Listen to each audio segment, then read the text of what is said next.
Start off with this. Tabling of documents. Il est de mon devoir de déposer. It is my duty to lay upon the table, pursuant to subsection 21(1) of the Electoral Boundaries Readjustment Act, a certified copy of the report of the Federal Electoral Boundaries Commission for the province of Alberta. Pursuant to Standing Order 32.5, this report is deemed permanently referred to the Standing Committee on Procedure and House Affairs. Introduction of government bills. Mr. Lametti, seconded by Ms. Ian, moves for leave to introduce a bill entitled An Act to Amend the Criminal Code, Medical Assistance in Dying. This motion is deemed adopted. Mr. Lametti, seconded by Ms. Ian, moves that the bill be now read a first time and be printed. This motion is deemed adopted. First reading of this bill, première lecture de ce projet de loi. When shall the bill be read a second time? At the next sitting of the House. Déclaration de ministre. Reports from interparliamentary delegations. Presenting reports from committees, the Honourable Member for New Brunswick Southwest. Okay, we'll continue with introduction of private members' bills. Première lecture de... First reading of Senate public bills. Yes. The Honourable Member for Sherwood Park, Fort Saskatchewan. I believe that the member is just entering with respect to tabling of committee reports. I wonder if there might be unanimous consent to revert to that rubric. I don't... Oh, there he is. Do we have unanimous consent to allow the Honourable Member to proceed? Yes. We have unanimous consent. That's always nice to have. The Honourable Member for New Brunswick Southwest. Merci à tous mes... Yes, thank you to all of my colleagues here. To present in both official languages the 24th report of the Standing Committee on Public Accounts in relation to the motion adopted on Monday, January 30th, 2023, regarding McKinsey and Company. Thank you very much. Very good. Now we'll go on to motions. Motion. Presenting petitions. Présentation de pétitions. The Honourable Member for Davenport. Did I get that wrong? I always get sorry. I'm having a hard time this week coming back. Next door. Toronto Danforth. Toronto. I'm sorry. Toronto Danforth, yes. Thank you, Mr. Speaker, and I'll be presenting two petitions this morning. The first one is one that is close to my heart because Canadian creators matter, and especially our writers and publishers are at the center of this petition brought by people from my community, asking for an amendment to the Copyright Act to ensure educational copying is licensed with royalties flowing back to writers and publishers, clarifying that Copyright Board tariffs are mandatory with statutory damages for non-compliance, and to work with provincial governments to ensure the education sector is properly funded so it can pay its bills for materials and deliver essential services to Canadian students. I thank the members of my community for bringing this petition. And if I may, I have another petition which has also been brought by people from my community, this one on foreign affairs, and it is asking that the Government of Canada send immediate aid to severely affected countries such as Pakistan, Democratic Republic of Congo, Yemen, Afghanistan, Syrian Arab Republic, Sudan, Northern Nigeria, Ethiopia, South Sudan, Zimbabwe, Haiti, Burkina Faso, and Yemen by releasing Canada's surplus wheat to the above-mentioned countries and to increase monetary donations substantially to countries suffering high rates of hunger and starvation as a result of climate change. Thank you, Mr. Speaker. Presenting petitions, the honourable member for Winnipeg North. Yes, thank you, Mr. Speaker. It's with pleasure that I table today what I believe is a very much a time-relevant petition, and it's calling upon the Government of Canada and provinces and stakeholders to come together to deal with what is a very important issue, health care and the Canada Health Act, and they're asking for cooperation and different levels to be working together for the betterment of health across the country. Thank you, Mr. Speaker. Presenting petitions, the honourable member for Winnipeg Centre. Mr. Speaker, I'm honored to rise today to present a petition in the House.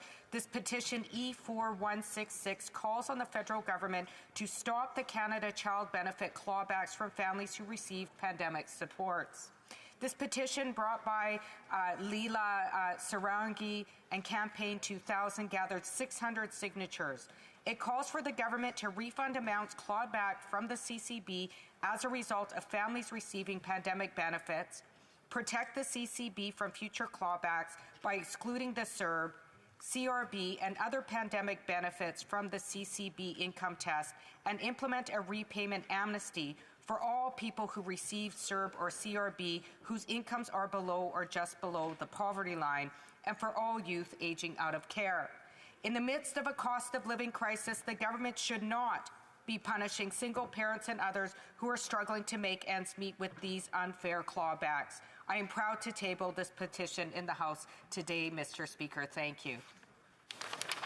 Presenting petitions, présentation de pétitions, the honourable member for London Fanshawe. Thank you, Mr. Speaker. I also have two petitions to present today. The first is regarding just transition legislation. The signatories to this ask that the government reduce emissions by at least 60% below 2005 levels by 2030, making significant contributions to the reduction of emissions globally.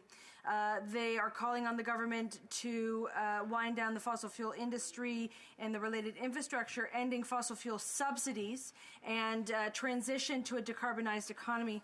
They're also calling for the creation of new public economic institutions, expanding public ownership of services and utilities across the economy to implement this transition, while all creating good green jobs, an inclusive workforce, and things that will strengthen human rights, workers' rights, respecting Indigenous rights, sovereignty, making them a part of this conversation, and overall creating a future that our children can live in. The second petition was presented to me by a constituent, and it's related to the privatization of healthcare, Mr. Speaker. This petition had 33,666 signatories. Wow. I said it again, over 33,000 signatures. Wow. And it's calling on the government to protect our universal public health care system under the Canada Health Act. It's stating that some provincial governments have thrown the door wide open, including in Ontario, Mr. Speaker, to private, for-profit health services after intentionally underfunding and misusing federal transfers. They're calling on those public dollars to not go into the pockets of private corporations and their shareholders, and that the government has to stop the outsourcing of medical procedures and the further burdening of our public system with inflated cost caused by this privatization. They're calling for the government to show leadership in this, as our party is, Mr. Speaker, and I thank those 33,000 signatories for this petition. Thank you. Presenting petitions, présentation de pétitions. Questions on the order paper. The Honourable Parliamentary Secretary to the Government House Leader. Yes, thank you, Mr. Speaker. If a revised response to question number 1054, originally tabled on January 30th, 2023, could be made an order for return, this return would be tabled immediately. And furthermore, Mr. Speaker, I would then ask that all questions be allowed to stand, please. Agreed? Agreed and so ordered. Orders of the day. Orders of the day, ordre du jour, government orders, business of supply, opposition, consideration of an opposition motion concerning bail reform, standing in the name of Ms. Dancho. Ms. Dancho, seconded by Mr. Moore, moves that given that after 8 years of this government's soft on crime policy, 1. Les crimes Violent crime has increased by 32%. and homicides have increased by 92%. 3. 3. Violent repeat offenders are obtaining bail much more easily. 4. Increasing daily acts of crime and violence are putting Canadians at risk. 5. 5 Canadian police officers were killed in the line of duty in just 1 year. La Chambre The House call on the government to enact policies that prioritize the rights of victims and law-abiding citizens, namely A. fix Canada's broken bail system by immediately repealing the elements enacted by Bill 75, an act to amend the Criminal Code, the Youth Criminal Justice Act, and other acts, and to make consequential amendments to other acts which force judges to release violent repeat offenders onto the streets, allowing them to reoffend. B. Strengthen Canada's bail laws so that those who are prohibited from possessing firearms and who are then accused of serious firearms offense do not easily get bail. And C. C. Ensure that Canada's justice system puts the rights of law-abiding Canadians ahead of the rights of violent repeat offenders. The Honourable Member for Kildonan St. Paul. Thank you, Mr. Speaker. I'll be splitting my time with the member from Fundy Royal. Mr. Speaker, there's 2 reasons that we're here today talking about bail reform and violent crime. The first reason is that Canadians across the country are growing increasingly alarmed by the violent crime wave impacting every major community and in rural communities across the country. Canadians are waking up every day to headlines of violent crime, police officers being murdered, people being murdered on public transit, every single day. So that's why we're here. We hear their concerns, and we're here to represent them and demand change. The second reason we're here today, Mr. Speaker, is to demand change from this Liberal government, who has done absolutely nothing to address the violent crime surge in this country. They've taken no responsibility. They've made no commitments to Canadians that they're taking it seriously, that they'll do anything about it. They brought forward no new ideas of how to address the need for immediate bail reform in this country, to address the violent crime surge in this country, to address the repeat violent offenders that are being caught and released by police over and over and over again, and wreaking havoc on our communities on a daily basis. So that's why we're here today, to talk about bail reform and crime for our Conservative Opposition Day motion, which you just outlined. And what I would say to Canadians is it's not just in their heads that violent crime is going up. It is going up. In fact, 32% in the last 8 years under this Liberal Prime Minister. 32%. And more than that, gang murders have almost doubled. They've gone up 92% in the 8 years that this Liberal Prime Minister has been at the helm. We've also seen, as I mentioned earlier, police officers are being murdered on the job, 5 in the last number of months, particularly over the holidays. We saw a young new constable in the Ontario Police, Greg Priscilla, who was murdered by a violent repeat offender who was out on bail. He was shot and murdered by that man. That man also had a weapons prohibition order.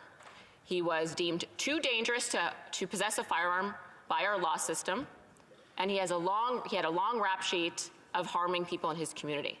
This is a repeat violent offender, let out on bail, and then he murdered an innocent police officer, a young police officer, over the holidays, Mr. Speaker. And that story, unfortunately, is becoming less and less unique in this country. And it's not just in Toronto, and of course, folks from Toronto will know better than I that public transit is becoming less and less safe. In fact, increasingly so, women are concerned about riding the subway because people are being murdered. There's teenagers swarming people and stabbing them to death. People are being lit on fire. People are being assaulted and pushed to the ground. We just saw a CBC reporter assaulted and died 4 days earlier, an elderly woman, same thing in Toronto, just walking down the street, minding their own business, murdered. In Vancouver, Mr. Speaker, to speak nothing for the serious drug issues that community is facing, people face down in the street overdosing. It's horrible. I think everyone agrees we need immediate action on that. We're also seeing terror inflicted on that community and on the most vulnerable communities and Vancouver at large by a very small group of people. In fact, last year, 40 people were responsible for being arrested 6,000 times. 40 people arrested 6,000 times. That's each of those 40 people being arrested 150 times in one calendar year. That's every 2 or 3 days, or sometimes multiple times a day. You talk to police, they say sometimes we're arresting the same person committing violent acts twice in one day. 40 people arrested, 6,000. I just thought that was so astounding, that's why I keep repeating it. What kind of justice system do we have that 40 people can wreak havoc and commit 6,000 crimes in 1 year? The bail system is broken in this country, Mr. Speaker. And it's not just conservatives saying this. Conservatives have been saying we need bail reform for quite some time. But it's also a nonpartisan issue. It's also every single premier in Canada, all 3 premiers of the territories and all 10 premiers of the provinces, representing Conservative, NDP, Liberal premiers. Nonpartisan issue. They signed a historic letter to the Prime Minister in the last couple of weeks demanding bail reform. You know how difficult it is to get every region of the country signing on to one letter and agreeing on a specific policy? It's pretty rare and very difficult. And they did this on their own volition. They came together, signed a letter, demanded bail reform from this Prime Minister. And you think that we would have heard the Prime Minister call a press conference, we're going to do something about this, every region of the country is concerned about it. Crickets. Nothing is happening on the Liberal benches. Nothing. They've made no announcement, no commitment to bring in bail reform. All they've done when we've asked them questions in question period, the Minister of Justice and Attorney General of Canada, the man tasked with the criminal code, he's responsible for that. He says, well, it's police and provinces. That's on police and provinces, blaming police and provinces for the issues in this country and saying, oh, we're open to ideas. Well, there's an idea right here from the premiers, every single premier in this country, in fact, and more ideas, if you'd like them, from the Toronto Police, the epicenter of violent crime in this country. The Toronto Police also penned a letter on their own to the Prime Minister of this country proposing 3 measures concerning bail. In fact, police associations across the country, municipal police forces are saying bail reform will save lives. Bail reform will save lives. That's police. That's the front-line people putting their lives at risk for community safety that are the ones dealing with violent repeat offenders saying, we need bail reform and lives, Canadian lives will be saved. And the data tells us that as well. In fact, I recently heard from Chief Myron Demkew, the chief of the Toronto Police, who said there were 44 murders by shooting in Toronto last year. 44 innocent lives were taken by violent criminals using guns. 44. Of those 44, 24 of those murderers were out on bail. We're out on bail. If our bail system was a little bit tougher on repeat violent offenders, 24 people would still be alive. So the data shows that the police are in fact correct. Bail reform would save lives, Mr. Speaker, and yet nothing from Liberal benches. They're not taking this seriously. They're taking no responsibility, and people are dying. I don't understand it. They are tasked with public safety. The Minister of Public Safety, I'll talk about this for a minute. The Minister of Public Safety spent the better part of January touring the country and talking to hunters about taking away their tools that they use, right? Because the Liberals are getting tough on guns, as they say. Gun control, right. Right, duck hunters, farmers, sport shooters, thank you, Mr. Speaker. He spent considerable time and resources going to talk to hunters about taking their firearms away. Meanwhile, police officers are being murdered in Toronto. People are being murdered on the subway. Why wasn't he touring our cities, our Public Safety Minister of Canada, to talk to police about what they're facing on a daily basis? Where's the time and resources on that? This is a Liberal government that's going to spend billions and billions of dollars coming after people like me, people in these benches that have firearms legally and lawfully, that hunt and shoot and with our families. That's what they're focused on. That's what all the resources are being focused on in this Liberal government when it comes to guns, for the most part. Meanwhile, people are being murdered by repeat violent offenders that continue to get bail. And that falls to the feet of the Liberal government. We can look at Bill C-75, a bail reform bill they brought forward a few years ago. You talk to police, All those change of policies that made it easier for repeat violent offenders to get bail, those are coming home to roost now, Mr. Speaker. That's what we're hearing from frontline brave police officers in this country. We need to repeal the most harmful aspects of Bill C-75. That would be leadership from the Prime Minister. Get tough on crime, tough on the 40 people being arrested 6,000 times for violent crime in Vancouver. Ensuring that those 24 people next year, because the stats are about the same every year in Toronto, over half the shooting murders are from people that are out on bail. Let's save those lives next year. That could be done. That could be done in the next few months. That could be announced today from the Liberal government. And just to conclude, Mr. Speaker, the Conservatives have a tough on crime record. In fact, under Stephen Harper, in the 10 years he was Prime Minister, violent crime, or crime went down 26% in the 10 years that he was Prime Minister. 26%. They brought forward 80 criminal justice bills. It was a top priority for Stephen Harper. And since the 8 years that this Liberal Prime Minister has been at the helm and in power in this country, violent crime reversed, went up 32%. There is a clear difference in approach to dealing with crime. And a Conservative government will be the ones to save lives in Canada. We'll be the ones to get tough on crime, Mr. Speaker. We'll be the ones to treat law-abiding citizens with respect, put victims' right first, and ensure that repeat violent offenders stay off our streets, Mr. Speaker. Thank you.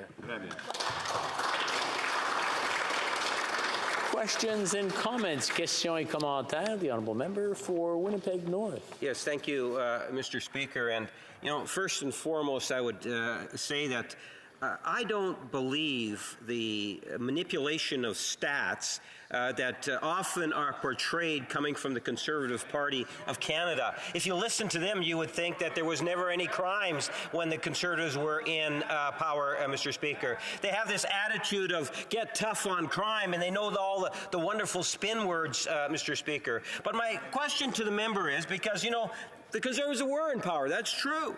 And they supported bail and probation officers in the important roles that probation officers and judicial independence at times plays in society. At least they would give that image. My question to the member is that does the member believe that our judicial judges and the independence of our judicial system, our probation system, is fundamentally flawed? Is that what it is that the Conservative Party believes today? The honourable member for Kildonan St. Paul. Mr. Speaker, and I appreciate the question from the member from Winnipeg. I don't know if you spent any time speaking with police, but my remarks are fueled by facts and police officers that I've spoken to in Winnipeg and across the country. And if he doesn't believe me, we can talk about Stats Canada. I do believe he believes in the institutions and the researchers in government, so I'm going to assume he's going to take me at face value, but I'm happy to share this with him afterward. In the 10 years that Stephen Harper was the Prime Minister, there was a decrease of 25.86% in crime per capita. 26% decrease, that's statistical fact. In those same stats, you can see a 32% increase in violent crime since his leader has been Prime Minister. So those are the facts, Mr. Speaker. And I don't think the women who are concerned about riding public transit in Toronto, I don't think it's all in their head. I mean, perhaps he does. No. But the stats show they are more at risk today than 8 years ago, before this Liberal Prime Minister brought in all of his soft on crime policies and ensured that violent repeat offenders were let out on bail in our communities, Mr. Speaker, and we will stand up for them, unlike the Liberals. Questions and comments? Questions et commentaires. L'honorable député de Rivière-des-Mille. The honourable member from Rivière-des-Mille. Thank you very much, Mr. Speaker. I studied criminology, and the discussion that we had at the time would be, okay, should we be for or against bail? Should we be tightening the laws, etc.? But the deeper we went into the criminology program, the more we started understanding that we had to rely on science and serious data. And at the end of the studies, we understood that the really tough on crime approach that the Conservatives promote really doesn't lead to good results. Look at the U.S. The U.S. is the country that has the strictest and most coercive tough on crime agenda that exists. and they have a huge incarceration rate. They try to keep people in jail as long as possible. And coincidentally, the U.S. also has a very high and increasing rate of crime. So I'm wondering, what is my colleague basing herself on? What are the Conservatives basing themselves on when they argue that tightening the rules against crime would lead to less violent crime? St. Two quick Paul. points. The member said a factually incorrect statement. Under Stephen Harper, the days spent in prison from your average individual in prison went from 126 days to 105 days. So he's factually incorrect on that part. And I am disappointed in the Bloc Québécois, actually, because in Quebec, a woman was violently raped. She fought her rapist. Violently raped by a man. Do you want to know how many days in prison that rapist got for violently raping that woman? Because of Bill C5 from this Liberal government? 0 days. Shameful. That Bloc Québécois party supported Bill C5. Now her rapist will see 0 days in prison because they allowed conditional sentencing for rapists, Mr. Speaker. He's going to serve his sentence for violently raping that woman from the comfort of his home. So I will take no lectures from that member about being tough on crime and the results that we're going to see. Resuming debate, reprise du débat. The honourable member for Fundy Royal. Thank you, Mr. Speaker, and it's an honor to rise today on what is a very important and pressing issue in our country today. Mr. Speaker, our justice system under these Liberals is broken. Everybody knows it. All 13 premiers have gotten together to demand change. Our bail system, which is the responsibility of the federal government, those provisions are in the criminal code. It is this Parliament that has jurisdiction over the criminal code. Our bail system is badly, badly broken, Mr. Speaker. Some of the recent stats that we've seen, it will absolutely amaze you, Mr. Speaker. Out of Toronto, we've heard from police associations across the country. We've heard from the Ontario Provincial Police. We've heard from the Toronto Police. We've heard probably in your own ridings, to my fellow members, we've heard from police officers about the dangers of our current catch and release bail system. The same individuals being caught for a crime and being let back on the street. In Toronto, Mr. Speaker, and this I find this amazing, 44 shooting-related homicides last year. Of those 44, Mr. Speaker, 24 of the perpetrators, the accused, were on bail. Our system is broken. That stat alone will tell you that our system is badly broken when over half of the homicides in Toronto are committed by people on bail. People walking the streets in our community that we had in custody. The police did their job. They caught them after committing a crime. They charged them. But because of a broken Liberal bail system, they're back out on the street. This other one, Mr. Speaker, again amazes me from the Toronto Police. In 2021, 47 individuals let out on bail. Who are these 47 individuals? Individuals who are arrested for a firearms offense, but given bail. So they committed a firearms offense, but now they're out on the street. They're rearrested for another firearms offense. And Mr. Speaker, 47 of them given bail again. Given bail twice for firearms offenses. So the system is broken, and now we look at the tragic death of a police officer that has galvanized police organizations, has galvanized the premiers, every premier in our country. As my colleague just said, it's hard to get multiple parties from multiple provinces, different premiers, to all agree on something. We don't expect that in Canada, that we would all agree on something.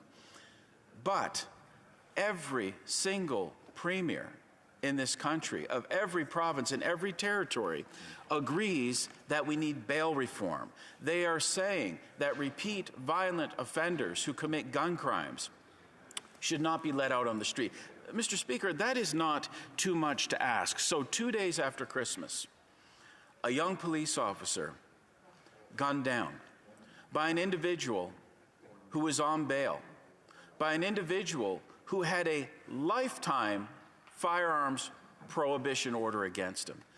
Mr. Speaker, if someone with a lifetime firearms prohibition commits a firearms-related offense and we can't keep them in custody, the system is badly broken. And who broke the system?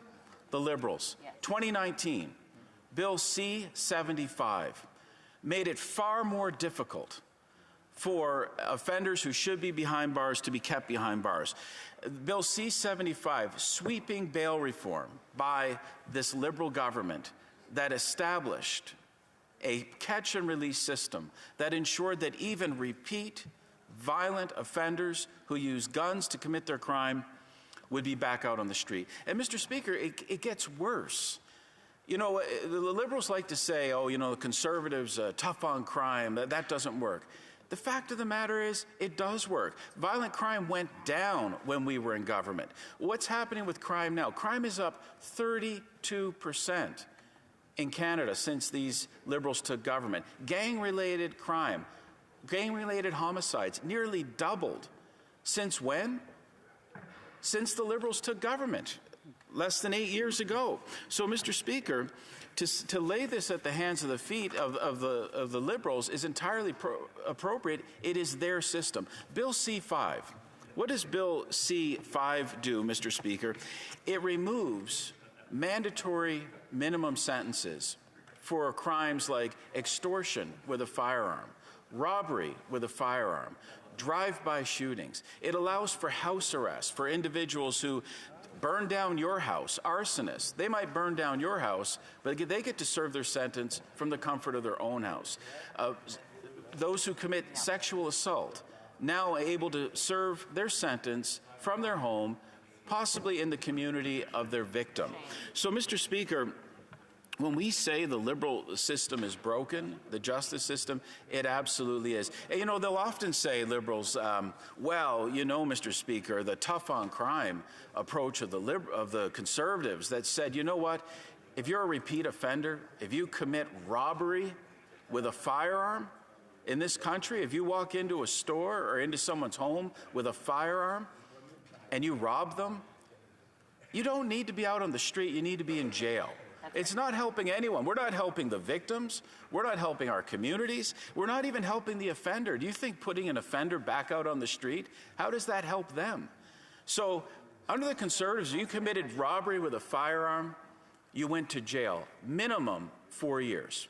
Now, under Bill C-5, which recently passed into law, Liberal Bill C-5, soft on crime, there's no longer a mandatory jail sentence for committing a robbery with a firearm. But you know what's interesting, Mr. Speaker? I heard the Justice Minister many times say, you know, that tough on crime, it's not constitutional. Well, less than a week ago, just yards from where we are, the Supreme Court of Canada said that the mandatory penalty of 4 years for robbery with a firearm is constitutional. 7-2 decision. The Supreme Court of Canada said that a mandatory penalty of 5 years for robbery with a prohibited weapon is constitutional. Surprise, surprise, Mr. Speaker. 7-2 decision. Two separate cases. Mr. Speaker, soft on crime doesn't work. Canadians know it. Conservatives know it. Premiers of all political stripes know it. The only people in this country that like this approach would be the Liberals and repeat offenders. That's right. And that's poor company to keep, Mr. Speaker. We have to take action on behalf of the victims. I don't know how we can look a victim's family in the eyes and say, you know what, the system does work. The person that was out on bail for a firearms crime, that had a lifetime firearms prohibition, but was yet able to murder your loved one. The system's working. Mr. Speaker, the system's not working. We need strong changes. We need to repeal Bill C-5. We need to ensure if you rob someone with a firearm, you go to jail. We need to ensure if you burn someone's house down, if you commit sexual assault, you're not serving your sentence from the comfort of your own home. We need to ensure that a repeat offender, A repeat firearms offender serves their time in jail, and we need to make sure that when the police catch someone that has a firearms prohibition order, that has committed other firearms-related crime, drive-by shooting, robbery with a firearm, they have a firearms prohibition order, Mr. Speaker, and then they're caught again for a firearms-related crime. It is not too high a bar to meet to say, you know what, while that person's awaiting trial, for the safety of the victims, for the safety of the community, for the safety of our frontline police officers, they're going to be held behind bars. That, Mr. Speaker, is appropriate, it's reasonable, it's what all premiers are calling for. It's what the police are calling for. It's what Canadians are calling for. Now, unfortunately, Mr. Speaker, for 3 days in a row, we've asked, in good faith, this government, we've asked them, will you do something? Will you correct the mistake you made? Will you change the bail laws so that individuals who absolutely should not be roaming our streets, committing crime, murdering people, that they're held behind bars?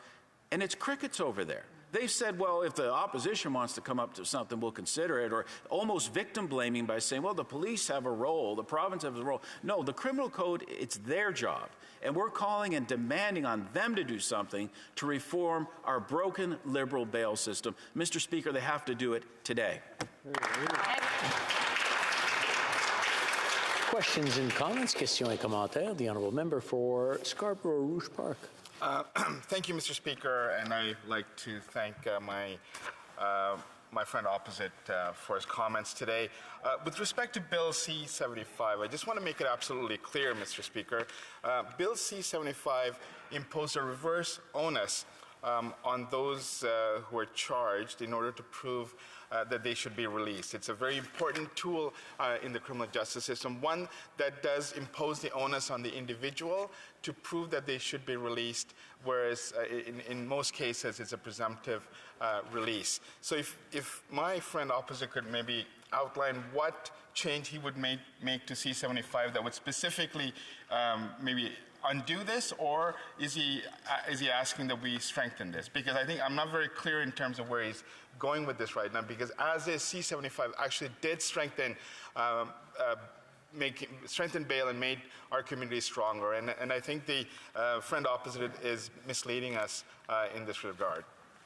The honourable member for Fundy Royal. Mr. Speaker, unfortunately, the facts don't back up my colleague's assertion. Bill C-75 enshrines in law the principle that the least onerous provision possible has to be put in place for offenders, meaning that the onus is on the prosecution to show why a less onerous provision wouldn't be appropriate, which has resulted in a broken bail system. You don't have to take my word for it. You know, we're on opposite sides of the House here. But listen to the 13 premiers. Listen to, from your own province, the Ontario Provincial Police, the Toronto Police. They're all saying the same thing. They're all laying the blame on Bill C-75. They're saying it's easier for offenders, repeat violent offenders who commit gun crimes, since C-75 passed, entrenching this in law, it's easier for them to get bail. And the results are in. Individuals out on bail are committing murders. Over half the murders in Toronto are committed by individuals out on bail. What more evidence do you need to see? Questions and comments? Questions et commentaires. The honourable member for Esquimalt-Saanich-Sioux. Thank you very much, Mr. Speaker, and I thank the member Fundy Royal for his speech.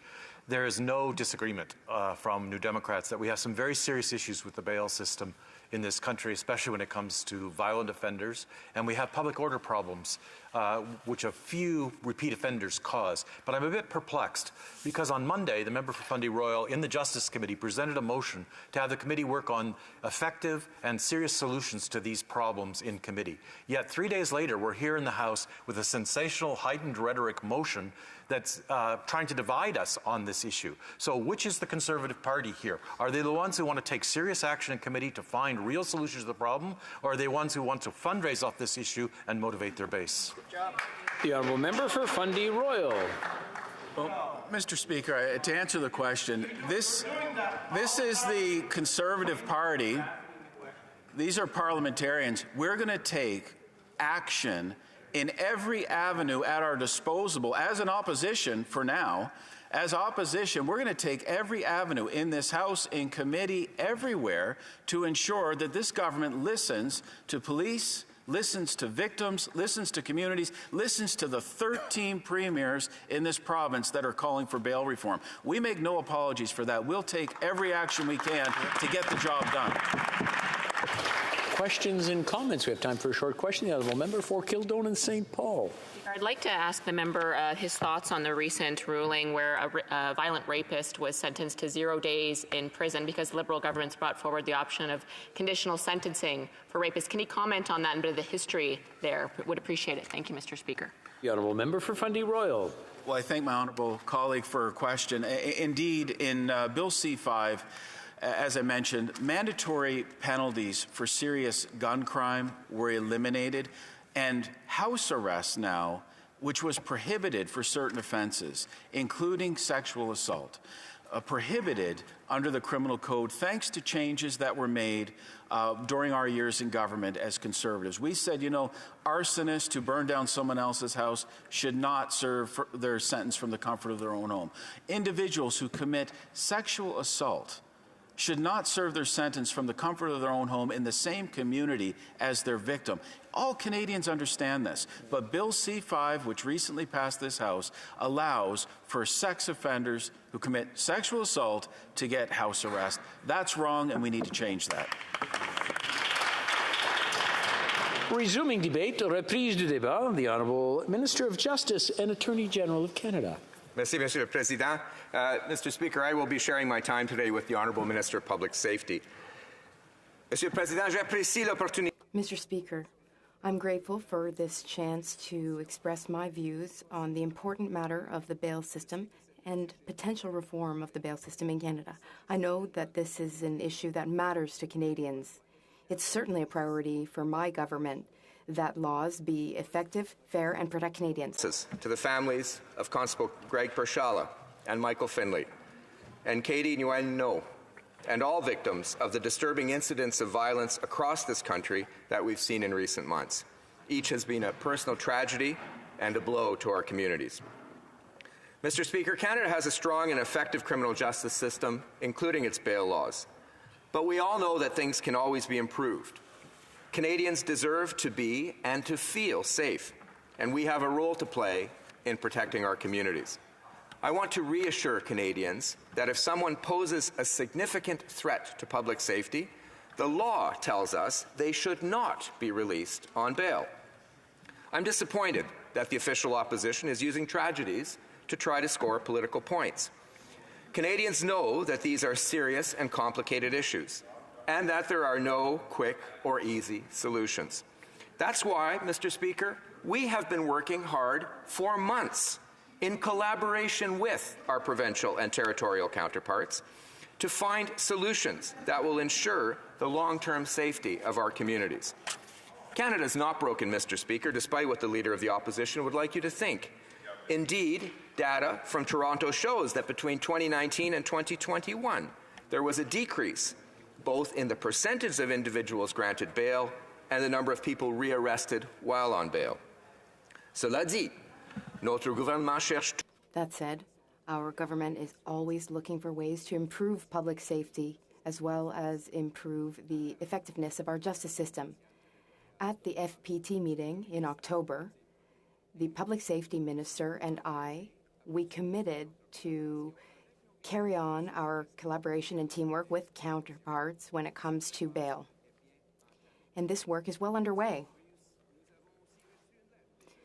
We also received a letter from provincial premiers about the bail system. We're looking into their proposals very carefully, as well as looking at other proposals. With my BC counterpart, Minister Sharma. Minister Sharma and I agreed that the best way to address the complicated issue of bail reform is by working together.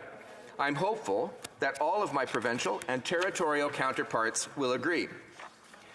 Malheureusement, il y a beaucoup de Unfortunately, though, there has been a lot of misinformation about former Bill C-75.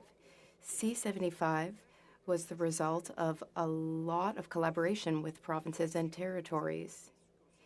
It codifies bail as set out in binding Supreme Court of Canada rulings. And I must restate that C-75 did not make any major changes to the bail system. It did not change the criteria used to grant bail.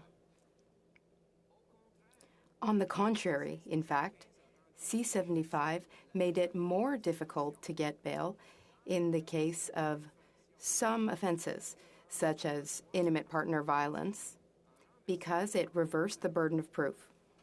I trust that the honourable member from Fundy Royal will also be reassured to learn that there is already a reverse onus where an accused subject to a weapons prohibition is charged with a firearms offence, exactly as his motion calls for. That means the accused will be denied bail unless they can prove to the court that their release would not pose a significant risk to public safety or undermine the public's confidence. And I also know the member from Fundy Royal well enough to know that I'm sure he wasn't deliberately trying to mislead the House on the recent Supreme Court decision, which actually confirmed everything we did in C5.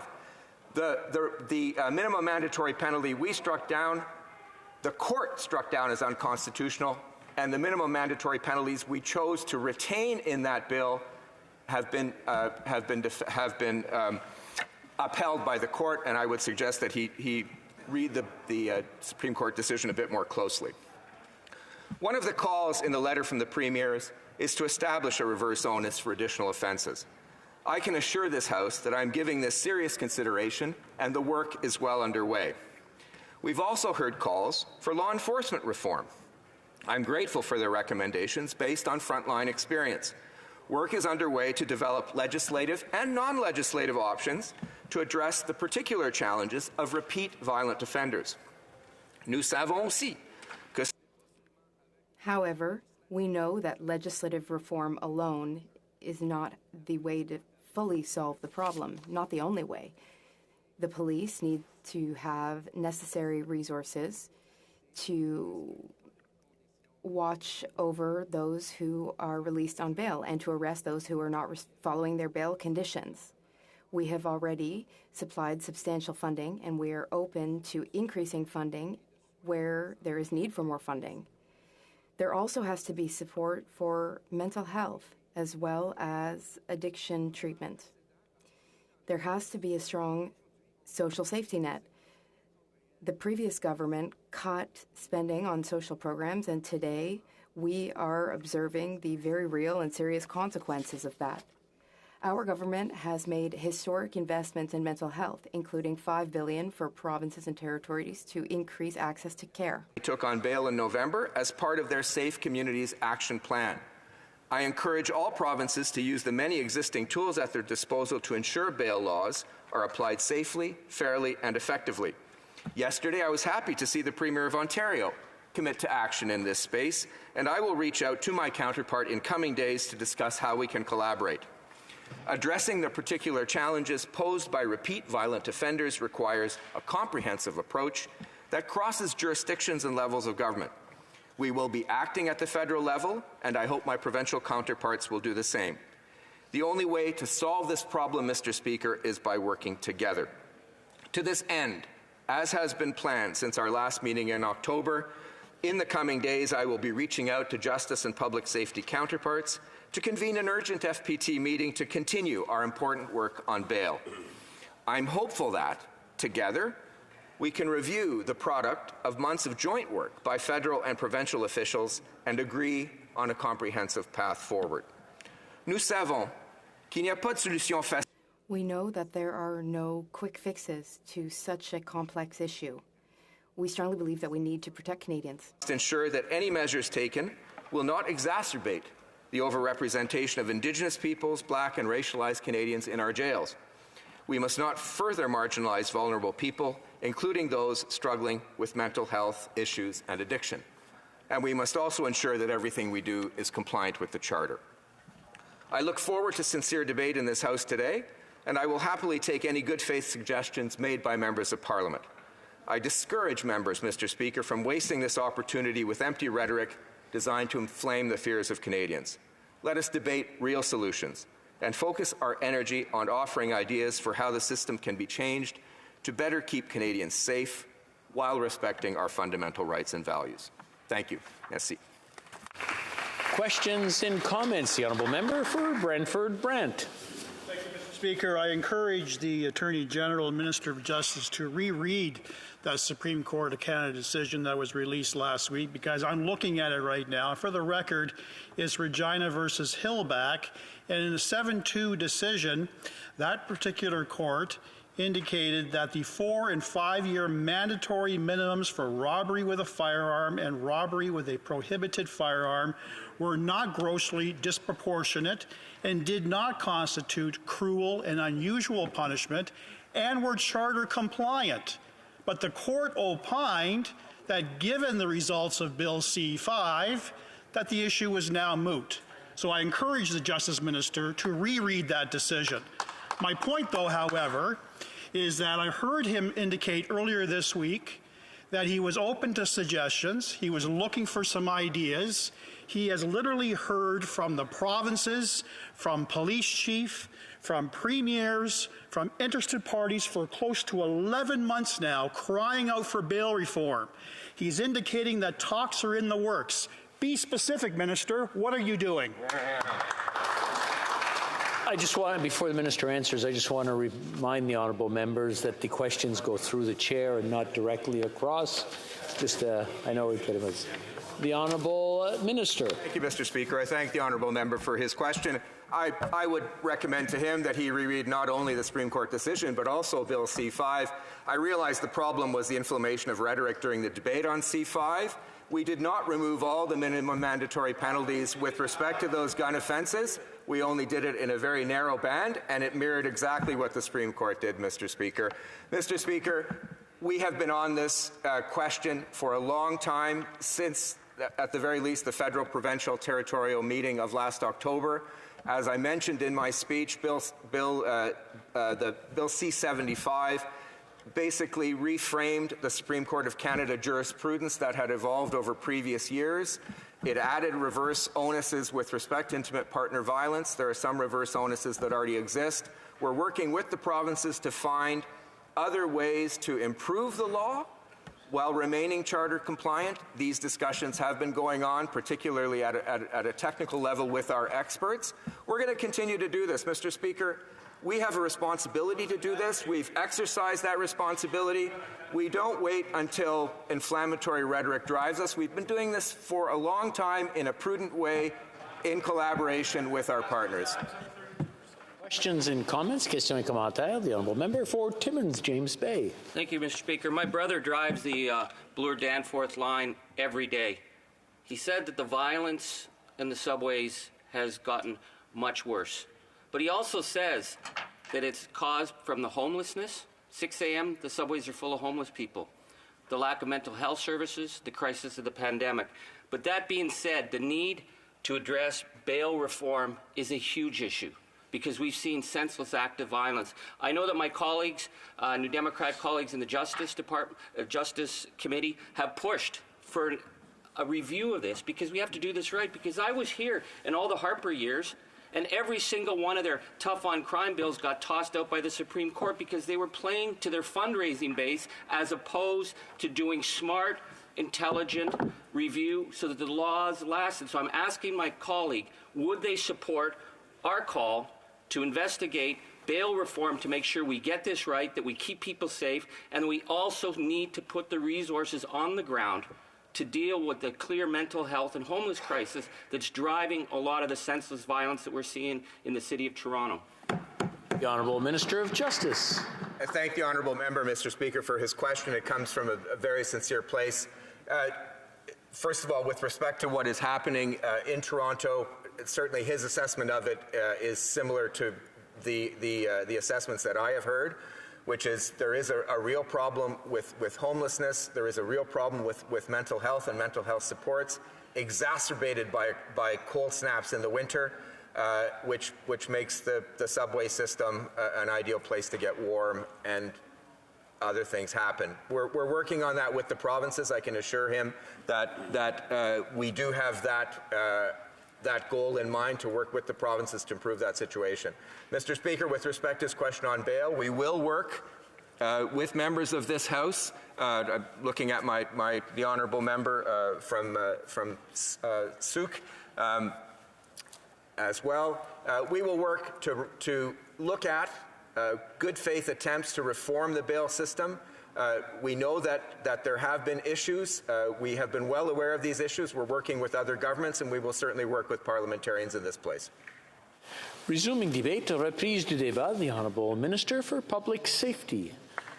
Thank you very much, Mr. Speaker, and I want to thank my colleagues for the opportunity to have this important debate about bail reform. And before I come to the remarks which have been prepared for me in advance, I do want to take a few moments to acknowledge the grief, the trauma, the loss, the sense of suffering that is being felt by communities across the country. Having had the chance to visit with many communities, whether it's out west in Vancouver, whether it's out east in the Atlantic communities, with the families and the victims in Portapique and Truro, whether most recently it's in Quebec City, avec tous les familles et tous les survivants de la... With all the families and survivors there of the tragic shooting, it is the 6th anniversary of that mosque shooting. Down where we're seeing a recent spate of violence in our public transit system, it is imperative that we have a thoughtful discussion that is based on a number of pillars. First, yes, we need to take a look at our policies and our laws, and I want to commend the Minister of Justice for many of the reforms that he has advanced to improve the administration of justice so that we can focus on serious offenders who do, in many instances, need to be separated from the community for protection. But also, I want to underline the work that he and our government are doing to address many of the systemic challenges that have led to overrepresentation in federal incarceration facilities, as well as provincially as well, when it comes to Indigenous peoples, when it comes to racialized Canadians. And we cannot have these discussions in isolation. And I've grieved with families. I've grieved with the community of law enforcement officers who've lost 5 of their own. And we owe it to them. We owe it to every single Canadian to make sure that we are informing our discussion on the basis of principles that are underlined in the Charter, but equally by the experiences of those who have suffered. And it is in that spirit that I hope that we can have this debate today. Mr. Speaker, my colleague, the Minister of Justice and the Attorney General of Canada, has spoken about an openness to receiving proposals with regards to the bail system. I have worked on the front lines of the criminal justice system. I have seen how these laws are applied in a very real and practical and tangible way. And even as we navigate the proposals that are being put forward by various constituencies, including the law enforcement community, I hope all members will appreciate that there is no one cure-all to the challenges that we face. We need to take a look at the entire suite of laws and policies, not only with regards to bail, but with regards to how we're tackling gun violence. There is a bill that is currently being studied by the Standing Committee for Public Safety, Bill C-21, which would equip law enforcement with additional tools to tackle gun violence by raising maximum sentences against hardened traffickers, by giving them additional surveillance tools to interdict the organized criminal networks that would seek to traffic illegally firearms that make their way into our country and then potentially to be used in violent crime and to terrorize our communities. We also need to take a look at the other investments that the government is making to support law enforcement in keeping our communities safe, including a $450 million allocation over the last 2 years for CBSA. And that will enable them to acquire the resources, the technology, the techniques that they need to build on the progress that they have made in the last 2 years, where they've seized a record number of illegal firearms. Beyond those investments, Mr. Speaker, I do think it is important as well to talk about prevention. And one of the challenges that I find around the debate in public safety is that we place great emphasis on laws and policies. You know, we talk about Bill C-21, we talk about the acts that have been passed by and led and shepherded by my colleague, the Minister of Justice, in Bill C-75, which, by the way, was a piece of legislation aimed at addressing the systemic and chronic backlogs in our court system so that we could focus on the most serious offenders who commit the most serious crimes, who pose the most serious risks to public safety. That was the genesis of Bill C-75, Mr. Speaker. Le but de ce projet de loi. The goal of this bill, of Bill C-75, was to reduce delay. To hear some colleagues on the opposite aisle from the Conservative Party mischaracterize that bill as a catch-and-release piece of legislation does a disservice to this debate. We don't need slogans. We need concrete solutions, Mr. Speaker. And I would submit to you and to this chamber that that is precisely what the Minister of Justice and this government has been doing. I would also say the same thing with regards to Bill C-5.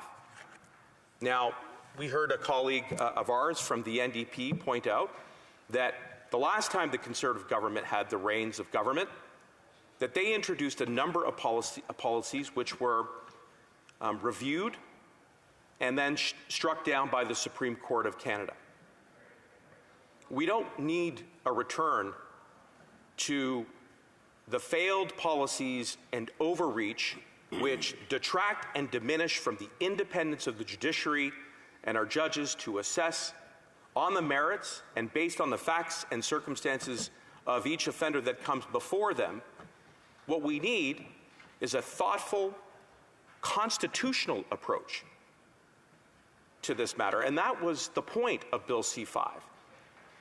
Not to promote catch and release policies, as has been, I think, overly simplified and distilled, which may play well on YouTube or in social media, but again does a disservice to the complexity of the challenges that are faced when it comes to keeping our communities safe. And I say this because as we focus on laws and policies, we don't talk enough about the underlying root causes. We don't talk enough about the need to provide additional support for mental health care and to provide additional supports when it comes to homelessness and poverty. We don't talk enough about the need to provide additional skills and experience and confidence to those who are at most risk of being exposed to criminal elements, which I have seen across the country and in my own community.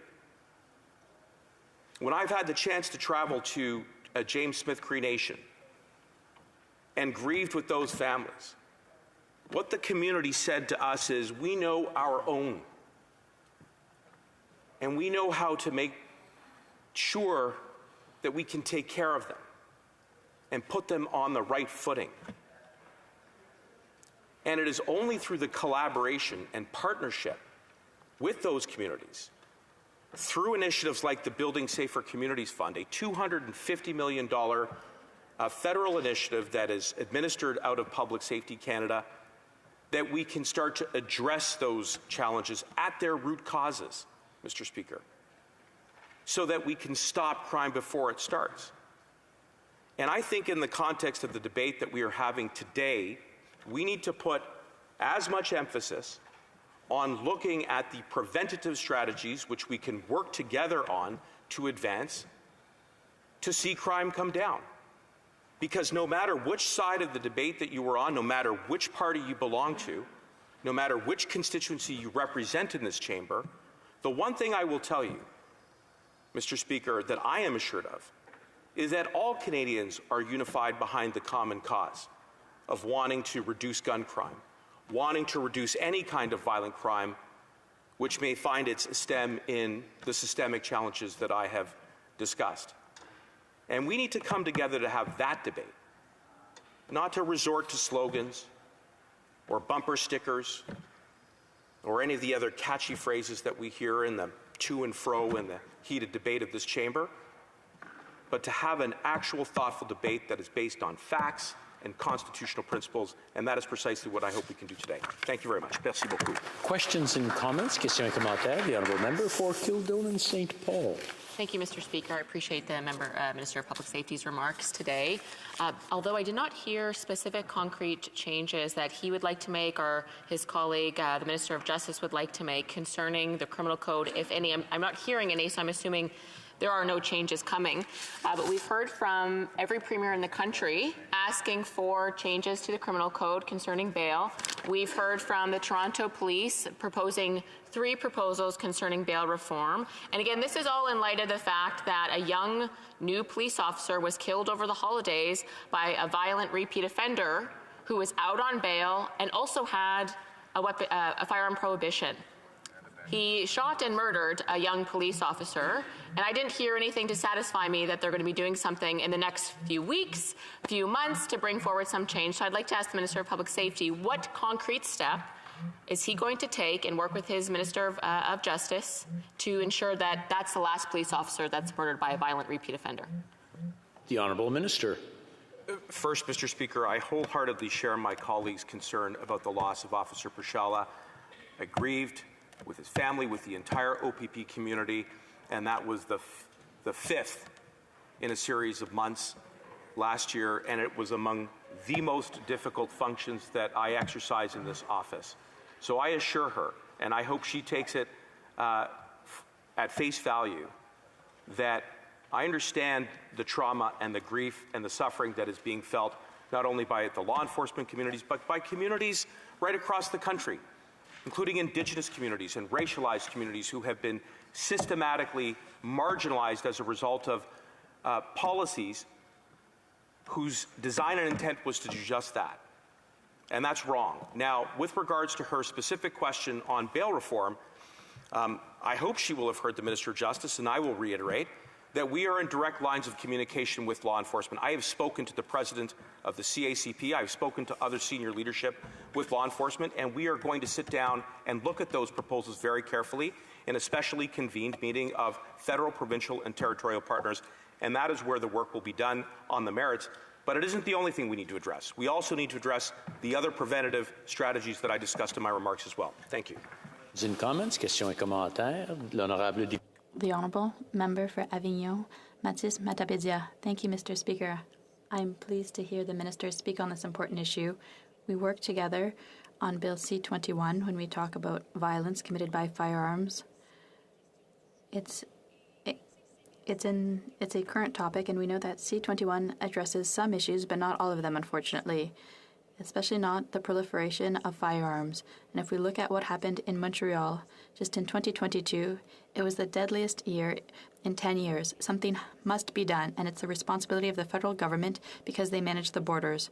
We hear the minister in interviews say that in parallel to C-21, there will be other actions that will be taken.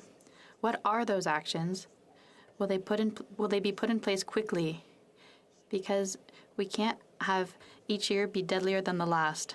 We need to see concrete action to prevent firearm violence, especially. The Honourable Minister. First, Mr. Speaker, I thank my colleague and her party, the Bloc Québécois, for their collaboration on Bill C-21. We will continue in that spirit, I hope, to pass the bill because it's one of the pillars of a comprehensive strategy on this side of the House to reduce violence by firearms. She asked me, what more is there? What are the other options? What will be done at the border? In the last 2 years, the federal government has invested $450 million. There's a portion that went to Quebec. At the same time, for prevention strategy, As the Minister of Public Safety, I made an announcement in Quebec about $80 million, $40 million rather, in partnership with the province of Quebec and with municipalities to address the roots that contribute to violence on the ground. So there are opportunities to collaborate between the government and Quebec, including the Bloc Québécois, and I'm always ready to work together with my colleague. Thank you. 30-second question and a 30-second answer. The honourable member for Vancouver East. Mr. Speaker, and I thank the Minister for his comments. I was glad to hear that he wants to engage in addressing the causes of crime. In my riding of Vancouver East, and particularly in the downtown east side, we have a major homelessness crisis. We have people who have mental health issues who cannot get mental health support. We have people with an addiction issue who cannot get support or treatment on demand, and people are dying in our community. And the fallout of that is that it impacts the entire community in all its ways. So my quick question to the minister is this: will he support and will he have the government initiate what had been done before, which was the Vancouver Agreement, bringing all levels of government together, working together to address the crisis that we're faced with in the downtown east side? That is a possible approach to bringing forward solutions to the problem. Honourable Minister, in 30 seconds or less, please. Well, I thank my colleague for her question, and the short answer is yes. And in fact, I have met with women's groups, battered women's groups, shelters in the downtown East Vancouver side. We have met with municipal leadership there. I've had the chance to meet with the new mayor. We're looking forward to being able to make, I hope in the not-too-distant future, some announcements around the Building Safer Communities Fund, which I think speaks right to the core of our issue around prevention to address the systemic issues which have far too long plagued our justice system. We need to make sure that we put an appropriate focus and emphasis on those who have been marginalized. Women, members of the 2S LGBTQI community, Indigenous peoples, racialized Canadians. That has to be part of this debate. That is precisely what this government will do, and let's keep all Canadians safe. Thank you very much, Mr. Speaker. Resuming debate, the honourable member for Avignon, La Métis, Matane, Matapédia. Thank you, Mr. Speaker. I'll take this opportunity to wish you a Happy New Year. I know it's a little bit late, it's February, but it's one of the first times we speak. So I'd also like to wish a Happy New Year to my constituents, the people of Avignon, La Métis, Matane, Matapédia. I'll be sharing my time with the member for Saint-Jean. And I'm very pleased to be speaking on this topic, which seems very important to me. Law and order is a subject that is meaningful to us as parliamentarians, and I agree with our Conservative colleagues on a number of points in this motion. In the last 8 years, violent crime has increased by 32%. In the last 8 years, gang-related homicides have increased by 92%. Over the past 8 years, violent crime has increased and inevitably puts the public at risk. In 1 year alone, 5 police officers were killed in the line of duty. This is huge compared to previous years. In Ontario, between 1961 and 2009, 44 police officers died in the line of duty. That's an average of 1 per year. That's 1 too many, if you ask me. In 2022, 5 died in the line of duty. That's not only far too many, it's unacceptable. People who are committed to protecting the public should never pay with their lives. On this point, Mr. Speaker, I absolutely agree with our colleagues, and it must be said that the efforts made by the Liberal Party in past years to prevent violence, to fight against the proliferation of firearms, to help dismantle gangs, well, it hasn't been optimal at all. So we'll try not to get too lost in the many statistics. There are many. They support some of the facts put forward in the Conservatives' motion, but in general we can say that police-reported crime in Canada over the past few years has increased at an alarming rate.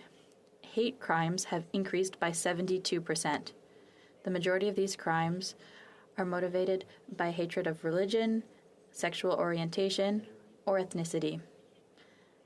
Gun crimes have increased by 25% in the last 10 years. In Montreal, I was saying earlier, 2021 was the deadliest year in 10 years. 37 murders were committed, compared to 28 in 2020. 25 of these murders were motivated by conflict or score settling within organized crime. 12 of these murders targeted people between the ages of 12 and 24. In 2021, 34,242 sexual assaults were reported by the police. This represents a rate of about 90 assaults per 100,000 people. And let's not forget that only about 6% of sexual assaults are reported to the police. And let's not kid ourselves, Mr. Speaker. This increase in violence is not just in big cities. In my own riding, which is a rural riding in the eastern part of Quebec in Gaspésie, just 3 weeks ago, a man from Pointe-à-la-Croix was arrested for gun trafficking. He was allegedly supplying illegal weapons and drugs to street gangs in Montreal. In 2021, in Gaspé, a search led to the seizure of multiple illegal weapons, specifically 50 long guns, 10 handguns, bulletproof vests, and ammunition of all calibers. Still in Gaspé last August, gunshots were heard in a residential area that led to the arrest of an individual. So the backdrop that I am presenting to you is not a pretty one, and it requires the government to take concrete, legitimate actions that respond to the concerns of the public, but above all, that guarantees their safety. If I refer to the motion, the Conservative Party would like to see the repeal of elements enacted by Bill C-75. While it is true and entirely justified to point out that some of the elements of bail reform are problematic, and current events have demonstrated this, the wording of the motion before us is nonetheless problematic. And some of it is just plain wrong. Let us be clear. There's no amendment in Bill C-75 that would force any judge to release repeat violent offenders. With respect, to say otherwise, whether intentionally or not, is a matter of opinion rather than proven and verified fact. To say that the bail system no longer works is also not entirely true. Bail, Mr. Speaker, is the art of balancing public safety and the presumption of innocence, which is protected by something very dear to our Conservative colleagues, the Canadian Charter of Rights and Freedoms. The Bloc voted in favor of Bill C-75 for many good reasons, even if today, with recent events, we see that the law clearly has some flaws. And I'm sure that my colleague from Saint-Jean will perhaps go into more detail because she is very experienced in the law. But for my part, I will talk about verified and quantified facts. While the population of convicted persons is gradually declining over time, the population remanded to pretrial detention has almost tripled over the past 35 years, and this increase has occurred while overall prison populations have been fairly stable over this period. Crime rates have even been declining since the 1990s. In fact, in the eyes of the law, there were more innocent people on remand than there were, in fact, offenders serving time in custody after being convicted in provincial and territorial correctional facilities since 2004-2005. This data is readily available and is the result of an analysis conducted by the Department of Justice, which began in 2015, precisely in the context of Bill C-75. Colleagues should be able to access them easily, and they should base themselves on these easily verified facts. It should also be noted that from a financial perspective, a growing remand population results in considerable additional costs for governments at all levels and puts even more pressure on already limited resources. The debate around the bail system is perfectly sensible. It's even desirable. And on this point, again, I agree with the Conservatives. C-75 is flawed. And the premiers have unanimously pointed this out at the federal level. They're essentially asking for the same thing as one of the things that is found in today's motion. They are arguing that there's a case to be made for toughening up the bail laws so that people who are prohibited from possessing firearms and who are charged with serious gun crimes can't easily get bail. On that, I think there is some work that could easily be done. This, of course, brings me to the actions that the government should be taking to prevent gun crime. As has been said many times, C-21 will not necessarily solve the problem of gun proliferation.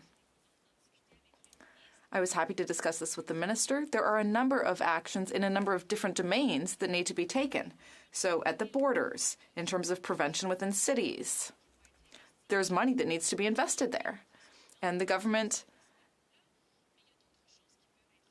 has looked at this, but there's more that should be done. We've talked about collaboration between different law enforcement agencies, really a lot of things that should and must be done. So while we agree with the Conservatives on many points in this motion, notably about toughening up the provisions, this is based on an ideological foundation. And it's at a time when the proliferation of firearms in big urban centers is a problem. So this reflex is understandable. According to several experts, including Carolyn Ewell, a professor of sociology at the University of Guelph who studies bail, there's no evidence to suggest that a tougher approach to bail would actually improve public safety. So I think that's something to think about. And if you look at the wording of the motion presented today, it implies some things that might be unverifiable or even false. And so for that reason, it's impossible for the Bloc Québécois to support the motion. As I said, we do agree with a number of aspects of the motion. We do think that crime is going up and the government needs to do something about it. But unfortunately, there are some aspects of this bill that mean that we can't support it. Thank you, Mr. Speaker. Questions et commentaires. The honourable member for Barrie Innisfil. Thank you, Mr. Speaker, and I want to thank my honourable colleague for her speech this morning. I know she's done tremendous work on the Public Safety Committee. She is concerned, as we all are, about the increase of gun crime and gang violence in cities across this country. This motion is a call to action, Mr. Speaker. Never before have I seen, and I'm sure my colleague has not seen this either, coming together of so many organizations and individuals, big city mayors, police chiefs across this country, police associations, community groups, advocates, talking about the need for bail reform. And so this motion is more of a call for action, reflecting what those organizations are telling us. And they're on the ground, they're seeing it. If you talk to police officers, and I know my colleague likely has, they're telling you that the system is broken and it needs to be fixed. And so my question to my honourable colleague is, what are some of the solutions that she would propose to fix the broken bail system in this country? The Honourable Member for Avignon-Lamitis-Matane-Matapédia. Thank you, Mr. Speaker. Well, my colleague has raised an interesting point. As a call to action, I think that makes sense. It's good for us to be talking about this today. And, when the premiers met, there were different law enforcement agencies that were also raising the alarm here. But I wonder if today's motion is really the right way of addressing this and of proposing solutions. Or would it make more sense to table a bill that would actually modify some of the provisions of C-75? Maybe that would be a better way of reaching our goal. As a parliamentarian, we aren't necessarily the experts as parliamentarians. We hear from the experts, and if law enforcement agencies tell us what they think, we should listen to them. So I'm not sure that today's motion is really the right way forward. I'm glad that we're talking about it today, but if we really want to change Bill C-75, I think that takes a bill. Questions and comments? The honourable member for Esquimalt, Saanich, Sooke. Well, I thank the honourable member for her very balanced approach to this question today, and I appreciate the fact that the Bloc has recognized that there may be better ways to solve this problem than this motion that's before us today. So I wonder, I know the member is a member of the Public Safety Committee, but I wonder if she shares my optimism that all parties came together on Monday to agree to hold hearings on the bail challenges we face in this country and to look for practical solutions to specific problems. And I wonder if she shares my optimism that we can work together among all parties here to get that job done. The Honourable Member. Thank you, Mr. Speaker, and I want to thank my colleague for his question.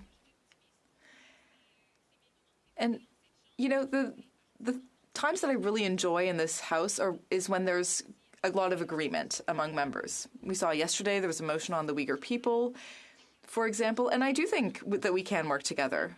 I do think that we can set partisanship aside and move towards something that will really benefit all Canadians. But when it comes to public safety, the stakes are even higher. So yes, I think there is room for optimism, but we will have to set partisanship aside and work together in this House. We know that it's not always easy to move quickly on these issues in this House, and when it comes to public safety, it really is necessary to do so. Questions and comments? The Honourable Member for Berthier-Masquinongé. Well, about a 30-second question, please. Thank you, Mr. Speaker. I want to thank my colleague for her very clear, sensible, reasonable speech. With the time that we have left, I'd like her to talk a bit about what we should be doing. You know, this is a question of public safety. How can we improve public safety? My colleague mentioned a few things in her speech. What is it that the Liberal government is not doing to properly control illegal guns in Canada? And what specific things should we be doing? The Honourable Member. Thank you, Mr. Speaker. Since I don't have a lot of time, I'm going to focus on one specific thing. What the government is not doing when it comes to controlling the illegal movement of arms. They could be inspecting trains and boats arriving in the Port of Montreal, for example. They might inspect one train wagon out of 100. So if it's easy to get across the border that way, that's a big problem. And the government should be doing a lot more for those inspections at the border. Borders are a federal jurisdiction. And we want to see collaboration between law enforcement agencies to really focus on that. And that's something experts have been telling us. Reprise du débat, resuming debate, l'honorable. The Honourable Member for Saint-Jean. Thank you very much, Mr. Speaker. And I'd also like to take just a few seconds to wish you a very happy new year and lots of love and happiness and success. And I also want to say the same thing to my constituents in Saint-Jean.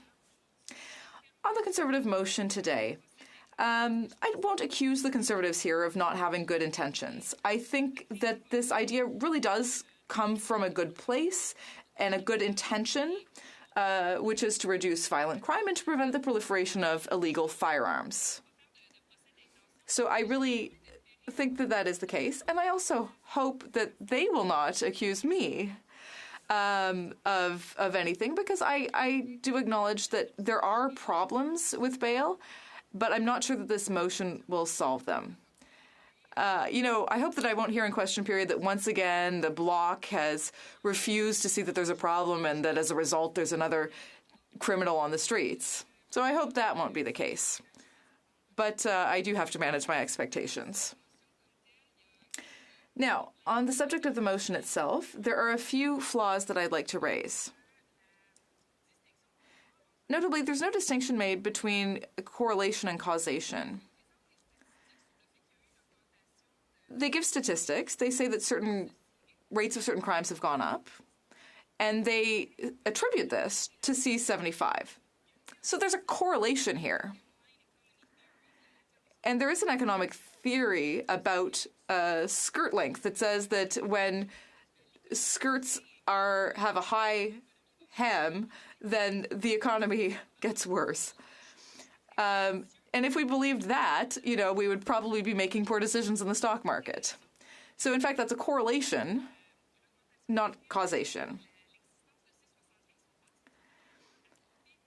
And I think by blaming C-75 for some of the problems that we're seeing is actually missing the point.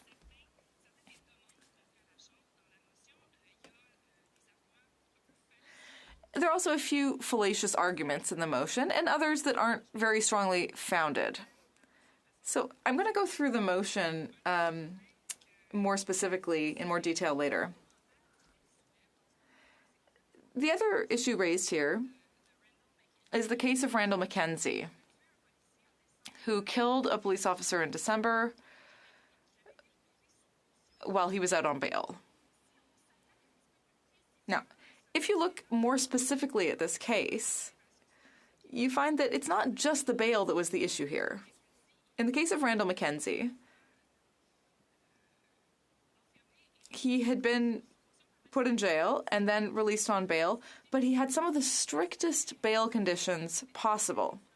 He was under house arrest 24/7, he had an electronic bracelet, and he could only leave his house for medical reasons or to obtain legal advice from his lawyer.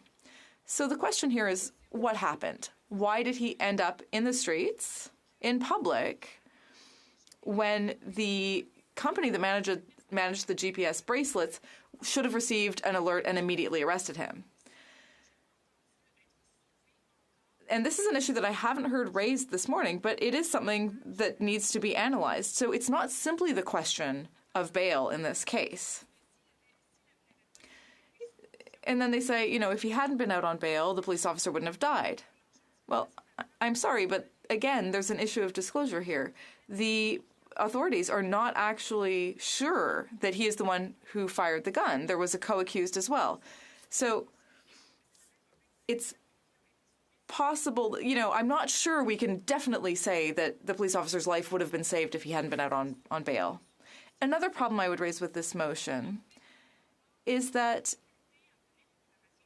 making it more difficult to get bail if there's firearms possession would not necessarily mean that people would be deterred from getting a firearm illegally in the first place. So this motion won't necessarily prevent, first offenses, and that could lead to a false sense of security if we were to adopt the motion. Now, I said I'd go through the motion in more detail, so I'll get down to that. The motion says that given that after 8 years of this government soft on crime policies, violent crime has increased by 32%. So if you take that 32% and you look at Stats Canada, that 32% includes sexual assaults. And we know that in the last few years, there's been a lot more awareness of sexual assault. There's probably been higher reporting, and that could help bring the number up. And when you're talking about violent crime in general, that doesn't necessarily, focus only on firearms crimes, which is the case here. So they also say repeat violent offenders are much more easily bailed out, or much more likely to get bail. And I haven't had a clear explanation of whether that's really the case and whether that's directly linked to C-75.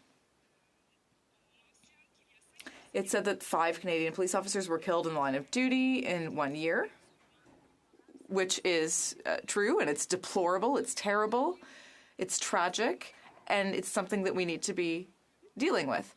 But there was no link made here between bail and the death of these police officers. So a lot of these statistics here are serving to justify what the Conservatives want, which is tightening up the bail rules, but there's not necessarily a proven link between bail and some of these issues. So I think they could have been more rigorous in their use of statistics. In terms of what the motion calls on the House to do, they talk about immediately repealing the provisions of Bill C-75, which would force judges to release repeat violent offenders who can then commit new crimes. As my colleague said, there's false reasoning here. There's nothing that forces judges to release these criminals in C-75. If you look at this more specifically, the only thing that forces judges to release people is the Canadian Charter of Rights and Freedoms. If you look at Section 11 of the Charter, there are 2 specific rights listed there,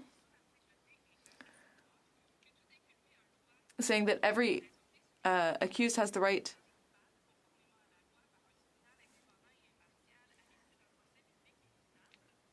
to a fair trial and not to be deprived without reasonable cause of bail under reasonable circumstances. So it's the Charter. if there's anything forcing judges to release certain offenders, it's the Charter, not Bill C-75.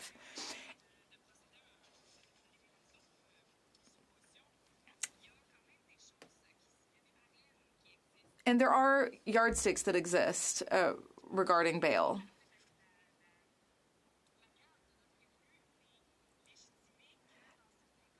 Detaining someone is only justified in certain circumstances. For example, if it's necessary to ensure that they will show up at the trial.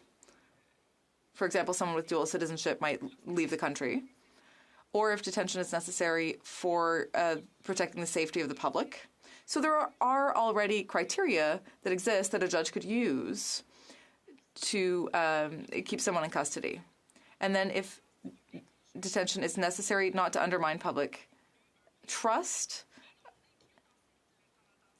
and also within that provision, it says that the judge must consider the circumstances in which the crime was committed, including whether a firearm was used. And the fact that the accused may have a long sentence for a firearms crime. So when they say that they want to strengthen bail provisions, and if they're then accused of, when they talk about strengthening bail provisions, that's already in the criminal code. So what would really be changed?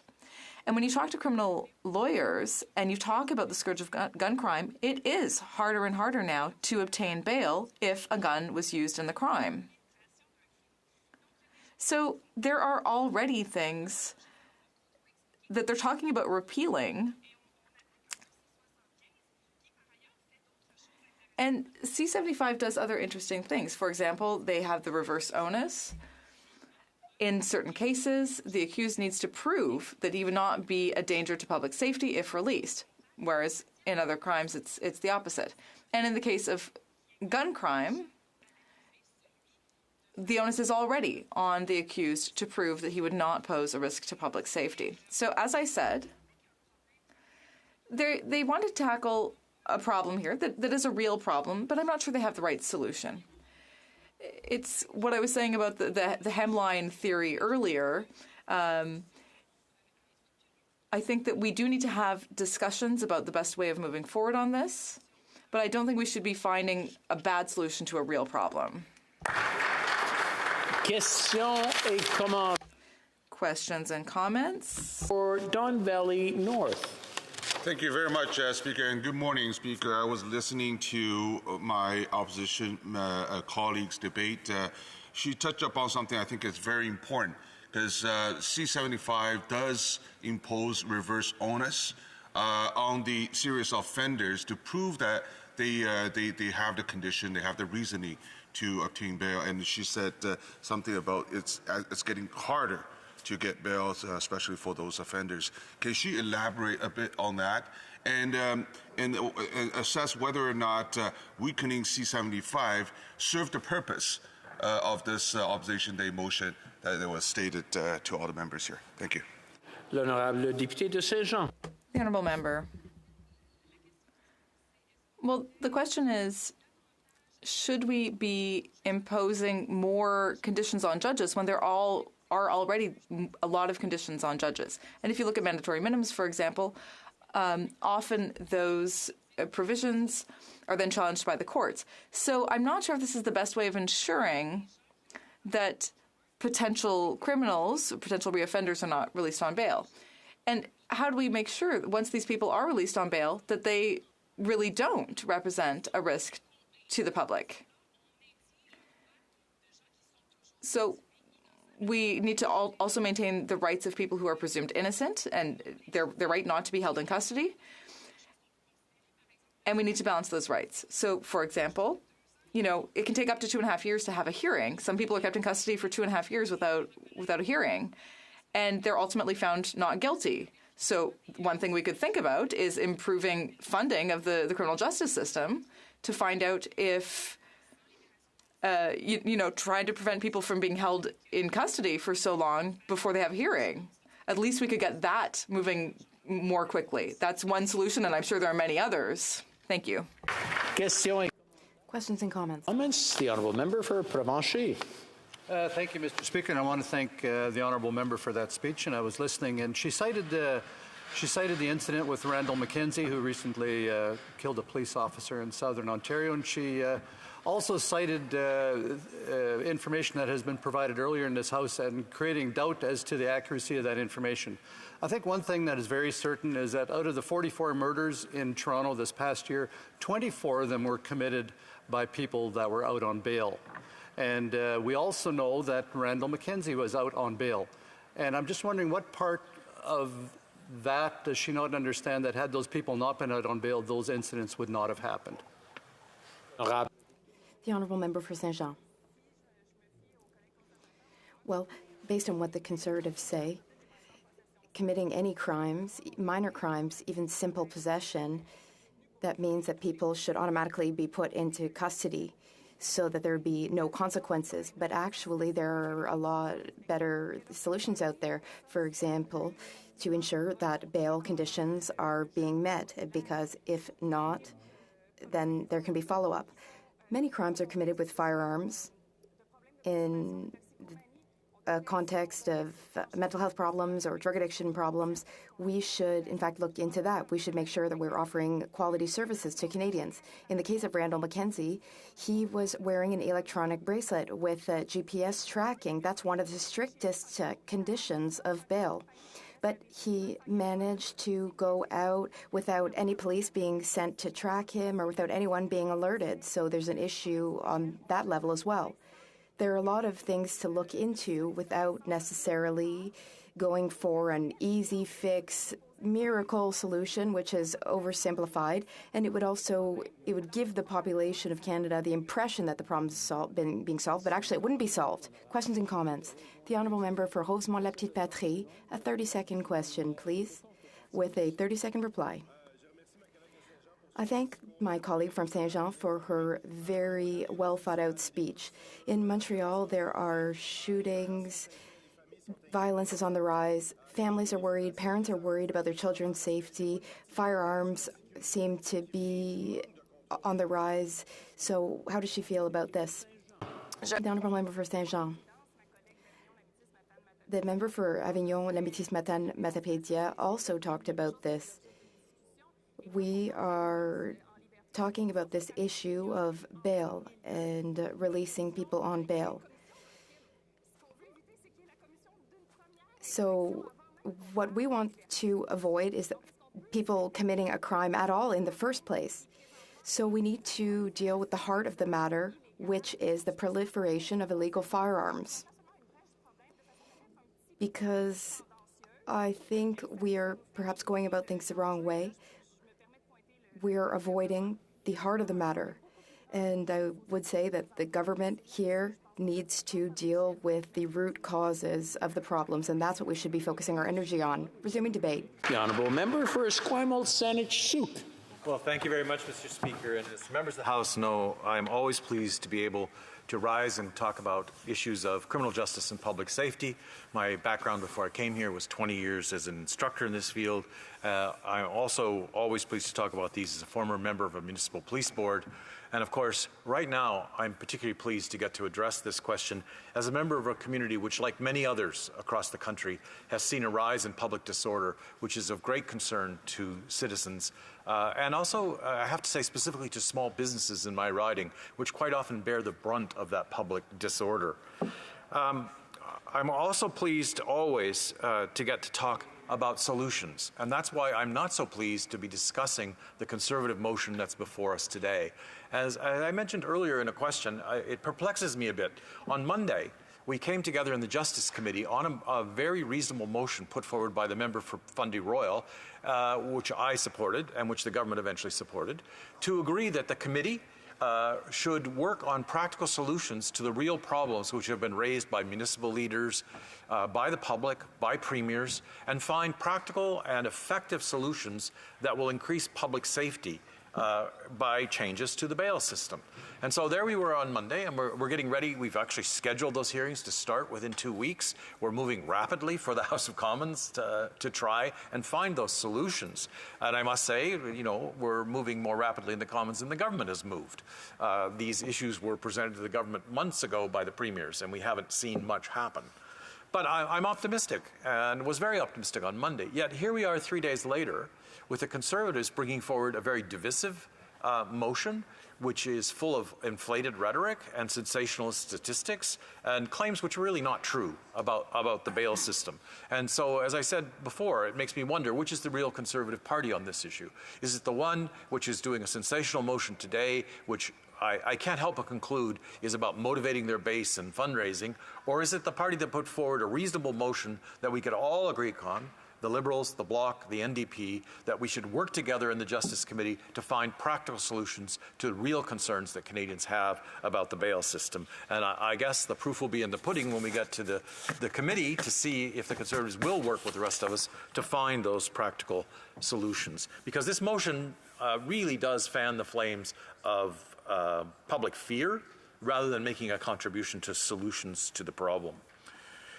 So New Democrats agree we need to find ways to address the problem created by certain violent criminals who have previously been charged and convicted of serious offenses who have ended up receiving bail. So we need to look at how we tighten the system in that aspect. But at the same time, we're also concerned about the public order questions. And we know that there's probably not an easy legislative fix to those public order problems that are caused. And they create real fear among citizens, rightfully so. But really we know that most of those public order problems are rooted in things like mental health issues, addictions, and poverty. And until we as a society address the poverty, the addictions, and mental health questions, and until the federal government actually delivers on its promises to provide more funding for those kinds of programs and to provide more funding to the provinces, then I don't think we'll have a real solution to the public order problems before us. Now, at the heart of what we're talking about today is sometimes is lost, and that's the presumption of innocence. And in any just society, those who are accused of a crime have the right to be presumed innocent, which is enshrined in our charter, until they're found guilty. And so in our system, we do have a presumption against pretrial detention. We really believe that you shouldn't be penalized by being detained before you've actually been convicted of anything. And it's kind of disturbing to me to look at our system and find that up to 2/3 of people in provincial detention centers on any given day have never been convicted of anything. They're there awaiting trial. That's a very large number. So when we hear people talk about our bail system as a catch and release system, it's not a catch and release system. We detain very large numbers of Canadians before trial. And who ends up being detained? Who doesn't end up getting the benefit of bail? It tends to be Indigenous people, racialized Canadians, new Canadians, low-income Canadians. Why is that? Because to get bail, we demand certain things. We say people must have a stable job, they must have a stable address, they must have someone who can supervise them while they're on bail. And of course, the people who have the least resources in society, therefore, have the least ability to meet those fundamental conditions for getting bail. And if somehow they do get bail, they have the least resources for meeting the conditions which might be imposed on them. And I know someone quite well who worked with an individual with mental health challenges and who was required to report to their bail supervisor on a regular basis, but couldn't get it together to do that because of their mental health challenges.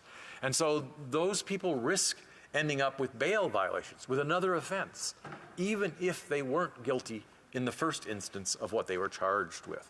And so what we have honestly operating in our system is one which contributes to the over-incarceration of Indigenous people, starting with the bail system, that contributes to the over-incarceration of racialized people, starting with the bail system, and one which contributes to the over-incarceration of poor people in this country, starting with the bail system. So while, yes, we acknowledge there are some problems with the bail system that we need to look at, New Democrats would expand that to take a look at what we can do to make sure that we aren't unnecessarily penalizing people by putting them into detention for long periods of time while awaiting trial. Mr. Speaker,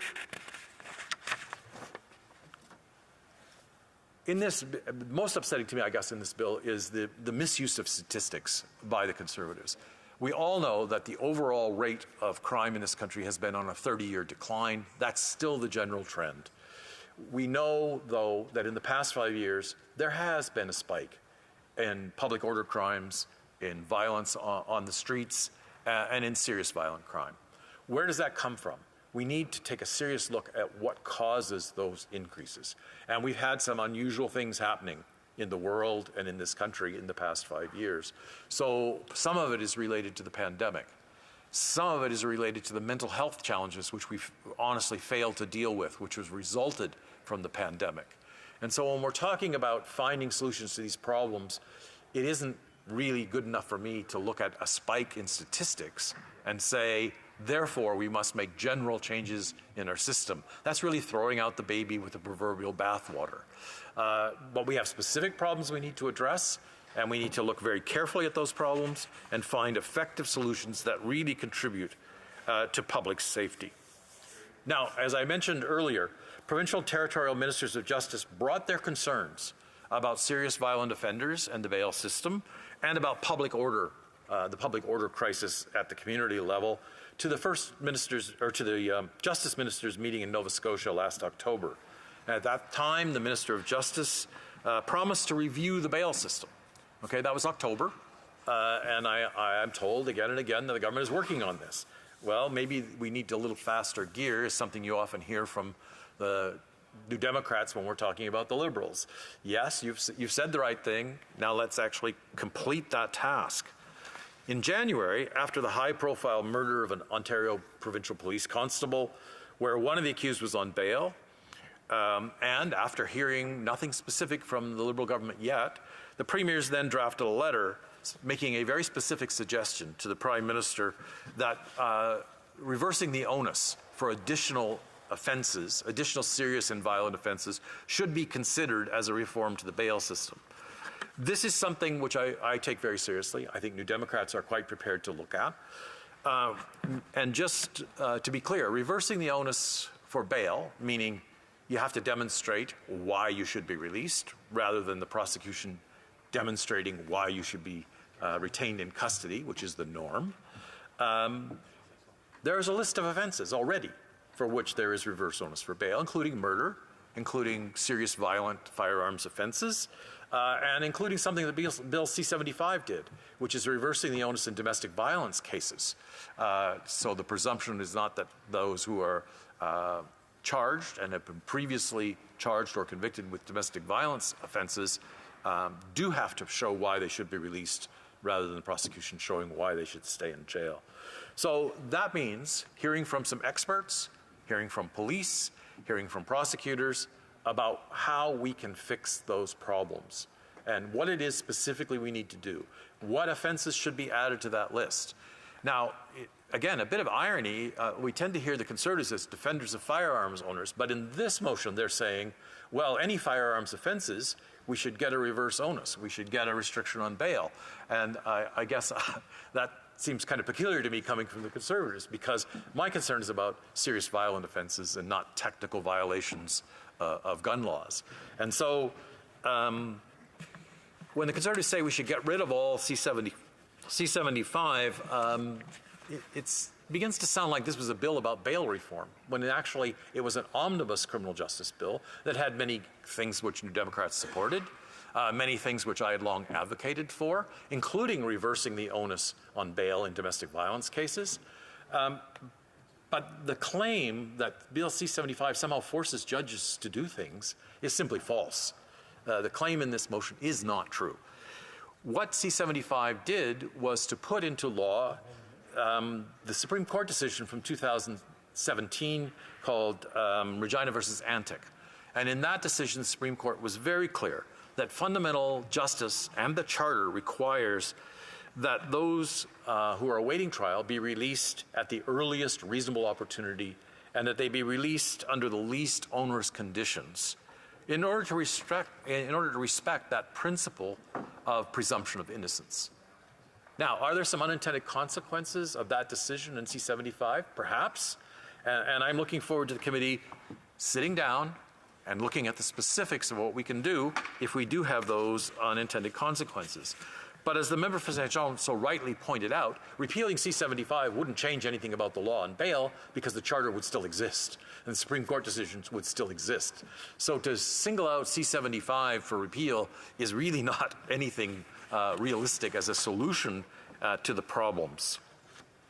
So what do I want as a New Democrat? What do I want as a member of Parliament? I want us to do that hard work at committee to figure out how we can reassure Canadians that those who are accused of serious violent crimes, who already have a record of serious violent crime, do not get bail before trial for another offense. But I also want us to take a look at that broader question of how we make sure that changes in the bail system don't inadvertently contribute to the denial or the inordinate detention of Indigenous people, of poor people, and of racialized Canadians. We can't make sweeping changes to that system and still respect the need to make a justice system which is fair to all Canadians. So, Mr. Speaker, with that, I'm going to conclude my remarks today. I want to say that I am disappointed with this motion, and for that reason, New Democrats are voting against it. But I want to say that I remain obvious that there's at least a part of the Conservative Party that came to the Justice Committee on Monday prepared to work seriously on these issues and find real solutions to the concerns that the public has about public disorder and about violent crime, and to find things that are effective in increasing public safety as a way of addressing those, and not a motion like this, which sensationalizes the problem and provides no real solutions. Thank you, Mr. Speaker. Questions and comments, questions et commentaires. The honourable member for Kingston and the Islands. Thank you very much, Mr. Speaker, and I thank the member from the NDP, my colleague, for his intervention today. You know, I can't help but reflect on the fact that there have been at least 3 that I know of pieces of legislation brought in by the former Harper government with mandatory minimum sentences that have been struck down by the court. And I guess the only way to go around that is you would either have to rewrite the Charter or use the notwithstanding clause. So my question to the member would be, you know, it seems as though Conservatives who keep bringing up or keep bringing forward legislation that clearly is infringing upon people's charter rights, I'm curious if he would be willing to share his thoughts on what a charter of rights developed by the Conservative Party would actually look like. Member for Esquimalt-Saanich-Sooke. Well, thank you very much, Mr. Speaker, and I thank the member for that question, which I will not take seriously. But I think he raises a concern, and that is that we've seen this rhetoric about tough on crime, and we saw it implemented in Canada under the Harper government. And 2 things resulted from that. One was the Supreme Court pointing out that most of those measures on the tough on crime agenda were unconstitutional and violated the Charter. But the second thing is that they were in place for a time in this country. And what was the result of them being in place? Did crime rates plummet? No, they didn't. Did costs of the justice system and the correction system skyrocket because of those measures? Yes, they did. Questions and comments, questions et commentaires. The honourable member for Cypress Hills Grasslands. Thank you very much, Mr. Speaker. I appreciate the member's speech. You know, one thing that he was talking about that I found interesting, and I'd like him to maybe just elaborate on a little bit more, is he was talking about people who are awaiting trial, as those being the people who are caught up in the system.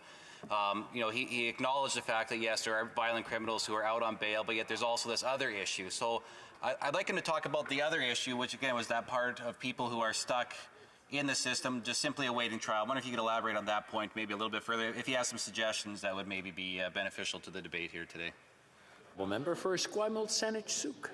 Well, I thank the honourable member for that question. I think it is a concern that we sometimes don't pay enough attention to, and that is a large number of Canadians who are never found guilty of anything have ended up spending a long period of time in detention before they were found not guilty of those offences. And in particular, this falls heavily on Indigenous people, on racialized Canadians, and on Canadians who have low incomes. It also falls heavily, unfortunately, on new Canadians and on immigrants and refugees. So the first solution to that, of course, is to have adequate funding for the justice system so that we don't have such large delays before cases actually get dealt with in court. And that's probably the easiest thing we could actually do. For a long time, there was a slowness in the appointment of judges. A Liberal government took a long time to get going on this, but they've now been filling those vacancies more regularly, and that will help cut those delays before people reach trial. Questions and comments? Questions et commentaires? L'honorable. The Honourable Member for Longueuil, Saint-Hubert. Thank you, Mr. Speaker. I'd like to thank my colleague for his speech. We're still dealing with a motion this morning that's on law and order, justice, which the Conservatives like to talk about. But I'd like to hear my colleague speak more about how it's important to work upstream, work on the indicators of poverty, for example, housing, mental health, addictions, all of those investments that the government could make to have an impact on the number of people who are arrested and the time they spend in prison. Member for Esquimalt Saanich-Sooke.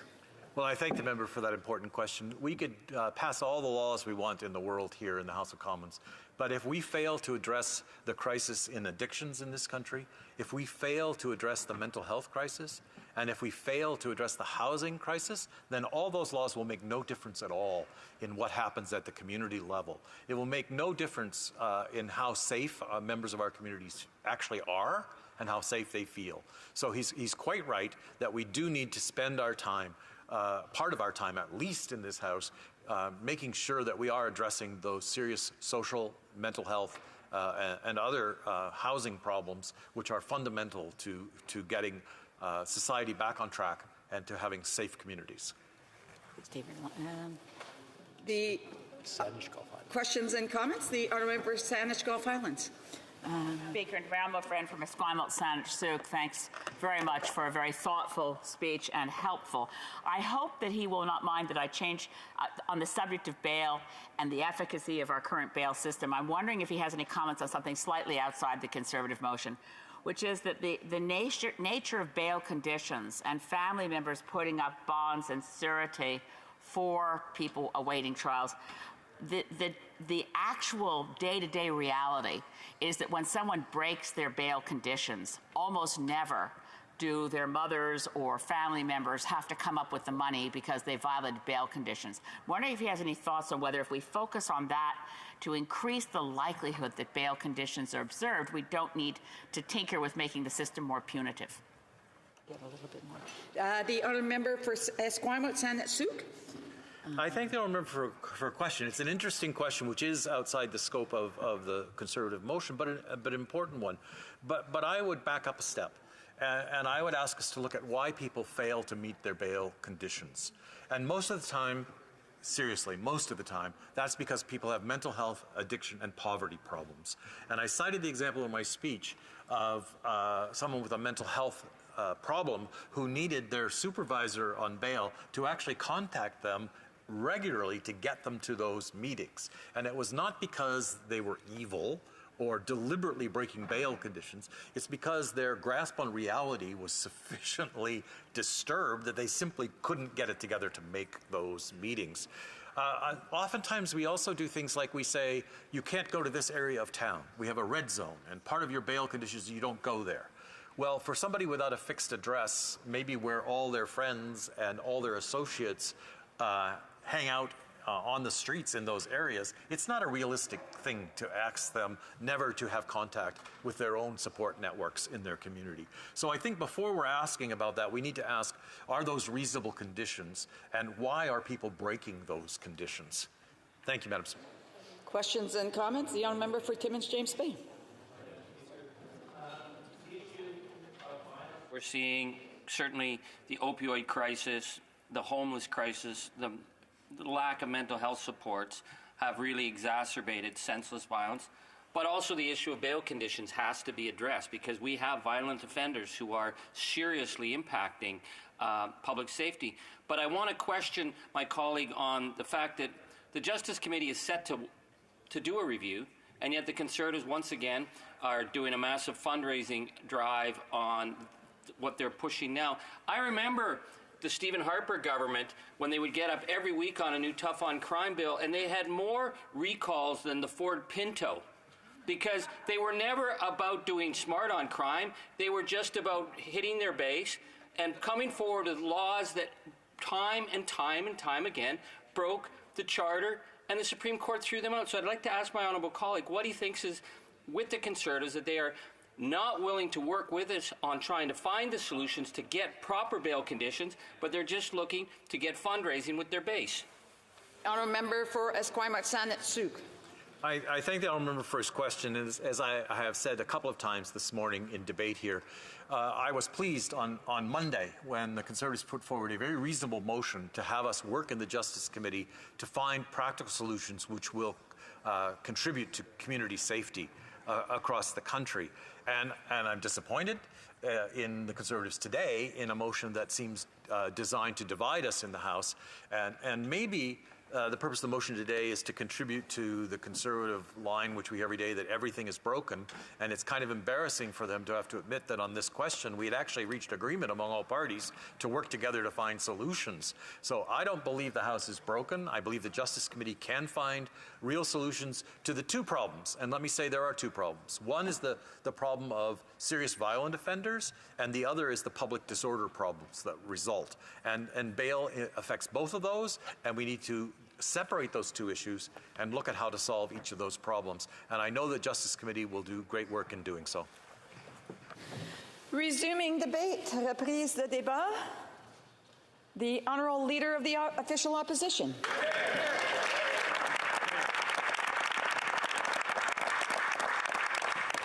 After 8 years of this Prime Minister, everything feels broken. After 8 years, we have half of Canadians cutting back on groceries and 20% of them skipping meals because the Prime Minister's carbon tax, with the help of the NDP, has made food prices unaffordable. After 8 years, Bloomberg says we have the 5th worst housing bubble on planet Earth as a nation, and Toronto, according to UBS, is the most overpriced housing market in the world. After 8 years of this Prime Minister, rent for the average apartment has gone from $1,000 to $2,000, and the average mortgage payment from $1,500 to well over $3,000. People's finances feel broken after 8 years. And also, what is broken? Our laws. Literally broken. Our violent crime laws have been broken 32% more than when this Prime Minister took office 8 years ago. There are major parts of our cities that have turned into crime zones after 8 years of this Prime Minister. We see this not just in the staggering anecdotes of people being hit in the face with ice picks on transit stations or doused in flammable liquids and lit aflame. We see it in the random attacks on strangers on the streets of Vancouver and Toronto. We see it in the half-dozen police officers murdered, in some cases by multiple offenders who were out on early bail because after 8 years of this Prime Minister, bail has become easier and more automatic to get for the violent offenders who do the most crime. And when we speak up against this broken bail system that the Liberals have created, they respond with their typical divide and distract. They attempt to convince people to be afraid of the solution rather than solving the problem. Now, they claim that Conservatives want to bring in some kind of Dickensian system of criminal justice, which is actually false.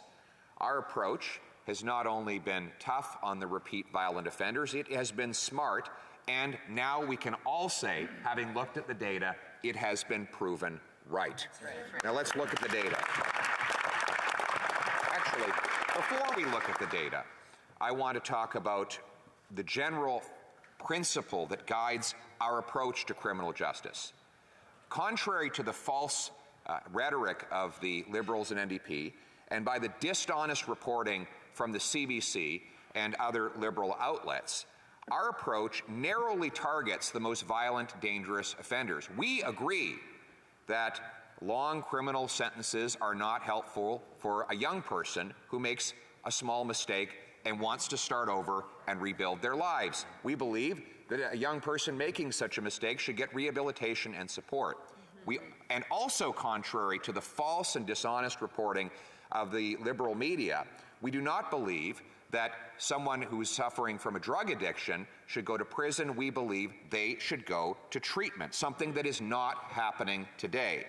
And we believe that those who prey upon those victims, including who prey on our drug addicts, should pay the real penalties and not the addicts themselves. We finally believe that the government should, instead of flooding our communities with dangerous and lethal drugs, should put our resources into recovery and treatment, as the Alberta government has done with great success in bringing down the overdose deaths that have afflicted people right across this country. And we see the alternative in British Columbia, where there has been a 300% increase in drug overdose deaths since this Prime Minister took office 8 years ago. His and the NDP approach in that province has been a disaster. It has created a living hell in certain communities throughout Vancouver, where addicts lie face down on the pavement, live permanently in encampments, and 6 people die every single day from overdoses. That is the empirical evidence about the approach that this government has taken. It is time to rescue our brothers and sisters, our friends and neighbors, to help them, yes, with the medications that reduce the symptoms of withdrawal, yes, with the medications that reverse overdoses, but also with recovery and treatment, and not by flooding our communities with drugs. Yes. That has not worked, and that is not the way to go. And now on to violent offenses. There are 2 different approaches. Conservatives believe that the most violent repeat offenders should serve longer sentences. This is the approach that we took when we were in government that led to both a reduction in crime and, interestingly, a reduction in incarceration numbers. Let's look at the data on the first point. When the Conservative government left office, there were 382,000 violent crimes. Obviously too many. That was in the year of 2015. But that has risen now, after 8 years of this Prime Minister, to over 500,000 violent crimes, an increase of 32%. Now, you might assume, listening to the rhetoric from the far-left media, that this is because everyone went to jail. Well, that's false, actually. During the previous Conservative government, the number of people behind bars actually dropped from 238,000 to 201,000, a reduction of roughly 37,000. 37,000 fewer people were behind bars. How is it possible, then, that you call it tough on crime? Well, the answer is we targeted the worst offenders, the repeat offenders, the frequent flyers, those that come back to commit one crime after another. And we see this phenomenon now reversed as this government has allowed those frequent flyer criminals to go back out on the street again and again. Let me turn your attention to a letter from the BC Union of Mayors, where they highlight the problem that we're trying to address today by fixing the broken Liberal bail system. In the letter, they say that the same 40 offenders had 6,000 negative interactions with police in 1 year. That's 150 interactions per year per offender, on average about 1 every 2 days. Across British Columbia, the same 204 offenders had 11,648 interactions with the police. Most of these, by the way, are arrests. So again, these same 204 offenders in all of British Columbia had about 50 interactions with police per year, per person. This is what's happening. The same repeat offenders are committing, in many cases, dozens and dozens of offenses. And then when police arrest them, they are released on bail the same day because of this Prime Minister's catch and release policies. They then go out and reoffend the same day, and police officers have to arrest them again. Ironically, this doesn't reduce the incarceration rate. What it does is it means the same people are incarcerated, but their incarceration is punctuated by short-term release, during which time they can go out and smash someone's face in, if we can be blunt about it, because that is what is happening with these random attacks. So what we as Conservatives propose is that those offenders who have a track record of multiple reoffenses, but then are charged again, should be kept behind bars to await trial until such time as they are either acquitted or they complete their sentences. Why? Because the evidence has shown that they are a danger to public safety. And that is why we want them behind bars. Not because we hate the offender, but because we love the victims and we want to protect them from future offenses.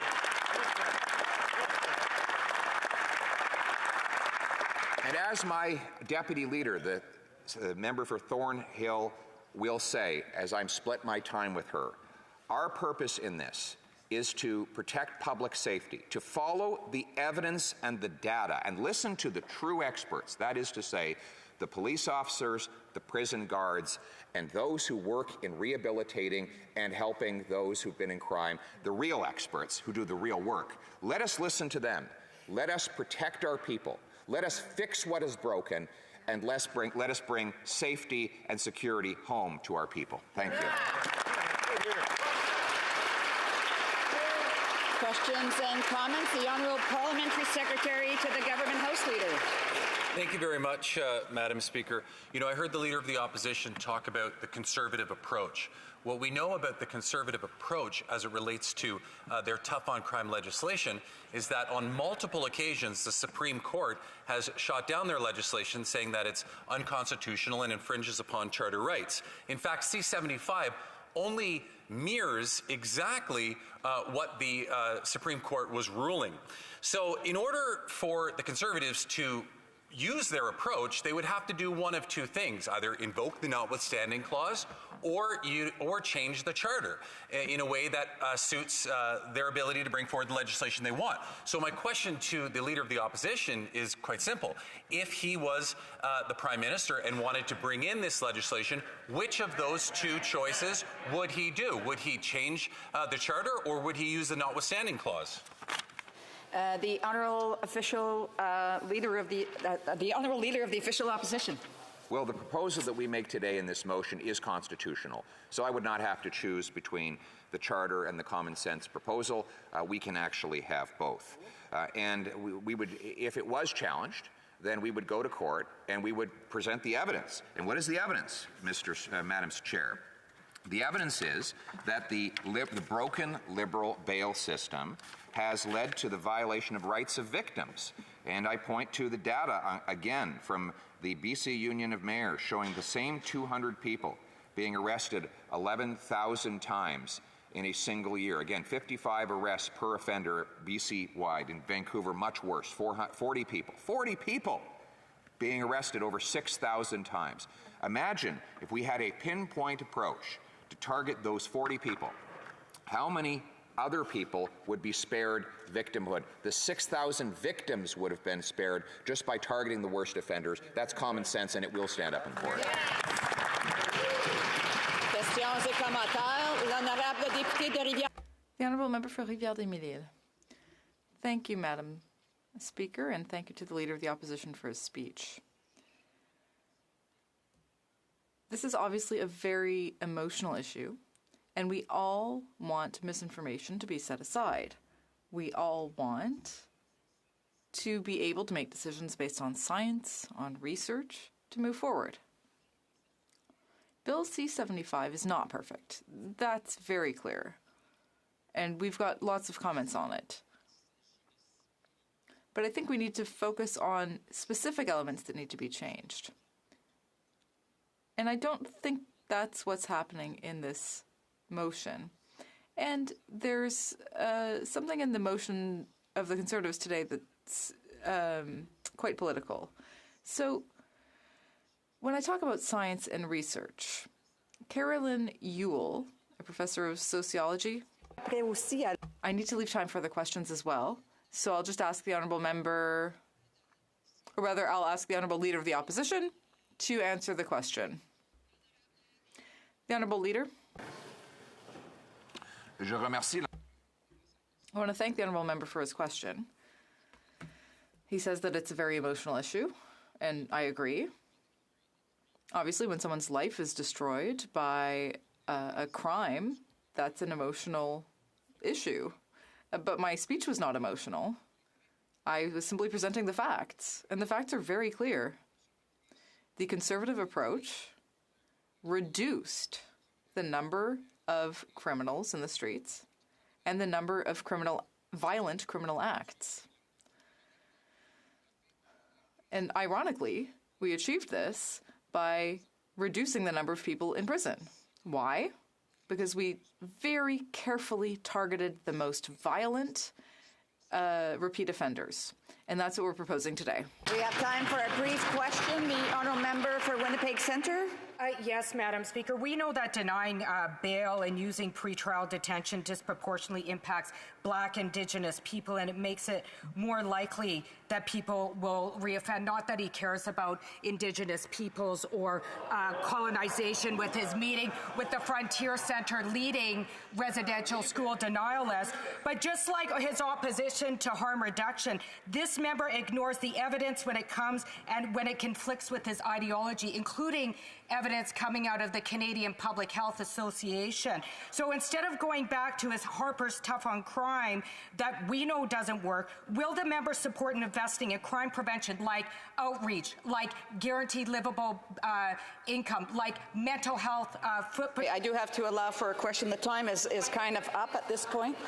The honourable leader of the official opposition, a brief answer, please. Well, we know that the member's approach, her approach, along with her coalition partner, the Prime Minister, has been an absolute disaster everywhere it's been tried. In Vancouver today, we have a more than 300% increase in the number of people who have died of drug overdoses. We have a 32% increase in violent crime right across the country. That member should take personal responsibility for her involvement in this Prime Minister's agenda that has led to that disastrous outcome. And we will take no lessons from her or her disastrous radical NDP approach, which floods our communities with dangerous drugs and puts the most violent offenders out on our street. Thank you.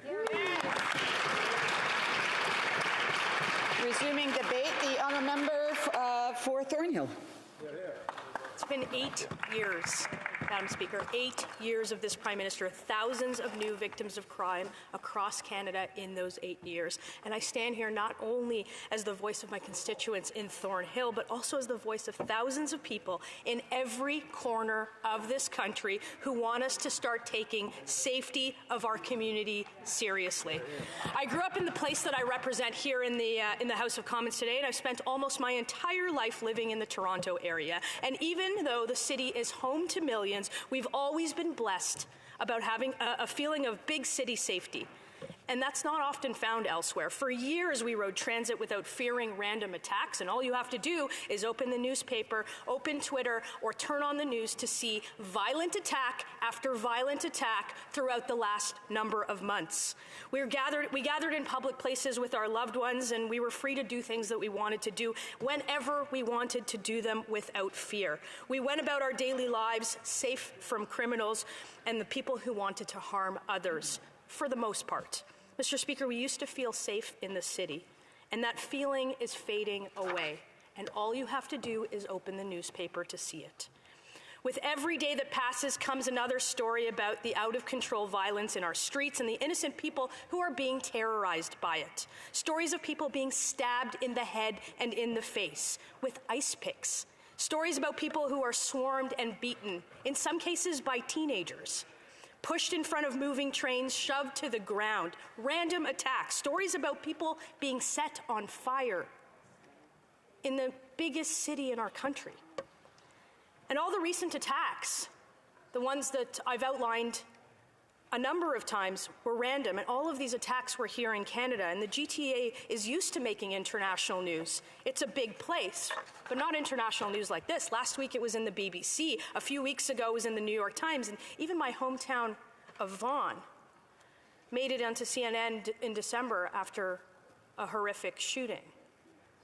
We're obviously seeing more of this. The rate is rising. The stats are clear. Rising crime is just not something that's tearing into my community, and it's not isolated. It's something that's happening in every single place, in every neighborhood across the country. It's happening in Vancouver, where entire sections of the city are being taken out by, or being taken over, I should say, by the out-of-control drugs and gang activity.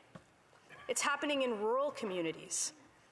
Everywhere, where only 18% of Canadians live, but 25% of violent crime takes place. Those numbers are shocking.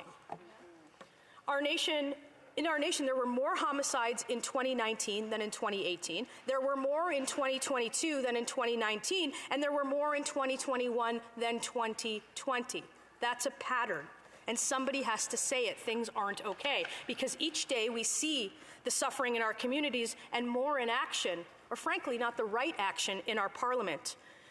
While our neighborhoods are affected by crime, the Liberals are busy telling us once again that it's somebody else's fault or it's somebody else's job, deflecting blame and denying guilt. But again, the stats are clear.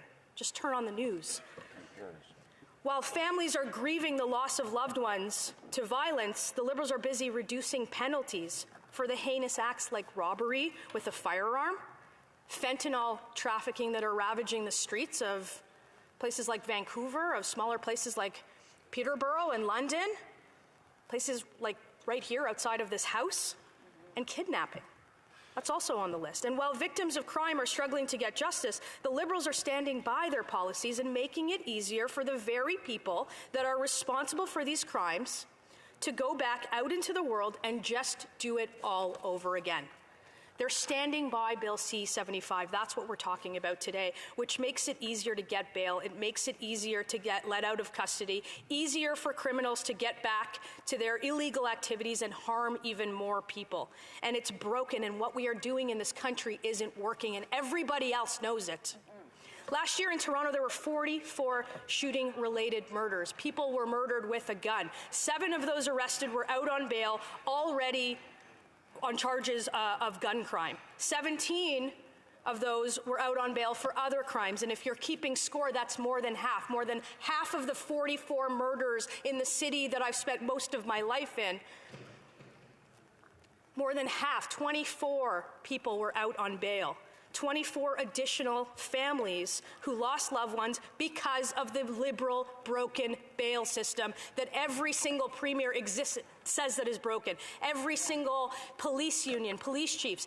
If you look at everybody else talking about it, they say that bail reform could save lives. And there are lots of other things that we can talk about, but not talking about this when you know that it can save lives. Not you, Madam Speaker, but when they know that it could save lives, would be irresponsible. In 2021, 165 people in Toronto who were out on bail for gun charges were arrested, including 98 of those people who were arrested on gun charges. It's broken, and what we're doing in this country isn't working, and everybody agrees. In the last time the Liberals were in power, violent crime, since the Liberals have been in power, I should say, violent crime has increased by 32%. Gang-related homicides by a staggering 92%. Carjackings have doubled in Toronto. Property theft, it's all gone up, it's broken, and what we're doing in this country simply isn't working. Our laws are broken. I think it's shocking that the Liberal member from Scarborough Southwest, he's a cabinet minister, and he's a former Toronto police chief, and he has said more about crime in Memphis last week than he has in his own city. That's disgraceful. And here today, Liberal members continue to insist that everything is fine and that nothing is wrong or that we're working on it. There was a meeting last November where all premiers and the federal government agreed to do something, and still there is nothing. 13 premiers have all written a demand letter to the Prime Minister to fix this, to fix our broken bail system. The voices are united. It's police officers, it's frontline officers, it's police unions, it's people on our front lines who are all begging this government to do something about it.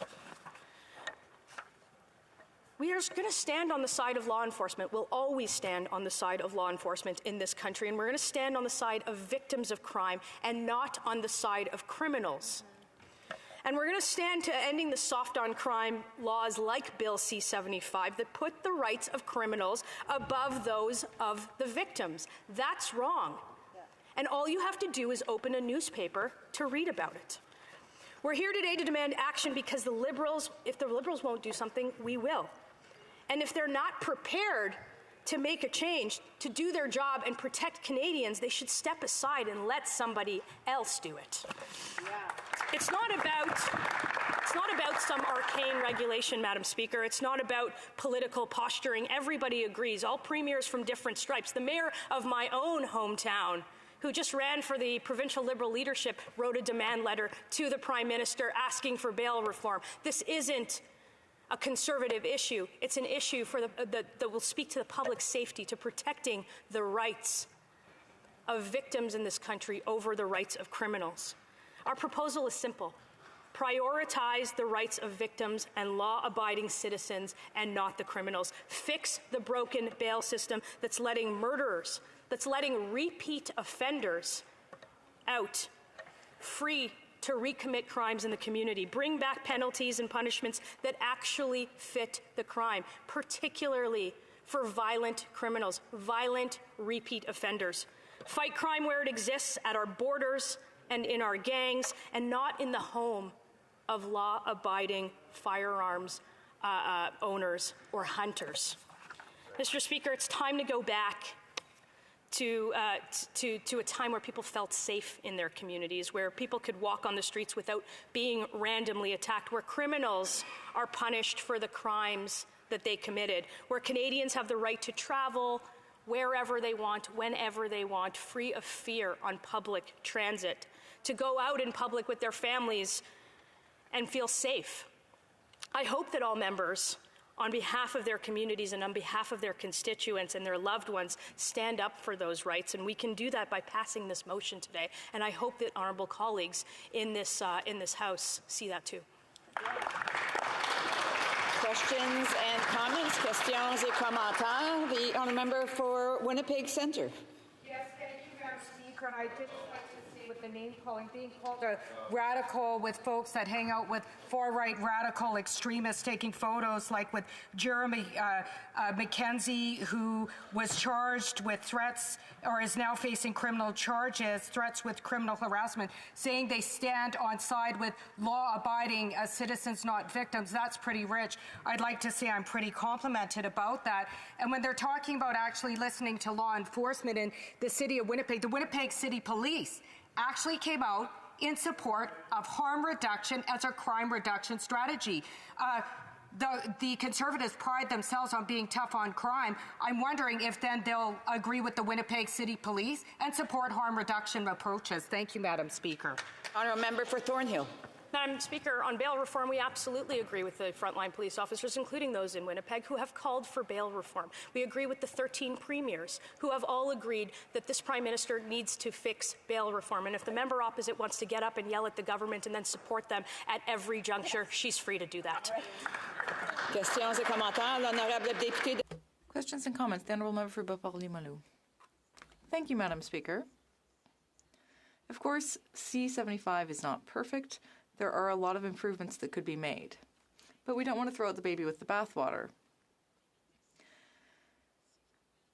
We also need to try to have a broad overview of the situation and ask, what is causing violence? A child is not born violent. Various things that happen during his life make him violent. Now, over the last 30 years in Canada, there have been many, many cuts made to the health transfers. Do we need to reinvest in health? Because that's one of the socioeconomic factors. Is this something that we need to be thinking about? Long-term investments in health transfers after 30 years of cuts? I'd like to get my colleagues' opinion on that. Speaker, I'm actually really happy to hear that my honourable colleague believes that there is a problem in our bail system. And I'm happy that she's willing to support some reform. That's exactly why we're here today, and I hope that she supports this motion. And there's no disagreement that it needs work. And this is not about, you know, a young person that made a mistake that we're putting away forever. That's not what Conservatives do. So any suggestion of that, I think, frankly, is just false. And I know that there are bigger problems, but it starts here, and it starts with bail reforms, because there are hundreds of frontline police officers out in the streets who have said this will save lives. So I hope that she supports that. Questions and comments? The Honourable Parliamentary Secretary of the Government House Leader. Thank you, Madam Speaker. In response to the speech that was given by the member, and indeed comments that have been made by several Conservatives today, they've been citing statistics which I just can't seem to find anywhere. They've said they're from Statistics Canada, but based on the numbers that they've been talking about with respect to crime rates and whatnot, I'm unable to locate the information.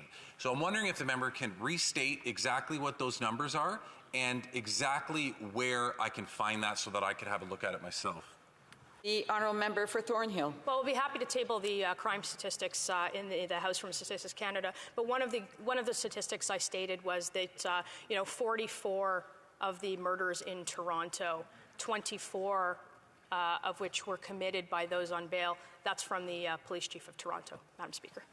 For a brief question, the Honourable Member for Barrie Innisfil. Thank you, Madam Speaker. And it's really disappointing and sad, quite frankly, to hear the other members of the House talk about this motion in terms of rhetorical or playing to a base. These are very real problems that are happening in our country, and there are organizations, police chiefs, big city mayors, police associations that are all coming together asking for bail reform in a nonpartisan manner. I'm wondering if the honourable member can comment a little bit more on that. Good question. Brief answer from the member for Thornhill. Thank you, Madam Speaker. And I think that you saw by who led off this debate, the Minister of Public Safety and the Minister of Justice in this country, that the Liberals know that this is a problem. The Liberals know that they haven't dealt with the problem. The Liberals know that everybody has been asking for bail reform in this country. And I look forward to actually seeing and hearing them say, we're going to do this and we're going to support this motion. Resuming debate, the Honourable Member for Mississauga, Erin Mills. Thank you very much, Madam Speaker. I'm pleased to have the opportunity to speak to the motion brought by the Honourable Member of Parliament for Fundy Royal. I would like to split my time beforehand with the member from Kingston and the Islands. First and foremost, Madam Speaker, I'd like to acknowledge the tragic and disturbing events involving the recent deaths of several police officers in this country.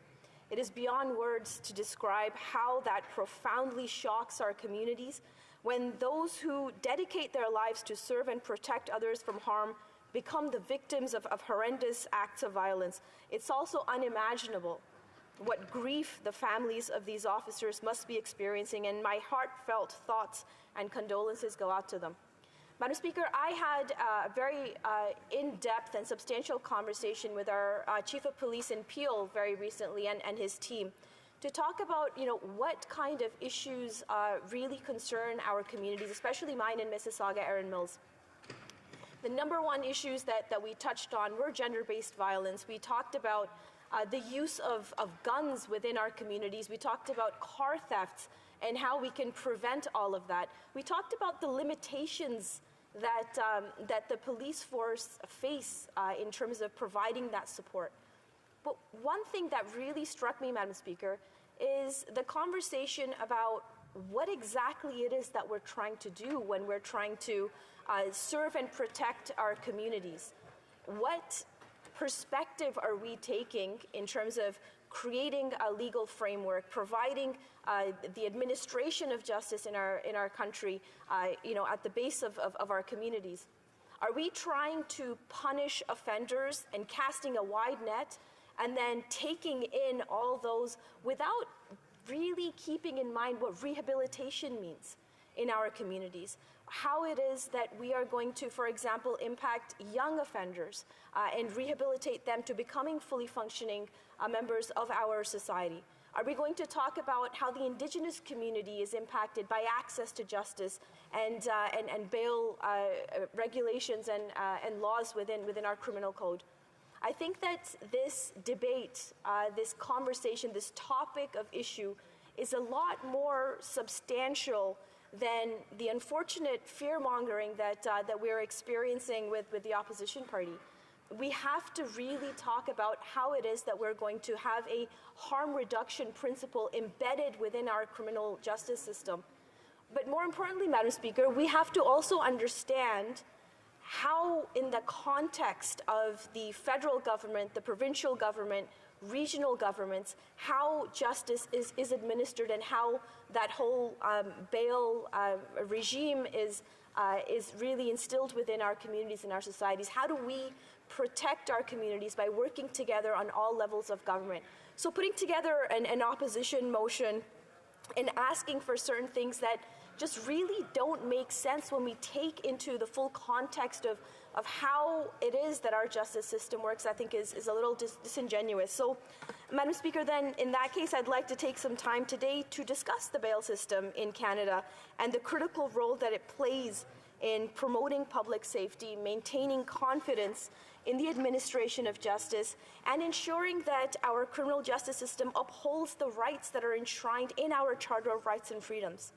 I'd like to maybe start by saying a few words about Canada's criminal justice system and the importance of that institution.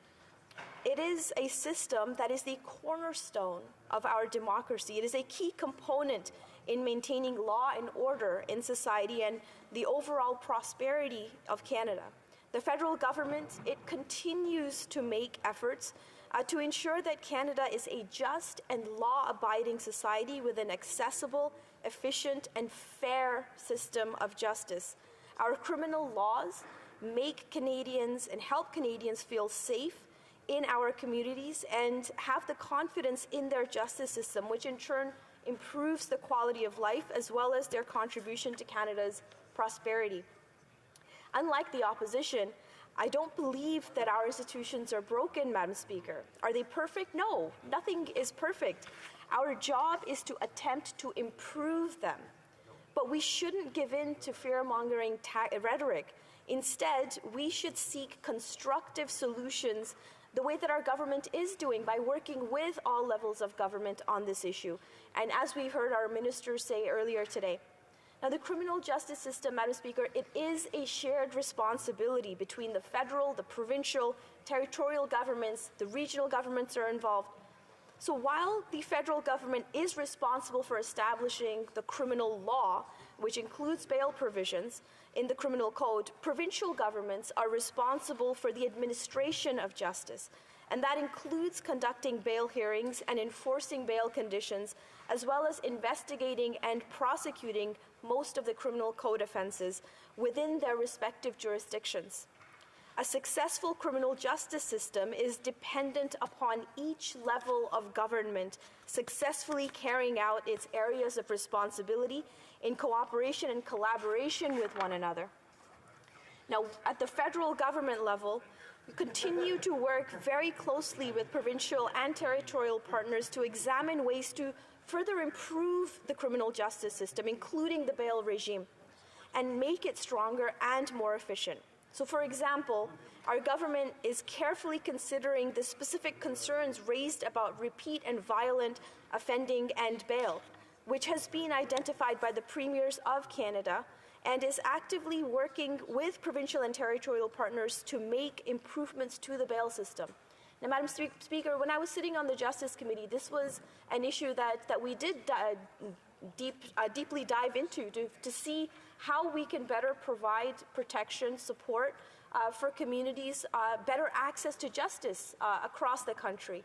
And we've really learned from witnesses, experts from across the country, that we have to take an approach that is contextualized by all of those equity-seeking groups to ensure that we are, whatever system that we are trying to improve, it is fair for everybody. Hence, going back to our Charter of Rights and Freedoms and the importance of it within our criminal justice system. Canada's bail system contributes to enhancing public safety and confidence in the criminal justice system by allowing the pre-trial detention of accused persons in cases where there is just cause to do so.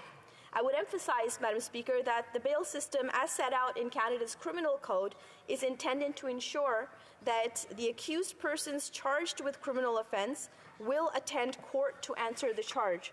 The accused will not pose a risk to public safety prior to their case being heard or trial, and confidence in the criminal justice system is maintained with respect to whether or not the accused is detained. If there are concerns that an accused person released after being arrested would compromise those objectives, police can detain the accused and bring them before a justice where they will have a right to a bail court hearing to determine whether they should be released. Pre-trial detention of an accused person is justified where it is necessary for the protection or safety of the public, including if there is a substantial likelihood that if released from custody, the accused will commit a criminal offense. Now, where an accused person is released, police or courts are empowered to impose certain conditions that the accused is required to follow until their case has been resolved or the end of their trial. For example, the court can impose any reasonable conditions that they consider desirable or necessary to ensure the safety and security of any victim or witnesses to the offense. For certain specific offenses, largely offenses involving violence, the court is required to impose a condition prohibiting the accused from possessing a firearm or prohibited or restricted weapon or ammunition unless it considers that such a condition is not required in the interests of the safety of the victim, the accused, or any other person.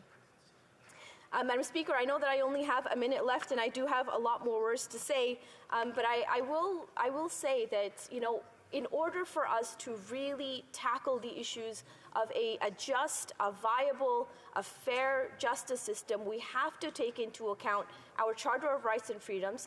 We have to take into account how the administration of justice by provinces is taking place. And also, importantly, Madam Speaker, we have to take into account how are we supporting those on the front lines. Do they have the resources that they need? For example, in our region, for Peel Police, we're trying to ensure that the officers have ability to access mental health supports, for example. How does that really play into it? I would really appreciate, Madam Speaker, if colleagues in this House from all aisles are able to really work on that full context of what a bail reform looks like with all levels of government. Thank you, Madam Speaker. Questions and comments? The honourable member for Bruce Grey, Owen Sound. Thanks, Madam Speaker. Thank the member from Mississauga, Erin Mills, for her speech. She talked about and highlighted the need that the current bail system needs to be improved. Changes need to happen. So I just got two kind of simple questions for her, Madam Speakers. One, does she agree it's an urgent problem and the second part of the question is how much time is realistic to address this urgent problem and make these necessary changes to bail reform in our bail system in Canada? The honourable member for Mississauga, Erin Mills. Thank you very much, Madam Speaker. And the whole point of it is that there is no flip of a switch.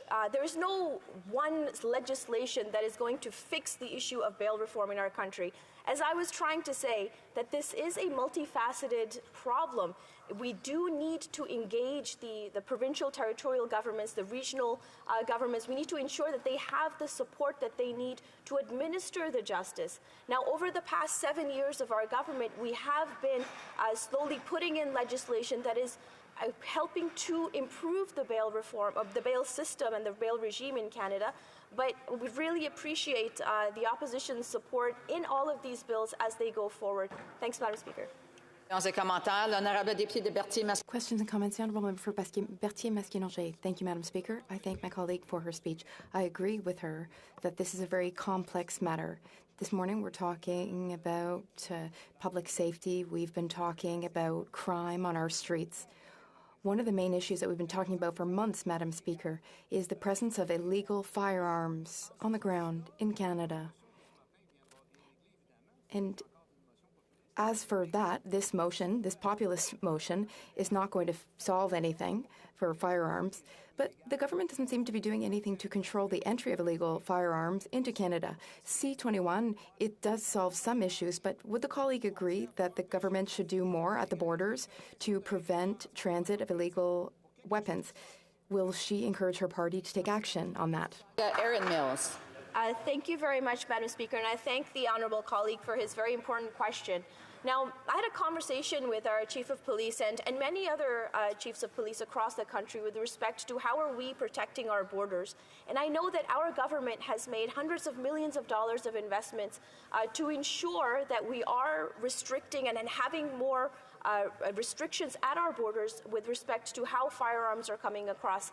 And I've talked to chiefs of police who tell me exactly how they're brought in. That feedback has been taken in, and our government has made those investments. But again, Madam Speaker, I really think that this is a complex issue. It is something that we need to work on a more fulsome context. I would have hoped that the opposition, when they were in power, would have invested more, but in fact, according to my readings, they actually cut the funding to our borders by about a third, by the time that they were done with their governance. Thank you. Questions and comments. The Honourable Member for Timmins, James Spade.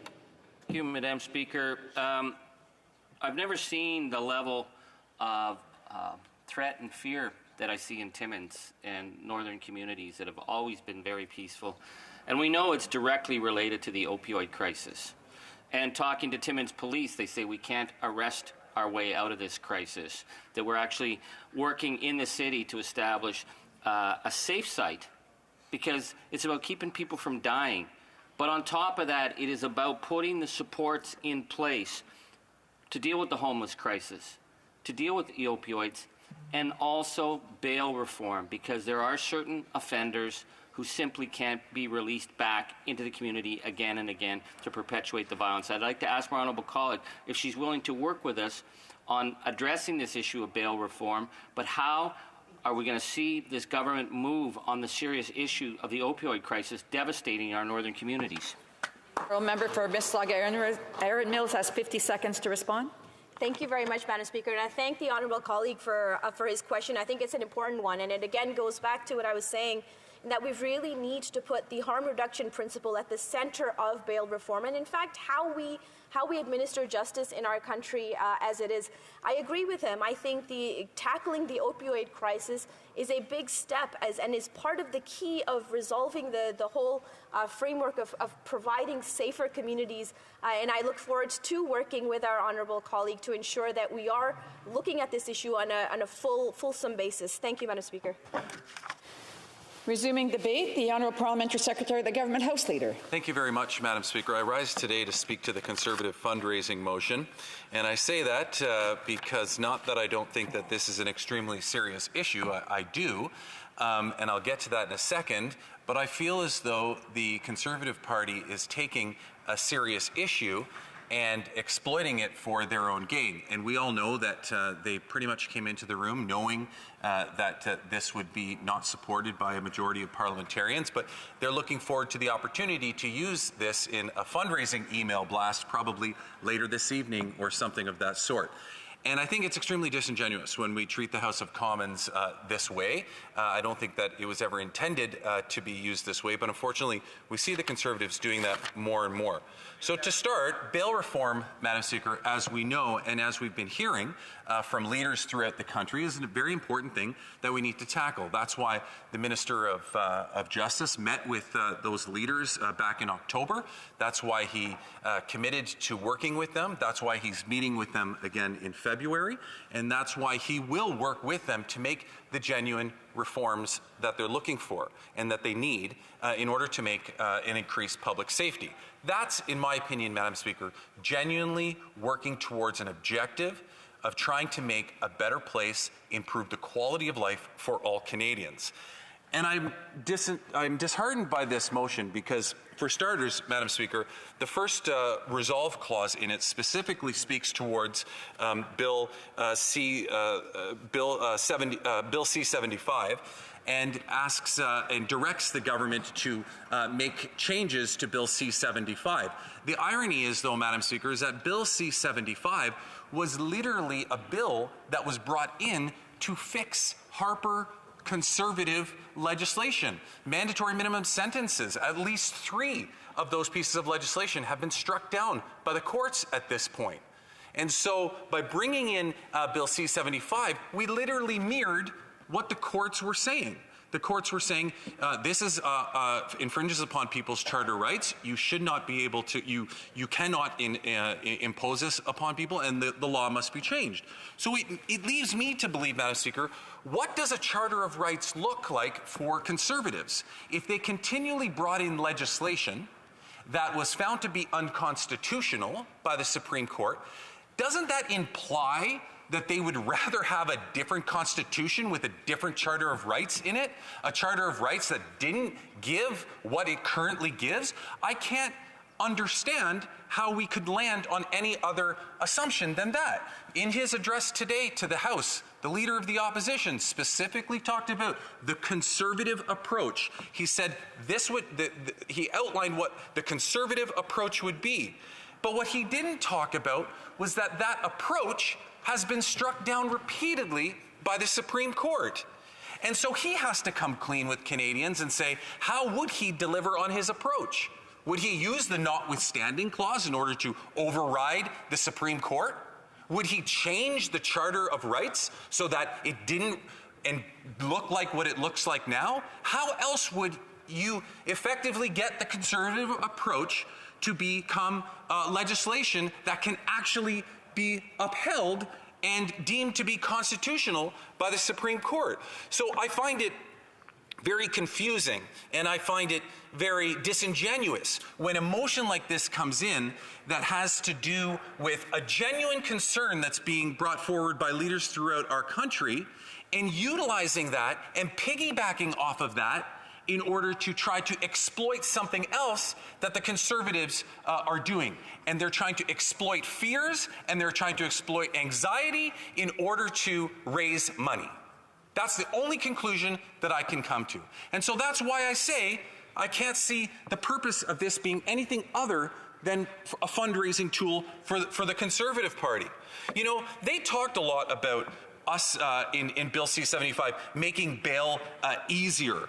That is not what the Bill C-75 was about. As a matter of fact, one of the changes in C-75 made it more difficult for people to get bail, put the onus on the accused to explain why they should be getting bail. And that was specifically as it related to intimate partner violence. And so I keep coming back to this point of, you know, why would they intentionally exploit these fears if it was for nothing other than political gain? And, you know, time after time, we see this narrative coming forward from Conservatives. We see them standing up in this House and suggesting that it's suggesting that this government is directly responsible for some of the things that were put into C-75, specifically as it relates to those reforms that were only needed because the former Conservative government that had put in legislation did so in a way that infringed upon people's charter rights, if you're willing to accept the ruling of the court. And so, as I said, C-75 did not change the criteria of when an accused person can be released by police, a judge, or justice of the peace. And it's important to point that out, Madam Speaker, because we've heard repeatedly from Conservatives today that that's the case. In fact, as I indicated, it made it harder, Madam Speaker, for some individuals to get bail, especially, as I said, as it related to intimate partner violence. C-75 also imposed what is called the reverse onus, as I indicated, for bail imposed on an accused charged with certain firearms offenses. This means that the accused will be detained pending trial unless they can prove that bail is justified. And C-75 was adopted following a binding Supreme Court decision. So for the Conservatives to come in here and the first clause, the first resolve clause in their motion be that we immediately repeal the elements of Bill C-75 is disingenuous at best, Madam Speaker, because we were literally replying to what the courts were telling us, the Supreme Court of Canada were telling us that had to be done in order to maintain people's charter rights. So I come back to where I started, Madam Speaker, and that is, what is it going to be? Do Conservatives believe in the Charter? Do they believe in those rights? Because they keep bringing forward legislation that imposes upon them. Do they believe in those, or would they like to see that Charter changed? And if they do want to see that Charter changed, what would they have it look like?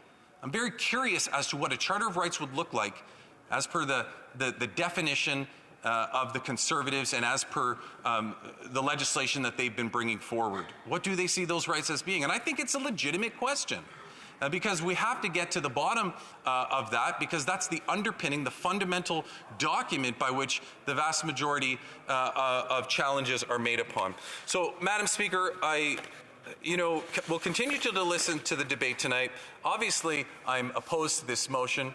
I'm glad to see that the majority of colleagues in this House are coming from the same position on it. I think it's the responsible thing to do.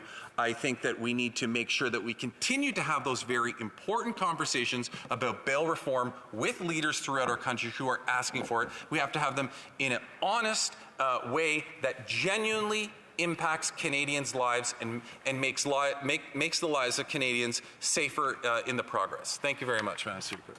And comments? The honourable member for Barrie Innisfil. Thank you, Madam Speaker. A while ago, a wise man once told me, never argue with a fool because they'll never know your rights. So against my better judgment, I stand up here. The difference between the Liberals being in government and the opposition party Conservatives putting this motion forward is that we're actually listening, Madam Speaker, to the voices of Canadians, those police chiefs, those police associations, those big city mayors, the premiers of all of the provinces and territories in this country who are demanding bail reform as a result of the failures of C-75 and Bill C-5. They're seeing it on the streets. And what happened with Constable Perscala was the blowing off the top of a volcano. As sad and as difficult as that situation was, it was festering underneath in the judicial system. And now all of these groups are calling for changes. Why won't the government listen to these groups, and why won't they implement the changes that are being called for? The Honourable Parliamentary Secretary. The government is listening to these groups, Madam Speaker. The Justice Minister met with those leaders throughout our country who are demanding these changes back in October. That's when they initially had a discussion about this. He's since indicated in this House today, I'm sure the member from Barrie Innisfil was here to hear that. He indicated in this House that those discussions were ongoing and that he would be meeting with them again in February. So the member asks, why won't we agree to this? Why won't we agree to changing Bill C-75? C-75 was literally just about fixing the mistakes that the previous government made that were identified by the Supreme Court. And as the member from my colleague from the NDP earlier said, he made a really good point where he said, despite the fact that it may have been found unconstitutional 10, 15 years later, these laws, lives were still affected in the meantime. Charter rights were legally infringed upon in the meantime. And that's what the Conservatives would like to see happen. They have no problem at all with seeing that occur. The Honourable Member for Abitibi-Témiscamingue. Thank you, Madam Speaker. I was listening to my colleague speak, and I've been listening to debate since this morning. Perhaps, his argument to have a Conservative fundraising campaign, but perhaps there's also urgency to act for their government while they have a majority of more moderate people in this House.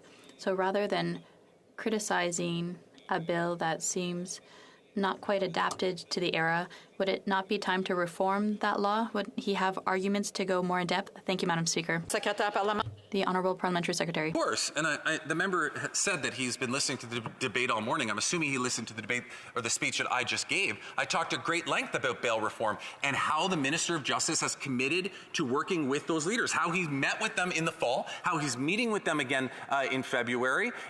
He is committed to ensuring that we can bring forward the proper legislation and reforms necessary. So I'm not critical. By the way, this isn't a bill. This is just a motion. I am very critical about the intent of this and what's behind it. I don't believe that any of the resolve clauses in here actually would make changes that were constitutional that would benefit anybody. I think what's necessary is for the conversations to happen at the local levels and at the provincial and territorial levels so that the proper reforms can come in. Questions and comments? The honourable member for Windsor West. A brief question. Thank you, Madam Speaker, and to my colleague. One of the things that we do have, I think, consensus in the House is stopping illegal guns coming in to Canada, especially from the United States, along my border point in Windsor, as well as other places in Ontario and across the entire country in particular. We've seen in the past, the Harper administration actually cut the integrated teams that we had with the United States to actually do pre-investigations and actually do joint task force analysis and so forth.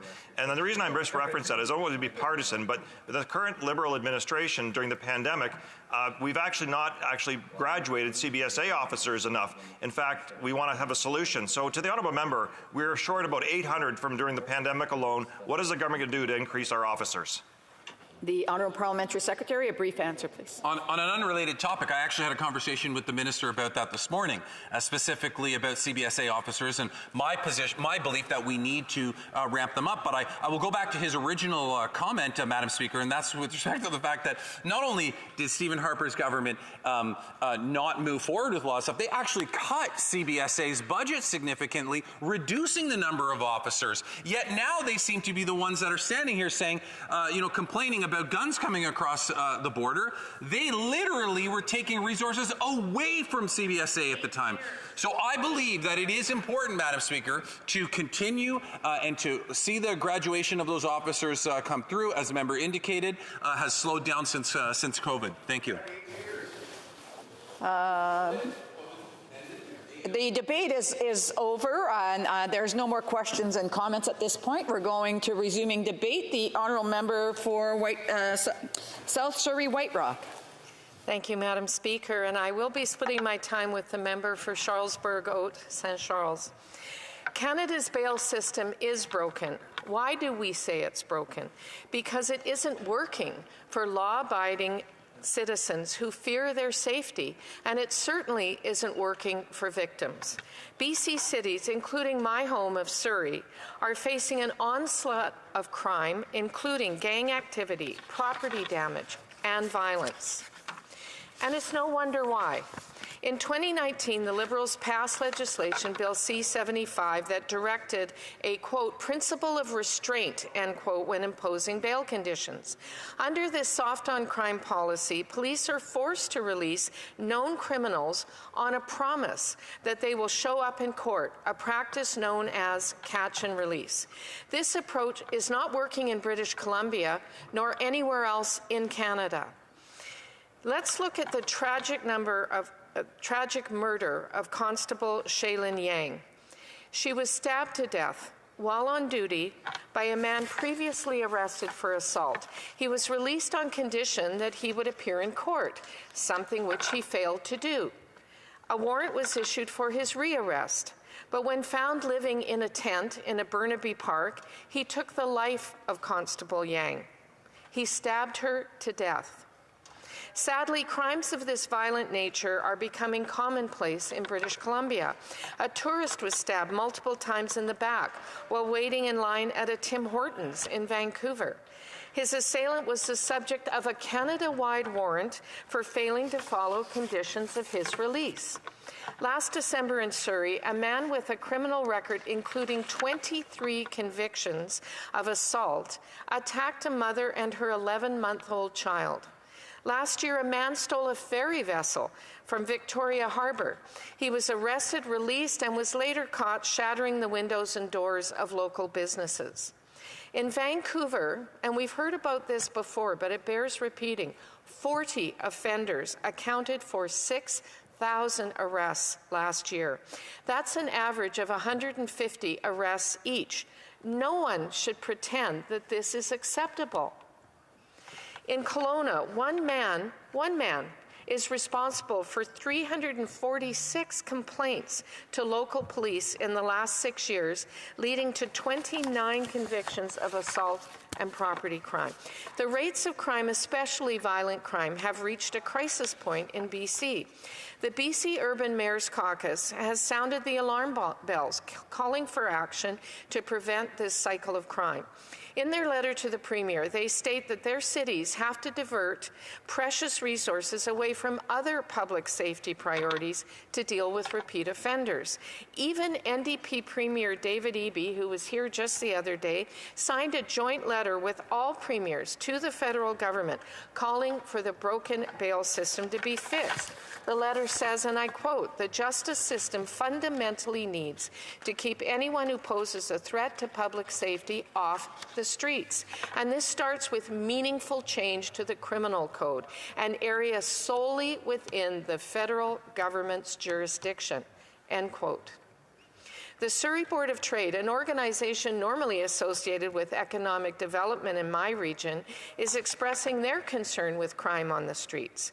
They recently said, and I quote, "The economic development of any community relies upon its reputation as a safe, viable region in which to locate and do business."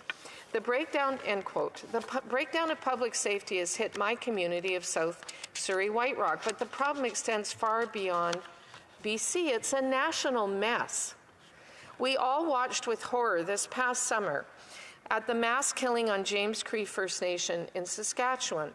The perpetrator had previously been charged with over 120 crimes, but none of that prevented him from taking 10 Indigenous lives.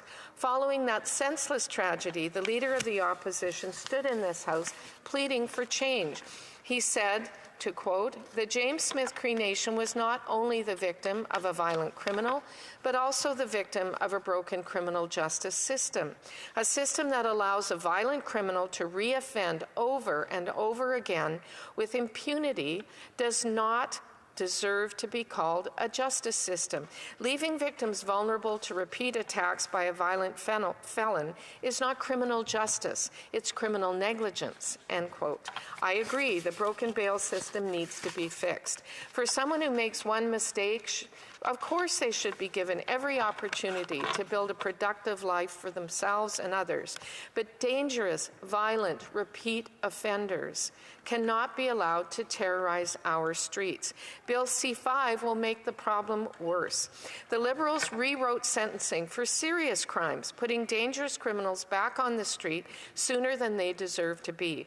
They lowered sentences for crimes like assault with a weapon, abduction of a minor, and participation in activities of a criminal organization, making these crimes eligible for summary convictions. They expanded house arrest for other serious offenses, including sexual assault, kidnapping, human trafficking, motor vehicle theft, and arson. Imagine how victims feel marginalized, how their suffering is ignored. They eliminated mandatory prison time for serious gun crimes, including robbery or extortion with a firearm, weapons trafficking, discharging a firearm with intent, using a firearm in commission of a crime, and reckless discharge of a firearm. While the Prime Minister is letting drive-by shooters and gun runners back into our community, he is going after law-abiding hunters and sports shooters. Meanwhile, in the middle of the opioid crisis, he eliminated mandatory prison time for drug dealers. Over 31,000 Canadians have lost their lives to overdose since these Liberals took office 8 long years ago. Now the crime of producing heroin, cocaine, fentanyl, or crystal meth is not subject to a mandatory minimum sentence. The same goes for drug smuggling and drug trafficking. The blame for this mess lies at the feet of the Prime Minister and his Liberal Party. But in a minority parliament, he can't act alone. The NDP are complicit. 13 NDP MPs from BC voted for the reckless erosion of the justice system, and they too must be held to account. They changed the justice system to cater to the sensibilities of left-wing activists who want to defund the police rather than provide safe streets for our citizens. And now 5 police officers have been murdered in the past year. The new justice system puts the criminal first and the victim last. Offenders first, the needs of the community last. It frees the felon while tying the hands of law enforcement. What is the result after 8 years? Violent crime is up 32%. Homicides are up 30%. Gang-related murders up 92%. And sexual assaults have increased by 61%. Next election, voters in the Lower Mainland and on Vancouver Island can count on Conservatives to clean up the mess made of our cities and our rural communities. We will fix Canada's broken bail system by repealing the elements enacted by Bill C-75, which force judges, some of whom are now publicly complaining, which is very unusual for an independent judiciary, to release violent repeat offenders onto the streets, allowing them to reoffend.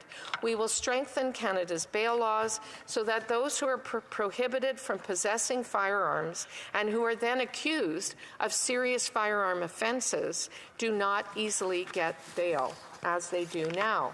And we will target violent repeat offenders and ensure that Canada's justice system puts the rights of law-abiding Canadians first. We will restore safe streets and protect our citizens from violent crime. Canadians are hurting in so many ways under these Liberals. They don't care, but Conservatives do. Thank you, Madam Speaker.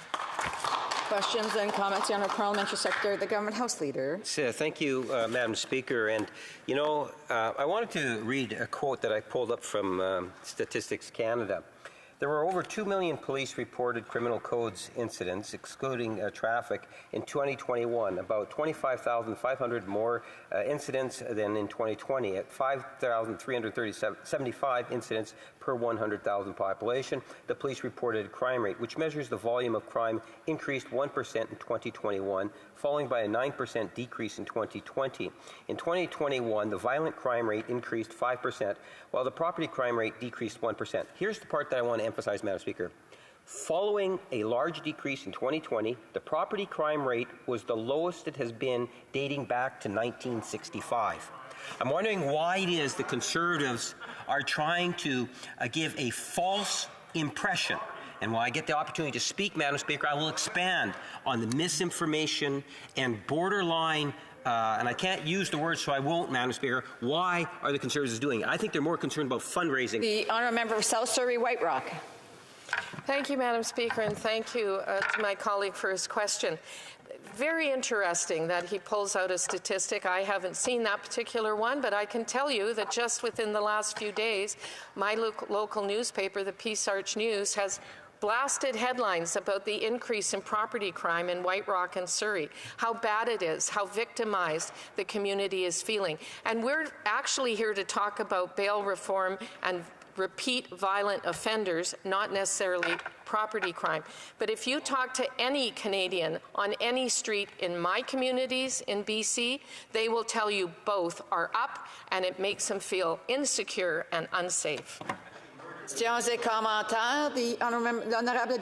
Honourable Member for Abitibi-Témiscamingue. Thank you, Madam Speaker. I understand that the events raised by the Conservatives today are deplorable. I'd like to hear my colleagues speak about young offenders. What do we do with our young people? I think having them understand the consequences of their actions has always been a good thing, rather than cracking down and putting them in prison, especially for young people. I'd like to hear what my colleague proposes for young people. Surrey White Rock. Well, thank you to my colleague for his question, Madam Speaker. As we've already said, and in fact the leader said today, we're not interested in long prison sentences for young offenders who maybe make a mistake and want to turn their lives around, or people addicted to drugs who really want to free their lives from the travails of addiction. We're talking about violent repeat offenders. When it comes to our young people, we hope they'll make better choices, and we want to help them do that through rehabilitation programs, through support, and through drug addiction programs and recovery, something that not enough money, investment, or time has been spent by this Liberal government. Questions and comments? The honourable member for Windsor West. Jerry, and to my colleague, I'm hoping to find some consensus, at least from today. I think we can get that on the border with regards to our customs officers.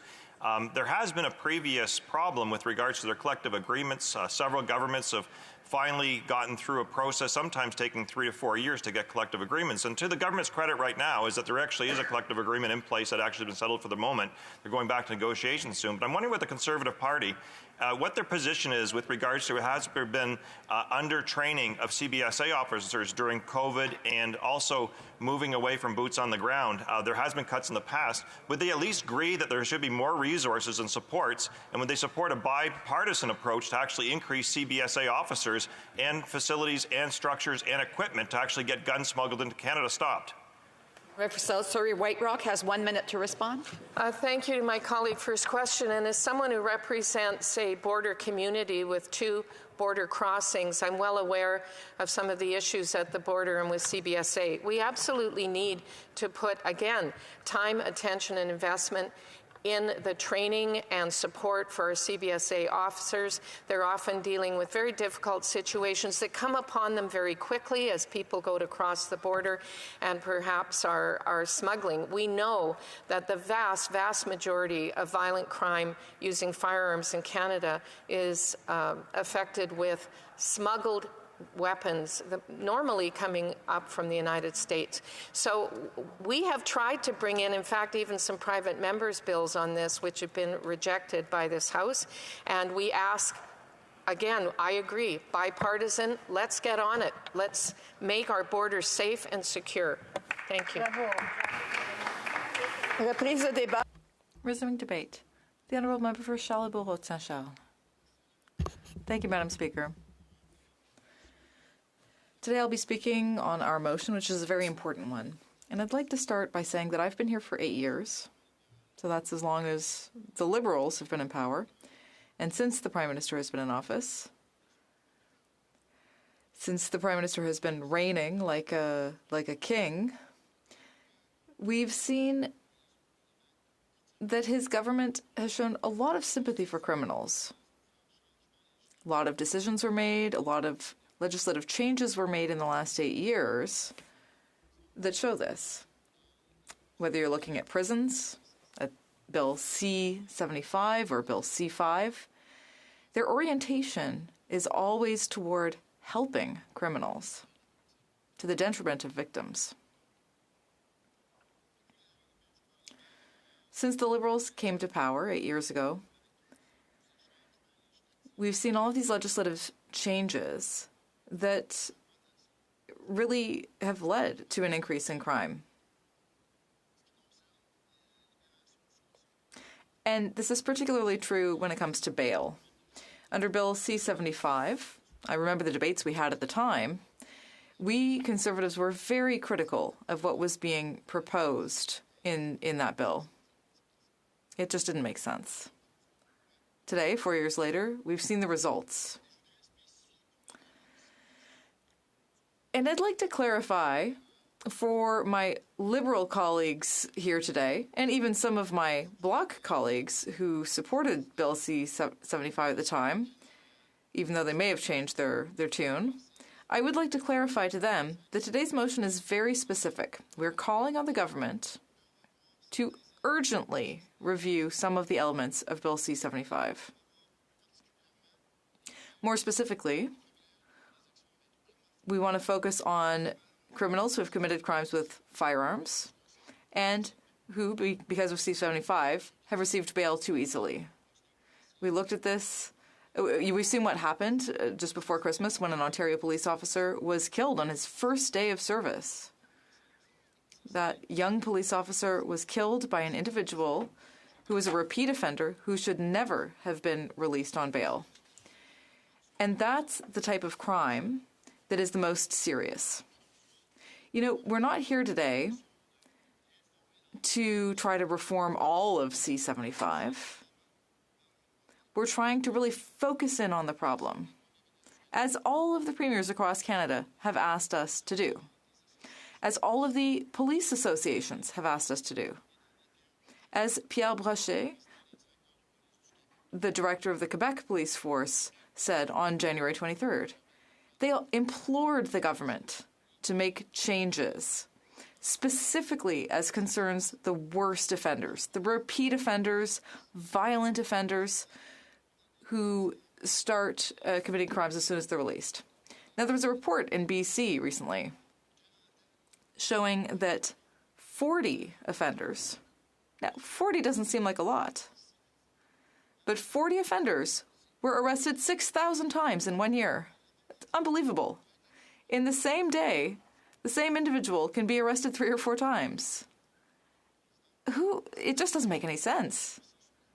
But these are the harmful effects of C75. And this is what we want to fix.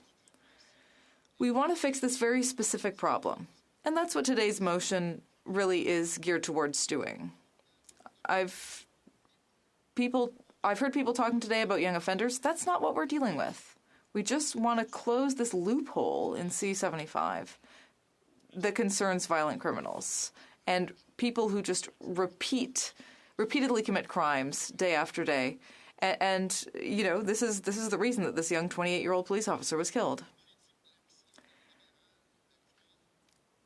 When it comes to liberal soft-on-crime policies, the facts speak for themselves. Over the last 8 years, we've seen an increase of 32% in crime. We've seen an increase in 92% increase in homicides committed by gangs. Why? It's because criminals aren't afraid anymore. They don't care about the justice system. They're waiting in the streets of Montreal, they were waiting for C75. Oh, my Liberal colleague across the way says, come on. Well, it's not time for questions and comments. I know that honourable members are eager to speak, but they'll have to wait their turn. Excuse me, I'm speaking, and I hear a member speaking at the same time, but I didn't give him the floor. Please wait. The honourable member for Charlebourg-Saint-Charles. Thank you, Madam Speaker. Emotions are always high when it comes to discussions on crime, but the facts are the facts. The streets of Montreal would be safer if criminals had not benefited from Bill C-75. We've seen the harmful effects of the new Bill C-5, which was passed just before the holidays. Someone had committed a very serious sexual assault 8 years ago, okay? 8 years ago.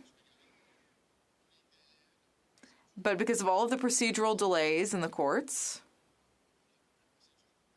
they were still waiting when C-5 was passed. And last week, the judge issued a sentence of 5 years to be served in the community, whereas previously the individual would have been sent to jail. Now, the Prime Minister and the Minister of Justice have to be accountable to the victims. Another thing that's fascinated me after 8 years of Liberal government is that they don't seem to show any sympathy to the victims. The Conservatives passed the Victims' Charter with my colleague, the Senator Pierre-Hugues Boisvenu, and with Prime Minister Harper at the time, with Mr. McKay, with Mr. Blaney. You know, we all worked together to set up the Charter for victims' rights so that victims would be kept informed, so that they would be protected. But over the years, what we've seen is that victims are now totally ignored. So criminals don't care about the criminal justice system because they know about these soft-on-crime policies. They know that they can commit repeat offenses without going to jail. And on the other hand, victims are more afraid, and they don't dare report because they're afraid. So the Liberals can say what they want, but the facts are the facts. What we're asking for today with today's motion, and, you know, this isn't a partisan issue at all. All 13 premiers of the provinces and territories have been calling for the same thing. The law enforcement agencies have been calling for the same thing. And, you know, that tells us that there's a problem. I hope that my Bloc colleagues will understand our approach today. And if you look at the motion, it's clear that we are focusing specifically on firearms offenses. You know, a person who is accused of a firearms offense, who is released on bail, and then who commits another crime with a gun, ask any citizen around you if they think that that makes any sense at all. They'll say no. But that's what C-75 allows for. And we really need this to be fixed so that we can prevent these repeat crimes. It's just incredible. 40 individuals in BC arrested 6,000 times in a year.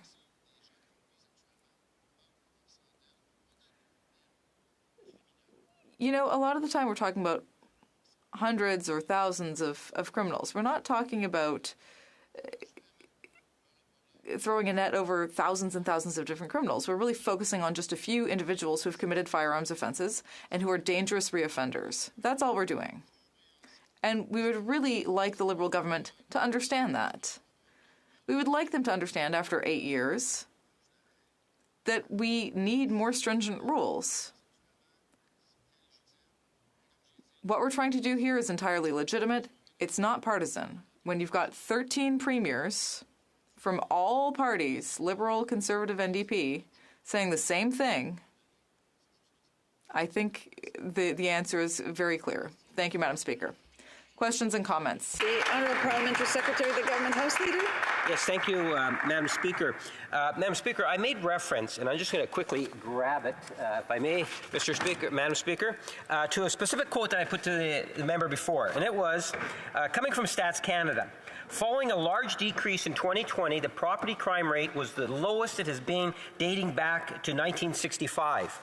In fact, if you take a look at the murder rates, the most serious of crimes that are out there. You know, you can talk about the first 3 years of Harper, 597, 614, 611, compared to the first 3 years of this administration, 611, 616, 667.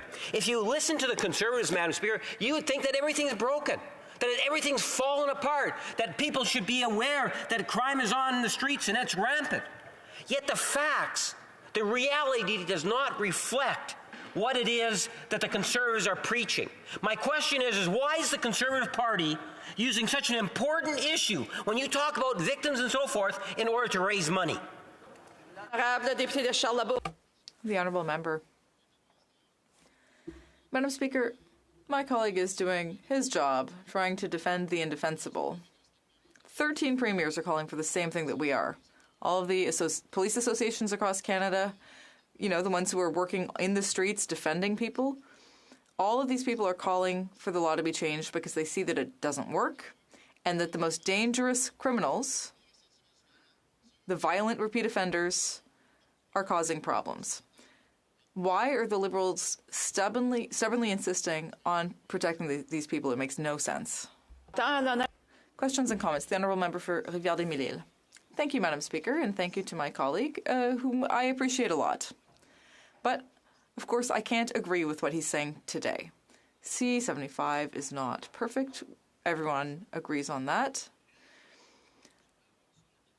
But I would like to get his opinion on what an academic has said. Now, this is an academic who works, who is focused exclusively on bail. Her name is Caroline Yule, and she has said there is no evidence, I'll repeat 3 times, that a stricter approach to bail would improve public safety. Can we listen to these academics, please? The Honourable Member. Thank you to my colleague from the Bloc for his question. You know, in his preamble, my colleague clearly said that C-75 wasn't perfect. Well, that's what we're talking about today. We're talking about improving C-75 by making changes. When my colleague cites an academic, you know, they're not looking at all of the motives for release on bail. here we're looking specifically at violent repeat offenders who have used firearms. So we're not asking for a full reform of C-75, even if that might be merited. We're being very specific here. We're focusing in on a very specific thing. I think people need to stop suggesting that we're trying to reform everything. We're being very targeted here in what we're trying to do. The honourable member for Windsor West. Thank you, Madam Speaker. And I'd like to ask my colleague why the Conservatives left out illegal firearms in the border with regards to this motion. It's quite shocking, quite frankly, given the fact that we have such a dominance of this type of activity creating victims in our country and problems. And there is consensus, I believe, in trying to work on this problem, maybe not how to get to it, but it's rather shocking that the Conservatives didn't do that, especially given Stephen Harper, as he referenced earlier, his former leader, actually cut the integrated system teams that we had, men and women that actually did some of the proactive work to keep guns and worked with U.S. law enforcement to actually keep our streets safe. Why don't they at least address what their failings were in the past by including it here in the future? The honourable member, brief answer, please. Thank you to my colleague for his question.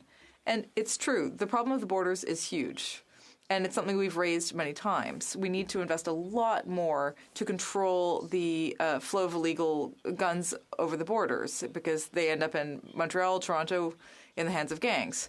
So why didn't we address that here? Well, because this motion today is focused uniquely on C-75 and some specific aspects there. But yes, the issue of firearms coming in over the borders is a huge issue, and I hope that the government will work on it. Resuming debate, the honourable member for Richmond Hill. Thank you, Madam Speaker. Madam Speaker, at the outset, I'd like to inform the House that I'll be sharing my time with the member from Sudbury. Once again, thank you for the opportunity to join today's debate relating to the criminal justice system focusing on bail and repeat violent offenders. I would like to thank the honourable member from Fundy Royal for his motion and his long-standing commitment to public safety. His motion provides me with an opportunity to discuss recent reform to the criminal code, specifically former Bill C-75, and reflect on what is happening in my community and what we are doing in Richmond Hill. Former Bill C-75 was introduced on March 29, 2018. In the House of Commons and subsequently received royal assent on June 21, 2019. The changes enacted by the bill came fully into force on December of 2019. While the reforms were enacted principally to address delays and criminal justice system efficiencies related to the concern raised by the Supreme Court of Canada in its 2016 Jordan and 2017 Cody decision, they also modernized, streamlines Canada's bail regime system. These reforms represented the most significant changes to Canada's bail regime since the Bail Reform Act of 1972. Former Bill C-75 also reflected the reasonings of Canada's top court in the 2017 Antic decision. It was a product of significant consultation with the provinces and territories, Madam Speaker. It was a thoughtful and broad-ranging reform.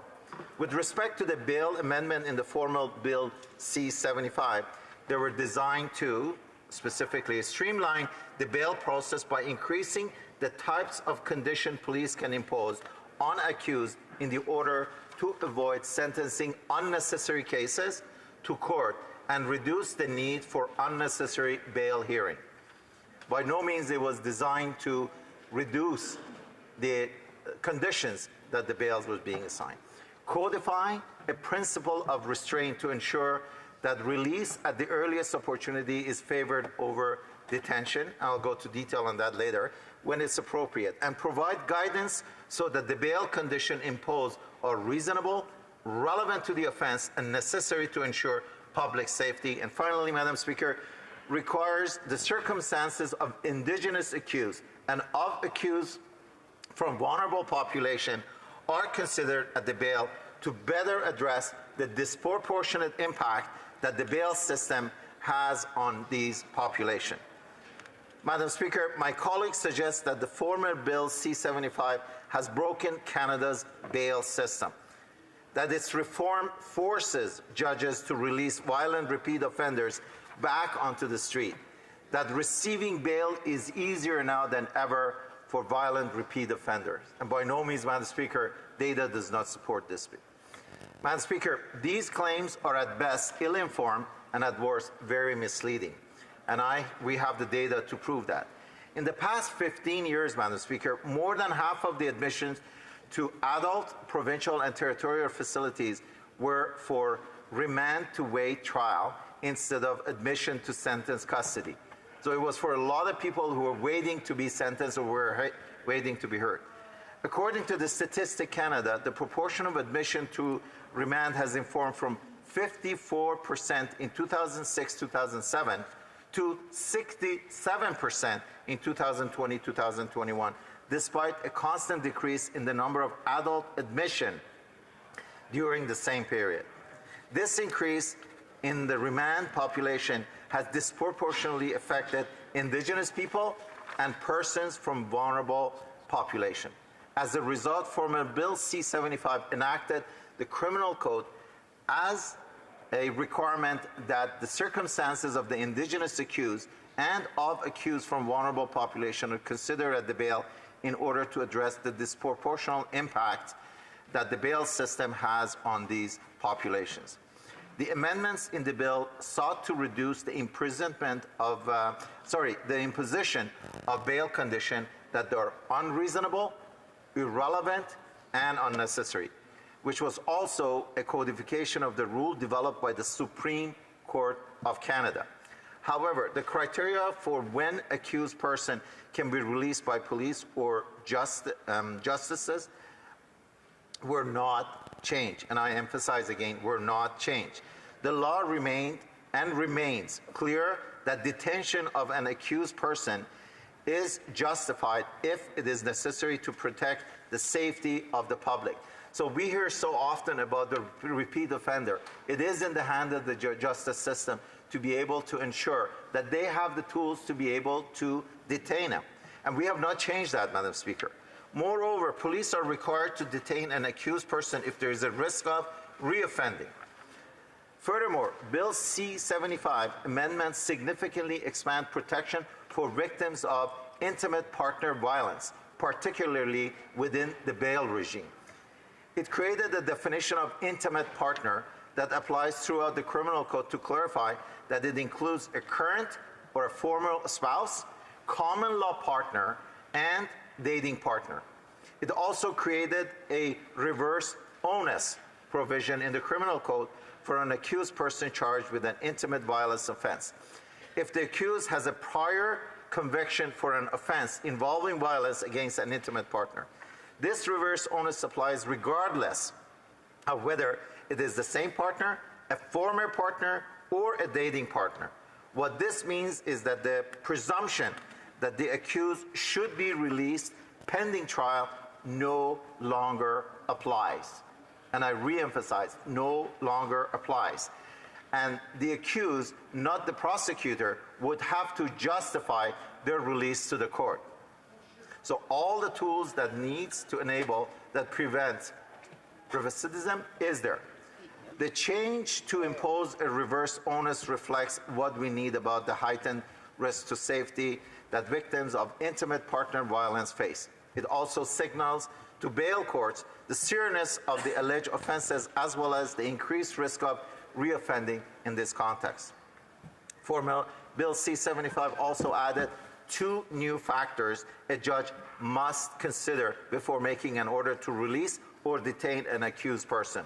First, in an important change, bail courts have now have to consider an accused criminal record, something that may have occurred but was not mandated by the legislation. Second, a court needs to consider whether an accused has ever been charged with an offense that involved violence against an intimate partner. These 2 factors help ensure that courts are better informed and have a more complete picture of prior history of violence that could threaten the safety of a victim or the public at large. And as a result of these changes, bail courts are now required to take these factors into account when making a number of different possible bail-related determinations. including the decision to impose an order not to communicate with a particular victim, witness, or other person, a detention order, or an order to release the accused on bail. If the accused is to be released on bail, the court would have to consider that the alleged offense was against whether the alleged was against an intimate partner in determining whether bail conditions are necessary, and if so, what type of conditions are appropriate, such as a condition prohibiting contact with the victim. Requiring bail courts to consider the safety of intimate partner before releasing an accused on bail affords increased protection to the victims of intimate partner violence. Madam Speaker, former Bill C-75 made changes to the bail system that responded to the guidance on bail-related charter rights of the accused as found in the decision of the Supreme Court of Canada. These changes aimed to help address the overrepresentation of Indigenous people and a vulnerable population in the criminal justice system, while also increasing the efficiency of the bail system. I emphasize that the former Bill C-75 did not change how the bail system should respond to violent repeat offending, and it made some admirable changes to bail for those charged with offenses relating to intimate partner violence. Madam Speaker, in closing, contrary to the honourable member's suggestion, former Bill C-70 have strengthened our bail system and helped protect victims of intimate partner violence. Thank you, Madam Speaker. And comments, the honourable member for Bruce Grey, Owen Sound.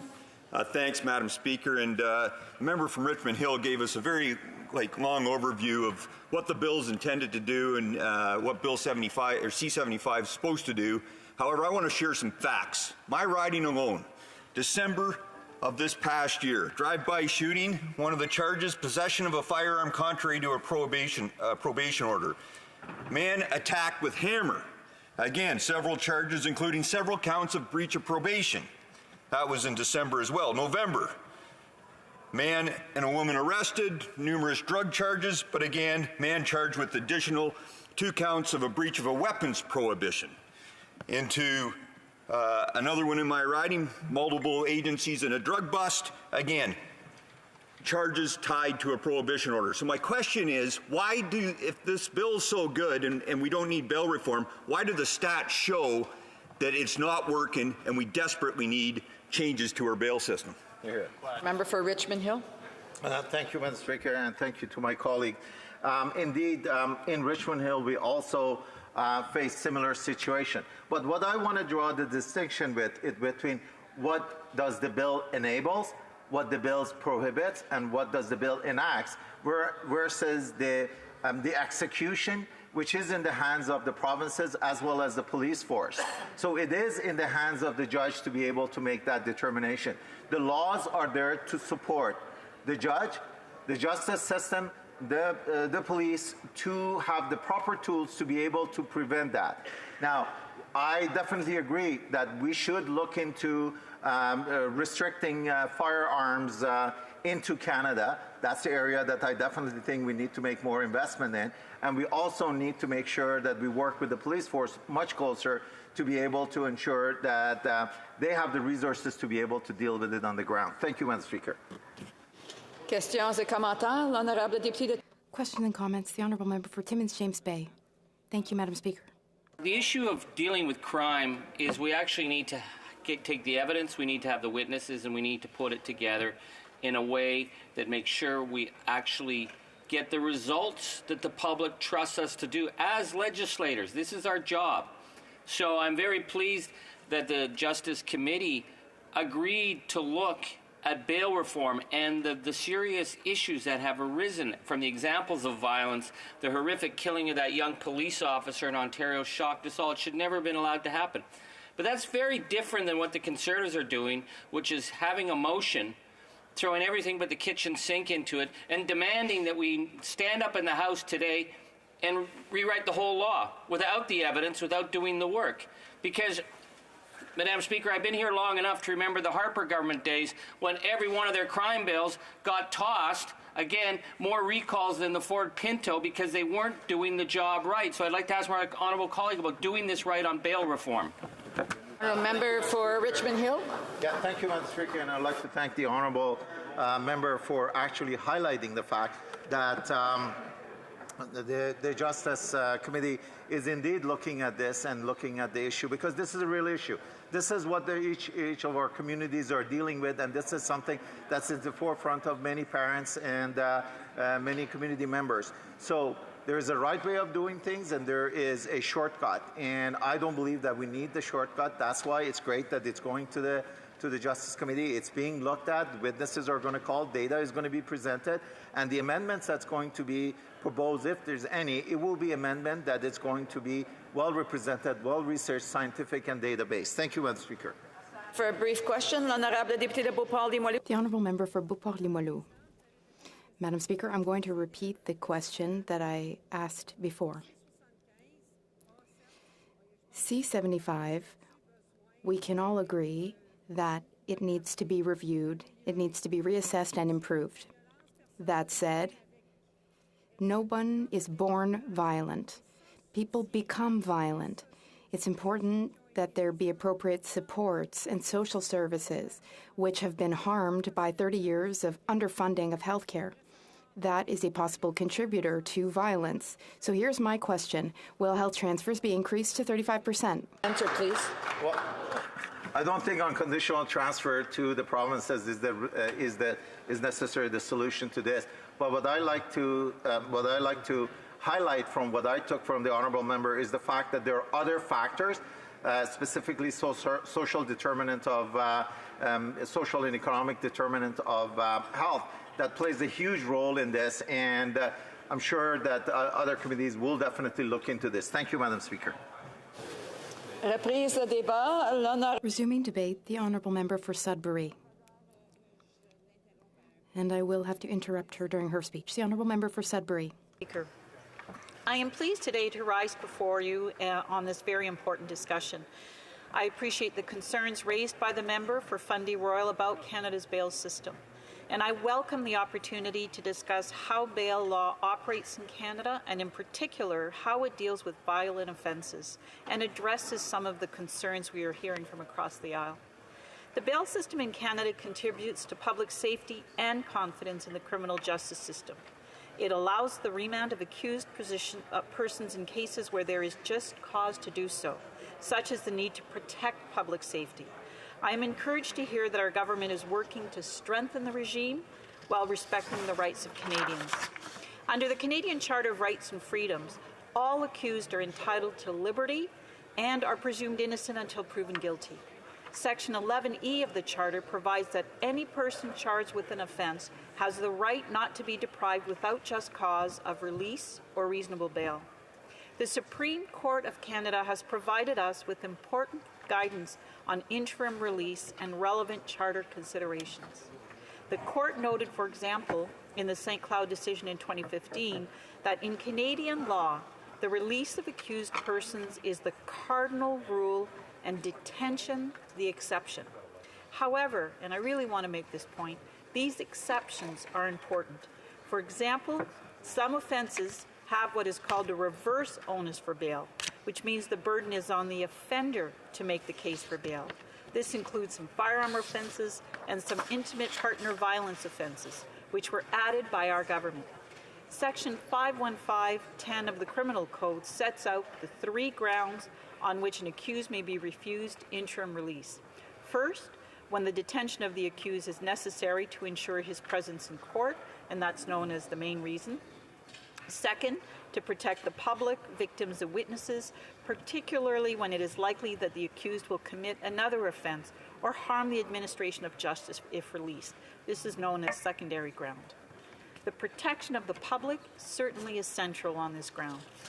Several factors may be taken into account when the court considers this ground, including the defendant's criminal record, whether the defendant was on bail or probation at the time of the charge, the defendant's personal circumstances, and any interference with witnesses or evidence. The court may also consider the seriousness of the offense and the strength of the Crown's case, based on the principle that the more serious the offense and the greater the likelihood of conviction, the greater the need for public protection. And third, where the detention of the accused is necessary to maintain confidence in the administration of justice, taking into account particular circumstances, such as the strength of the prosecution's case, the seriousness of the offense, the sentencing range for the offense, and whether or not to use a firearm. This is known as tertiary ground. In the St. Cloud decision, the Supreme Court noted that the scope of the tertiary ground has been unduly narrowed by the courts in certain cases. The court affirmed that the tertiary ground is a ground for detention in its own right, independent of the other grounds, and that it should not be interpreted narrowly, applied narrowly, or limited to exceptional circumstances. And we agree with the court. Although the general rule is that when a Crown prosecutor seeks to detain an accused in custody, they must persuade the court that there are grounds to detain the accused. The criminal code includes several provisions where the burden of proof shifts to the accused. When these provisions apply, it's the accused that must demonstrate why their detention in custody is not justified based on their primary, secondary, or tertiary grounds. This is referred to as the reverse onus. These reverse onus provisions play an important role in the criminal justice system and at balancing the right of an accused person to a fair opportunity for bail with the need to protect the safety of all Canadians. To ensure the protection of the public and reduce the rate of recidivism in the criminal justice system, the reverse onus provisions target certain types of reoffending and specific serious offenses.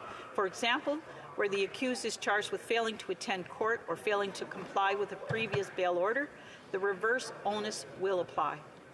The reverse onus also applies when the accused is charged with certain serious offenses.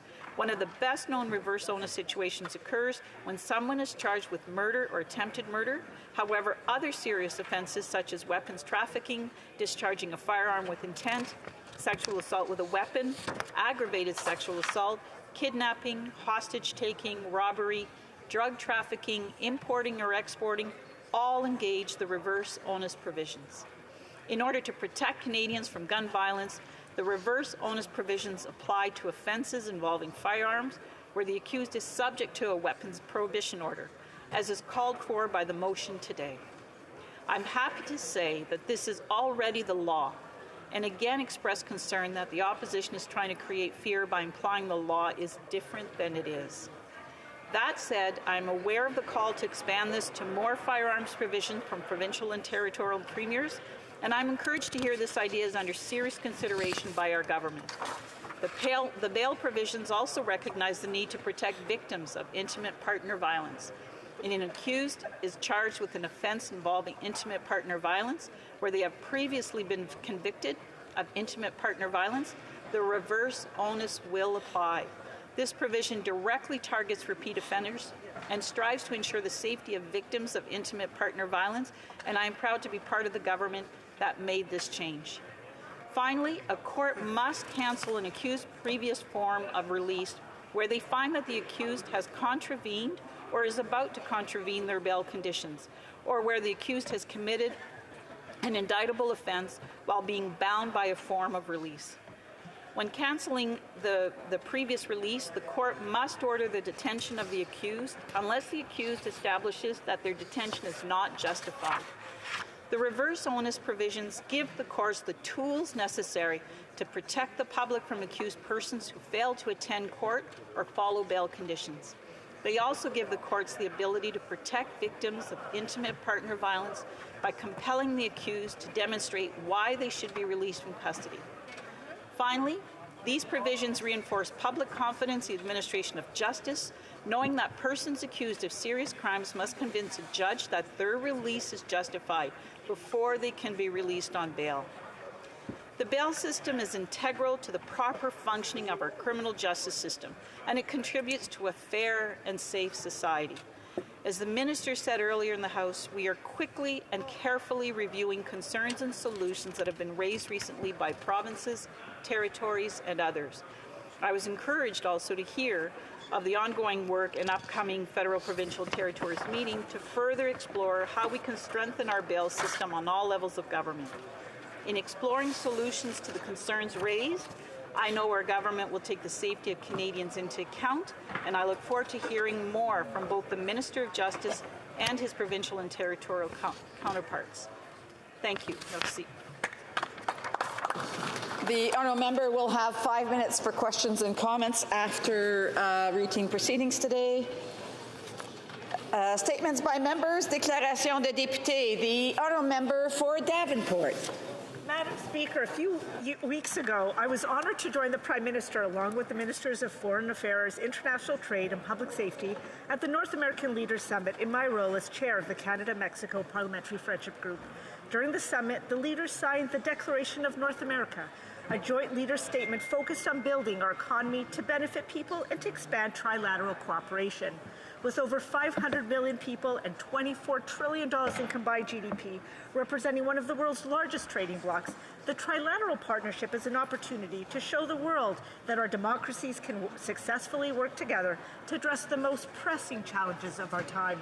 Canada's partnership with the United States and Mexico advances Canadian priorities of building a clean economy, bolstering resilient supply chains, and building our economies to work for everyone.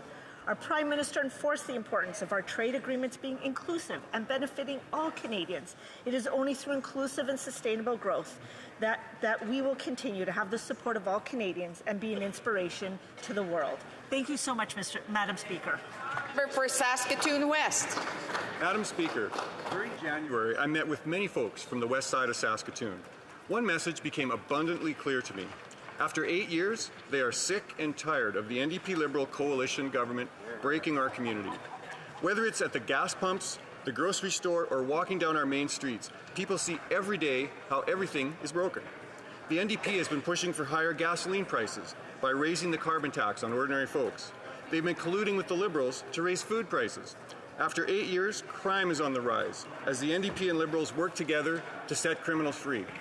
People in Saskatoon continue to deal with persistent repeat criminals because revolving door sentencing policies allow thugs to commit a crime, get released on bail, and victimize yet another person as they please. After 8 years, Canadians are ready for a change from this failing, broken NDP Liberal coalition. Thankfully, Conservatives under our new leader will meet the challenge. What they have broken, we will fix. Good job. The honourable member for Malpeque. Thank you, Mr. Speaker. Today I rise to honour a longtime staff person of the Malpeque team, Ken McDonald, who recently passed away on January 15th at the young age of 52 following a courageous battle of cancer. Kim first started with the Malpeque constituency office in 2011 with then MP Wayne Easter, and I've had the pleasure of having her on my team since joining federal politics in 2021. Throughout her time in the office, Kim was a caring and professional employee who helped many constituents over the years, whether that was looking into their case or simply being someone to listen to their concerns and hearing them out. Kim also was a very lively spirit in the office, with her quick wit and great sense of humor, keeping all of us on our toes and laughing even during challenging times. I know I speak for all my staff when I say we will miss you, Kim, and we appreciate everything you have done for myself, Wayne Easter, and the constituents of Malpeque. To her husband, Paul, and children, Austin, Malcolm, Liam, and Bella, we send our heartfelt condolences and thank you for sharing your wife and your mom with us. You are all in our thoughts and prayers. Thank you, Mr. Speaker. The honourable member for Abitibi, Bay James, Nunavik, EU. Mr. Speaker, a remarkable man from our riding was one of 49 people inducted into the Order of Canada on December 13th. Bill Namagoose, who has been Director General of the Government of the Cree Nation for 35 years, was inducted into the order for his major contributions to the Iu-Itchi Cree Nation and for his work to promote Indigenous rights across Canada. It was with an eye to reconciliation that Bill Namagoose accepted this honour. Mr. Namagoose was band manager of the Waskaganish Cree Nation from 1978 to 1988 and chief in 1983 to 1984. He contributed to building the relationship between the Cree Nation, Quebec, and Canada, and it's an accomplishment of which he's particularly proud. He also participated in negotiating the Pays des Braves and in the creation of the Iu-Itchi James Bay Regional Government. Unfortunately, I don't have enough time to list all of his exploits and accomplishments, but Mr. Namagoose, I congratulate you for this richly deserved honour, and I wish you a happy retirement. Thank you, Mr. Speaker. The honourable member for Acadie Bathurst. Thank you, Mr. Speaker. Canadians from coast to coast should hear the name of Mr. Arthur Léon Haché. Mr. Haché passed away December 7th at the age of 98. He was the last living Second World War veteran from Acadie Bathurst. He was only 17 when he enrolled with the North Shore Regiment. After participating in 2 major battles, the Normandy landings and the Battle of Escaut, he came back to Canada with tough memories, physical injuries, and psychological injuries as well. Despite all of that, Mr. Haché always attended commemorative activities, and he never hesitated to tell the stories that he and his fellow veterans lived through. He was a great inspiration for people in our community, and he will be remembered as a hero. I offer my sincere condolences to his wife, Dorina, and his children, Hector, Michel, and Carole. We must never forget that thanks to the sacrifices made by Mr. Haché, we can today live in freedom and peace in our country. Thank you, Mr. Speaker. The honourable member for Bruce Grey, Owen Sound. Mr. Speaker, today is Groundhog Day, and I'm proud to represent Canada's world-famous prognosticator, Wiarton Willie. Before I share his prediction, I'll share how Groundhog Day began for most Canadians. Their alarms went off. They rolled over, grabbed their phones, and read about a Liberal sweetheart deal for McKinsey. The next day, their alarms went off. They rolled over, grabbed their phones, and were shocked to see yet another McKinsey contract for millions of dollars. They went to bed that night thinking, this nightmare has to end. But lo and behold, when they woke up the next morning, there was another $1 million contract for McKinsey. Shame. Mr. Speaker, you may think Bill Murray had it bad in the movie Groundhog Day, but after 8 years and a random Liberal and after another random Liberal getting rich, it's costing taxpayers hundreds of millions of dollars. The good news is Wiarton Willie brought hope for Canadians this morning, Mr. Speaker. In the great riding of Bruce Grey, Owen Sound, he predicted an early spring, and he also predicted an end to the Liberal scandals and a Conservative win in the next federal election. The honourable member for Aurora, Oak Ridges, Richmond Hill. Thank you, Mr. Speaker. As the Iranian regime continues its ruthless crackdown on women's rights and other vulnerable populations, I want to call attention to the plight of Morad Tabaz. This past January marks more than 5 years since he and 5 other environmental activists were unjustly imprisoned by the Iranian government for allegations of espionage and sedition. Mr. Speaker, I cannot understand how the activities of Mr. Tabaz and his colleagues, such as monitoring the ecosystems and social habitats of endangered species such as the Asiatic cheetah, can possibly be considered credible grounds for imprisonment. I applaud the Iranian people for continuing to stand up for women's rights and human rights, to shine a light on the plight of those Iranians brave enough to fight for their country and their planet. I note the exceptional courage of the Iranian people defending their rights and their homes, as well as their fight against injustice. Alongside my fellow York Region Liberal Caucus MPs, I endorse #Morad Tabaz. Commit to fighting for his release, sharing his story, and letting the Iranian regime know that we are watching. We will not rest until he is free. We, as York Region Liberal members of the Canadian Parliament, demand the immediate and unconditional release of #Morad Tabaz. All the political prisoners who participated in the Women Life Freedom movement in Iran, in particular those who are facing imminent threat of sentencing and execution. The honourable member for Cloverdale, Langley City. Speaker, last month I had the opportunity to connect with many constituents about their experiences with the Canada Child Benefit, or CCB, and the new child care agreement in BC. One woman told me her heartbreaking story of being in an abusive relationship. Because of the CCB, she was able to leave and restart the lives of herself and her children. Others expressed to me how the CCB, tied to inflation, has kept their finances stable in this time of global inflation, allowing them to feed and clothe their children. Regarding childcare, I met a single mother who was able to go back to work because a childcare space became available. Her fees were reduced by 50%, thanks in large part to our agreement with BC. Another family is also saving money on their fees. This has allowed them to afford childcare for their 3 kids, allowing both parents to return to work. These are just a few stories I heard about how our government's support for families is making a difference. I look forward to 2026 when $10 a day childcare is fully implemented in BC. Thank you, Mr. Speaker. The honourable member for Niagara Falls. Mr. Speaker, after 8 years of this Liberal government, Canadians are suffering greatly. The proof is everywhere you look. Crime is skyrocketing, our bail system is broken, and there are Liberal scandals aplenty. On matters of the economy, hardworking Canadians are being squeezed by this government's actions or lack thereof. On the end, Canadians are being pressured by inflation, which is being driven by out-of-control Liberal spending and a big dysfunctional government. Today, after 8 years of this Liberal government, Canadians are taking home less of their hard-earned money, but they are paying more. Rent and mortgage interest rates are up. Gas and home heating bills are up. Grocery costs are up. Inflation and taxes are up. And Canadians are fed up. Mr. Speaker, hardworking and law-abiding Canadians need to know this. Conservatives are here for them, and they can count on us to work for them so they can live more affordably, bring home bigger paychecks, and take back control of their everyday lives. The honourable member for West Vancouver, Sunshine Coast, Sea to Sky Country. Mr. Speaker, we know residential schools caused unspeakable harm to Indigenous peoples, language, and cultures. Acceptance and compensation of the harms was a critical catalyst in the process of reconciliation. And it took visionary and dedicated leadership to fight for the same justice for the survivors and descendants of those victimized by day schools. The systematic destruction of Indigenous identity that took place at these institutions did not just impact individuals, it impacted the nations as a whole. After over a decade of legal proceedings, a groundbreaking settlement was reached on January 21st to compensate the bands for the collective harm. A new trust was created to support healing, wellness, education, heritage, and language to help repair the damage that was done.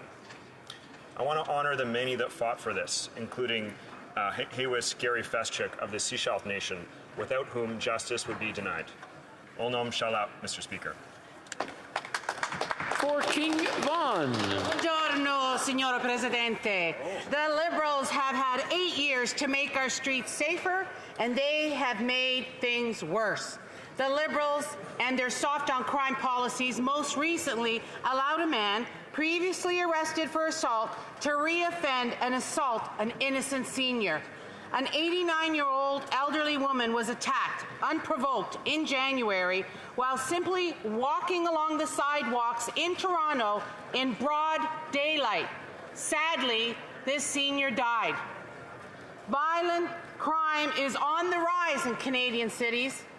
It has increased by 32% since the Liberal government took power, and violent crime has increased 92% during the 8 years of this Liberal government.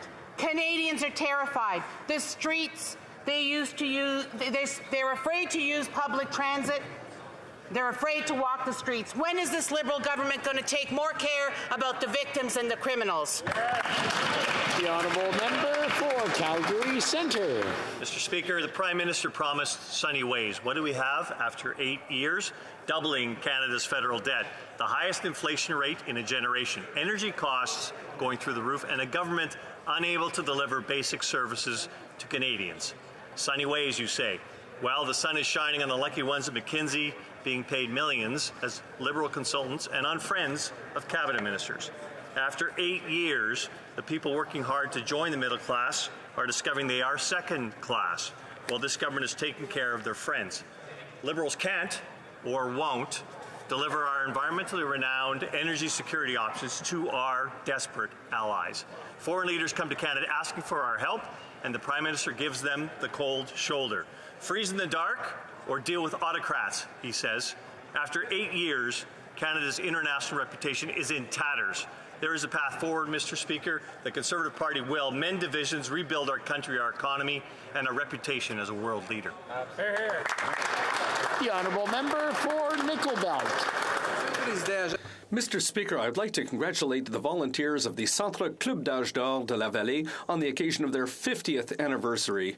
I'd also like to thank all their current members and the founders in 1973. I'd like to thank all members of the FARFO of Nickelbelk, the Federation of Francophone Seniors and Retirees of Ontario, which has a major impact on improving the quality of life of our seniors. It's essential that we continue to support organizations like Club 50 in Rayside Balfour, L'Accueil d'Âge d'Or in Azilda, the Club d'Amitié in Verner, the Club d'Âge d'Or in River Valley, Field, Lavigne, and Sturgeon Falls, and the Seniors of Rivière-des-Français de Noëlville. For decades, these organizations have helped ensure that seniors are active and engaged in their community through social activities, breakfasts, and community events. I'm proud to live in a community where organizations like yours work hard to improve quality of life for our seniors. Thank you. Miigwech. I just want to remind everyone that the SO31s are taking place. I know there's people talking amongst themselves, but it just seems to be creeping up. I just want to remind everyone. The Honourable Member for Algoma, Manitoulin, Kapuskasing. Mr. Speaker, we all have a shared commitment to public safety, but when it comes to Indigenous policing, services are chronically underfunded. Indigenous police forces such as those within my riding, the UCCM Anishinaabe Police, Wikwemikong Police Service, Anishinaabeg Police Service, and the Anishinaabe ASCII Police Service do great work in serving First Nations communities. However, there is an urgent need to ensure that negotiations to renew agreements include a healthy increase to core funding. Often, only 2 officers are on duty per shift, and when officers respond to a call in one community, it regularly leaves them unable to respond to calls from other First Nations communities. Lately, there has been an increase in homicide, gun, drug, and human trafficking-related crimes. First Nations police services need more funding to hire more officers and dedicated funding for crime units to better respond to public safety issues so that no community is left unprotected. Today, I ask all parliamentarians to call for increases to core funding and the renewal of First Nations policing agreements. Thank you, Mr. Speaker. The Honourable Member for Beauport, Limoilou. Mr. Speaker, let's play a guessing game. I'll describe an event that attracts tens of thousands of tourists every year. It takes place in Quebec City. It's the biggest winter festival in the world, and it has a friendly and iconic mascot who's recognized and loved by old and young alike. I'm sure you've guessed, of course, it's Quebec City's Carnaval. And this year, Quebecers are excited to welcome everyone to Quebec City from February 3rd to 12th. And don't forget your toques. Carnival is made possible by the implication and dedication of its organizers and volunteers, and they can't wait to welcome you, whether that be at Bonham's Campground, at the canoe races, the Sculpture's Snow Route, or at the famous Snowball. And this year, well, we've got lots of snow, so come and celebrate winter and warm your heart at the 69th Annual Carnaval in Quebec City. And don't forget your effigy, your trumpet, and your Saint-Jean-Fléché. I'm ready to party, and I hope that you are too. Look forward to seeing you at Carnaval. Member for Sherwood Park, Fort Saskatchewan. Mr. Speaker, there is no sadder story than that of unrequited love. When one person showers the other with gifts and favors, while the other claims to be totally disinterested. I'm talking, of course, about the relationship between the Prime Minister and Dominic Barton. When the Prime Minister spoke about how accessible Barton is, Barton claimed to not even have his phone number. When the Prime Minister gave Barton's company over $100 million in contracts, Barton didn't even recognize him in an elevator. I used to say that this was a government that helped its friends, but maybe it's just a government that helps the people it wishes were its friends.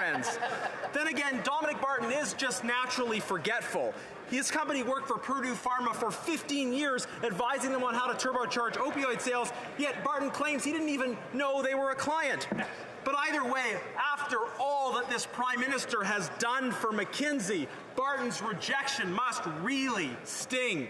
But it's nothing like the Canadians who are living with this Prime Minister's economic policies have been experiencing for the last 8 years. Hear, hear. The Honourable Member for Northwest Territories. Across Canada, we're feeling the effects of a lack of healthcare workers.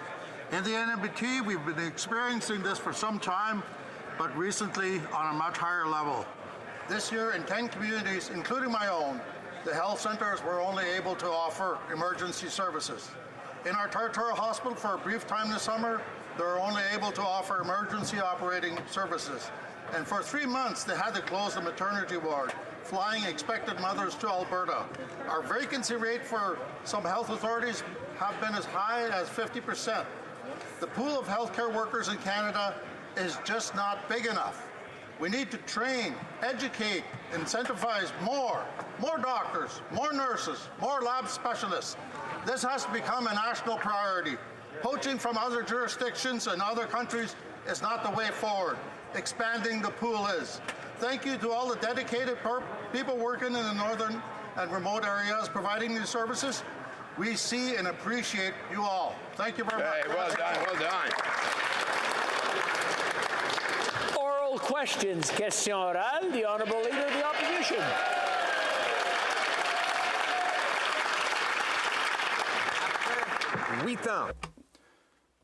After 8 years of inflationist policies from this government, the cost of the average mortgage monthly has increased by about $1,500 to north of $3,000. That's a doubling. There's a nearly equal increase when it comes to rent. Inflationist policies have increased the price of everything and increased interest rates. Will the Prime Minister finally take his responsibilities and accept that it is because of him that houses cost twice as much with their mortgage? Yes, for 8 years, Canadians have put their trust in us. We have represented them as a government after 3 elections. And why? Because Canadians know that we are here for them. We were here for them during the pandemic. We were here and are here to bring children out of poverty through the childcare benefit. We are here to help families send their kids to the dentist. Canadians trust us because they know that we are here for them. After 8 years of this Prime Minister's inflationary policies driving up home prices and now interest rates, the cost of a monthly mortgage, on average, has gone up from about $1,500 to over $3,000. No wonder 9 in 10 young people who don't own a home believe they never will. Home price inflation is a homegrown problem. Instead of blaming the rest of the world for the problems he's caused, will the Prime Minister take responsibility for pricing our working-class youth out of a home? The Honourable Minister for Housing. I'm very aware of the importance of keeping Canadian home ownership alive. That's why we introduced measures such as investing in a scale-up rent-to-own program in Canada, the creation of a tax-free savings account of up to $40,000 for first-time home buyers, and a 2-year ban on foreign ownership of Canadian residential real estate to give more opportunities to young people. But what do all these measures share in common? The Leader of the official opposition voted against them. The Honourable Leader of the Opposition. We voted against every single one of the inflationary programs that have doubled the cost of housing in this country for our young people. After 8 years, all they can do is brag about the hundreds of billions of dollars of other people's money they spent. What is the result? Home prices doubled to make Canada the 5th most inflated housing market in the world, with Toronto having the worst city as housing markets go. The average mortgage payment has doubled from $1,500 to $3,300, and rent in Toronto, our biggest city, is up nearly 100%. Will they finally take responsibility for pricing our young people out of a home? The Honourable Minister for Tourism. Mr. Speaker, it's not a hedge against inflation that the Conservatives voted against supporting Canadians. It's their ideology that drives them. Take a look at the facts, Mr. Speaker. Canada's inflation is lower than the US, Germany, the UK, the averages of the G7, the OECD, and the EU. Mr. Speaker, they voted against Canadians. Mothers who took CERB did not create inflation. Businesses that kept their businesses afloat during the pandemic did not create inflation. And parents that are taking their kids to the dentist for the first time didn't create inflation. They're peddling nonsense economics. We're delivering for Canadians. The Honourable Leader of the Opposition. No, none of those Canadians created inflation. This Prime Minister created it. Doubled our national debt, adding $500 billion of inflationary debt, adding more debt than all other prime ministers combined. What did that do? That inflated the price of everything, especially real estate, delivered the single worst housing bubble anywhere in the world right in Toronto. Toronto is more overpriced than Singapore, than Manhattan, than London, England. Now, the cost of a mortgage has doubled across the country, and the cost of rent has doubled in our biggest markets as well. This is a homegrown problem. Will they finally take responsibility for causing it? The Honourable Minister for Housing. Mr. Speaker, will the Leader of the Official Opposition take responsibility for voting against the Housing Accelerator Fund, a program to build more supply and make sure that we speed up processes to make sure we build more homes for Canadians? Will the Leader of the Opposition take responsibility for voting against the first-time tax-free savings account of up to $40,000 to enable first-time home buyers to buy a home? Will the Leader of the Official Opposition take responsibility for voting against the foreign ban on Canadian residential real estate? Whether it is on supply, whether it is on supports for rental, supports for Canadians, he votes against all of that, Mr. Speaker. The Honourable Leader of the Opposition. After 8 years of growing poverty and desperation, more and more Canadians are suffering with depression. Some of them are going to food banks asking for help ending their lives, not because they're sick, but because life has become so miserable and they want to end their lives altogether. This government has suggested veterans should end their lives instead of getting help that they need. And now they've announced that a year from today, they will introduce measures to end the lives of people who are depressed. Will they recognize that we need to treat depression and give people hope for a better life rather than ending their lives? The Honourable Minister for Mental Health. Mr. Speaker, I think it is totally irresponsible for the Leader of the Opposition to misrepresent what this means. All of the assessors and providers for MAID are purposely trained to eliminate people that are suicidal. And so this is for...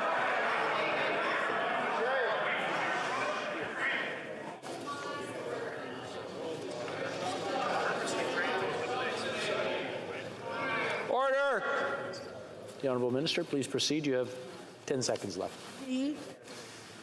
On this side, and with the support of the expert panel and so many Canadians, will continue to develop and provide the kind of mental health supports that are necessary for people who are depressed. But the people... The Honourable Member for La Prairie. The Honourable Member for La Prairie has the floor. Mr. Speaker, yesterday the Leader of the Bloc Québécois met with the federal government's Special Representative on Islamophobia, Ms. Amira El-Gawabi. Ms. El-Gawabi, who has the 100% support of the Prime Minister, has made headlines since her appointment for numerous statements against Quebecers. Even the Quebec Liberal lieutenant felt insulted. The National Assembly of Quebec has asked for her resignation. She cannot stay. Will the Prime Minister rectify the situation finally and demand her departure? The Honourable Minister. Mr. Speaker, our government's position is clear. We know that Quebecers are against all forms of racism. The Special Representative has already clarified her position and apologised for the impact of her past comments on Quebecers. I would like to invite the member to read these statements. The Honourable Member for La Prairie. Not only is Ms. El-Gawabi not the right person for the job, but the job itself is a problem. Wrong person for a wrong position. We all understand that the purpose of this position is to make us believe that Bill 21 is evil, that Quebec is racist, and that secularism is Islamophobic. This is simply not true, and rather than building bridges, this kind of position creates barriers between communities. Will the Prime Minister back down and abolish the position of Special Representative to combat Islamophobia? The Honourable Minister for Housing. I was with the Prime Minister on Sunday in Quebec City, and we saw that Quebecers from all walks of life stood shoulder to shoulder with Muslim Canadians on the somber occasion of the 6th anniversary of the Quebec City mosque shooting. The appointment of the Special Representative to combat Islamophobia is a recognition and is building on the foundation of leadership of Quebecers and Canadians to fight racism and discrimination in all its forms. The special representative has clarified and apologized for the impact of her remarks, and she has shown very clearly a willingness to work with all Canadians to combat Islamophobia. Merci beaucoup. I would like to remind members that we're in the middle of question period, and I'm hearing conversations happen. It's nice that everybody's getting along and talking. But if you've got a conversation to have, if you don't mind, just going into the hallway and then coming back once you've had your discussion. The Honourable Member for Rosemont-la-Petite-Patrie.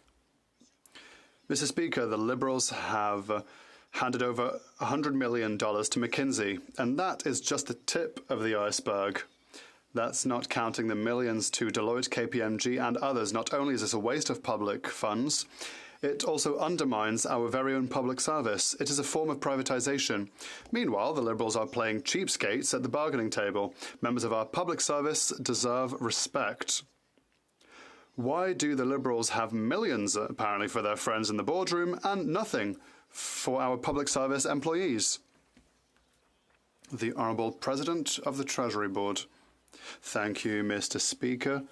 Listen, the Prime Minister has given me the mandate, as well as the Minister for Appropriations, to study the matter, and that is what we will do. We continue to follow the most stringent openness and transparency parameters, and we will continue to support Canadians in order to make sure that there are good jobs, good services, and that is how we will continue to support Canadians. Thank you, Mr. Speaker. Courtney Alberni. Mr. Speaker, Canadians deserve accountability and transparency from this government. They deserve answers on Conservatives and Liberals' long-standing partnership with expensive consulting firms when Canada has one of the best public services. McKinsey is just the tip of the iceberg. That's why New Democrats are calling to investigate firms that have been raking in hundreds of millions of dollars from the government, like Deloitte and PricewaterhouseCoopers. Will the Liberals and Conservatives both agree to stop giving piles of public money to their friends at consulting firms and support a full investigation into government outsourcing? The Honourable Member for the Public Service. Mr. Speaker, and as I've said repeatedly in this House, we are committed to ensuring that our government contracts stand up to the highest standards. I will be testifying on Monday at the Government Operations Committee along with my officials, and I look forward to answering the opposition's questions more fulsomely at that time. Thank you, Mr. Speaker. The Honourable Member for Edmonton Mill Woods. Mr. Speaker, after 8 years, after this Prime Minister and this government, Canadians are suffering. Mortgage payments have doubled. Rents have increased right across the country in the highest pace in the last 30 years. The cost of groceries have skyrocketed. Everything is more expensive because of this government's inflationary spending and uncontrolled spending, Mr. Speaker. Will they now admit that their economic policies over the last 8 years have not worked and it's time to change course to help Canadians get through the mess that they created? The Honourable Government House Leader. Mr. Speaker, I had an opportunity during the course of the other questions to reflect upon the question that was posed by the Leader of the Opposition. I would suggest that the Leader think about the assertion that anybody supports anybody taking their life. That when there are difficult times, and when we are talking about issues like MAID, Mr. Speaker, it is below this place to assume that any person anywhere in this country supports the idea of suicide as a way through dark times.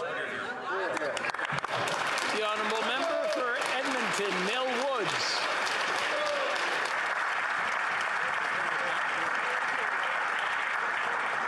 Mr. Speaker, it's the disastrous economic policy of this government for the last 8 years has left people in complete despair. It has actually caused the 40-year high inflation that we see now and forced the Bank of Canada to raise interest rates again. Over 70% of Canadians say that they may not be able to keep up with these rate increases. So now, will this government realize that their economic policies of the last 8 years have been wrong? They're not working. It's time to change course and help Canadians get through the mess that they created. The Honourable Minister for Tourism. Mr. Speaker, Canadians know how to get through tough times. We pull together, we support each other, we don't leave people alone. The Conservative ideology is, Canadians, you're on your own. Businesses, let the markets decide. Seniors, don't worry. Go into your savings, pay for your own rent and your own groceries. The Conservatives, Mr. Speaker, have no plan on climate change, on building the economy, on affordability. They have buzzwords and catchphrases and nonsense economics. They have no plan. We do. The honourable member for Peterborough-Kawartha. After 8 years of this Liberal Prime Minister, people are truly struggling, and everyone knows it except these Liberals. The common question on talk shows is, what are you cutting back on due to inflation? And the answers are heartbreaking. But what's even more disturbing is that these Liberals want to blame the global market for their inability to manage your money. Yet Tiff Macklem said in just October, inflation in Canada increasingly reflects what is happening in Canada. So when will the Liberals take accountability, responsibility, and fix what they've broken? Honourable Minister. Mr. Speaker, it's all fine and good to cherry-pick the comments of the Bank of Governor, but let's actually look at the last statement from the Governor of the Bank, who clearly said that he will pause rate increases.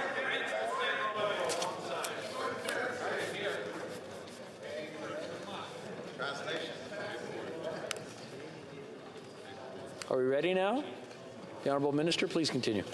Thank you, Mr. Speaker. The Bank of Canada has been clear. We expect to see inflation around 3% by the summer and closer to 2% by the end of the year. That is their mission, to get inflation under control.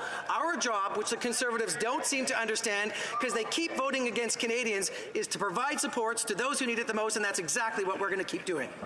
The honourable member for Peterborough-Kawartha. Again, we see this over and over again. They love to listen to themselves instead of real Canadians. They love to tell Canadians they've never had it so good. Yet students are living in homeless shelters because rent in Toronto for a month is $2,500. Why? Because of this Liberal Prime Minister, 100% increase under his office. People are asking for medical assistance in dying because they can't afford to live. When will this Prime Minister fix what he has broken? And if he can't, get out of the way and let the Conservatives do the job. The Honourable Minister for Families.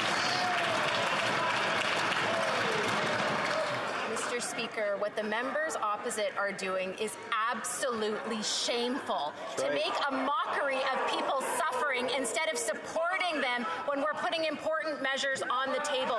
Mr. Speaker, after 8 years, there's one thing that Canadians have learned, and it's when they're in trouble, when they need help, they can't count on the Conservatives. The Conservatives are not there for them. If they cared about low-income renters, they would have supported us on our support for renters. If they cared about low-income Canadians, they would have supported us when we lowered taxes on the middle class, and they would have supported us when we increased the Canada Child Benefit, but they did none of that, Mr. Speaker.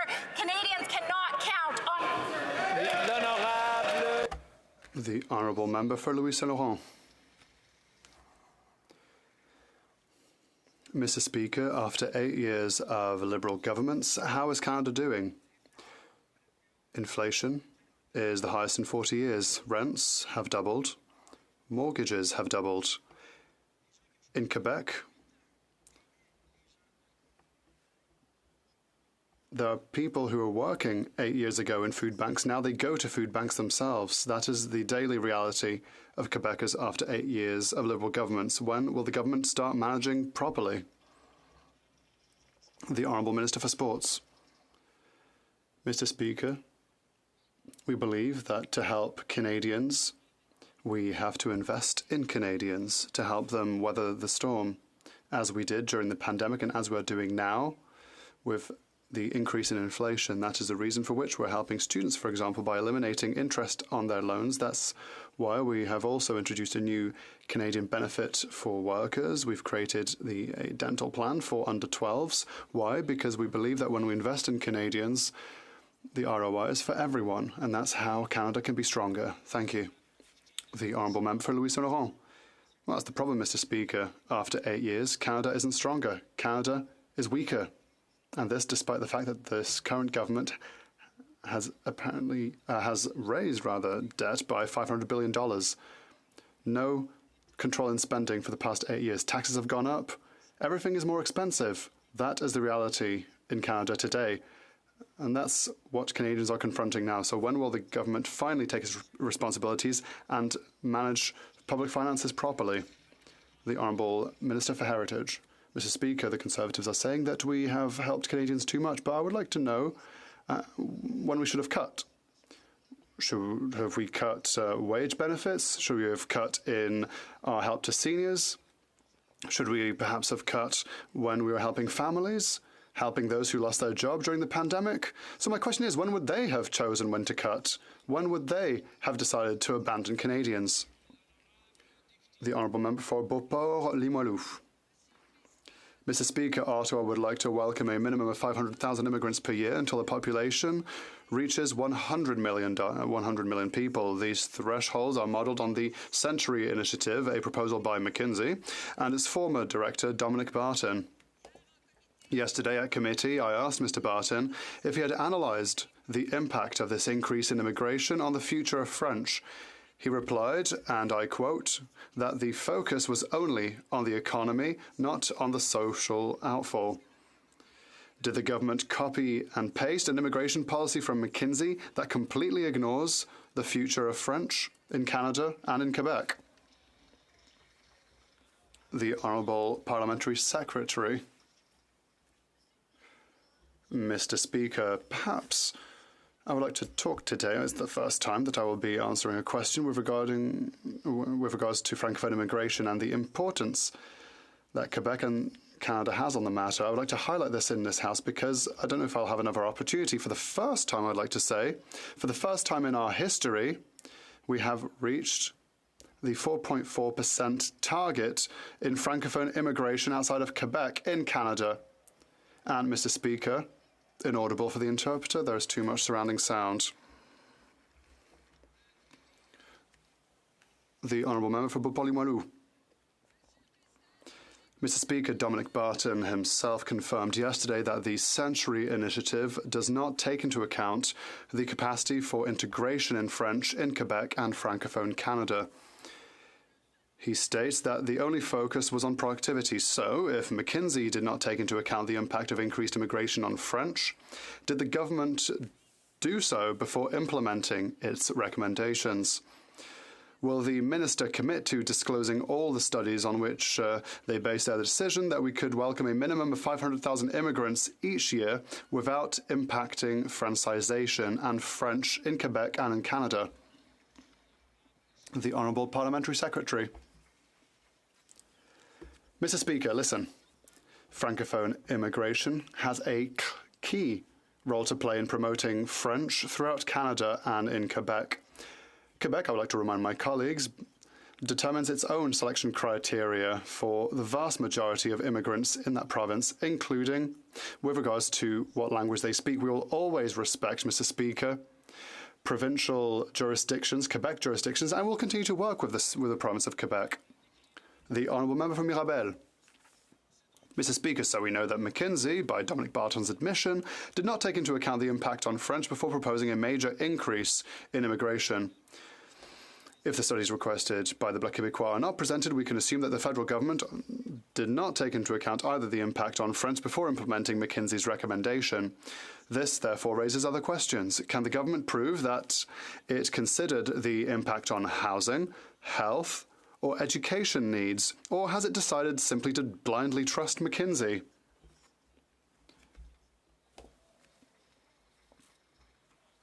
The Honourable Parliamentary Secretary. Mr. Speaker, listen. Like the MP across the way knows full well, the agreement between Canada and Quebec gives the province of Quebec exclusive powers in choosing the majority of its immigrants. And we have always respected and we will always respect Quebec's jurisdictions when it comes to immigration. And I know that our government is working hand in hand with Quebec in order to strengthen the system. Once again, I'll repeat it. We have reached our targets, Mr. Speaker, 4.4% of Francophone immigration outside of Quebec. The Honourable Member for Sherwood Park, Fort Saskatchewan. While Canadians have been suffering for 8 years under this government, well-connected insiders have never had it so good. Dominic Barton confirmed yesterday that McKinsey's Canadian lead, Andrew Pickersgill, was coordinating support from McKinsey to the Prime Minister's Growth Council. In other words, his analysts were telling the government what they needed while they were selling McKinsey as a solution at the same time. If that's not a conflict of interest, I don't know what is. So will this government end the obvious conflict of interest and finally tell this House how much money was spent on McKinsey? The Honourable Minister of Tourism. The minister responsible has already answered that question, but let us set the record straight in terms of who is actually standing on the side of Canadians. That is our government. What has the Conservatives done? They voted not once, not twice, but 3 times against tax cuts for Canadians. That side of the aisle voted against eliminating interest on apprentice and student loans. They voted against a federal minimum wage, and they voted against expanding the Canada Workers' Benefit. Who stands on the side of Canadians? We do. Canadians know one thing, Mr. Speaker, when the chips are down, Canadians cannot count on Conservatives. The Honourable Member for Sherwood Park, Fort Saskatchewan. Thank you, Mr. Speaker. We do know this government stands on the side of those Canadians who work for McKinsey, but on this side of the House, we speak for the vast majority of Canadians who are concerned about $100 million in contracts, and public service doesn't know what work was done. Now, Mr. Speaker, after 8 years, more Canadians than ever are suffering because of the opioid crisis, but the government continues to defend their friends. McKinsey's Managing Director Dominic Barton claimed to have no knowledge of the relationship with Purdue Pharma. Once again, did the Prime Minister or government ministers have any conversations with McKinsey staff about the opioid crisis? Yes or no? The Honourable Minister for the Honourable Minister for Families. Mr. Speaker, after 8 years, what Canadians absolutely know is that the Conservative plan when it comes to opioids is dangerous, it is reckless, and it will put people in harm's way. And what they do know as well is that when it comes to standing with Canadians, we have stood with them, whether it was when we came into office and put in important measures to lift people out of poverty, whether it was during the pandemic when we were there in their darkest hour, and now when it comes to inflation, we put forward targeted measures that are helping Canadians every day. They know that we stand with them. Thank you, Mr. Speaker. The Honourable Member for Charbol-Haute-Saint-Charles. Mr. Speaker, every government has used private sector legal or technical advice from time to time. But here we have a Liberal government that has completely lost control of its own government over the last 8 years. The Prime Minister has abandoned his governance responsibilities to multinationals like McKinsey. Instead of wasting billions of dollars on these companies, the Prime Minister could have invested here at home in made-in-Canada solutions. Why did the Prime Minister throw the Canadian Public Service under the bus? The Honourable Minister. Mr. Speaker, we have an exceptional public service and we trust our civil servants with whom we work day in, day out. We are investing in Canadians to make sure that our economy continues to grow and to make sure that programs are appropriate to help Canadians as much as possible. That, Mr. Speaker, all these programs are administered by our wonderful public servants. Thank you, Mr. Speaker. The Honourable Member for Cowichan-Malahat-Langford. Mr. Speaker, Canadians are making tough choices about what they can and can't afford because grocery prices are so unbelievably high. And today, Loblaws decided to stop the price freeze they put in place under considerable public pressure. This proves that grocery CEOs can control what people pay. The government has got to take a stand against the corporate greed that is hurting Canadian families. Enough is enough. When are the Liberals going to put in place a windfall profits tax against the corporate greed and put that money back into the pockets of Canadian families that need it? The Honourable Minister for Innovation. Mr. Speaker, I'd like to say to all Canadians, we agree with the member. Enough is enough, Mr. Speaker. That's why we took action, Mr. Speaker. That's why I rolled way back to the Bureau of Competition to ask them, Mr. Speaker, to investigate to make sure there was not any undue practices, Mr. Speaker. And I spoke to the CEOs to say to them, do what's right to help Canadians at the time of need, and we will continue to push them to lower prices for Canadians. The Honourable Member for North Island, Powell River. Well, Mr. Speaker, seniors across this country are struggling with the rising cost of living. There is a bar of Canada that we should all expect in Canada, and there are far too many of our parents and grandparents living below it. Yesterday, the government denied my motion to get more financial help to all seniors, regardless of age. All seniors have to pay for food, for rent, and for medication. They deserve dignity. Why does the Seniors Minister not agree? The Honourable Parliamentary Secretary. Thank you very much, Mr. Speaker. The NDP knows that older seniors are more likely to outlive their savings. They're more likely to be unable to work, be widowed, and have increased health care needs. This increase helps seniors over 75, of which, Mr. Speaker, 50% have a severe disability, 59% are women, 40% are widows. And this fall, we doubled the GST tax credit for seniors 65 and over, which will put back an extra $225 in their pockets. Mr. Speaker, we will always provide support for seniors. We will continue to deliver for them. The Honourable Member for Yukon. Mr. Speaker, First Nations children thrive when they can stay with their families in their communities and be surrounded by their culture, an area where the Yukon has made significant progress. It has been 3 years since the Act respecting First Nations, Inuit and Métis children, youth and families came into force. Can the Minister of Indigenous Services inform the House how this government, working with First Nations partners, is advancing on this key priority? Good question. Minister of Indigenous Services.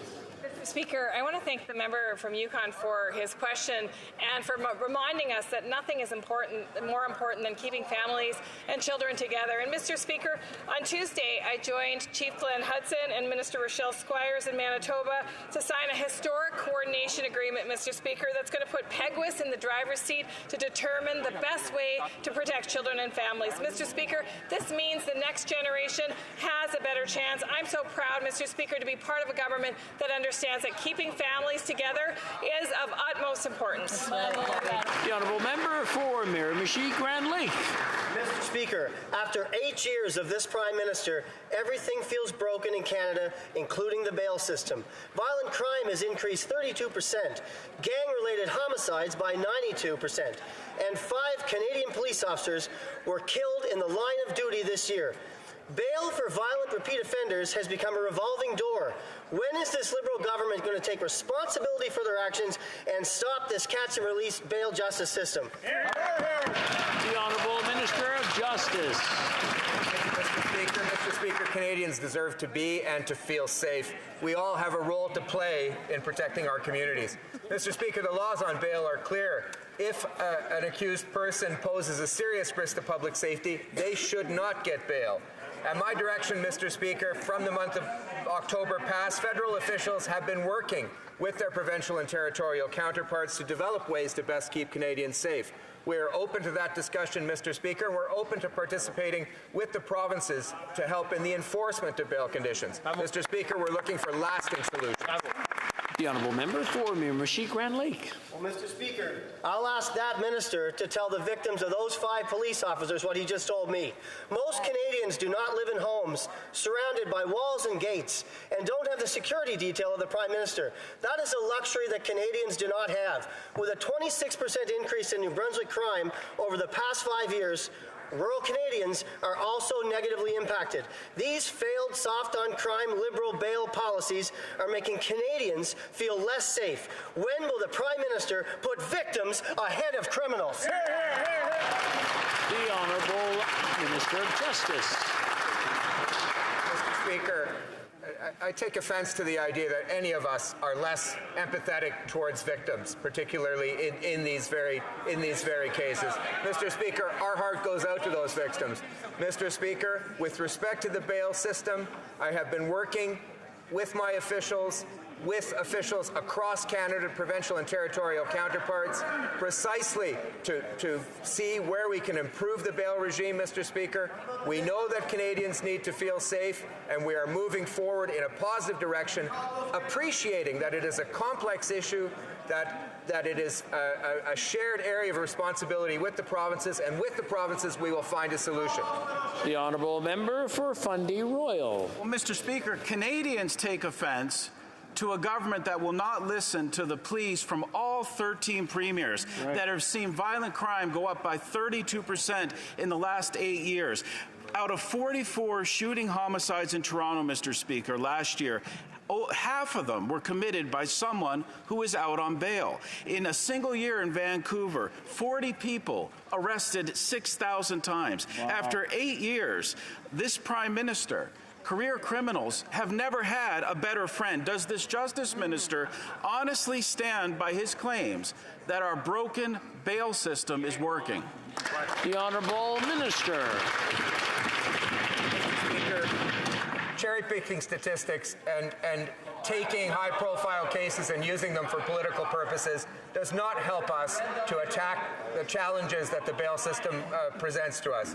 Mr. Speaker, as I've said, we have been working on that question since the month of October with our provincial counterparts. We are looking at solutions that can be fixed in the law, but we're also looking at the kinds of things that the provinces can do in the administration of the bail system. British Columbia has taken a leadership role, Mr. Speaker. I met with the Attorney General for British Columbia yesterday to go over what BC was doing. Ontario is interested, and so are other provinces. We'll work together. The Honourable Member for Fundy Royal. Canadians don't need victim blaming. They need leadership and action.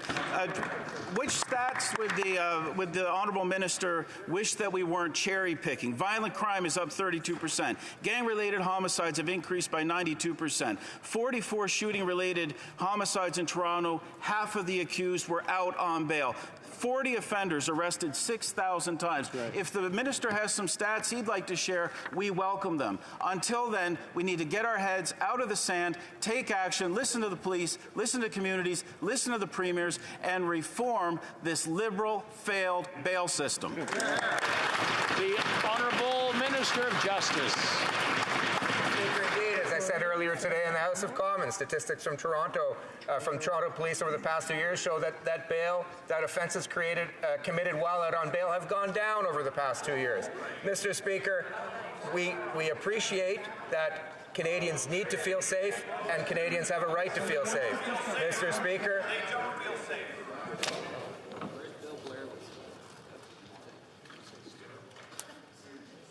Okay, please continue. Mr. Speaker, Bill C-75 codified what were essentially Supreme Court decisions and made it harder to get bail in a number of cases and did not change any of the severity of bail conditions for violent criminals. Mr. Speaker, yet we're still going to look at other possibilities with the provinces in order to move forward to make Canadians feel safe. L'honorable député d'Avignon. The Honourable Member for Avignon, La Métis-Matane, Matapédia. Mr. Speaker, in Montreal, 73% more people are receiving welfare today compared to last year, not because of a lack of jobs, but because of Roxham Road. The federal government is inviting asylum seekers to take Roxham Road, and once they're here, it can't issue them a work permit for up to a year. The federal government is ensuring that these people end up in poverty, and they have to turn to welfare, and it's costing Quebecers $20 million more every month. Will the government pick up the check? The federal government? After all, it's the one responsible. The Honourable Parliamentary Secretary to the Minister of Immigration. Thank you, Mr. Speaker. Well, Quebec is a valuable partner for the federal government, and we understand that the province is engaging in very hard work to support asylum seekers. Our government is offering support totaling $134.5 million in support to provinces, as well as a great deal of support to Quebec in order to help the provinces deal with support to asylum seekers. We have also invested to ensure that there is medical coverage for essential medical care for asylum seekers, and we will continue to collaborate with our partners. The Honourable Member for Longueuil-Saint-Hubert. Well, Mr. Speaker, the Liberals love to tell us what to do, and yet they are pushing asylum seekers towards welfare. And that's not it. There's also a housing shortage, in great part because of underfunding from the federal government, so dozens of asylum seekers are homeless and are turning towards overloaded community organizations and shelters. There are people who will end up in the street because we're not giving them resources. Where can these people go? Nowhere. Why not suspend the Safe Third Country Agreement, spread out asylum seekers throughout the country, and welcome these people with the dignity they deserve? The Honourable Minister of Heritage. Mr. Speaker, the Bloc Québécois is actually, when it comes to telling people what to do, is the international world champion. Now, had my colleague consulted the documents, he would have seen that between 2017 and 2020, the Government of Canada contributed $374 million for Roxham Road. And for 2021-22, Quebec has sent us the bill, and we're going to sit down and talk about it. We're also paying for health care for asylum seekers. We are there for Quebec. The Bloc Québécois doesn't like it, but we deliver. Member for Kildonan St. Paul. Mr. Speaker, today the Justice Minister said if someone poses a significant threat to public safety, the law tells us they should not get bail. But in reality, Mr. Speaker, in Toronto last year, of the 44 gun murders, 24 of the suspects were out on bail when they committed these murders. Those 24 people clearly posed a threat to public safety, and yet they were out on bail. So when will this minister get his head out of the clouds and commit to reforming our broken Liberal bail system that he helped create, Mr. Speaker? That's right. The Honourable Minister. Mr. Speaker, it's a fundamental principle that if a person poses a threat to public security, they should not get bail. Mr. Speaker, that's balanced. That is balanced with the fact, Mr. Speaker, that bail is not only a charter right, but it is a common law right of long date, because in our system, one is innocent until proven guilty. Mr. Speaker, we allow judges to make that determination based on the arguments that prosecutors and defense attorneys put before them. So I won't revisit an individual case. But what I can say, Mr. Speaker, is that we are working with our provincial counterparts to see how we can improve the bail system in order to make Canadians feel more safe. L'honorable député. The Honourable Member for Chicoutimi-Lafieur. Mr. Speaker, violent crime in Canada has increased by 32% since 2015 and gang-related murders by 92%. And the Liberals, supported by the Bloc Québécois, passed C5 legislation to remove minimum sentences. That's what Canada looks like after 8 years of this government. More crime and more criminals in the street. Can the minister acknowledge reality and admit that his policies favor criminals and penalize victims? The Honourable Minister of Justice. Mr. Speaker, as I just said in English, the bail system is extremely important in our system. If someone poses a threat to public safety, they should not be freed on bail. There is a balance to be struck here, Mr. Speaker. We will work with the provinces because clearly the federal government is responsible for the criminal law, but we need to focus with the provinces' collaboration on how to administer the system. That's what we will do together. The Honourable Member for Chicoutimi-Lafieur. Mr. Speaker, serious crimes should have serious consequences. That was the motto when the Conservatives were in power. But now, there is no more mandatory minimum sentence for rapists. For example, Jonathan Gravel, a man convicted of rape, will serve his sentence from the comfort of his home. A Crown prosecutor in Quebec was brave enough to criticize this unacceptable situation. Has the minister forgotten the word justice in his title? Because there is no justice here for victims. The Honourable Minister.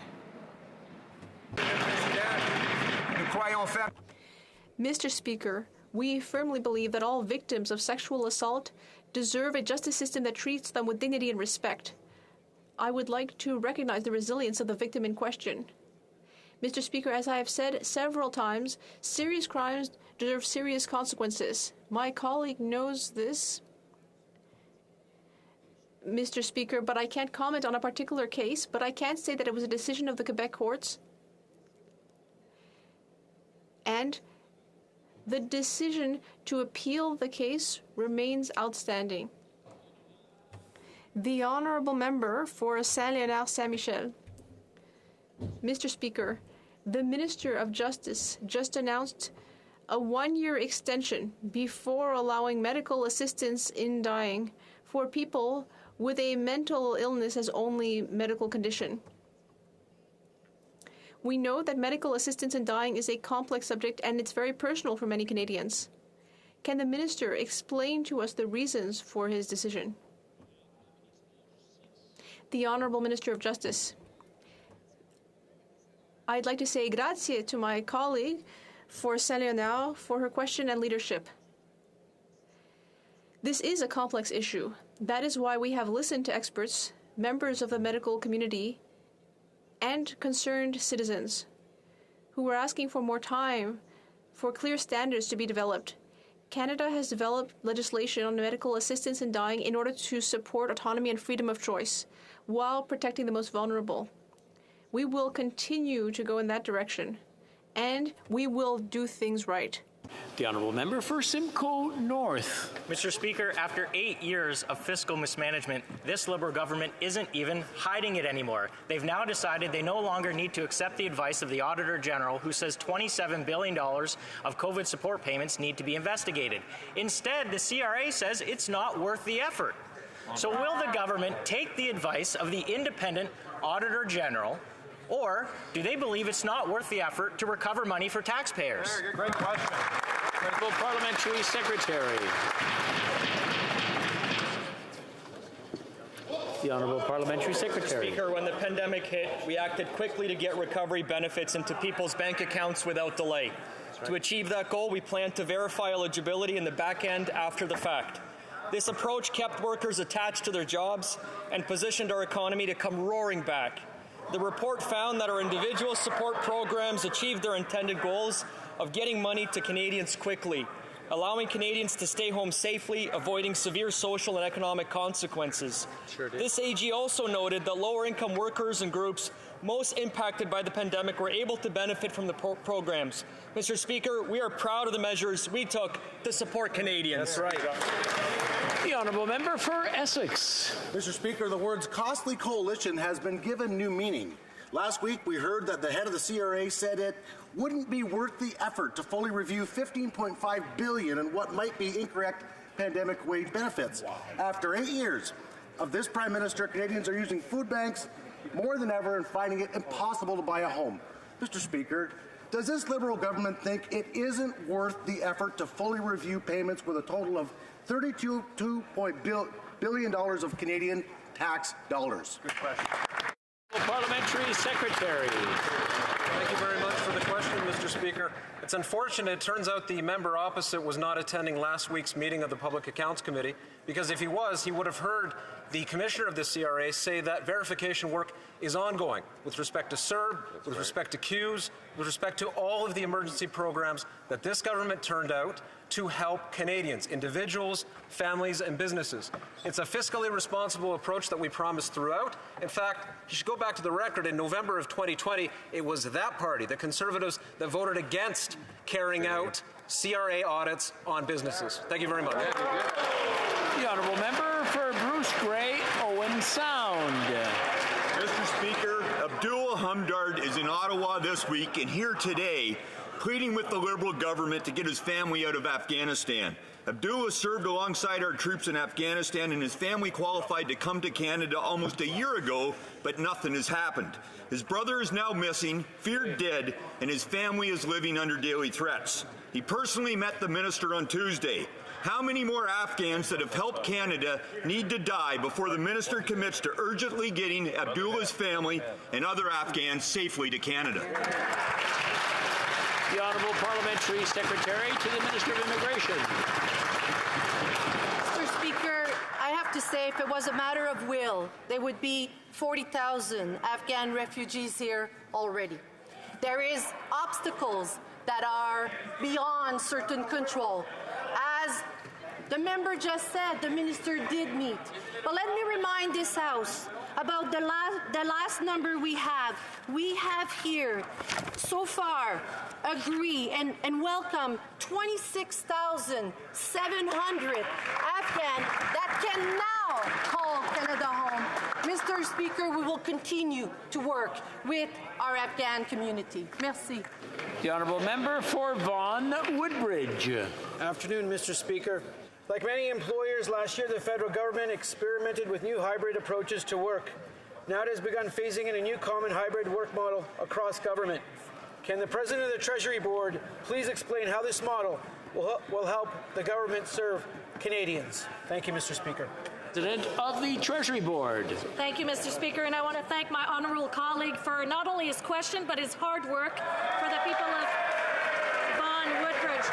Mr. Speaker, Canada's public service is one of the best in the world. Hybrid work lets us harness the best of in-person and remote work, creating shared in-person experiences that foster collaboration and trust, together with the flexibility of up to 2 to 3 days of remote work a week. Consistency in how hybrid is applied across government will make employees' experiences consistent no matter where they work, and it will support our core purpose, serving Canadians. Thank you. The honourable member for London Fanshawe. Today I presented a petition from over 33,000 Canadians calling on the Prime Minister to defend public health care. Canadians know that when Conservatives say innovation, they mean privatization, which means lining the pockets of corporations and sticking patients with the bill. And the Prime Minister knows it too. Last election, he called out the Conservatives' support of healthcare privatization, promising he would defend our public system.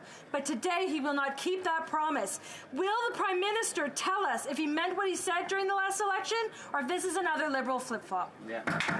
The Honourable Parliamentary Secretary to the Minister of Health. Thank you, Mr. Speaker. Let me be clear. Canadians are proud of our system, and this government is too. It is based on need and not the ability to pay, and we believe that all you should need in order to get health care, Mr. Speaker, is your health card, not your credit card. We will make sure that our investments respect the Canada Health Act while always defending our universal, public health care system. Thank you, Mr. Speaker.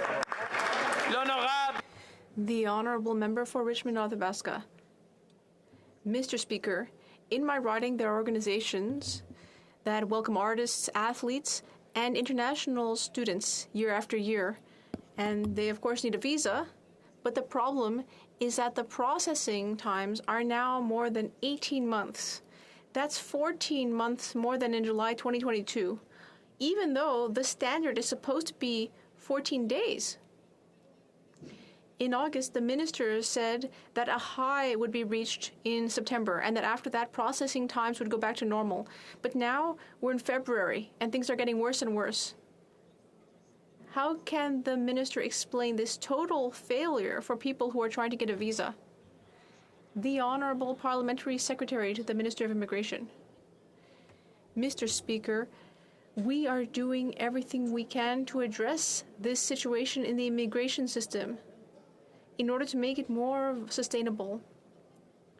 We processed around 4.8 million requests in total, double what we did the previous year, and we came back to the 60-day service standard for educational permit requests, and so we're allowing more people to come into the country, and we are delivering and hiring more workers. Thank you. That's all the time we have for question period today. It being 3:10, pursuant to order made on Thursday, June 23, 2022, the House will now proceed to the taking of the deferred recorded division on the motion at the third reading stage of Bill C-22. Call in the members.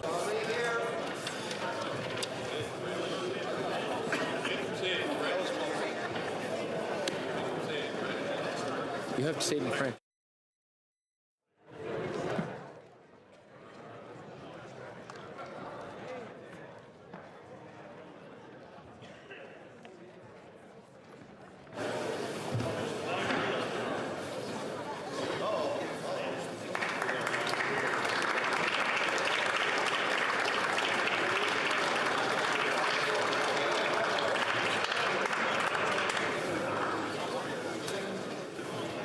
Thank you, ma'am.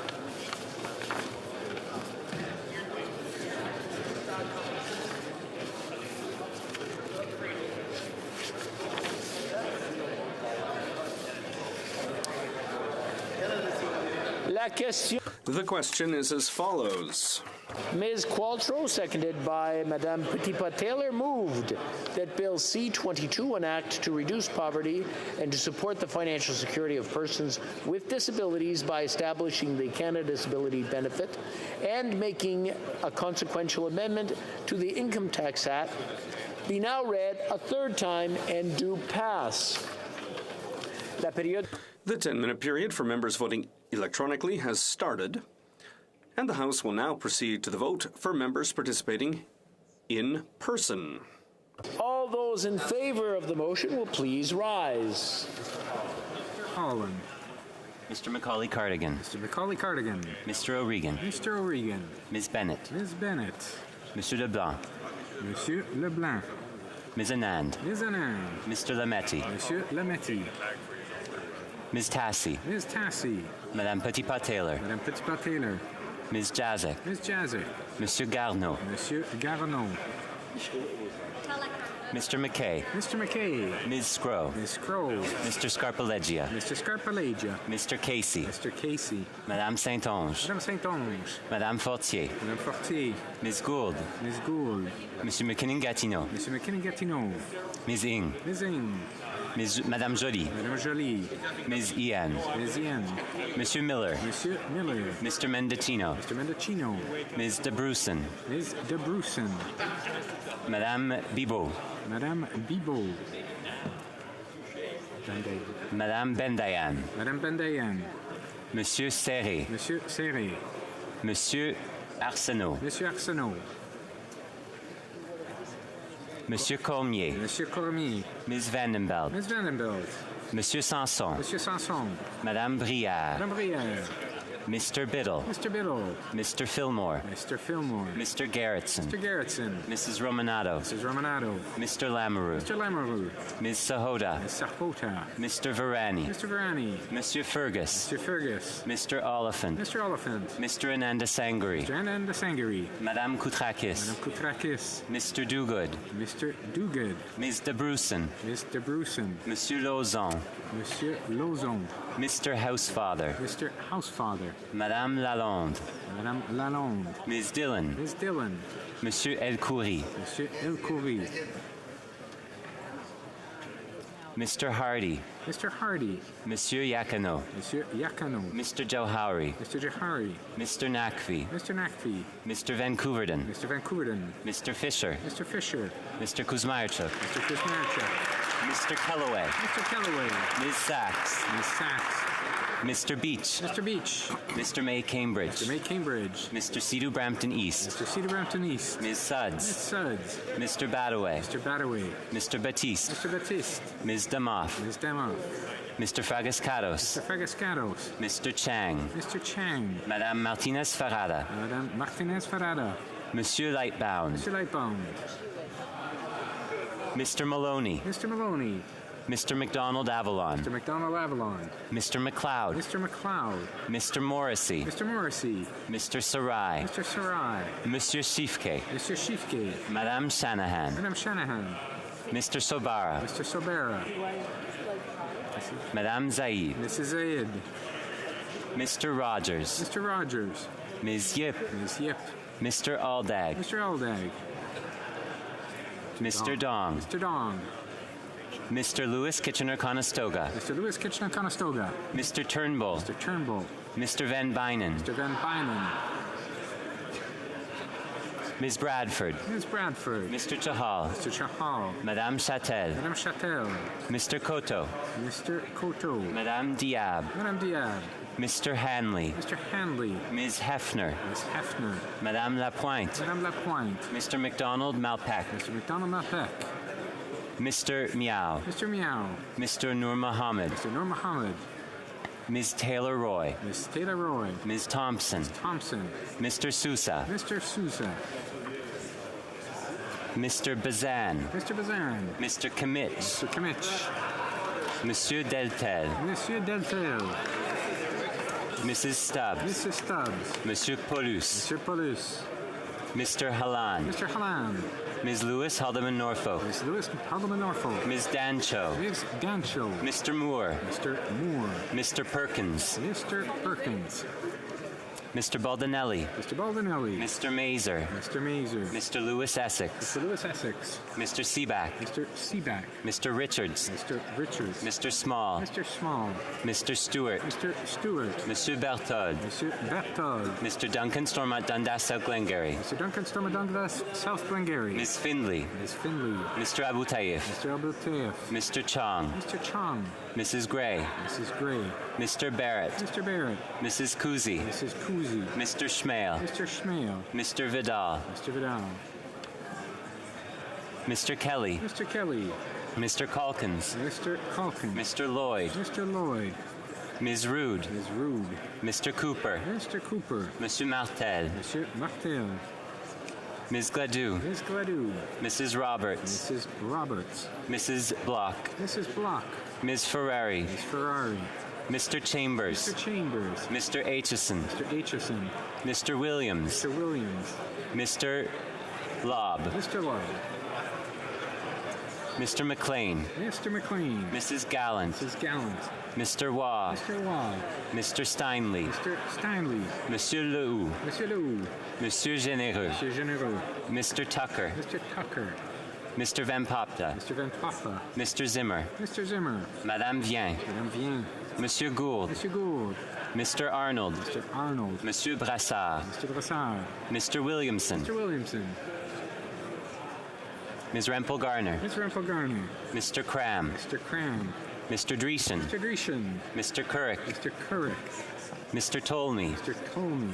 Mr. Muse. Mr. Muse. Mr. Carey. Mr. Carey. Mr. Brock. Mr. Brock. Mr. Shipley. Mr. Shipley. Mr. Redikoff. Mr. Redikoff. Mr. Morantz. Mr. Morantz. Mr. Macaulay, Edmonton West. Mr. Macaulay, Edmonton West. Mr. Falk, Provencher. Mr. Falk, Provencher. Mr. Lake. Mr. Lake. Mr. Dowdle. Mr. Dowdle. Mr. Dalton. Mr. Dalton. Mr. Motz. Motz. Mr. Motz. Mr. Weber. Mr. Weber. Mrs. Wagenthal. Mrs. Wagenthal. Mr. Viersen. Mr. Viersen. Mr. Ruff. Mr. Ruff. Mr. Shields. Mr. Shields. Mr. Leipert. Mr. Leipert. Mr. Morrison. Mr. Morrison. Mr. Patzer. Mr. Patzer. Mr. Soroka. Mr. Soroka. Monsieur Terrien. Monsieur Terrien. Monsieur Sainte-Marie. Monsieur Sainte-Marie. Madame Normandin. Madame Normandin. Monsieur Simard. Monsieur Simard. Monsieur Bergeron. Monsieur Bergeron. Monsieur Garon. Monsieur Garon. Madame Bérubé. Madame Bérubé. Madame de Bellefeuille. Madame de Bellefeuille. Monsieur Désilé. Monsieur Désilé. Monsieur Thériault. Monsieur Thériault. Madame Gaudreau. Madame Gaudreau. Madame Larouche. Madame Larouche. Madame Vignola. Madame Vignola. Monsieur Beaulieu. Monsieur Beaulieu. Monsieur Lemire. Monsieur Lemire. Monsieur Trudel. Monsieur Trudel. Madame Desbiens. Madame Desbiens. Mr. Julian. Mr. Julian. Mr. Massey. Mr. Massey. Ms. Blaney. Ms. Blaney. Ms. Idlout. Ms. Idlout. Mr. Cannings. Mr. Cannings. Mr. Johns. Mr. Johns. Mr. McGregor. Mr. McGregor. Ms. Gazan. Ms. Gazan. Ms. Barron. Ms. Barron. Mr. Backrack. Mr. Backrack. Madame Hughes. Hughes. Ms. Zerillo. Ms. Zerillo. Monsieur Bouleris. Monsieur Bouleris. Mr. Angus. Mr. Angus. Mr. Davies. Mr. Davies. Ms. Matheson. Ms. Matheson. Ms. May, Saanich Gulf Islands. May, Saanich Gulf Islands. Mr. Morris. Mr. Morris. Monsieur Reyes. Monsieur Reyes.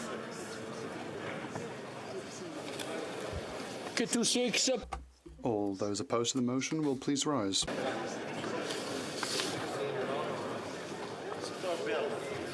La Chambre attendra à... The House will now wait for the electronic voting period to end before resuming its proceedings.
Je désire informer la Chambre. I wish to inform the House that the electronic voting period has ended. If members were not able to vote due to technical difficulties, they may now use the raise hand function, and the chair will recognize them.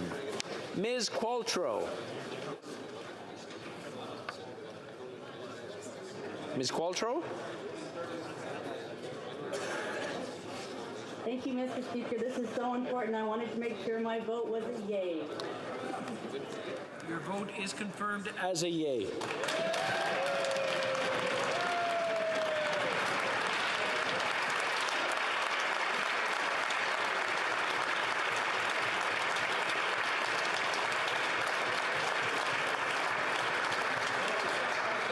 The table will now compile the results of the vote. Yeas for 321, plus 131. Yeas contre, 0 aucun. I declare the motion carried. Third reading of this bill, troisième lecture de ce projet de loi. Sorry. Well done, Thank you. We'll let everything calm down a bit.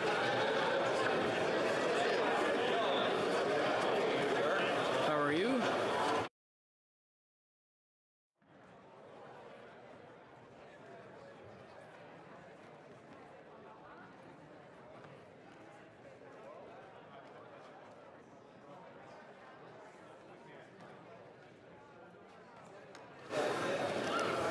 Order. If I can have your attention, please. Order.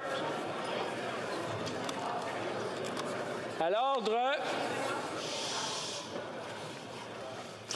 I'm now prepared to rule on a point of order raised on January 31st, 2023 by the member for Calgary Nose Hill concerning the government's response to written question Q974. In her intervention, the member argued that the government's response did not address the substance of her written question. Therefore, in her view, it should be considered a failure to answer within the 45 days required by the standing orders, and this failure should be referred to committee. Le droit des députés. The right of members to seek information from the government is a fundamental one, and it is a central accountability mechanism. Written questions are one of the means members possess to obtain the information that allows them to perform their parliamentary duties. Written question Q974 was placed on the order paper on November 15th, 2022. The government presented an answer on January 30th, 2023, within the 45-day limit. The response provided appears in that day's debate. The main point of contention raised by the member for Calgary Nose Hill regards the substance and completeness of the government's response. In her view, the response fails to address many of the matters raised in her question. However, the House of Commons Procedures and Practice, 3rd edition, at page 529 states, and I quote, "There are no provisions for rules for the Speaker to review government responses to questions," unquote. Nos précédents montrent. Our precedents are clear that it is not for the Chair to rule on the content of the responses to written questions. Indeed, in a ruling on a similar matter on April 25th, 2022, at page 4310 of the debates, the Chair stated, quote, "The Chair is of the view that ruling on the completeness of responses to written questions is tantamount to ruling on their content, and that is not the Chair's role," unquote.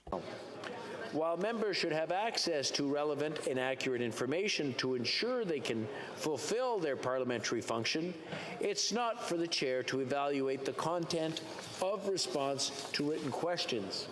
Therefore, while the Chair always advocates for greater cooperation between members and ministers in their exchange of information, the matter raised by the member for Calgary Nose Hill does not constitute a point of order. I thank the members for their attention.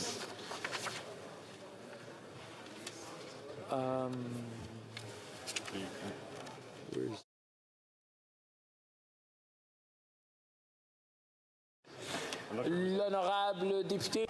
The Honourable Member for Mégantic-L'Érable has a question today. Thank you, Mr. Speaker. As we are back after the festive break, it's the first time that I've the opportunity to ask the government to give us an overview of what's to come for the next of this week and for the next. But as I note, the leader of the government is not ready to answer the question right now. I will continue to speak to the 8 years that this government has unfortunately taken. Mr. Speaker, over the past 8 years, we expected bills that would seek to help Canadians. Unfortunately, Mr. Speaker, never have Canadians suffered as much as they are now. We've seen a number of times, especially today, as we debate a very important motion on bail. We've never seen crime increase as rapidly as it is now. Why? Because over the past 8 years, we've noted a 32% increase in crime. Will the government, in the days to come, table bills that will restrain bail conditions? I hope that someone is now ready to answer my question. So I'll repeat my question, Mr. Speaker. Mr. Speaker, can the Leader of the Government in the House, he who took 8 minutes before answering, why in 8 years the government has not managed to find solutions, Mr. Speaker, to the laxism when it comes to bail? And of course, let us know what is happening tomorrow and the rest of next week as well. Merci beaucoup. Thank you, Mr. Speaker.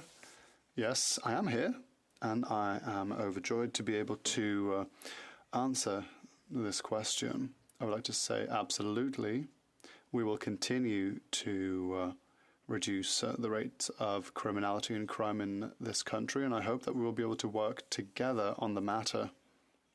Tomorrow, we will continue second reading of Bill C-34. Review of Investment Modernization Act. Mr. Speaker, we will continue with the debate this bill Monday and Wednesday of next week. And Mr. Speaker, I would also like to inform the House that Tuesday, February 7th and Thursday, February 9th shall be allotted days. Thank you, Mr. Speaker. Very good. Orders of the day. Government orders, business of supply, resuming consideration of an opposition motion concerning bail reform, standing in the name of Ms. Dancho. Before we resume debate, I wish to inform the House that because of the deferred recorded divisions, government orders will be extended by 13 minutes. Resuming debate, the Honourable Member for Brantford-Brant. Thank you, Mr. Speaker. I wish to inform the House that I'll be splitting my time with my colleague, the member for Barrie-Innisfil. Mr. Speaker, it's always a privilege to stand in this House and speak on behalf of my constituents of Brantford-Brant. After 8 years, this Prime Minister and his government are solely responsible for our failing justice system. Pressing and urgent need for bail reform is now. Far too often we are hearing Canadians using language such as catch and release, a revolving door, an unequal justice system to describe the state of affairs in Canadian bail courts.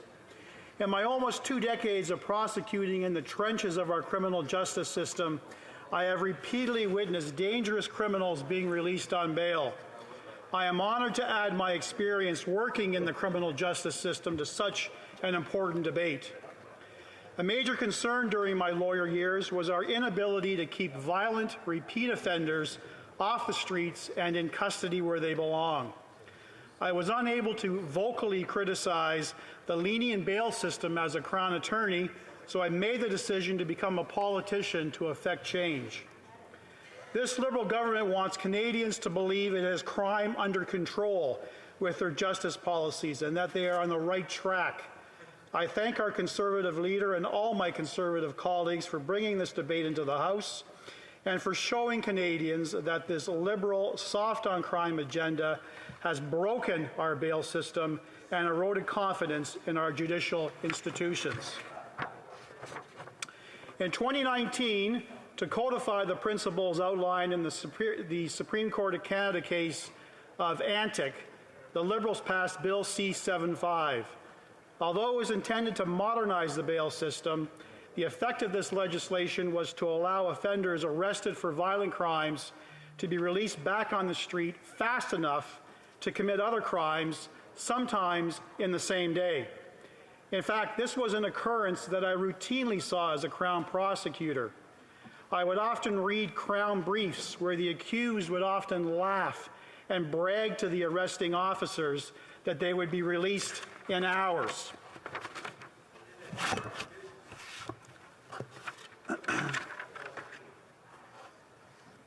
As policing, my apologies, after receiving numerous calls and emails from my constituents who shared their concerns about Canada's justice system, I met with the Brantford Police Chief Rob Davis and the President of the Brantford Police Association, Constable Jeremy Morton.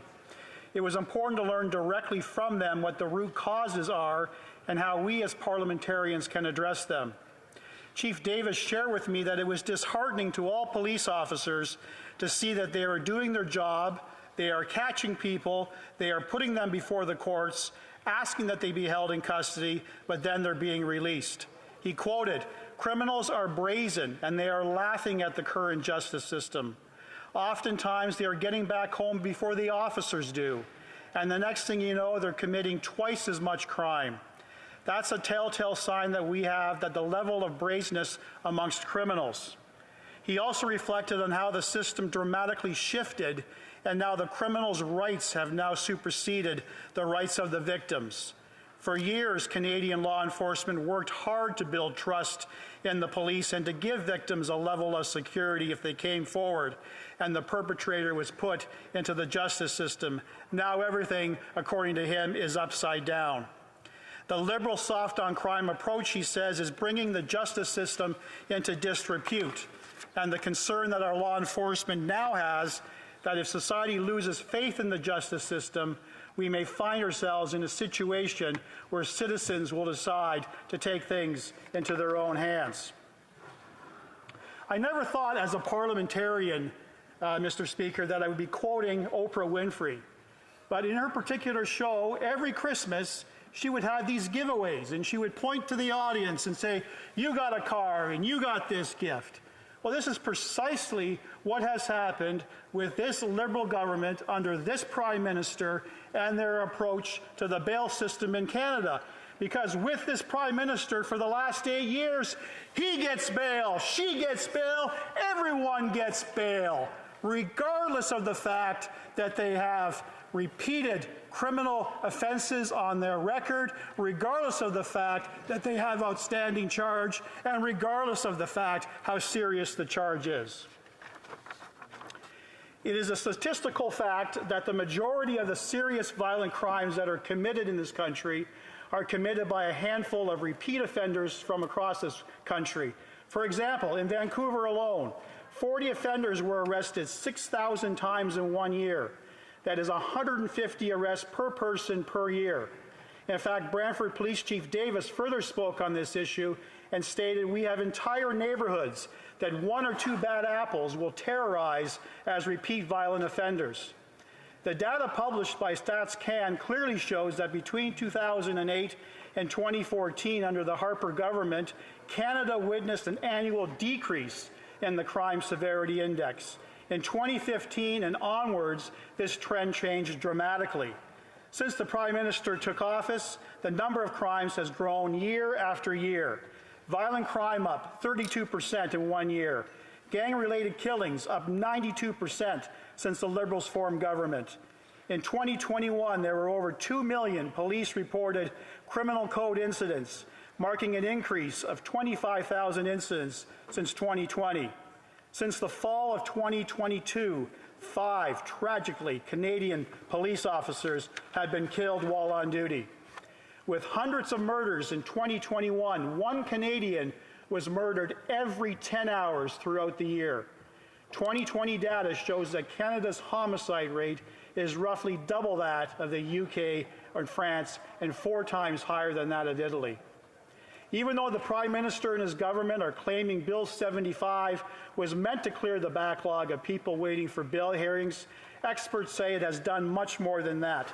Essentially, the government has told judges dealing with bail that they need to make sure that anyone accused of a crime was released at the earliest opportunity and on the least serious conditions. Let that sink in, Mr. Speaker. Primary consideration is for the accused, not for the victim, not for society at large. Some judges and justices of the peace feel that the bill has put shackles on them and resulted in an increase in releases, even by violent offenders. Last month, all 13 premiers sent a letter to the Prime Minister calling for amendments to keep more people in custody as they await trial. The call was supported by police chiefs, police associations, mayors, and provincial attorneys general from coast to coast to coast. Recently, the Toronto police chief opined on the issue of bail reform and argued that only judges and not JPs should be allowed to hear bail cases when serious gun charges are involved. A multi-pronged approach to bail reform is required. However, according to the Supreme Court, everyone is entitled to a speedy trial. Often it can take years to get to trial. We need to speed up the system so that when criminals show up in court, if a judge knows that they'll get a speedy trial, there may be less inclination to bail them out. The government said they were open to discussions, but since their position, the provincial justice ministers raised that issue last March, almost a year ago. Instead, the government has been busy passing Bill C-5 and 21. This January, a judge in my riding in Brantford-Brant said my hometown community is plagued by gun violence, murders caused by guns and people walking around with firearms. It never used to be as prevalent as it is today. She said, now it's an epidemic. The Crown should get tougher on offenders. To put that into perspective, the Liberals and NDP have ignored the real way that most criminals get their guns under Bill C-21. Eased bail conditions for serious violent crimes under 75, and decided to put the safety of victims at risk under Bill C-5.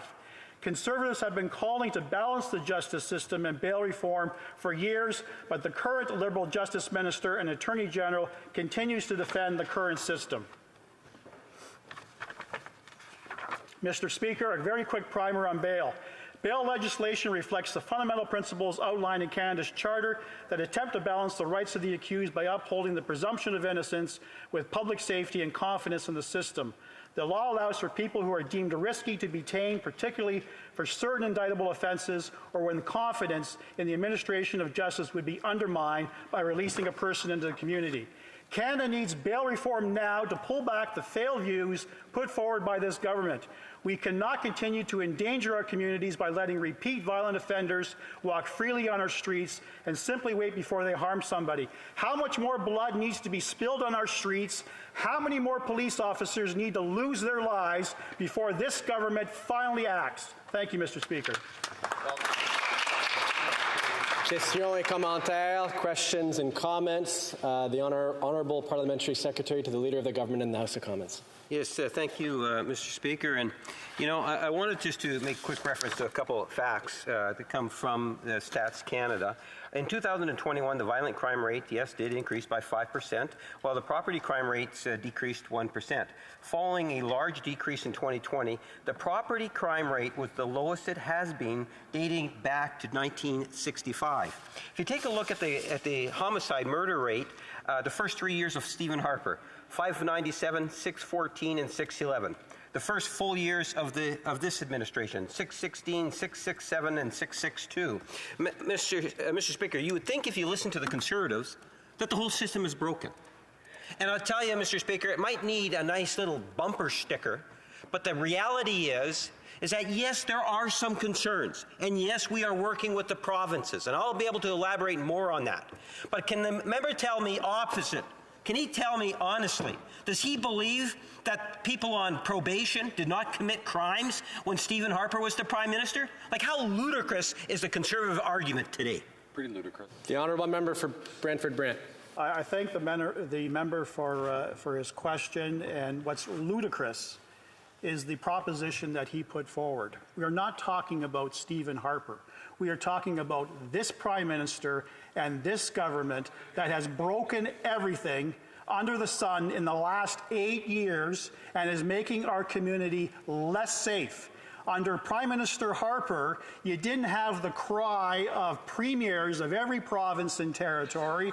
You didn't hear from police chiefs. You didn't hear from police unions. You didn't hear from victims crying out for justice reform. And if the member for Kingston can be quiet for a second, as I've got the floor, not the member there, then I'll continue answering the question, Mr. Speaker.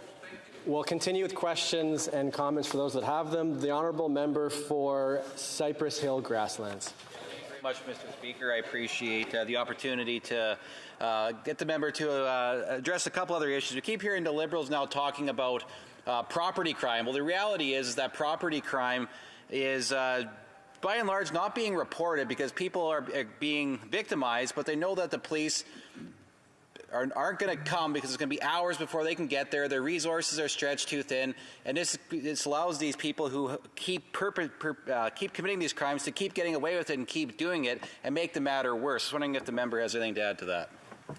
Thank my colleague for that question, and quite frankly, this is not a bill regarding property crimes, and I hear what his comments are, and I take them very seriously. But what's important here is that when I talk about a multifaceted approach, this is one aspect. This particular motion deals with one aspect alone, and that's the serious, repeat, violent offenders that routinely, from coast to coast to coast, are being released from criminal bail courts on a daily basis, causing havoc in our streets. Property crime is important, but what's more important is that this particular government finally take heed to the calls to action. This is a call to action, to quote my colleague, the member for Barrie-Innisfil, who will be talking shortly, and they need to act. L'honorable député de l'Abitibi. The honourable member for Avignon, Lamitis-Matane, Matapédia. Thank you, Mr. Speaker. It's the first time I see you in the Speaker's position. Congratulations. I'd like to thank my colleague for his speech. There are several parts of the Conservative motion we agree with. For example, the increase in violent crime in recent years. We want that to end, clearly, and the government needs to do more. There are some parts of C-75 they don't agree with. So with that in mind, I wonder why they're not proposing a bill to amend those provisions rather than using an opposition motion. I'd like to hear from my colleague on this. Is this the beginning of a strategy? Perhaps are the Conservatives thinking of tabling a bill? Member for Brantford-Brant in about 40 seconds. I thank my colleague from the bloc for that excellent question, and I'm glad to hear that she supports in principle what the Conservative opposition is proposing by way of this motion. And as I've indicated in the crux of my speech, a multifaceted approach is required. Ultimately, when you look at the bigger picture, this is a very important first step to address that pressing, urgent need that's across this country. But to answer her question directly, yes, it's one of many. Resuming debate, reprise du débat, the honourable member for Barrie-Innisfil. Thank you, Mr. Speaker, and I want to thank the honourable member from Brantford-Brant for sharing his time with me this afternoon. And I will admit it is difficult to follow a former Crown prosecutor who understands intimately not just our justice system, but the bail system as well. And I think he did a good job explaining what some of the challenges, significant challenges, are with respect to the bail system in this country. It's always a pleasure to rise on behalf of the residents of Barrie-Innisfil, Mr. Speaker, a community that has certainly felt the scope of tragedy over the last several months. And it started in October with the killing of 2 South Simcoe police officers in Innisfil, Constables Devin Northrup and Constable Morgan Russell. And 2 short months after that, we found ourselves in a situation, a tragic situation, where Constable Greg Priscala of the Ontario Provincial Police, a Barrie resident, a South Barrie resident, was killed in the line of duty. And Mr. Speaker, I stood on that bridge, as I did for Constables Northrup and Russell, waiting for Constable Priscala's procession to come by with about 100 OPP police officers, other members of the community, Constable Priscala's grade 2 teacher, firefighters, and just general people of the community who felt the impact of not just what had happened 2 months prior, but certainly the impact that had happened just before New Year's. And as I was standing on the bridge waiting for the procession to come by, I had an OPP officer come up to me and he said, "Can I speak to you for a sec?" And I said, "Sure." He pulled out his phone and he showed me a picture and told me a story of something that had happened up in Aurelia. They had been chasing a suspect in a car. The suspect had ditched the car, had run, but on the floor of the car, the driver's seat, he showed me a picture of a 9mm semi-automatic handgun with an extended mag. Clearly illegal. Clearly would put in danger those police officers who were out there that night chasing this suspect. But you know what he said was most disheartening, Mr. Speaker? The fact that 24 hours after the arrest, they had caught the perpetrator, that he was out on bail. Think about that. These officers' lives were at risk 24 hours prior to him being put back out on bail, carrying a clearly restricted firearm with an extended magazine. And this officer said, "We have to do something about the bail system." In fact, what he did do is express the sentiments of OPP Commissioner Carrick after Officer Priscala was killed in the line of duty. When he stood up in front of the media, and the media asked him a question and said, "What is wrong with the bail system? How do you feel about the bail system?" And Commissioner Carrick said, "I'm outraged." Because, Mr. Speaker, you see, there had been pressure built up in the system. We've seen and we've heard throughout the day from my colleagues here on the Conservative side the numerous examples of criminals who had been arrested and then set out on bail only to be arrested again by police officers. That build-up, almost a volcano-like, where the lava dome was about to explode. And what Constable Priscala's killing did was cause that dome to explode. And now we've got not just OPP Commissioner Carrick, we've got Metro Toronto Police Chief Demchou, we've got the Canadian Association of Chiefs of Police, we've got the Ontario Police Association, the Toronto Police Association, the 13 premiers and territories of this country, all unanimous, all from different political stripes, telling us that we need to fix the bail system in this country. And we don't just need to fix it for the sake of safety in our communities, we need to fix it for those police officers who put their lives on the line every day trying to keep our communities safe. And when they do, and when they catch that perpetrator like they did in Aurelia, when they see them released within 24 hours, how frustrating must that be if you're a police officer? And how tragic is it when an OPP officer who stops on the side of the road to help somebody in a ditch gets ambushed by somebody who shouldn't have been out on bail because of a previous violent past, but also because he was restricted from having a firearm for his life. This exposes the weakness in the system. Now, I've sat through this debate all day, and I've heard members from the government side talking about Conservatives using this to inflame, to incite, for rhetorical purposes. and the most disgusting of which is for fundraising purposes. Actually, we're doing our job, Mr. Speaker. We're doing our job reflecting the voices of those Canadians, those police officers, those police chiefs, those premiers who are asking for changes to the bail system, and those in our community who are demanding it because they're feeling unsafe, Mr. Speaker. And we've heard statistics. Gang-related crime is up 92% since 2015. We've seen a 32% increase in violent crime in this country since 2015. And a lot of it has a pattern of consistency. And that is when bills have been introduced that limit or reduce the bail system, that allow those who commit crimes with firearms reduced or suspended sentences. We've heard the story today about a rape that took place in Quebec where the rapist is at home serving a sentence. What type of system is that? How are we fulfilling our obligations as parliamentarians to keep our community safe, to keep victims safe, to keep police officers safe, when those who are perpetrating these crimes are out on bail within 24 hours in many cases? I think we're abdicating our responsibility if we're not listening to the voices of Canadians, if we're not listening to those who are demanding a call for changes to Canada's bail system.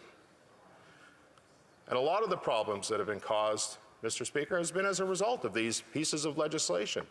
You talk to those who understand this. You talk to those who see the increase in crime happening on our streets in this country. You see those criminals, those hardened criminals, those violent criminals getting let out within 24 hours. They'll tell you why that's happening. Because we have a bail system that allows it to happen. And talk to those police officers, Mr. Speaker. And I for one, I am so glad that they're coming out and coming out hard on this issue. Because who knows better than our police officers what's happening on those streets? And when you look at the headlines, Mr. Speaker, and you look over the last month, and I pulled some of those headlines out. The man accused of killing Constable Perscala was out on bail on criminal charges, including assaulting a police officer. We all know that. Man out on release order charged in random Mississauga stabbing. Global News, January 11th. Winnipeg man wanted after car stolen minutes after suspect's release from arrest in Selkirk, Manitoba. Man on release for gun charges, charged with shooting a gold dealer in a robbery. This is happening far too often in this country. And it's right for us to question, as we are today. And as I said earlier, a call to action on behalf of those who are expressing deep and grave concerns about Canada's judicial system and what's been happening to the bail system since 2015. It's right to question, and that's precisely what we're doing today. We're questioning the government on their inability to deal with this situation. And the challenge is you can't solve a problem when you've created it. That's the problem.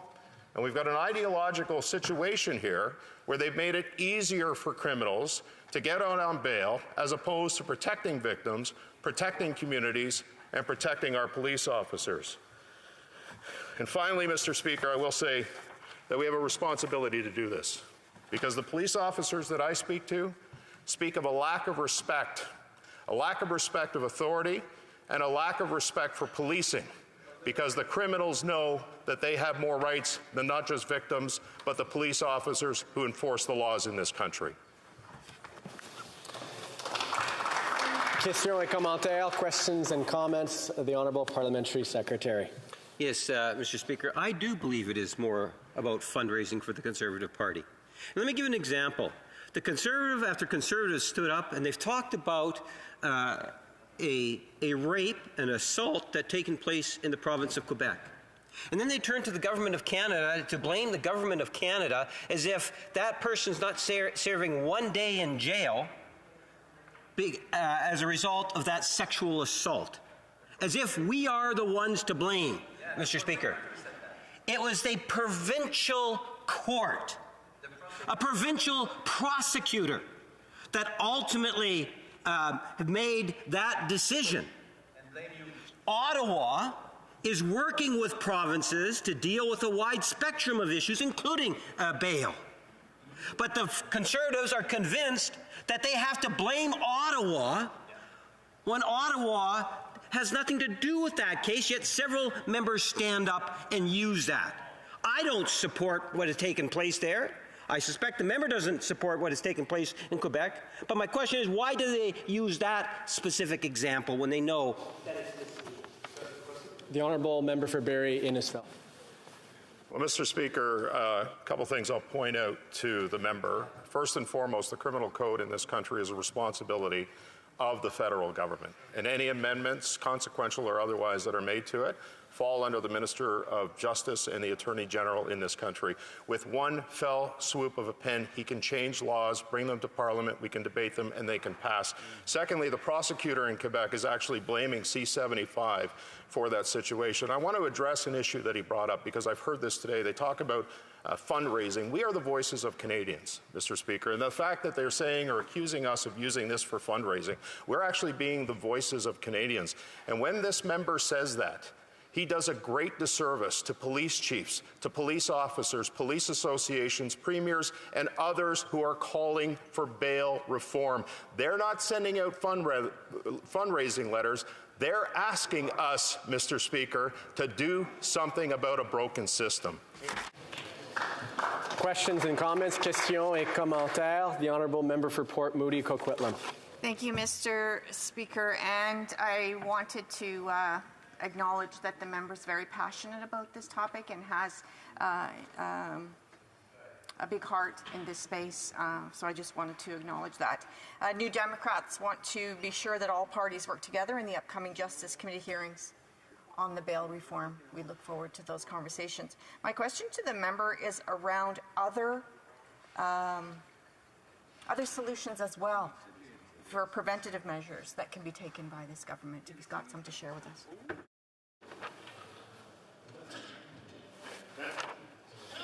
I thought they were waiting for you to. Okay, there we go. The honourable member for Barrie is. Thank you, and thank you to my colleague for her comments. There's no question that there are other measures that need to be taken in terms of mental health, drug addiction, all of that stuff. We're talking right now, and I think most of those stakeholders who I referenced earlier, those police chiefs, they're talking about those violent criminals who are let out on bail after committing violent crimes with guns, oftentimes, as we've heard through the stats and have seen through the stats, will get out on bail to repeat those violent crimes. That's what we're talking about. There needs to be a whole approach to dealing with violent activity and violent crimes in this country, not the least of which is dealing with mental health and other related issues as well. But for the safety and security of our communities and the safety and securities of the police officers that we charge for looking after our communities, we need to fix the bail system that's been broken since 2015. Thank you, Mr. Speaker. We have time for one last question. The member for Kootenay, Columbia. Thank you, Mr. Speaker, and thank you for the speak from my colleague. I just wonder, though, we've heard from the Liberals talking about rumor mongering, talking about fundraising. I just wonder what the member can talk to us about. How would the victims feel hearing those kind of comments? We got 30-second response from the member for Barrie Innisfil. I'll do it in 29, Mr. Speaker. Probably the same way that I've felt today, hearing this type of response from the government. It's been shameful. And quite frankly, I've been embarrassed for them every time that they've stood up and talked about fundraising letters and with absolutely no thought to victims, no thought to the police officers and their families who have been impacted by this. As I said earlier, we're the voices of Canadians. The Liberals seem to be the voices of their caucus. Reprise du débat, resuming debate. The honourable member for Vaughan Woodbridge. Thank you, Monsieur le Président. I would like to say that I'll be splitting my time with the honourable member from Winnipeg North. And I know everyone will want to stay tuned for the honourable member's comments after mine. Monsieur le Président, with Mr. Speaker. Discussion today with regards to Canada's criminal justice system, I do wish to note a sibling has been a police officer in Canada for over 2 decades, and I'm very proud of my brother who has served with much pride the citizens of Vancouver as a police officer in many different capacities, and to him and his colleagues, obviously blessings by the one up in the sky, and please stay safe in everything you do to keep us safe. Monsieur le Président, je suis sincere. Mr. Speaker, I appreciate the concerns raised by the member for Fundy Royal about Canada's bail system. I welcome this opportunity to discuss how Canada's bail system works, and in particular, how it deals with violent offences and reoffenders. Canada's bail regime contributes to public safety and to confidence in the criminal justice system by allowing accused persons to be remanded in custody where there is just cause to do so.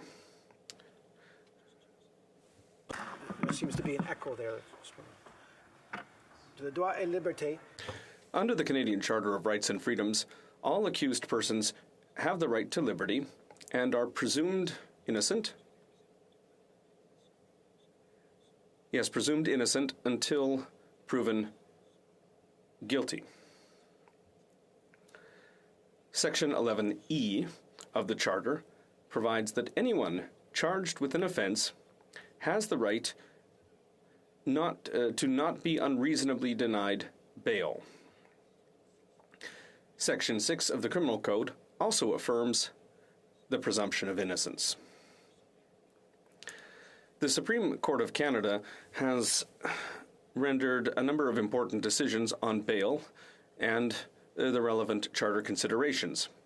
For example, the court noted in the 2015 St. Cloud decision that in Canadian law, release of accused persons is the cardinal rule and detention is the exception.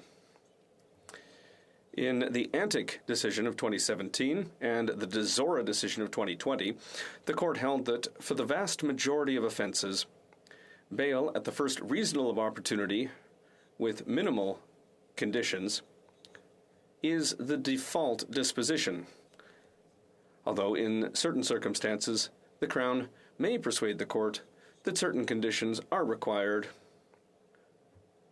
or that the accused should be detained pending the conclusion of their case.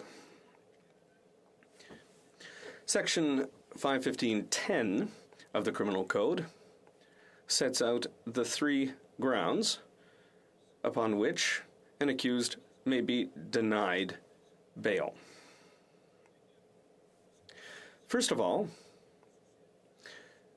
it may be denied where detention is necessary to ensure the accused's attendance in court. This is referred to as the primary ground. Secondly, to protect the public, victims, and witnesses, particularly when it is likely that the accused will commit another offense or interfere with the administration of justice if they were to be released. And this is referred to as the secondary ground. And protection of the public is very important and is central to this. Several factors may be taken into account when the court considers this ground, including the accused's criminal record, whether or not the accused was on bail or on probation at the time of the charge, the accused's personal circumstances, and any interference with witnesses or with evidence.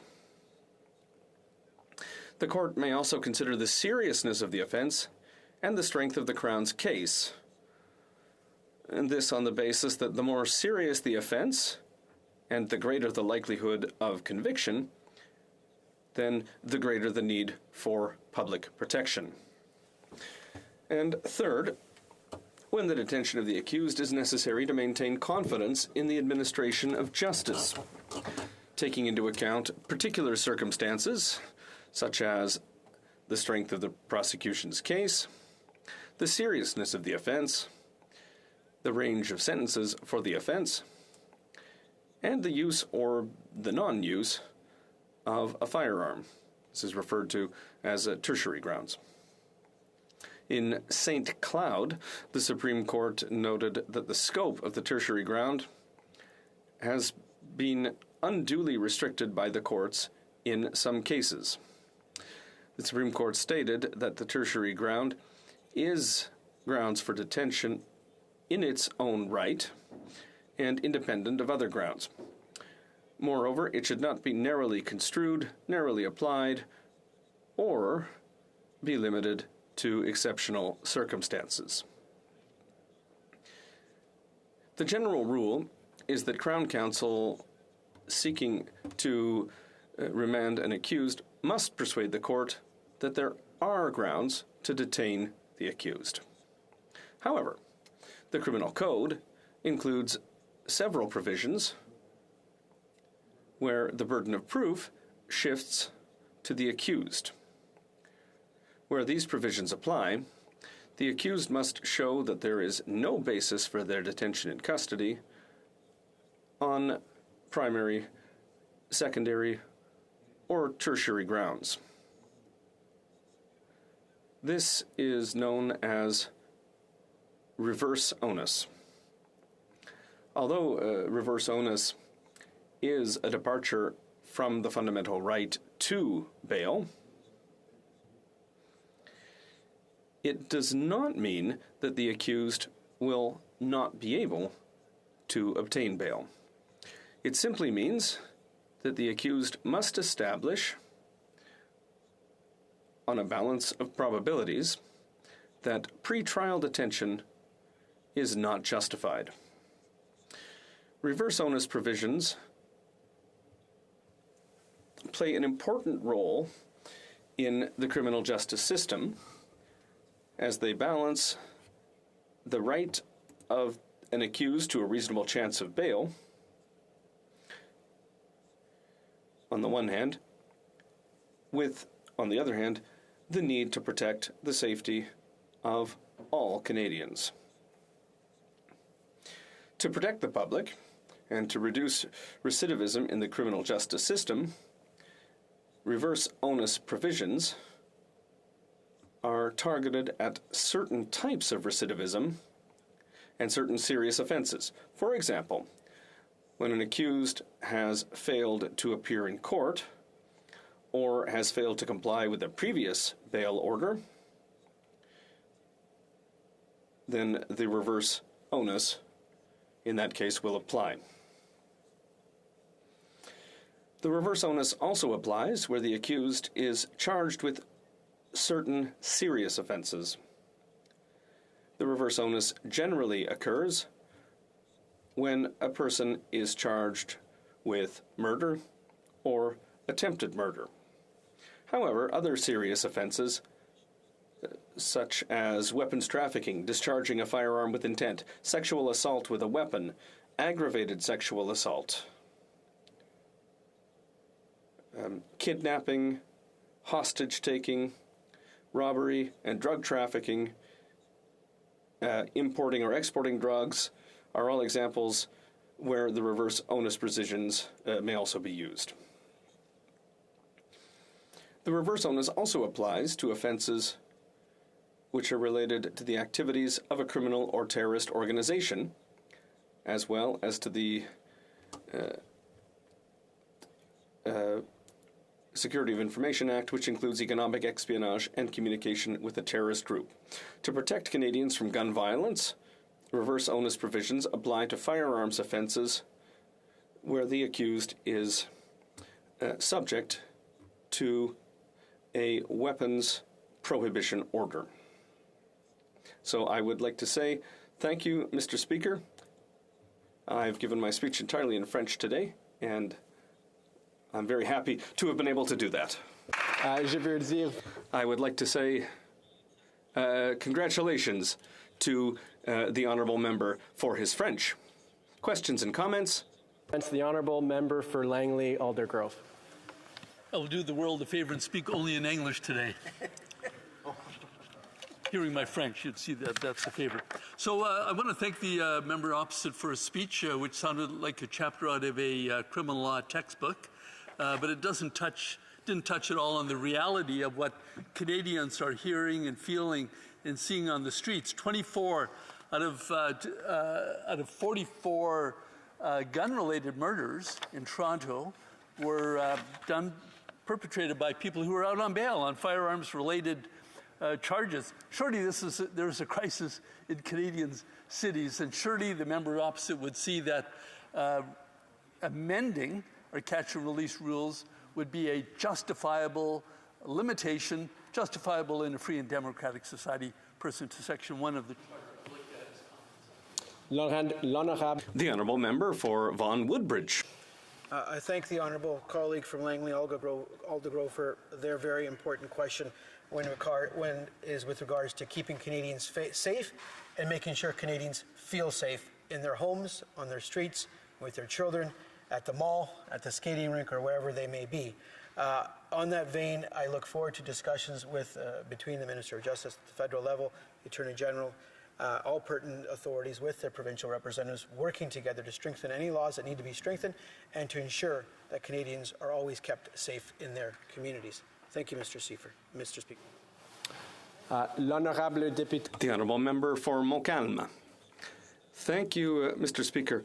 When we talk about justice and when we talk about real problems in the streets, when we talk about an increase in violence, it's important that our debates be animated by the ideas of justice, and that means that certain things should not be distorted. So even though we appreciate the Conservatives' motion, which refers to certain realities, at the end of the day,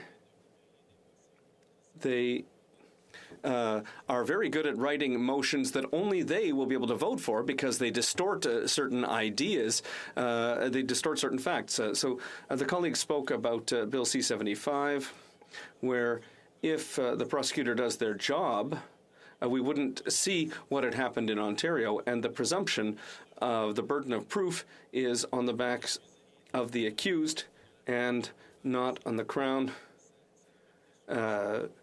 when it comes to bail. So could my honourable colleague please give his thoughts on the Conservatives' opinion, who claim that Bill C-75 needs to be disqualified because it doesn't meet that need of reversal the burden of proof. The honourable member for Vaughan Woodbridge. I'd like to thank my colleague for his question. I share the honourable member's thoughts. I think that the Conservatives, their solutions are facile. They don't reflect the reality that exists in our country. Bill C-75. A binding Supreme Court decision. There is a reverse onus within C-75 with regards to bail. At the same time, our government, like any government, our top priority is to keep Canadians safe, make sure they feel safe in their homes, on their streets, and in their communities. And we will not rest. I know in my community this is an important topic, and we will not rest until we know that the police officers have their resources. And also, we must remember that the Conservative Party of Canada was the party that cut CBSA's budget. And now we are putting more money into CBSA to make sure those illegal arms do not come into Canada, do not harm our citizens, and keep them away from criminals, and making sure we arrest those criminals, and making sure we support our police officers day in, day out, hour by hour, and day by day. Thank you, Mr. Speaker. We have time for one last question. The honourable member for Courtenay Alberni. Well, Mr. Speaker, it's great to see you in the chair, and want to thank my colleague for the speech. And this is an important conversation. You know, we recognize that the early release of people in pretrial, that are violent or repeat offenders is a real concern. We've heard from municipal leaders, from the premiers that have come here to Ottawa. They're anticipating and waiting for concrete solutions to be proposals to be presented to this House that we can consider. But we've also heard from police that the gap in mental health and the supports for people living with substance use is causing real issue. And through you, Mr. Chair, to my colleague, we've been waiting for the mental health transfer, $4.5 billion over 5 years. They still haven't delivered. They wouldn't even let my bill go to committee to listen to their own expert task force to talk about solutions when it came to the substance use crisis. Through you to my colleague, when are they going to deliver on mental health and on a real plan to tackle the substance use issues that are facing Canadians in our country? Unfortunately, we're out of time. That'll have to stand as a comment as opposed to a question. Reprise du débat. Continuing debate. The Honourable Parliamentary Secretary to the Leader of the Government in the House of Commons. Yes, thank you, Mr. Speaker. And I have had the opportunity to listen to a great deal of the debate on the motion that's been brought forward by the Conservative Party today. And suffice to say, if you haven't detected it in my questioning of the Conservative Party, you'll find that I am somewhat disappointed in the Conservative motion that we have before us.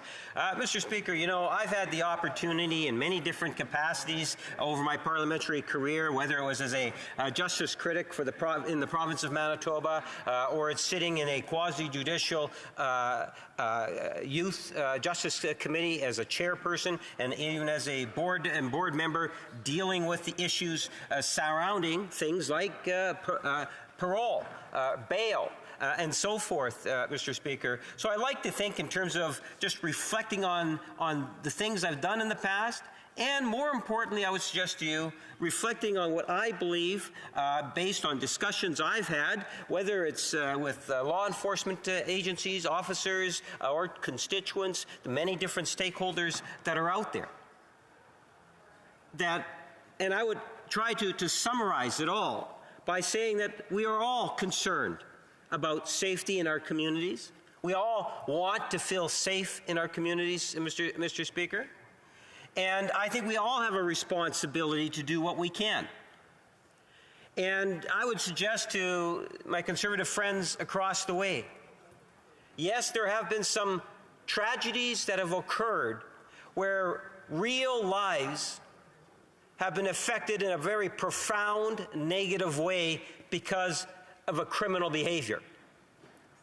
You don't have to belong to one political party over another political party in order to understand and appreciate the severity, the emotions, the anxiety, the blame that takes place. I appreciate and very much concerned about victims. Not only today's victims, but ways in which we as a government can advance, or as a parliamentarian, advance the minimizing of future victims by investing. This government has invested literally hundreds of millions, going into billions, of resource dollars and others in nonprofits and other levels of government, whether they're provincial, municipal, indigenous communities, and so much more in terms of dealing with issues such as dysfunctional families, alcohol and drug abuse, addictions, investing in communities, health centers, issues such as mental health. All of these are things, Mr. Speaker, when you take a look at a holistic approach, we want to prevent crimes from happening. We realize that criminals will eventually leave jails. We are discouraged by that revolving door, Mr. Speaker. At the end of the day, we have a system in place, and it's a system that's not perfect. I myself have some problems, some very serious issues with some of the things that I've seen over the last number of years, but those number of years go beyond just this government, Mr. Speaker. You see, if you listen to the Conservative Party, you would think that people that were out on bail or on probation when Stephen Harper was the Prime Minister were never in violation, or they never committed any crimes. Mr. Speaker, not that much has actually changed. They make reference to Bill C-75. C-75 didn't make things more easy to get bail. I would argue it might have even been the opposite. Mr. Speaker, the digging and taking advantage of tragedies that have occurred, those high-profile cases, and then try to say that the system is broken, well, Mr. Speaker, that is something in which the Conservative Party leadership is trying to say on all issues. They're trying to convince Canadians that in every way society is broken because of what's taken place over the last 7 years under this administration. And Mr. Speaker, they are wrong on all accounts, Mr. Speaker. Let's be very clear on that. Just because Conservatives say that it's broken, which they say on everything, that is the theme of the Conservative Party, Mr. Speaker. Maybe they're broken. They're wrong. Just because they say some numbers today to try to get Canadians worried and trying to convince them that things are broken, those that are following the debate, I would suggest maybe not listen too closely to what the Conservatives are spreading in terms of misinformation. You know, I went to Stats Canada, and, you know, listening to the Conservatives, one would think that, you know, there's crime in every corner, everywhere we look. I thought it was an interesting, Mr. Speaker, if I can quote Stats Canada, in 2021, the violent crime rate did increase 5%, while the property crime rates decreased 1%, following a large decrease in 2020. The property crime rate was the lowest it has been dating back to 1965, Mr. Speaker. You know, you listen and they talk about homicide, murders. They say, well, that's really where we've seen this huge dramatic, and that's why the whole system is broken. You know, look at the first 3 years, full years of Stephen Harper. And you might need my glasses for this one, Mr. Speaker. First 3 years, this comes from Stats Canada. 2006, 2007, 2008, here are the numbers. 608, 597, 614 people that were murdered. In our first full 3 years, 616, 616, I should say, 667, and 662. Now, our populations might have grown a million, but that's a side point. Mr. Speaker, the point is the system is not broken. The example that many of the members stand up and they talk about is they talk about the issue in the province of Quebec. I'm upset about it. I'm very upset about it. I don't think anyone that assaults and rapes a woman should not have to spend a day in jail. That upsets me, Mr. Speaker. But that was a provincial court that made the decision, and it was a provincial prosecutor. That's still to be determined. Is the court going, or is the prosecution going to appeal that decision? I would hope so. I'm not in the position to make that decision. And that's why the minister himself has said we're working with provinces. Newsflash. We've been working with the provinces on bail reform well before the Conservatives raised the issue in the last few days, Mr. Speaker. In fact, back in October, the Minister of Justice and the Department were actually working on consultations. Even in the last couple of days, it's even been more amplified in terms of those discussions. Conservatives don't care any more than what Liberals care in terms of the victims of some of these crimes that we're hearing about. Our prayers and best wishes and condolences to those families that have been so profoundly impacted by it, Mr. Speaker. So when I say that what you have is the Conservative Party today taking a look at those tragedies, putting together a motion, all one needs to do is take a look at the word broken. How often do they use the word broken nowadays? It's a political spin message to try to give an impression that the Conservatives, you know, they want to be tough on crime. It was interesting. The critic for the Conservatives said, you know, under Stephen Harper, the number of days in jail actually went down from 126 on average to 105. She kind of implies that when they were in government, that the number of days in jail went down, yet they're really tough on crime, Mr. Speaker. It's because they're in opposition. The wording that they're using is in order to be able to help them as an opposition party try to get a few more headlines, create more false impressions, or at least in part, Mr. Speaker. in order to be able to raise more money for their coffers. It has no reflection in terms of all the law enforcement officers and the many different nonprofit organizations, the victims, or anything of this nature. I would suggest to you they might even be taking advantage of that situation as we try to deal with it in a very real and tangible way by legislative changes and by budgetary measures that is making a difference, Mr. Speaker, and we will continue the dialogue. Questions et commentaires, questions and comments. The Honourable Member for Regina Louvain. Thank you very much, Mr. Speaker, and pleasure to see you in the chair.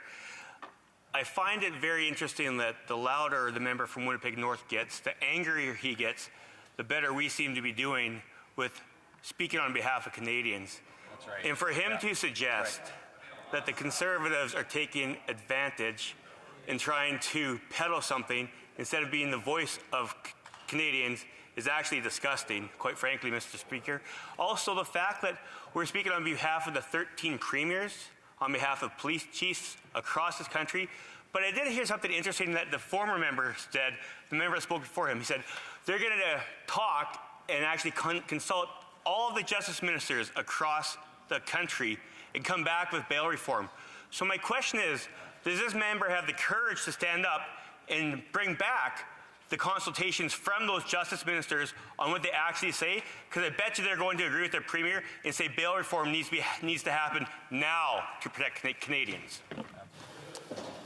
The Honourable Parliamentary Secretary. Yes, Mr. Speaker, I think it's important to recognize that our judicial system is a shared responsibility between Ottawa and the provinces and territories, meaning that there is an ongoing consultations and discussions that take place virtually at every level, Mr. Speaker. And I think that's important to say. And I must say, yes, I can be very emotional on all sorts of different issues, especially when I catch the Conservative Party trying to twist and play with facts and manipulate Canadians. Not necessarily represent what they're saying, but rather manipulate and try to influence Canadian as to misinformation, Mr. Speaker. That does concern me quite often inside the chamber, and I like to be able to think at times it's important, yes, for opposition to hold government accountable, but there's also some importance for government to hold opposition accountable for their remarks at the same time. That's one of the reasons why I'm very critical of the whole cryptocurrency idea that the leader of Liberal...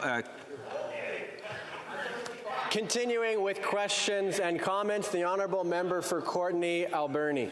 Mr. Speaker, I mean, I'm disappointed because I joined this debate this afternoon and all I hear from the Conservatives is everything is broken. Everything I hear from the Liberals is you're wrong. We have an opportunity here to actually talk about bail reform, which is really important. This is something we've heard from municipal leaders, something we've heard from premiers that have to be fixed. These are legitimate concerns, Mr. Speaker.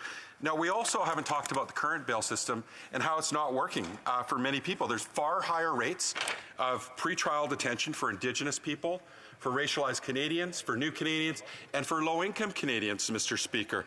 And it's mainly because they don't have the necessary resources, even a stable address or stable employment. Mr. Speaker, my friend Martha, her son Mike Martin, was in pretrial detention, and he had an opioid addiction, and he had been in there for repeat offenses, drug-seeking related crime. He didn't get the medicine he needed, and he took his life.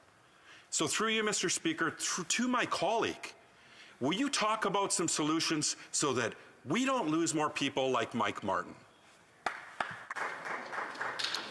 The Honourable Parliamentary Secretary.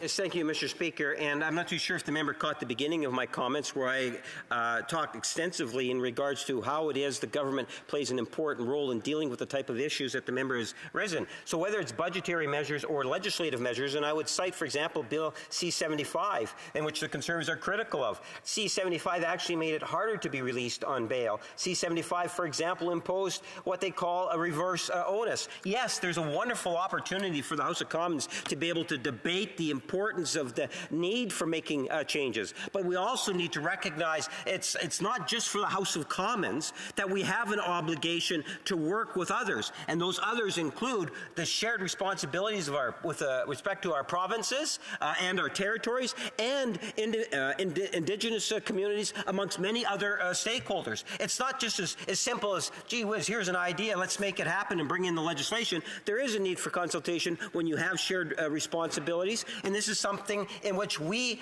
I believe, as a government, have strived to do, and we have examples, tangible examples, where we have invested financial resources and legislative resources in order to try to improve upon our system. It is far, I would argue, better than it was, but it is something that we can always look at ways in which we can improve. À l'ordre, conformément à... Pursuant to Standing Order 38, I must let the House know the questions that will be raised during adjournment proceedings this evening. Number 1, Bruce Gray Owen Sound, Secure Public Safety. 2, Okanagan South Kootenay West, Environment. Reprise du débat, continuing debate. L'honorable député. The Honourable Member for Mégantic-l'Érable. Thank you, Mr. Speaker. I'll be sharing my time with my colleague for Haldeman Norfolk. Mr. Speaker, I'd like to talk to you about a word that the government seems to not understand. A word they haven't understood for the past 8 years. That's the word consequence. We have to be responsible for our actions. That's a consequence, and they don't seem to understand that. They make decisions, but they don't seem to want to take responsibility for what they have done over the past 8 years. They seem to find it hard to accept the errors they have made over the past 8 years since they've come to power, which perhaps explains why they find it difficult to ask other people to accept their responsibility, which is very dire when it comes to criminality and criminal acts. Let us draw a portrait of the lack of this government's will when it comes to accepting its responsibilities, which probably explains why they seem to be against this motion. In 2016, the Prime Minister was found guilty having violated the Ethics Act. The first consequence, well, there were no consequences. He just apologized. In 2018, the Minister for Fisheries was deemed guilty of having violated the Ethics Act. Mr. Speaker, what were the consequences? He apologized, and that was it. Just an apology, and off we go. In 2019, once again, the Prime Minister flouted the Ethics Act.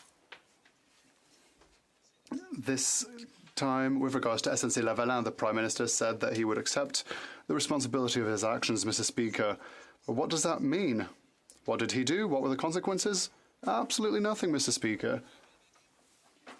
In 2021, once again, the Prime Minister and the Minister for Finance of the time, Mr. Bill Morneau, we can name him because he's no longer with us, in this House anyway, was once again deemed guilty of having violated the Act on Ethics. No consequences for Mr. Morneau. 2022, a file that we are still studying today. The Trade Minister was deemed guilty of having violated this very same statute by granting a contract to her best friend. Consequences, Mr. Speaker? No. Nothing. She just rose in the House and said, well, I'm sorry.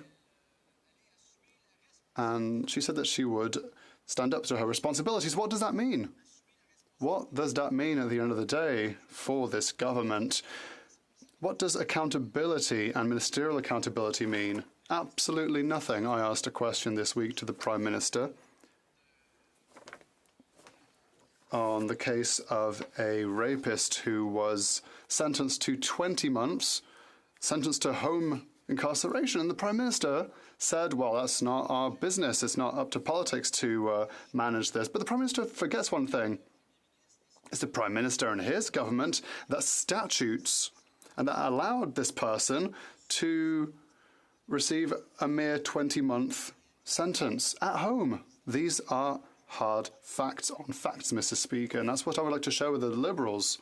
And I call upon them to clearly and closely listen to the motion we tabled today, and even the members of other parties. Violent crimes has increased by 32%. Gang-related homicides have increased by 92%. Over the past 8 years, violent repeat offenders are obtaining bail much more easily. Increasing daily acts of crime and violence are putting Canadians at risk. May I remind you all as well that 5 Canadian police officers were killed in the line of duty in just 1 year. So what we're asking isn't much. It isn't much. It's just something to help victims, to help Canadians to feel safer. What we are asking is A, that the government fix Canada's broken bail system by immediately repealing the elements enacted by Bill C-75, an act to amend the Criminal Code, the Youth Criminal Justice Act, and other acts, and to make consequential amendments to other acts which force judges to release violent repeat offenders onto the streets, allowing them to reoffend.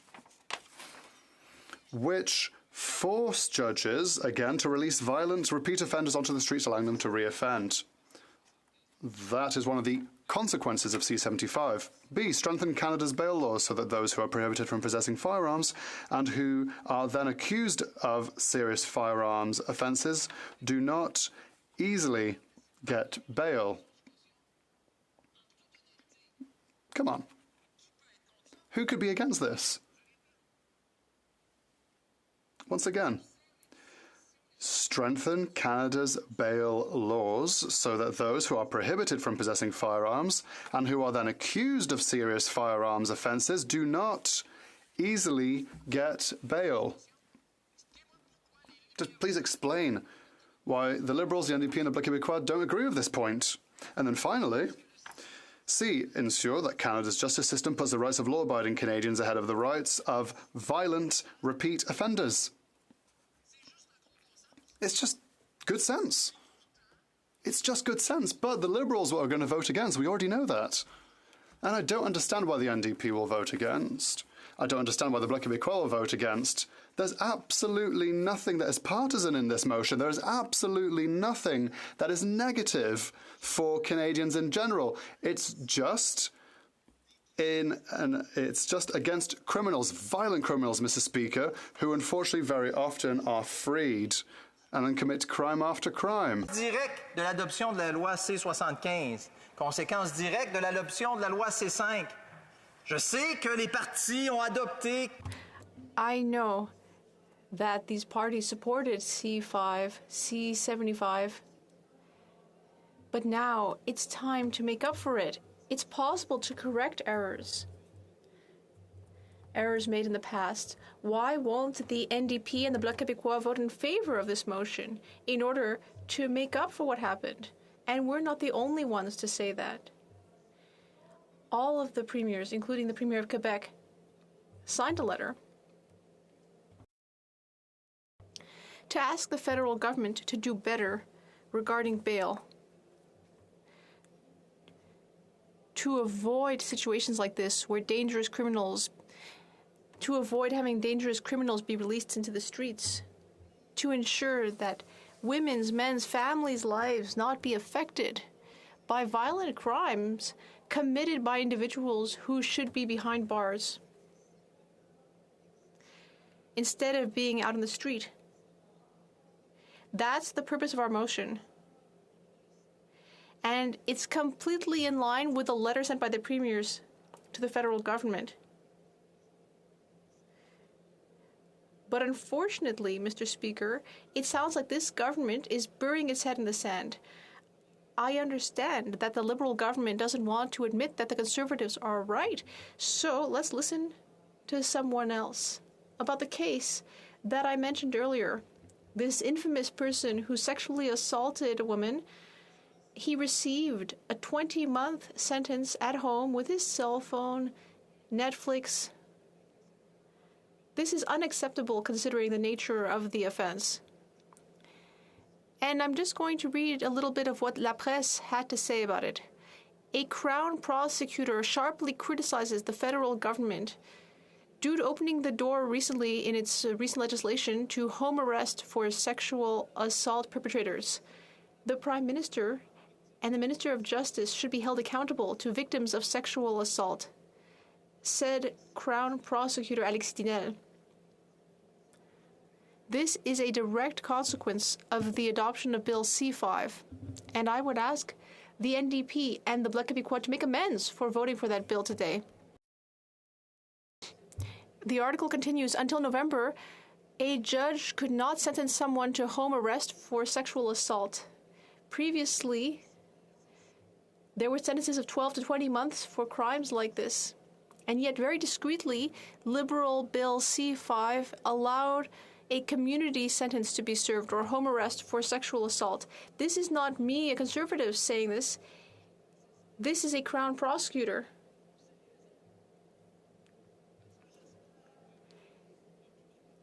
And for very good reasons.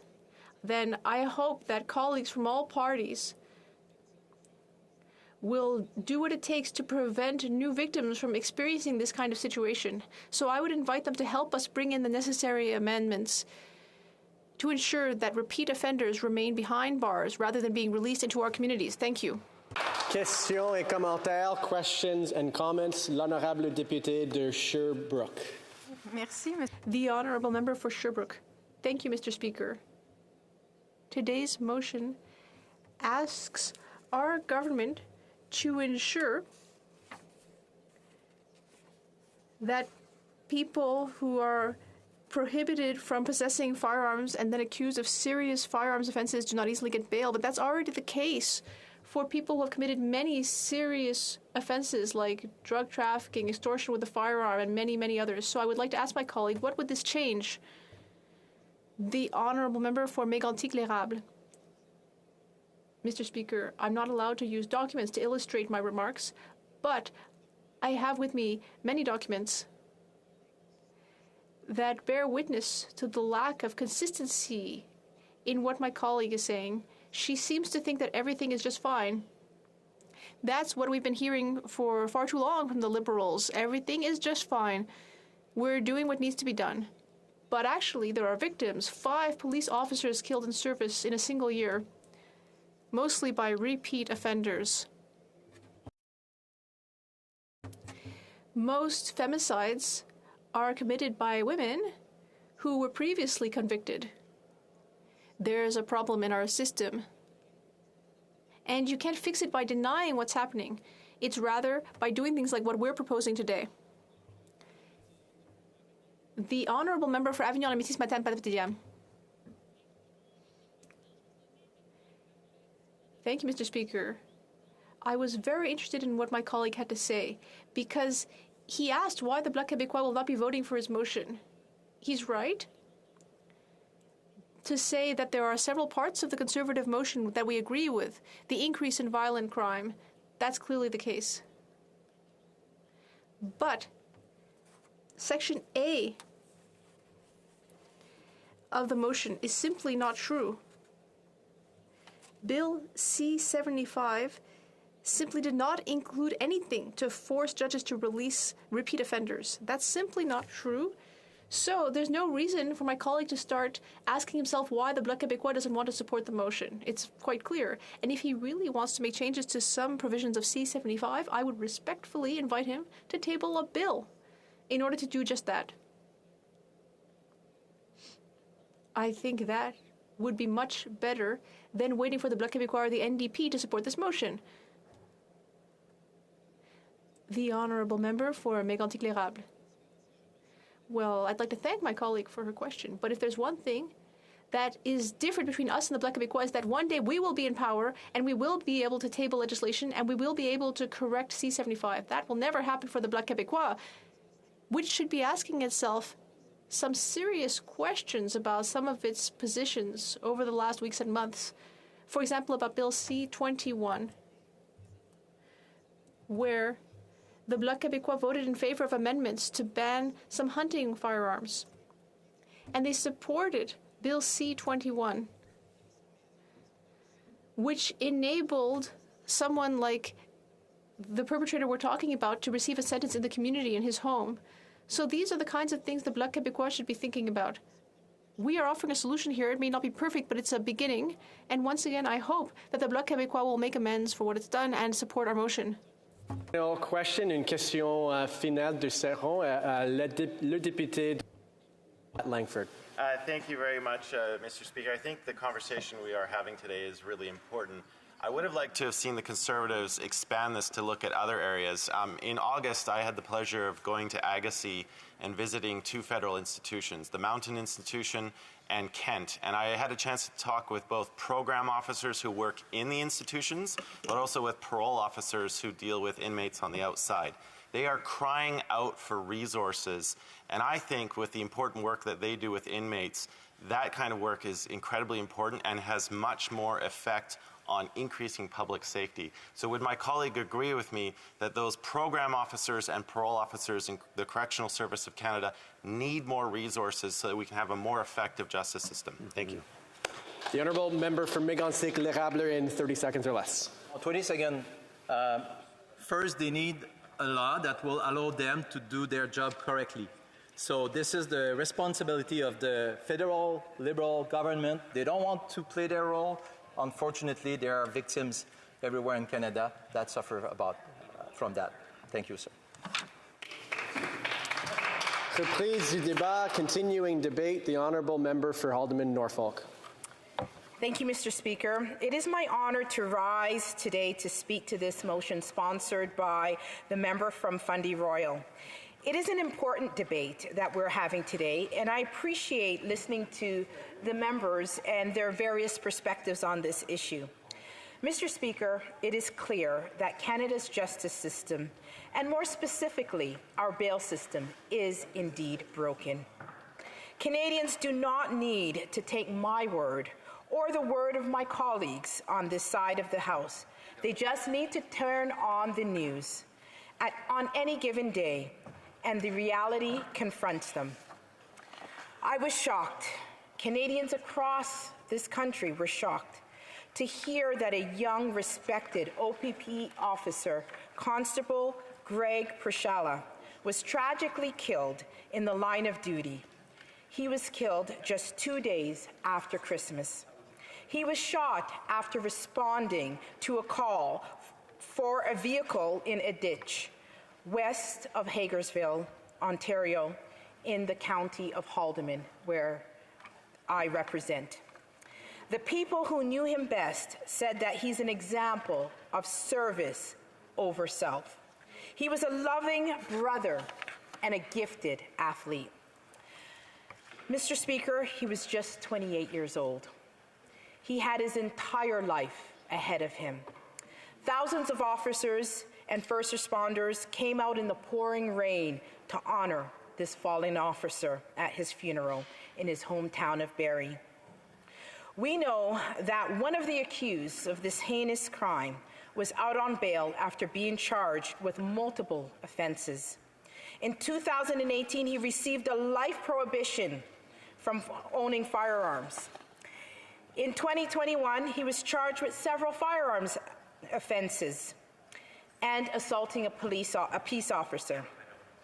He was later released on bail with conditions, but failed to appear in court. On September 6, 2022, a warrant was issued for his arrest, and additional charges were laid, and once again, he failed to appear. The news of the tragic death of Officer Priscilla shook our small community. The Liberal government has had 8 years in power. And if they were competent, and if their policies actually worked, we would not be hearing these tragic stories time and time again, over and over again. I take issue with the words of the Minister of Justice, who earlier today said, quote, "I discourage members from wasting this opportunity with empty rhetoric designed to inflame the fears of Canadians." Mr. Speaker, my constituents' words are not empty rhetoric. Are the letters that I received from people all over the country, inflammatory rhetoric, is the pain and the cries coming from the families of victims across this country, empty and inflammatory rhetoric. Mr. Speaker, Canadians don't need to be inflamed. They are actually afraid. Many Canadians are living in fear, Mr. Speaker, because our criminal justice system, specifically our bail system, is broken.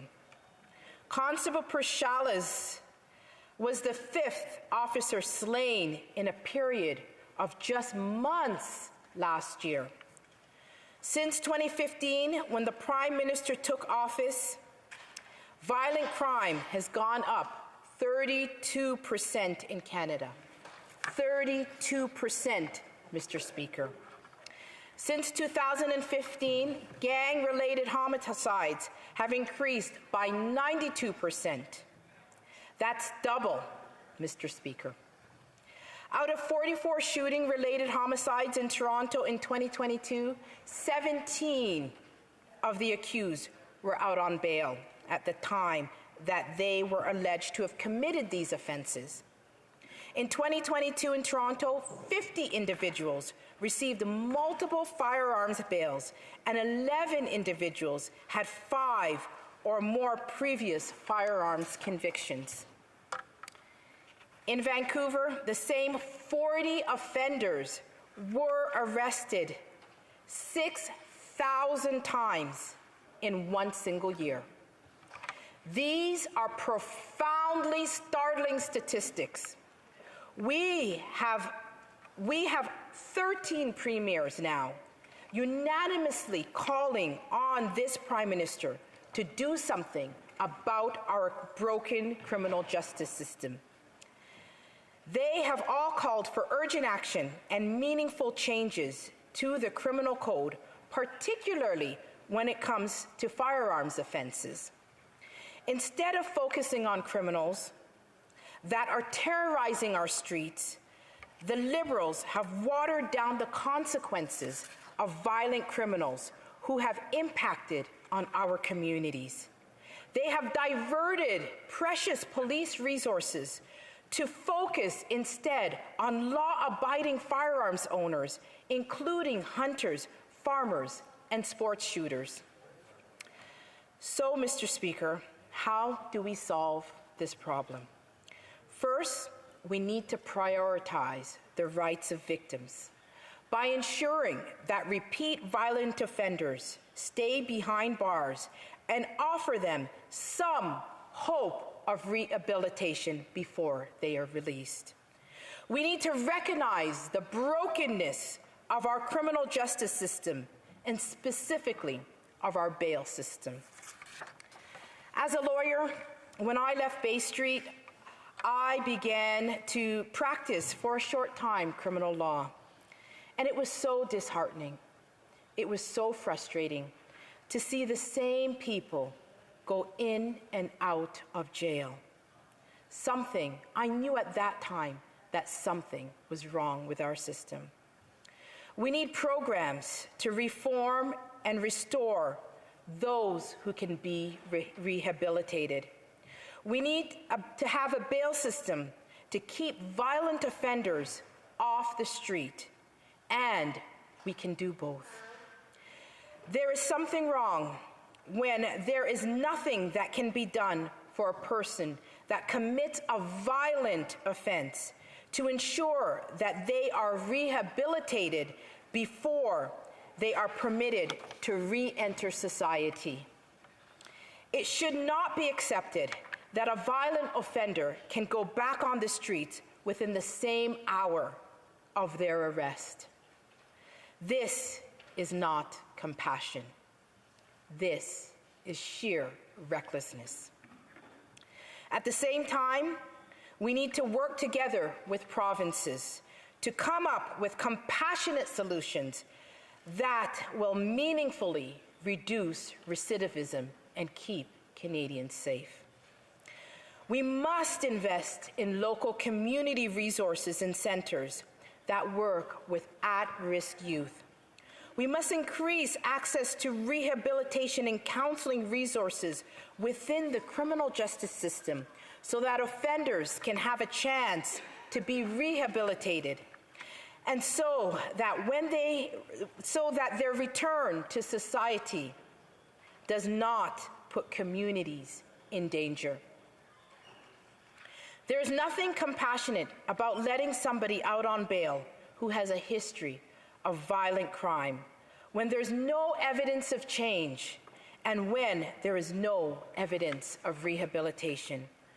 All this does is terrorize the communities with more crime, creating more victims. And I remind this House that oftentimes those communities are racialized communities. Mr. Speaker, I have a young teenage son, not much younger than Officer Priscilla, and every mother's heart was broken at the killing of this young officer. I can't imagine the pain that this family has endured. His death was tragic. And I remind everyone in this House that Canada's revolving bail system must be changed. We owe it to those who've lost their lives, like Constable Priscilla and his family and my constituents, to make the needed reforms. Canadians deserve better. Victims deserve better. Our streets, once again, need to be safe. Thank you. Questions et commentaires, questions and comments. The Honourable Parliamentary Secretary to the Minister of Justice.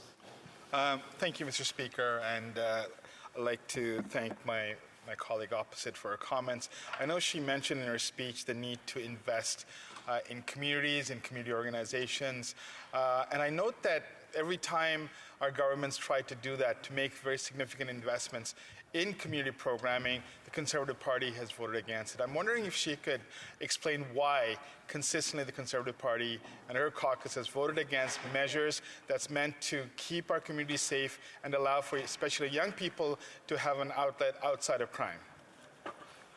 The Honourable Member for Alderman Norfolk. Well, in fact, Mr. Speaker, we do not oppose meaningful investments in communities. In fact, we believe in the compassionate way of reducing recidivism. And I remind my friend that it was this side of the House that passed a recidivism bill last year. And our main issue, Mr. Speaker, is waste. Our main issue is the fact that we've diverted millions away from dealing with violent crimes into focusing on law-abiding firearms owners like hunters, sports shooters, and farmers. The Honourable Député. The Honourable Member for L'Avignon-La Métis, Matane-Matapedia. Thank you, Mr. Speaker. I'd like to thank my colleague for her speech. And I understand the reflex, and I understand the intention behind this motion, given the proliferation of guns these days, the increase in violent crime in recent years. The intention isn't bad. But however, when it comes to C-75, well, their criticisms are based on a certain ideology when it comes to law and order. And Caroline Ewell, who's a professor at the University of Guelph, has said, and she studies bail, and she says there's no evidence right now to suggest that a more severe approach to bail would actually improve public safety. So I'd like to ask my colleague what she thinks of that. The Honourable Member for Haldimand-Norfolk. I thank my honourable friend for that question. And in fact, the individual who took the life of Officer Priscilla was out on bail. And he had a lifetime prohibition against having a firearm. And yet, that was not a deterrent. And I say to you that the family of Officer Priscilla is listening and is watching this. And when we say that there is no hope in keeping someone behind bars and attempting to rehabilitate that person, that the only thing that we could do is to put them back on the street to commit another violent crime and to take another life, we see that as a travesty of justice. Time for a final question. The honourable member for Vancouver Kingsway. Thank you. Well, I happened to be in this House when the previous Conservative government was the government, and I was there when the previous Conservative Harper government dismantled the network of community prevention centres and crime prevention programs across this country, even though evidence showed that dollar for dollar that was the best way to reduce crime and lower the number of new victims.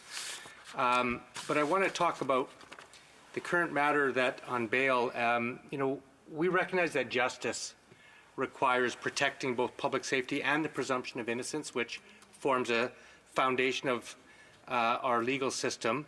I think my honourable colleague as a lawyer knows that nearly 2/3 of those in provincial jails right now are awaiting trial, and the vast majority of those detained have never been convicted of anything. And she would know that the current bail system results in far higher rates of pretrial detention for Indigenous people, racialized Canadians, new Canadians and low-income Canadians, mainly because they lack the resources usually to fight. So my question is this.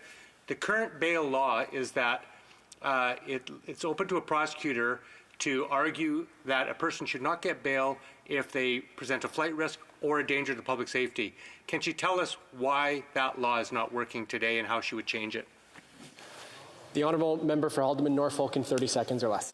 I thank my honourable friend for the question. I do want to say that I was working in the community, in the Jane and Finch community, where many programs were funded by the Harper government for community policing. So I beg to differ with that. I also say I do acknowledge that our bail system does need to be reformed, both for those people who may be overrepresented in it and for the victims of crime. Thank you. Reprise du débat. Resuming debate, the honourable member for Rivière-des-Mille-Îles. Thank you. New, Mr. Speaker. I'll be sharing my time with a colleague from the Conservative Party, the honourable member for Lakeland. I'm surprised. I'll be sharing my time, but certainly not the same opinions. So this is an opposition day from the Conservative Party. The member moved by, rather a motion has been moved by the member for Fundy Royal, which attacks Bill C-75, a bill passed a few years ago. In our opinion, the Bloc Québécois, Bill C-75 is a good bill.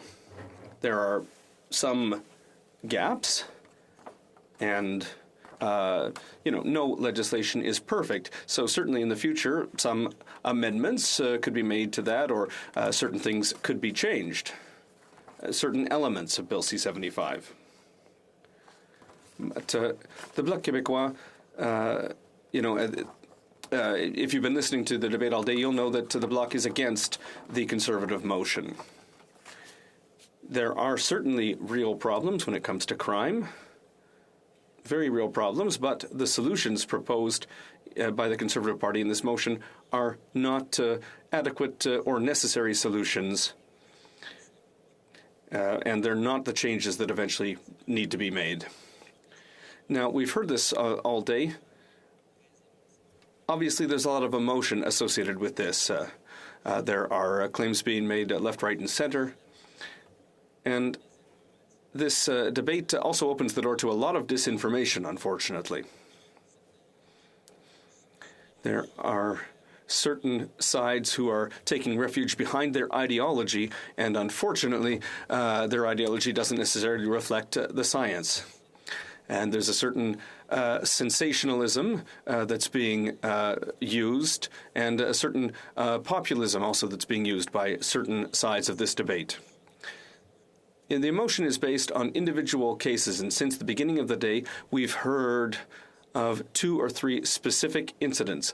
The death of a police officer, a man accused of rape who's on bail at home. But I don't want to minimize those situations.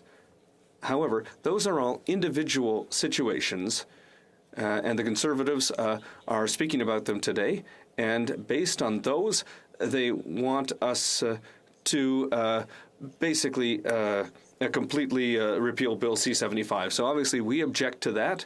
We want to move forward at the Bloc Québécois. And so we will be voting against this motion. So we see a certain amount of bad faith in this motion. And there's a false sense of security that our Conservative colleagues are trying to put forward. Bill C-75, if we were to repeal it, it would not increase public safety. That's false. And so with this bill, we're talking about laws and justice and social justice. The Bloc Québécois are pro-victim. We will always be on the side of the poor and of victims. However, it's clear to us that in this situation, it would be illegitimate to move forward with repealing Bill C-75. In the Bloc Québécois, we'd like to see, with major bills like this, a well-reasoned and reasonable approach, an approach that's balanced. And by balanced, we all know that Bill C-75 doesn't cover everything, but it does meet a number of existing needs. Within the falsehoods and the allegations that we hear from our Conservative colleagues, there's one in particular that we find particularly offensive, saying that Bill C-75 requires judges to release violent repeat offenders onto the streets, allowing them to reoffend. Now, that's disinformation. It's clear, obvious, pure disinformation. This is an argument that Conservatives have been making, and obviously, it doesn't stand up to scrutiny. This requirement does not exist. Judges have and still have the last word. Another element in the motion that's based on falsehoods is the presumption that Canada's justice system puts the rights of repeat offenders, violent repeat offenders, before the rights of Quebecers and Canadians who are law-abiding. And we've heard this all day, and it's false. It's completely false. It's obvious that the bail system that saying this is just a complete, obvious, pure falsehood. We also hear that Canada's bail laws are bad. Now, for us, this is a fallacious argument. Bail is the exercise of finding a balance between the presumption of innocence, which is protected by the Canadian Charter of Rights and Freedoms, and public safety. And that's why we find this particularly fallacious. Talking about things that don't exist, that aren't there, and that are just pure inventions. But I'll say it again, this is a delicate exercise, all of this. So, what are the Conservatives basing their arguments on? Are they basing them on empirical data to sell the idea that we need to cut Bill C-75? No, there's no empirical data that's been presented today by the Conservatives. None whatsoever has been presented today. Studies that have been peer-reviewed? No, none. Well, we haven't heard anything about from that today. The use of individual cases, yes, obviously, we've heard about certain individual situations, and they've been repeated all day. But once again, that does not justify a major reform of a law like C-75. That's completely illogical. In a system like ours, using individual situations to rebuild everything is crazy. It would lead just to chaos. So, what else can I say about the Conservatives' arguments? Well, for example, there are 35 million Canadians. If we looked at the individual cases they mentioned today out of 35 million people, and listen, I'm not minimizing the situations that they have talked about, but the proportion, well, it just shows that we can't base our decisions on individual cases. Science is what we need to look at. Science is what moves things forward. We need to look at studies that are based on large numbers. If research is going to be put forward and presented, it needs to be based on bigger numbers. You know, sometimes research is going to be contradictory, but the more examples in a study, the more reliable they are. So I'd like to come back again to the research. My colleague, in a question earlier, mentioned, yes, Carolyn Ewell, a professor in sociology and anthropology at Guelph University, who's a specialist in this and who's spent a good part of her life studying bail. The conclusions of her studies, and not just one study, I say several studies, suggest that a more severe approach to bail would not improve public safety. So, now, that's, just a scientist, just a researcher who's spent most of her life studying this specific issue. Another element, Jane Sprott, I'm not sure if I pronounced that properly, but Jane Sprott from University in Toronto is a criminologist, and she has said there is no reliable way to predict who is going to commit a violent crime. And so no matter what kind of criminal we're talking about, that's the case. And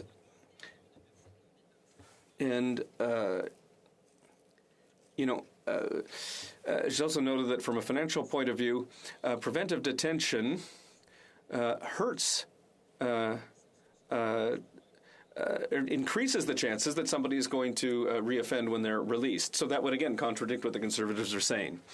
I'd also like to mention another study, which I found very interesting. How much time do I have left, Mr. Speaker?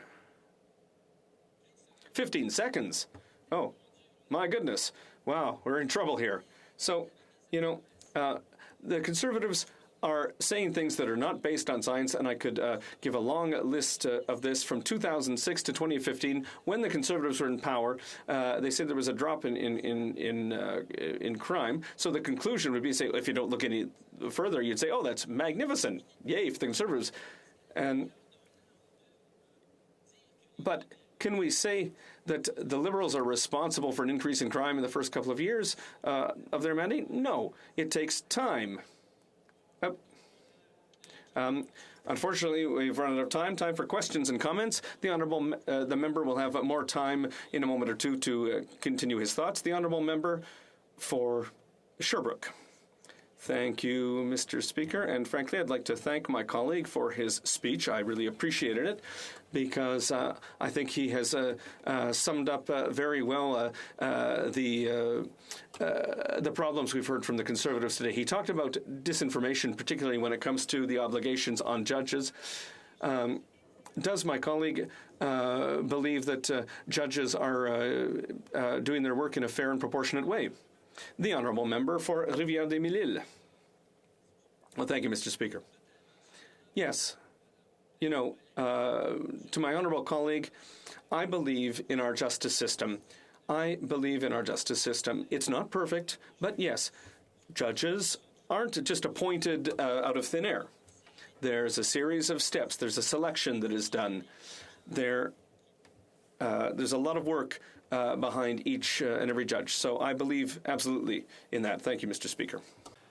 The honourable member for Bruce Grey, Owen Sound.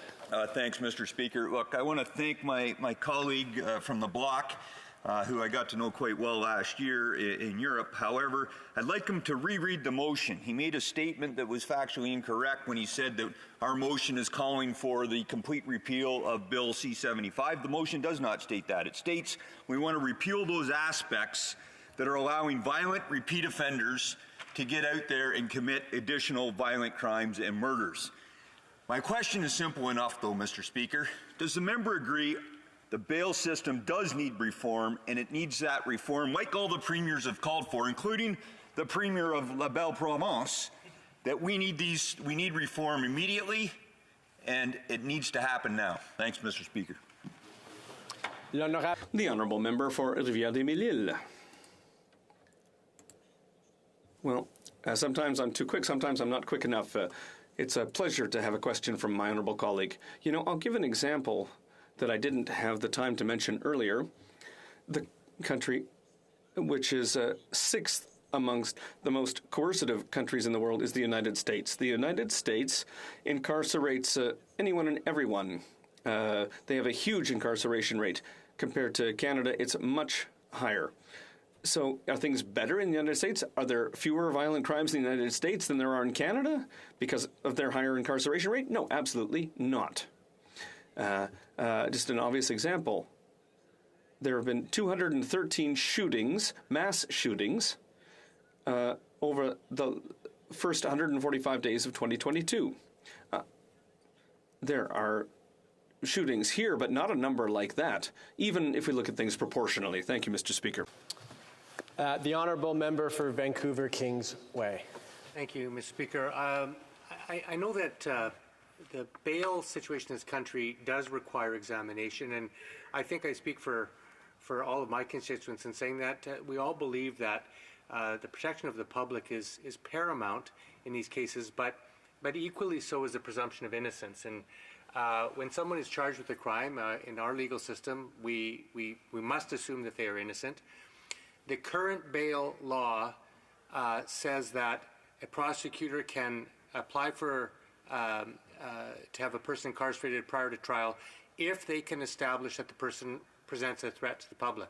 I'm wondering if my honourable colleague can tell us why is that not happening? If, as the Conservatives say, dangerous people are being let out on bail, why is it that the prosecution in this country is unable to demonstrate or persuade a court that those people should not be let out on bail?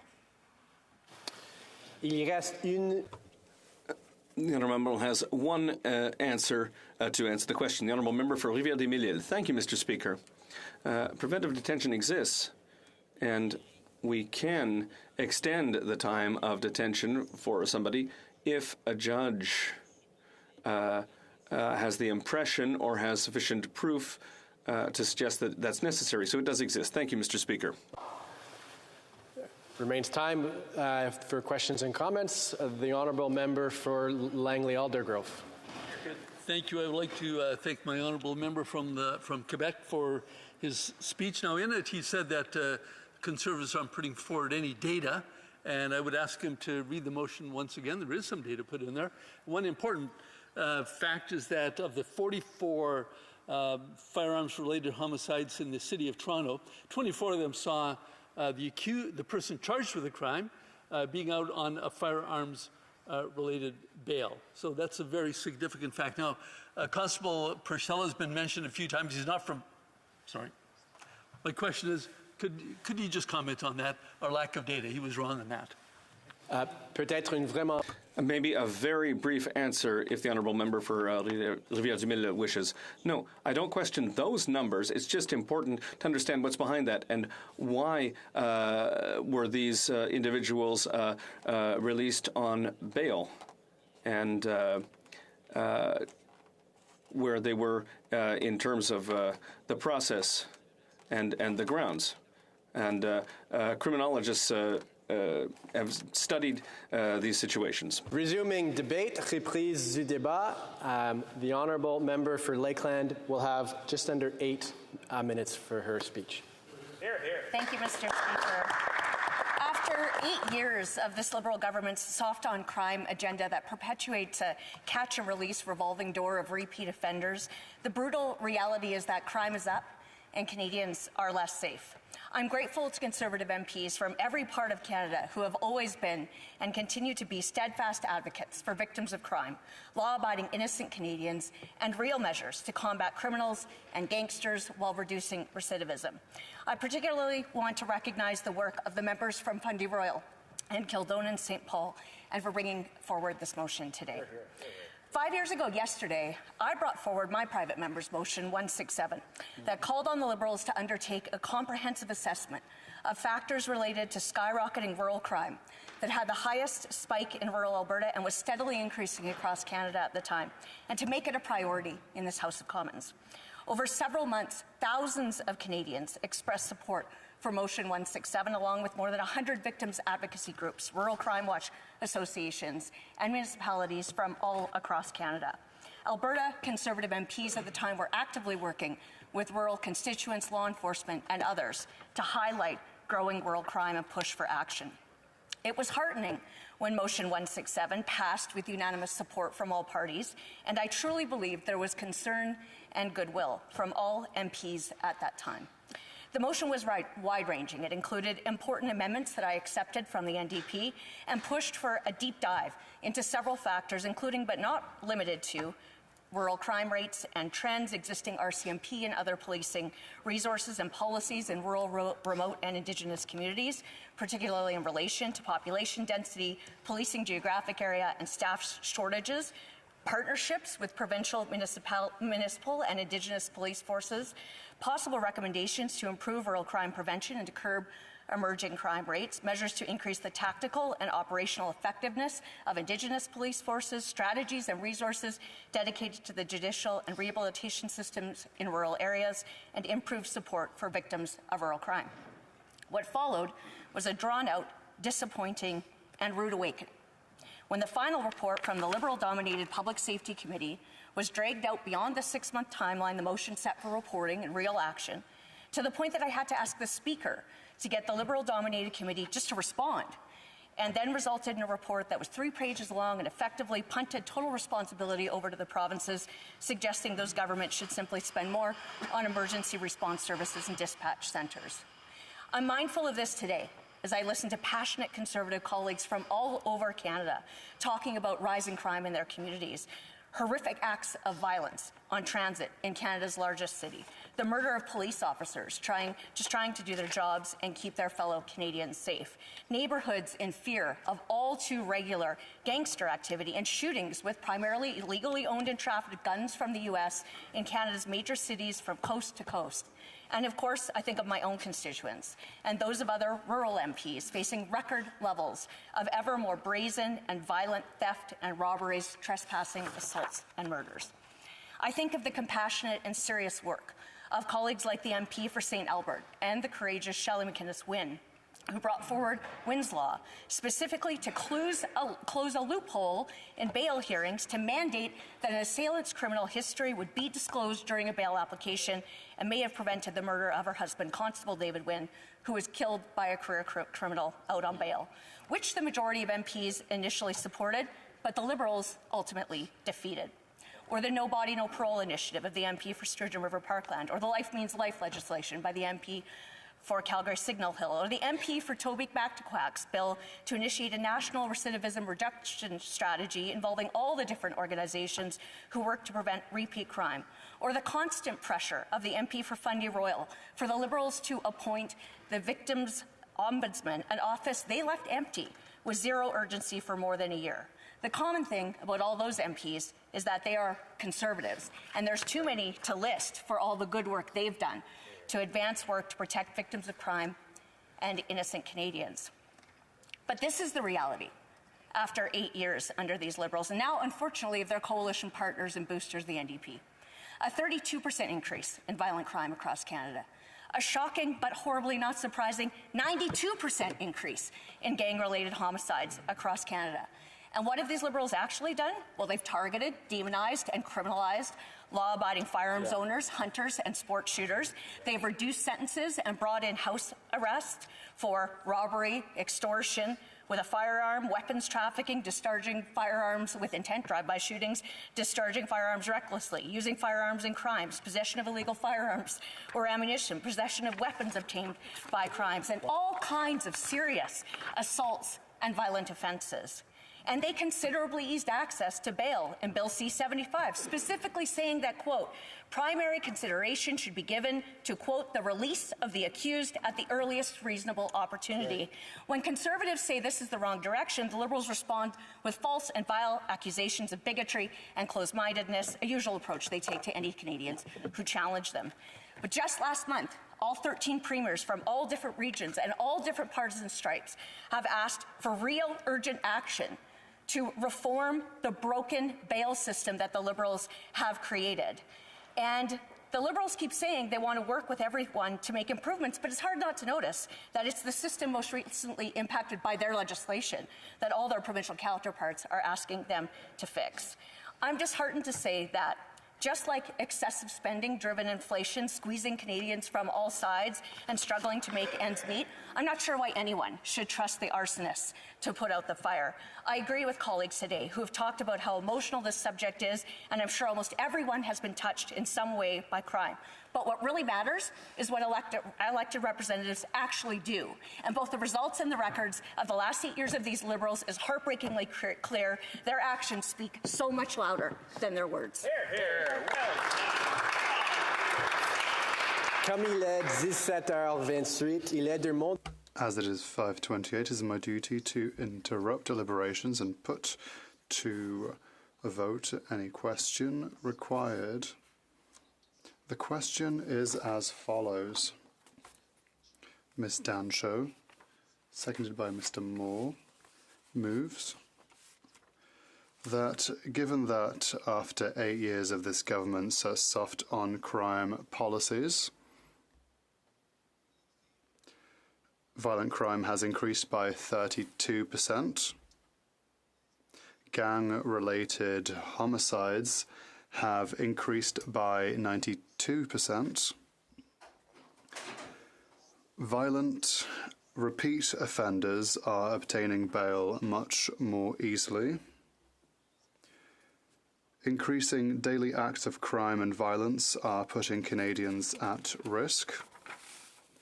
5 Canadian police officers were killed in the line of duty in just 1 year.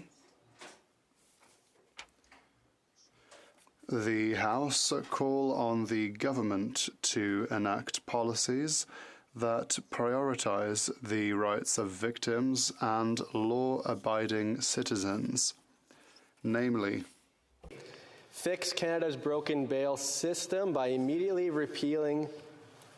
May I dispense?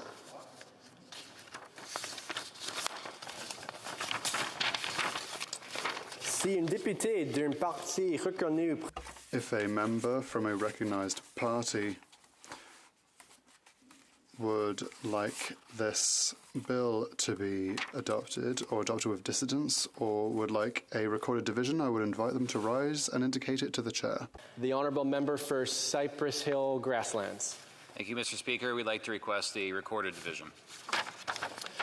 Pursuant to order made on Thursday, June 23rd, 2022, the division stands deferred until Monday, February 6, 2023, at the expiry of the time provided for oral questions.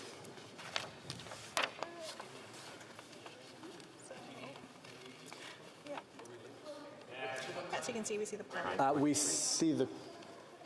Because we recognize the honourable. I recognize the honourable member for Kingston and the Islands. Thank you, Mr. Speaker. I believe if you seek it, you'll find unanimous consent to see the clock at 5:43, so we could start private members' business. Tous ceux qui s'opposent. All those against the proposal, please say nay.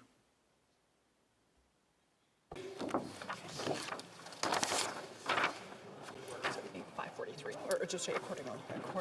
Accordingly, the House will now proceed to the consideration of private members' business as listed on today's order paper. Bill C-234, an act to amend the Greenhouse Gas Pollution Pricing Act. There being no motion at report stage, the House will now proceed without debate to the putting of the question on the motion to concur in the bill at report stage. Mr. Lobb, seconded by Mr. Steinley, moves that Bill C-234, an act to amend the Greenhouse Gas Pollution Pricing Act, as amended, be concurred in at report stage.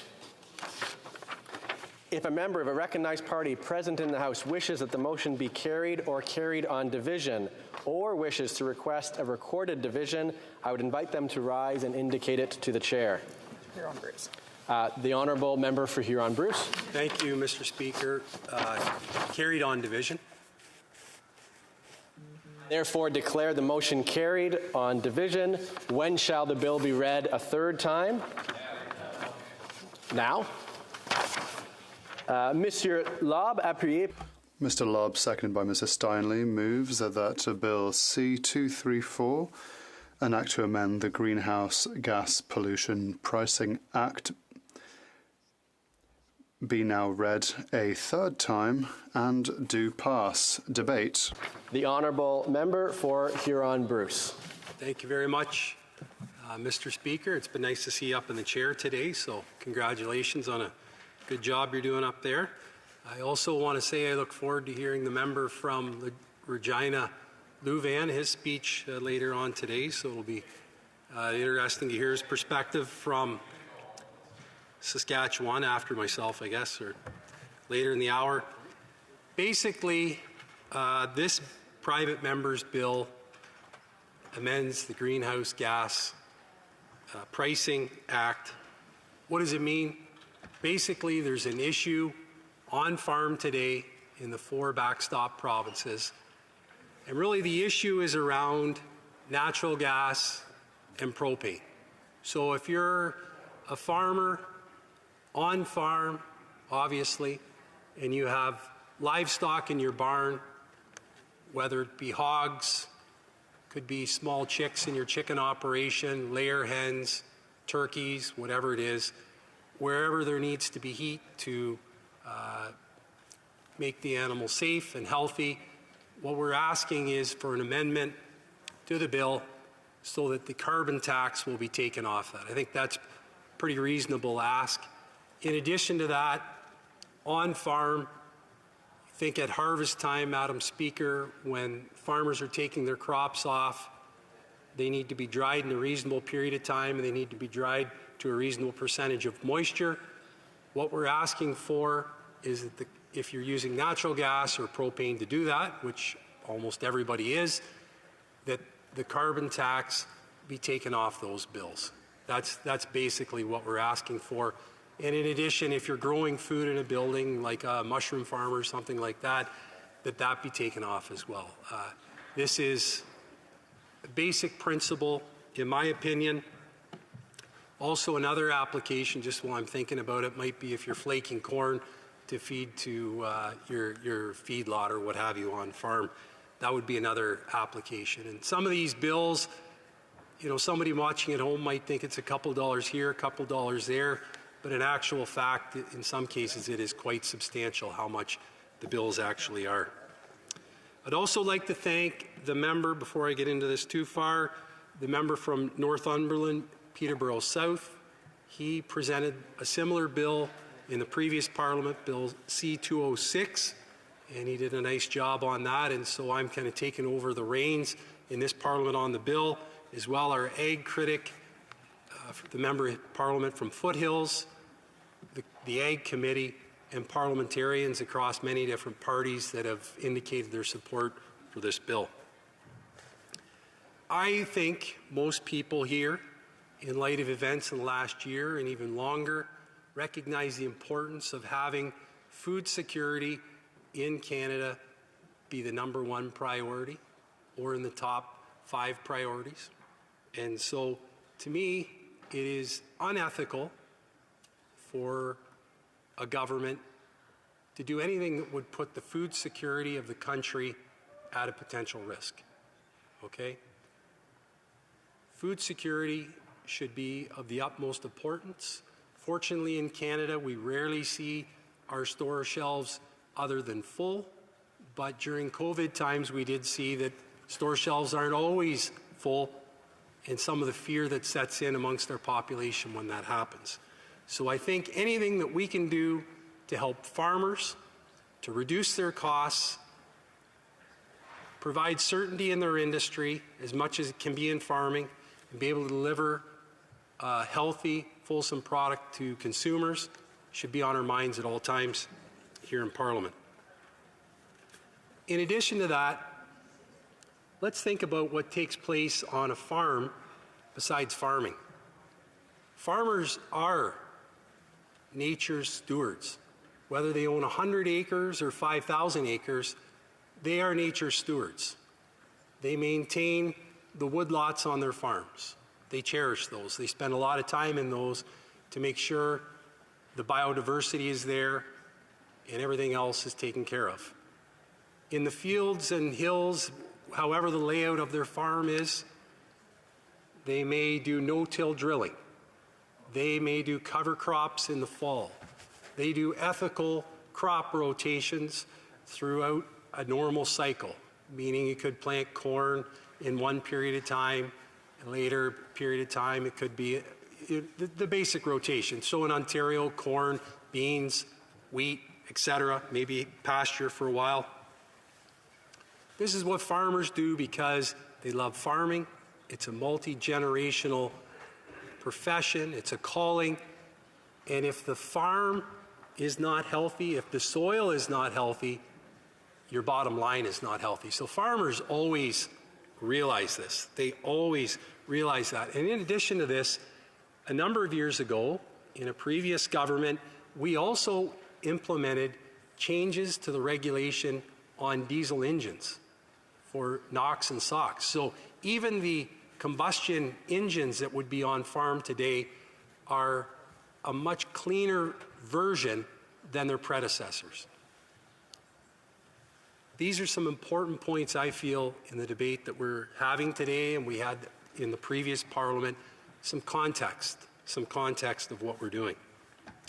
Another thing is, and I've heard this from some members of Parliament talking about the rebate that was introduced in the fall statement a while ago on the per thousand rebate.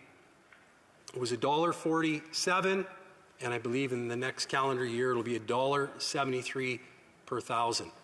This is an important point to highlight the ineffectiveness of this rebate. And I'll just give you a brief overview of a friend of mine who's a pork farmer who sent me a bill. This is over a year ago now. And I'll just read it out to you. He has a sizable hog farm in the region. He sent me his heating bill for the period of November 30th to December 31st, 2021. Now he's fortunate enough that his farm actually, they use natural gas, so it's an Enbridge bill. Customer, and this is basically for the month of December, customer charge, delivery, admin fee, transportation by Enbridge, your gas supply charge for 1 month on one of his pig barns was just under $8,500, okay, before the carbon tax. The carbon tax on that bill was $2,918. So if you factor that on an $8,400 bill for 1 month, that gives you an indication of the carbon tax that they were paying, and we know that that rate is increasing till 2023. In addition to that, they also pay HST on that bill. Now they can rebate that on their input tax credit, but it is, depending on their filing, can be some time away. So you look at that bill of $8,473 and the $2,918 on the carbon tax. And remember earlier I said the rebate is $1.47 per thousand, moving up to $1.73 per thousand.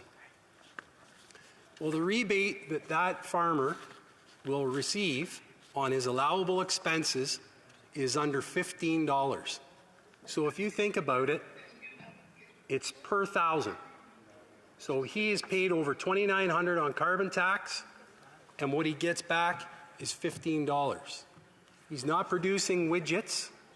He's producing food that will go on the plates of Ontarians and Canadians from one coast to the next. So that gives you an idea when you hear, because that'll likely come up today, about the rebate falls very, very short. The other point I would like to mention, and I will give credit to my colleagues in the Bloc and in the NDP, they've made this comment, I think, pretty straightforward, is there's no other option. We also understand this. There is no other option, no other viable option that is out there today. So to dry your corn in the fall at a reasonable period of time, you need a fossil fuel. You need propane or natural gas. Solar is not going to do it. It wouldn't do it, but it certainly isn't going to do it in the month of October. And so that is the reality. And I think that when the Bloc and NDP see it that way, I think that is a logical step for them to make, a logical point to make. There are no viable options to heat your barn, okay, other than propane or natural gas today. Maybe down the road there will. I know there was a Liberal member of Parliament that talked about heat pumps. Well, not today and not tomorrow, but maybe someday way out in the future, that will be a viable option. I also heard from it was the same member of Parliament, to be honest with you, and his other comment was maybe if farmers heated or insulated their barns better, that might help fix the problem. But these aren't old McDonald's barns we're talking about, Madam Speaker. These are, in most cases, modern built barns that obviously would fit inside the building code, the Canadian building code, but in my province, the Ontario building code. So obviously, snow load, insulation, et cetera, et cetera, et cetera.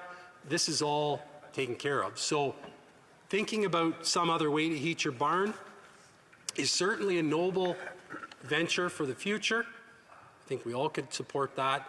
We can always look for ways to improve insulation, but let's be real, it's not like these barns are not insulated. Yes, if you go to your grandpa's bank barn that was built in 1881, it may not have as much insulation, but that's not the case in the majority of barns, and certainly when you get into poultry and pork today, that's obviously not the case. Another issue that I take issue with, and most members of Parliament that represent rural ridings would see this as well, the farmers are always asked to be the government's line of credit. And what I mean by that is, if you look at your business risk management programs, which would include ag stability and others, you pay your money to qualify to be in the program, you see how your year goes. Once you know how your year goes, you make your submission with your accountant, and you find out if you're going to get any money back with your agricultural stabilization program. But that whole time, you are the government's line of credit. In addition to that, with the HST that I mentioned before, and if you make a large purchase, you could be holding tens of thousands of dollars of HST that you're owed, in some cases, for months. And in some cases, we've had in our office close to a year. So these are an issue that is kind of ongoing. And in the case with the Liberals' rebate program, we are once again asking farmers to be the line of credit. And I don't think that's fair. This is not, agriculture is not an industry that has 70% gross margins. These are modest margins. Okay, so this is a way to help out. Agriculture is the top economic driver in the province of Ontario, for which I represent, and for many of the other members of Parliament that are in here, their province, if it isn't one, it might be two or three. Farmers are price takers. They're not price makers. There are world events that take place. Obviously, the Midwest harvest, the harvest in Brazil, Chicago, ports, rails, conflicts in Ukraine, other places. These all affect what happens down the country, gravel roads in my riding and many others. These are ways we can help them out.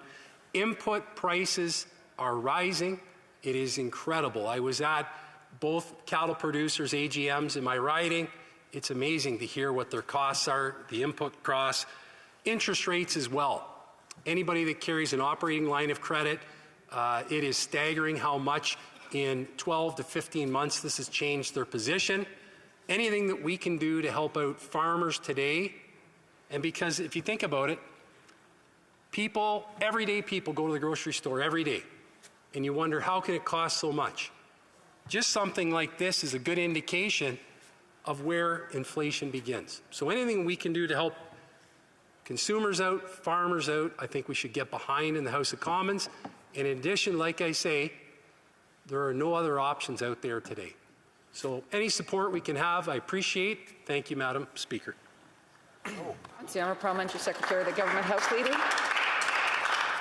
Thank you very much, Madam Speaker. I heard that the member talk at great length about supporting farmers and saying any measures that we should be able to come up with, we should do expeditiously to provide that support. But I couldn't help but reflect on the fact that Bill C-8, which was specifically intended and specifically helped 24,000 farmers throughout the country, the Conservative Party and this member basically put up roadblocks, bringing in various different political games to avoid the passage of Bill C-8 that directly would impact and provide supports to farmers. So I'm curious if he can rectify the fact that although he says it now, that wasn't what we saw when C-8 was before us that had supports in it for 24,000 farmers. Bruce. Thanks, Madam Chair. One of the best decisions this member's made was seeing the clock to private members' time today, so I got to give him credit for that. But in regards to C-8, the bill he's talking about, almost half my speech talked about the critiques that was in that, and that was to do with the rebate. The rebate falls short. I hate to say it. And you could go to any farmer in any province, and they'll tell you, if you've got $1.73 or $1.47 per thousand in allowable expenses, if you've got $500,000 or $1 million in allowable expenses, how's a $1,700 check going to help you out? It doesn't. It doesn't help you out at all. Thank you. The Honourable Member for La Pointe-de-Lille. Thank you, Madam Speaker. Here in the Bloc Québécois, we don't like to weaken the carbon tax. In Quebec, we have a carbon tax, but it doesn't apply to the agricultural sector. So we do understand why this is being proposed, because alternatives for farmers are still too expensive. And we need farmers. It's essential. We need to protect our food sovereignty. But were there to be a reasonable alternative, were there such an alternative, then we would agree for having the carbon tax apply. What does my colleague think? Bruce? Thanks. And that's a good point, and I believe that's why we were quite open to having a sunset clause or a review clause after, I believe it's 8 years, amended into the bill. And that's good, because you know what? There could be things that happen that make it practical, make it financially viable. So yeah, that's a reality, and that's a possibility down the road, and that's why that amendment is in there now. Thank you. Questions and comments? The Honourable Member for Cowichan Malahat Langford. Thank you, Madam Speaker. I think it's important to remember that when the Greenhouse Gas Pollution Pricing Act was brought into force in 2018, even at that time, the Liberal government recognized that there had to be important definitions for qualifying farming fuel, for the activity of farming, for what eligible farming machinery was, what eligible farming activities were. So even at that time, the Liberals recognized that special exemptions had to be carved out in the original Act for agricultural activities. So I'm just wondering if the member for Huron-Bruce can comment on that and juxtapose that with the Liberals' opposition to this bill, when back in 2018 they recognized these exemptions were actually important. The Honourable Member for Huron-Bruce has just a little over a minute to respond. Thanks. And it is a good point, because basically we're just moving sentences around in the actual act itself. But if you think about what the member said, he's right. Diesel fuel is in there as an exemption. Gasoline is in there as an exemption on farm, in the recognition that, hey, we are making food here. We are producing food. This is one of the pillars of Canadian sovereignty. And believe me, folks, that is nothing to be messed around with. If we've learned anything in the last year, we have to support this industry. And for farmers, we have to keep encouraging the youth to stay in the agricultural field and to continue to support innovation and research in agriculture. Thank you. Reprise de débat, l'honorable député de Sudbury. Thank you, Madam Speaker. It's my privilege to take part in today's third reading debate on Private Members Bill C-234. As our government has made clear over the course of this debate, ensuring the strength of Canada's agricultural sector is of crucial importance. Canadian agriculture is a cornerstone of rural communities across the country. It feeds and sustains our urban centres and is fundamental to our overall economic performance. Our farmers also help feed the world. I will tell you that this issue is very close to me personally. Both my father and mother both grew up on farms, and I visited our family farm every summer. The supply chain and inflationary aftershocks of the global COVID pandemic and Russia's illegal invasion of Ukraine have underscored the importance of ensuring that Canada's farmers remain competitive and that our agricultural production continues to grow. And our government is delivering effective support to Canada's farmers to make that happen. Toutefois, contrairement à ce qui est proposé. But unlike what is being proposed in Bill C-234, we are doing so in a way that does not undermine important goals, like addressing climate change, or ensuring that the tax system treats Canadians fairly and equitably. An official from the Department of Finance explained how this will work in his testimony at committee stage of private members' Bill C-234.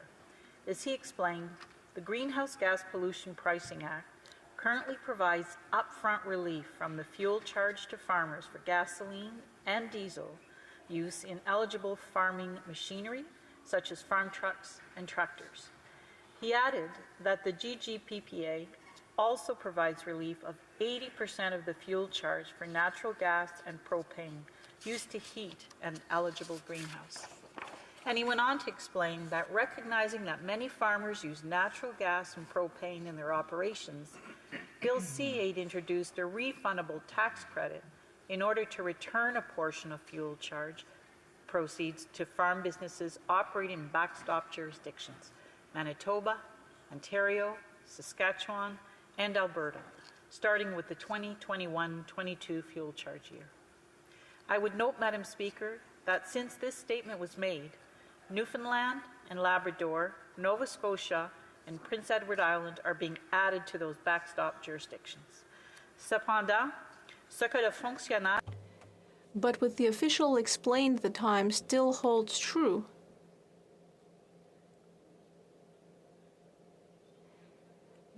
Through the refundable tax credit, the total amount to be returned is generally equal to the estimated fuel charge proceeds from farm use of propane and natural gas in heating and drying activities in backstop provinces. This ensures that all the proceeds collected from this farming activity are returned to farmers.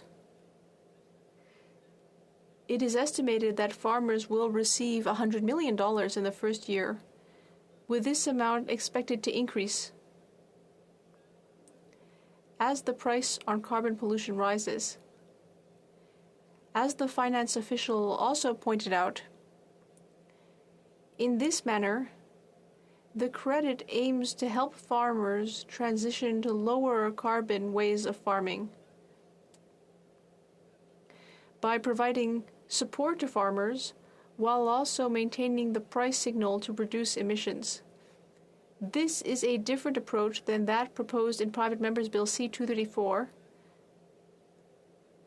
Bill C-234 would directly relieve fuel charges on natural gas and propane used in eligible farming activities, and thus would completely remove the price signal intended by the carbon pricing regime. And as he concluded, if fuel charge relief for farmers were extended through Bill C-234, farmers in backstop jurisdictions would receive double the compensation by benefiting from the refundable tax credit included in Bill C-8, while also being almost fully relieved from the fuel charge. Such double compensation would come at the expense of households or other sectors in those provinces. This would not only be unfair to other taxpayers, Madam Speaker, but it would also undermine our efforts to address climate change, which itself is a grave threat to the viability of our agricultural sector and a key reason why we are taking action to address it. Letting climate change run unchecked is simply not an option for our government, Madam Speaker. We know for a fact that farmers across the country are experiencing the impacts of climate change firsthand, like droughts and floods. It is hitting their bottom line. And to their great credit, they are taking action to address it. Farmers have been leading the adoption of climate-friendly practices like precision agriculture technology and low-till techniques that can help reduce emissions and save them both time and money. And our government is taking action to support them. Our recent budget, for example, proposes to provide a further $329.4 million in remaining amortization to triple the size of the Agricultural Clean Technology Program. It proposes $150 million for a resilient agricultural landscape program to support carbon sequestration, adaptation, and address other environmental co-benefits, with the details of this to be discussed and worked out with provinces and territories. It also proposes to provide $100 million over 6 years, starting in 2022-23, to the federal granting councils to support post-secondary research in developing technologies and crop varieties that will allow for net zero emission agriculture. And it proposes to provide $469.5 million over 6 years, with $0.5 million in remaining amortization, and that would be starting in 22-23. To Agriculture and Agri-Food Canada to expand the Agricultural Climate Solutions Programs, On-Farm Climate Action Fund. Moreover, the budget proposes renewing the Canadian Agricultural Partnership, which delivers a range of support programs for farmers and agriculture in partnership with both provincial and territorial governments. Each year, these programs provide $600 million to support agricultural innovation, sustainability, competitiveness, and market development. This includes a comprehensive suite of business risk management programs to help Canadian farmers cope with volatile markets and disaster situations, delivering approximately $2 billion of support on average per year. And at the same time, as pointed out by the finance official at committee stage, Canada's agricultural sector already receives significant relief under the federal carbon pollution pricing system compared to other sectors. These are the right ways to help farmers increase production while addressing climate change that threatens production, Madam Speaker. Our pollution pricing system simply recognizes that pollution has a cost. It encourages green growth and a more sustainable future. The federal government does not keep any of the direct revenues generated by the price on carbon under this system. Our plan means that any revenue that comes from the pollution pricing system is returned directly to the jurisdictions from which it was taken. The system is simply about recognizing that pollution has a cost, and it's encouraging cleaner growth and a more sustainable future. Returning these proceeds helps Canadians make more environmentally sustainable consumption choices, but it doesn't change the incentive to pollute less. With this system, not just farmers, but also consumers and businesses have a financial incentive to choose greener options every time they make a purchase or investment decision. Canada has been a world leader in fighting climate change through pollution pricing, and we should not do anything that would undermine this achievement, as Bill C-234 would, for the reasons I have set out here today. Thank you, Madam Speaker, for the opportunity to make the government's position clear in this regard. Resuming debate, the Honourable Member for Saint-Jean. Thank you, Madam Speaker. So, Madam Speaker, this is the third time that I have spoken to this particular bill or to a previous version of this bill, which was identical. And, I had the time to reread what I'd said in the past, to make sure that I was consistent with myself. And so I was rereading what I had said, and the last time we discussed this, I was unhappy at the time because I had the impression that the bill would never make it all the way through, even if there was general agreement, because of the rumors of a pending election. And, it's shocking. We know that elections cost a lot of money, and that's something that I explain to young people when I talk about politics to them. The last elections took, people say the elections cost $630 million. No. And I said, no, there's more to that. There's a cost to the work of parliamentarians because we have to start a lot of things over again. And this is a very clear example of that. There's been a major cost to farmers who've had, some very tough years. And now this has been delayed by about 2 years, this exemption that on propane that we've been looking to put in place.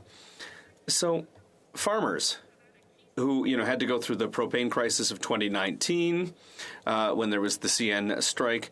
These are farmers who've had trouble finding labor during the pandemic. We all know how long it took to get permits so that temporary foreign workers could come in. There were harvests that were lost.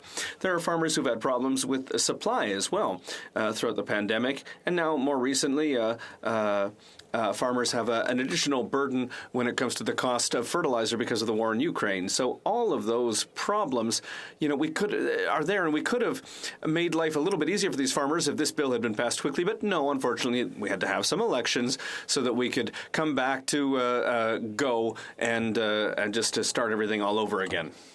So there are those problems, and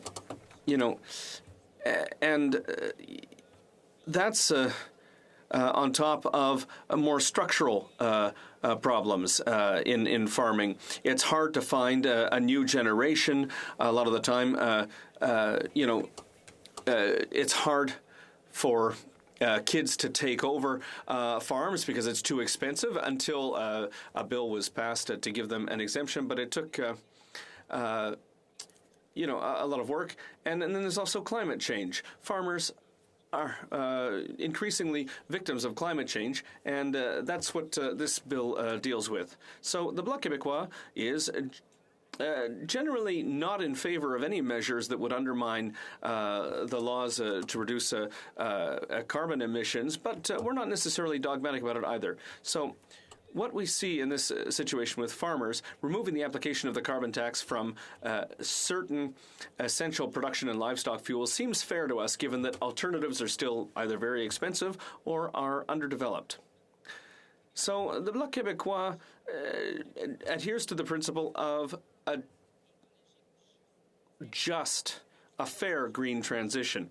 So that means we have to recognize that it's unfair to ask for efforts to be met all at once by the people who are the first victims of both the crisis in the energy sector and the challenges posed by climate change. So, in this case, farmers. In recent years, farmers have faced unpredictable weather. There have been trade disruptions. Global prices have been volatile. And to add insult to injury, the liberal carbon tax reduces farmers' net income by a fair bit. So by changing a few words in the law, we can save our farmers millions of dollars. So what would this bill do? Well, Bill C-234 amends the Greenhouse Gas Pollution Pricing Act, otherwise known as the federal carbon tax. And so the carbon tax provides for the general application of a fuel levy, which is paid to the Crown by the distributor upon delivery. So there are already certain exemptions for farmers, for example, if the fuel is a qualifying agricultural fuel. And the Act defines that as a type of fuel that is gasoline, light fuel oil, or a prescribed fuel. So Bill C-234 essentially proposes three things. First, it would expand the definition of eligible farm machinery to include heating devices, such as for livestock buildings. Second, it would clarify that the definition of eligible farm machinery includes grain dryers, and grain dryers generally are propane powered. And it expands the carbon tax exemption to include natural gas and propane, because we know that those are used in grain drying. So to sum up, there are two main agricultural activities that are targeted here: grain drying and the heating of agricultural buildings. And so, as we've said earlier, if we agree with this exemption because there isn't really any alternative right now that farmers can turn to.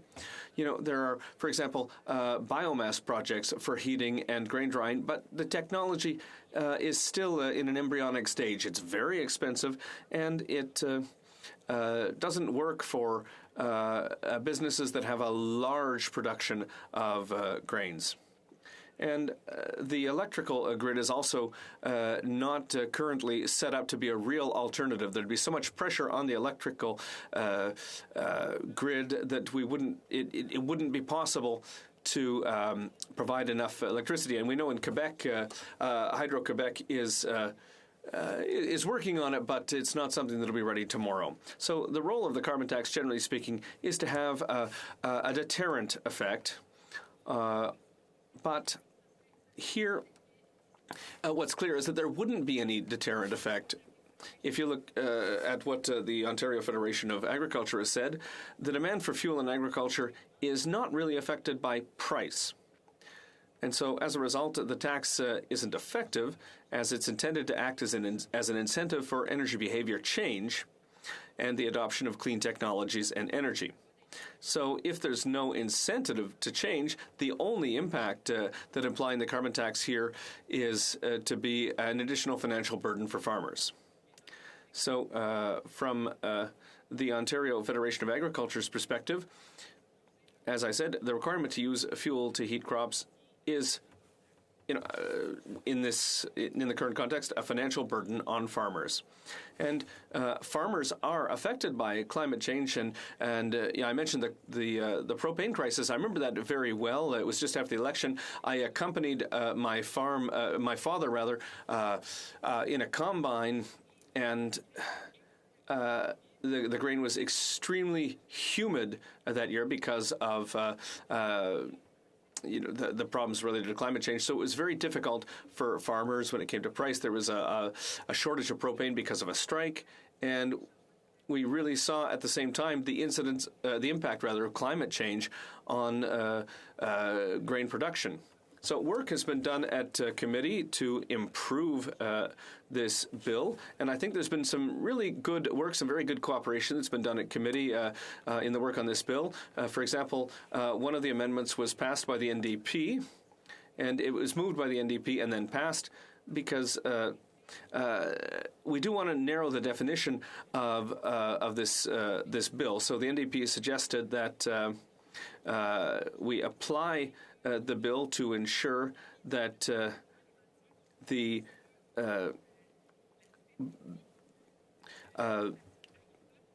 bill wouldn't apply to any building located on a farm. So, for example, a primary residence. So that has been specified in the bill, and the amendment was adopted unanimously. So there was some good cooperation at committee. And as the colleague mentioned earlier, there was also the addition of a sunset clause to the addition of propane and natural gas at 10 years. So that there remains an incentive to invest in research and development so that alternative solutions can be found over the long term, because we don't want to just say that, because there's an exemption, nothing needs to change. With the sunset clause, we know that at some point in the future, the exemption will end, and so work will have to be done upstream to find new solutions. So there is a will to ensure that the carbon tax at some point reapplies, and so that it eventually will have a deterrent effect to the use of fossil fuels. And so all of that work was done relatively harmoniously between the parties, and I hope that this time there won't be any elections that'll get in the way, and that we'll be able to pass C-234 to help our farmers. Thank you. Resuming debate, the honourable member for Cowichan Malahat Langford. Thank you very much, Madam Speaker. And I'd like to congratulate the member for Huron-Bruce for getting Bill C-234 to this stage in the legislative process. And I think it's important to underline that we wouldn't be at this stage if it was not for the cooperation and collaboration of all opposition parties. And it kind of highlights how delightful it is to work in a minority parliament when we can outnumber the government at times and control policy. I have to say, Madam Speaker, as the agriculture critic, I've served now at the Agriculture Committee since the beginning of 2018. And I have to say that of all the standing committees of the House, the Agriculture Committee, absolutely, despite some of our policy differences, is a fantastic place to work. And I think it comes from a recognition that, ridings across Canada, this great country of ours, that have farmers and agricultural activities are represented by Liberals, they're represented by Conservatives, they're represented by Bloc Québécois, and by New Democrats. And I think there is a desire at that committee to put aside some of our more confrontational aspects to work really on behalf of farmers and try to make sure that we are presenting good policy on behalf of farmers. I think, with the great theme that we have to talk about, of course, is the threat that climate change poses. And farmers will tell you right away that they are on the front lines of the battle with climate change. They are the ones who have had to deal firsthand with irregular weather patterns, with intense amounts of precipitation, wild forest fires, and heat domes. I've often talked about my home province of British Columbia in the year 2021, where in the space of 3 months, we went from a heat dome to an atmospheric river. The term atmospheric river is now part of our lingo, and no one ever really experienced that kind of torrential downpour. And it was particularly brutal in the Lower Mainland, what it did for many farmers. But, and I think farmers, if you talk to them, they absolutely are trying their best, and they are going to be a key part of the solution. Not only from the carbon sequestration, the different farming techniques that they're employing, but also just from the efficiencies that have been generated. If you look at the amount of fuel that is burned now to take off harvest from the land, our farmers have definitely been some of the leaders in taking up new technologies in trying to make their farm more efficient. Because if you look at the volatile nature of prices for fossil fuels, it's absolutely in farmers' best interest to try and find alternatives to that. And if you look at the very tight margins that many of our farms operate by, they absolutely are trying everything they can to save money. With C-234, I've heard the arguments from the government against this bill, and I do understand concerns with any attempt to, amend the Greenhouse Gas Pollution Pricing Act. I do believe that a price on pollution is important. It's important to try and get that innovation to alternative fuel sources. But that only works, Madam Speaker, if there is a viable alternative. And what we have heard repeatedly at committee from members of the agricultural community, that when it comes to drying grain, there currently are no commercially viable alternatives. That was said repeatedly, and it was presented with evidence. Sure, it might come in time, but at present, there just simply is not an alternative. And, I've listened to the Liberals talk about, their concerns, but I think it's important to understand that when they first brought in the Greenhouse Gas Pollution Pricing Act in 2018, when they authored that act at the time of a majority government, they took the time, Madam Speaker, to identify in the definitions what a qualifying farming fuel was.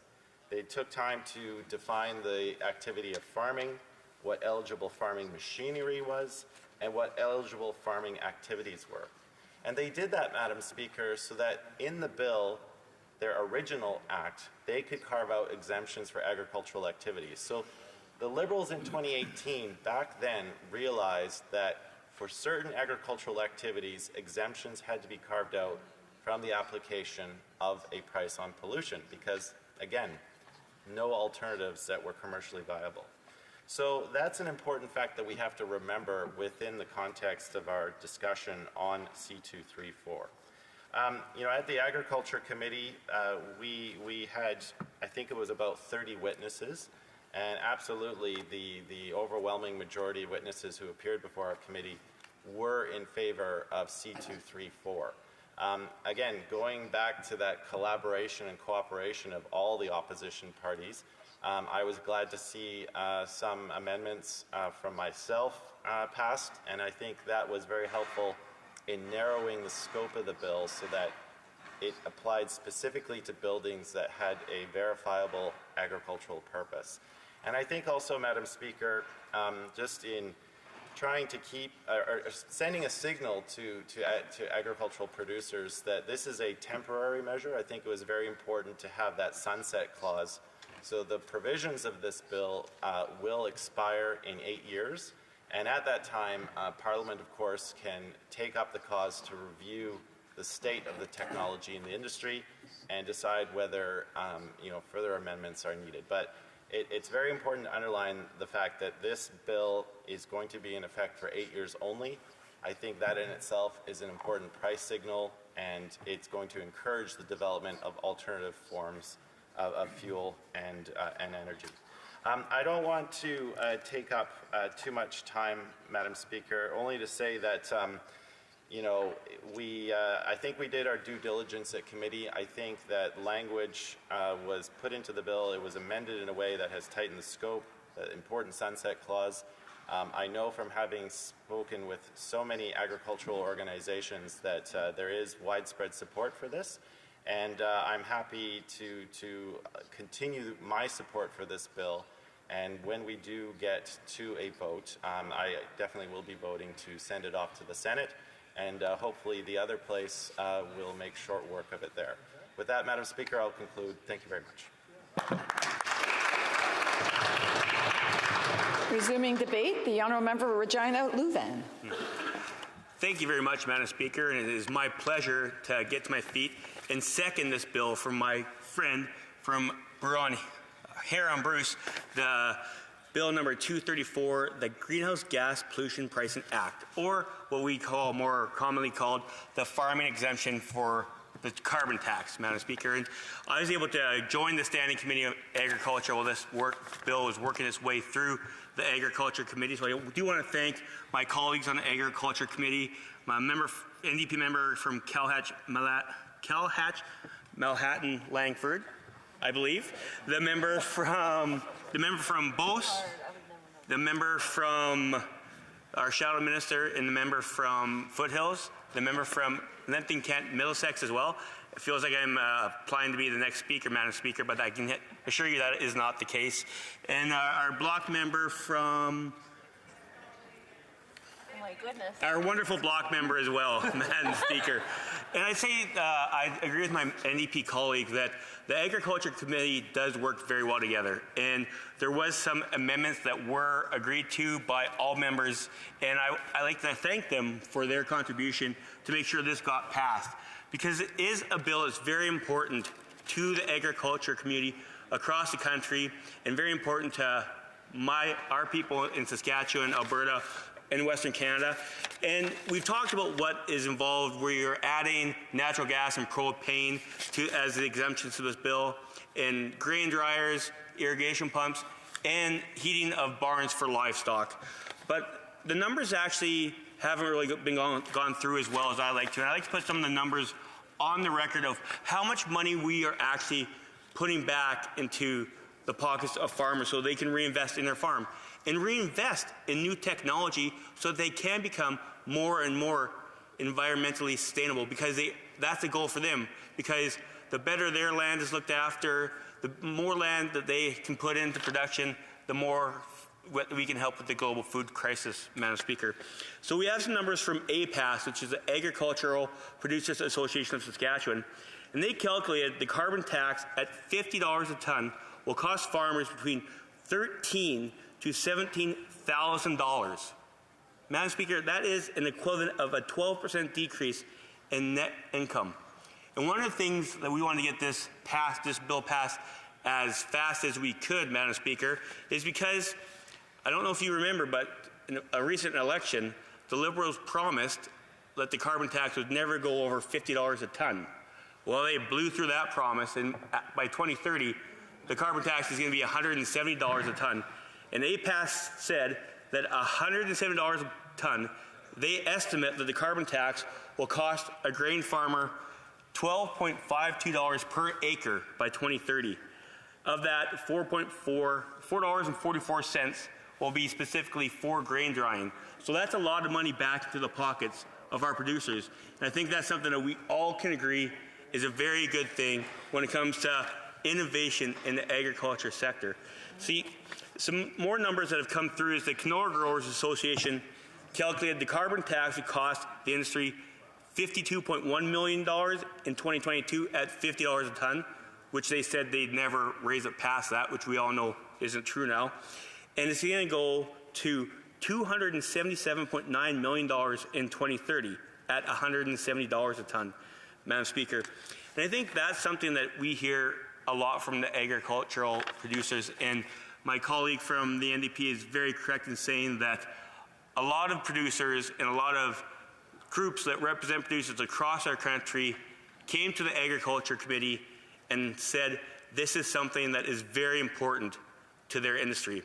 And I'm happy that the NDP, the Bloc, the Conservatives voted in favor of moving this bill forward, but the Liberals did not. But they have another chance to actually stand up for agriculture producers in this country on the vote in third reading. And my hope is there's a few that show the courage of the member from St. Hubert in breaking ranks and will actually join us in supporting our agriculture producers, because it's what the industry wants, Madam Speaker. In January of 2022, the PBO updated a report on what the cost will be for Bill C-206. And by cost, I mean the savings that will go back in the farmers' pockets. And it's a cumulative total of $1.1 billion, yes, Madam Speaker, billion dollars over a 10-year period. Can you imagine the innovation and the inputs that money will be on farmers' pockets back into innovation in the agriculture sector? I come from Saskatchewan, and we are big believers that a dollar in the pocket of someone that's earned that dollar is worth a lot more than a dollar in the pocket of the government, Madam Speaker. And we've seen all this innovation come when it comes to soil health from our province. We've seen precision drilling. We've seen zero tillage, direct seeding, crop rotation, Madam Speaker. These are all things that were brought forward in our agriculture industry without a dime of government. It was private innovation, HoC, Bourgault, private companies that brought forward these innovations in the agriculture sector that allowed us to maintain our soil health, to allow us to produce more, Madam Speaker. And that's something that the world needs more of. We say this in the chamber often, but time and time again we see this Liberal government trying to hamstring our farmers by producing more of what the world needs. And we talk about being a global supplier of food and we're talking about now adding another carbon tax onto farmers who are already struggling under the inputs that they have to. My friend from here on Bruce was dead on. He said the farmers are like a carrying account. When they put money into inputs and they wait at the end of the year to see what they're going to get back from the Agra Stability suite of programs, Madam Speaker. But that's something that they can't continue to carry those exorbitant input costs, whether it be fertilizer. The tariffs on fertilizer hit farmers a lot harder than it hit Russia, Madam Speaker. They got their money and farmers had to pay more because the supply were shortened. And when we talk about how we want to support and stand up and be there for our farmers, this is definitely a case where I would urge my Liberal colleagues to support this bill because it is definitely a demonstration of supporting our farmers and putting Canadian agriculture first. Madam Speaker, we do agriculture better than anyone else in the world, and we are proud of our farmers. We're proud about the hard work they put in, and I talked with the Minister of Agriculture at committee a couple weeks ago, and she didn't realize that 95% of Canadian farms are still family owned and operated. Everyone has a picture of this big corporate farm in Canada now because it's painted by the left. It's not true, Madam Speaker. It's still Canadian families that run Canadian farms, and those are the people that we're supporting with Bill C-234 today. And it's something that is very important for us to continue to do. And when we're on the topic of the environment, which I think the carbon tax has nothing to do with the environment, it's just a tax scheme, Madam Speaker. When we talk about agriculture and the environment, and we were able to present this to the Madam Minister, we disagreed on the numbers. I said agriculture, out of all the emissions in Canada, out of all the carbon emissions in Canada, agriculture represents 8% of those emissions. And she said, no, that's wrong, it's 10%. And that's as close as I've been to Liberal numbers for a long time. So I said, all right, we'll meet in the middle and say it's 9%. But 9% of our emissions. The average in the world when it comes to agriculture emissions in other countries and other jurisdictions is 25%, Madam Speaker.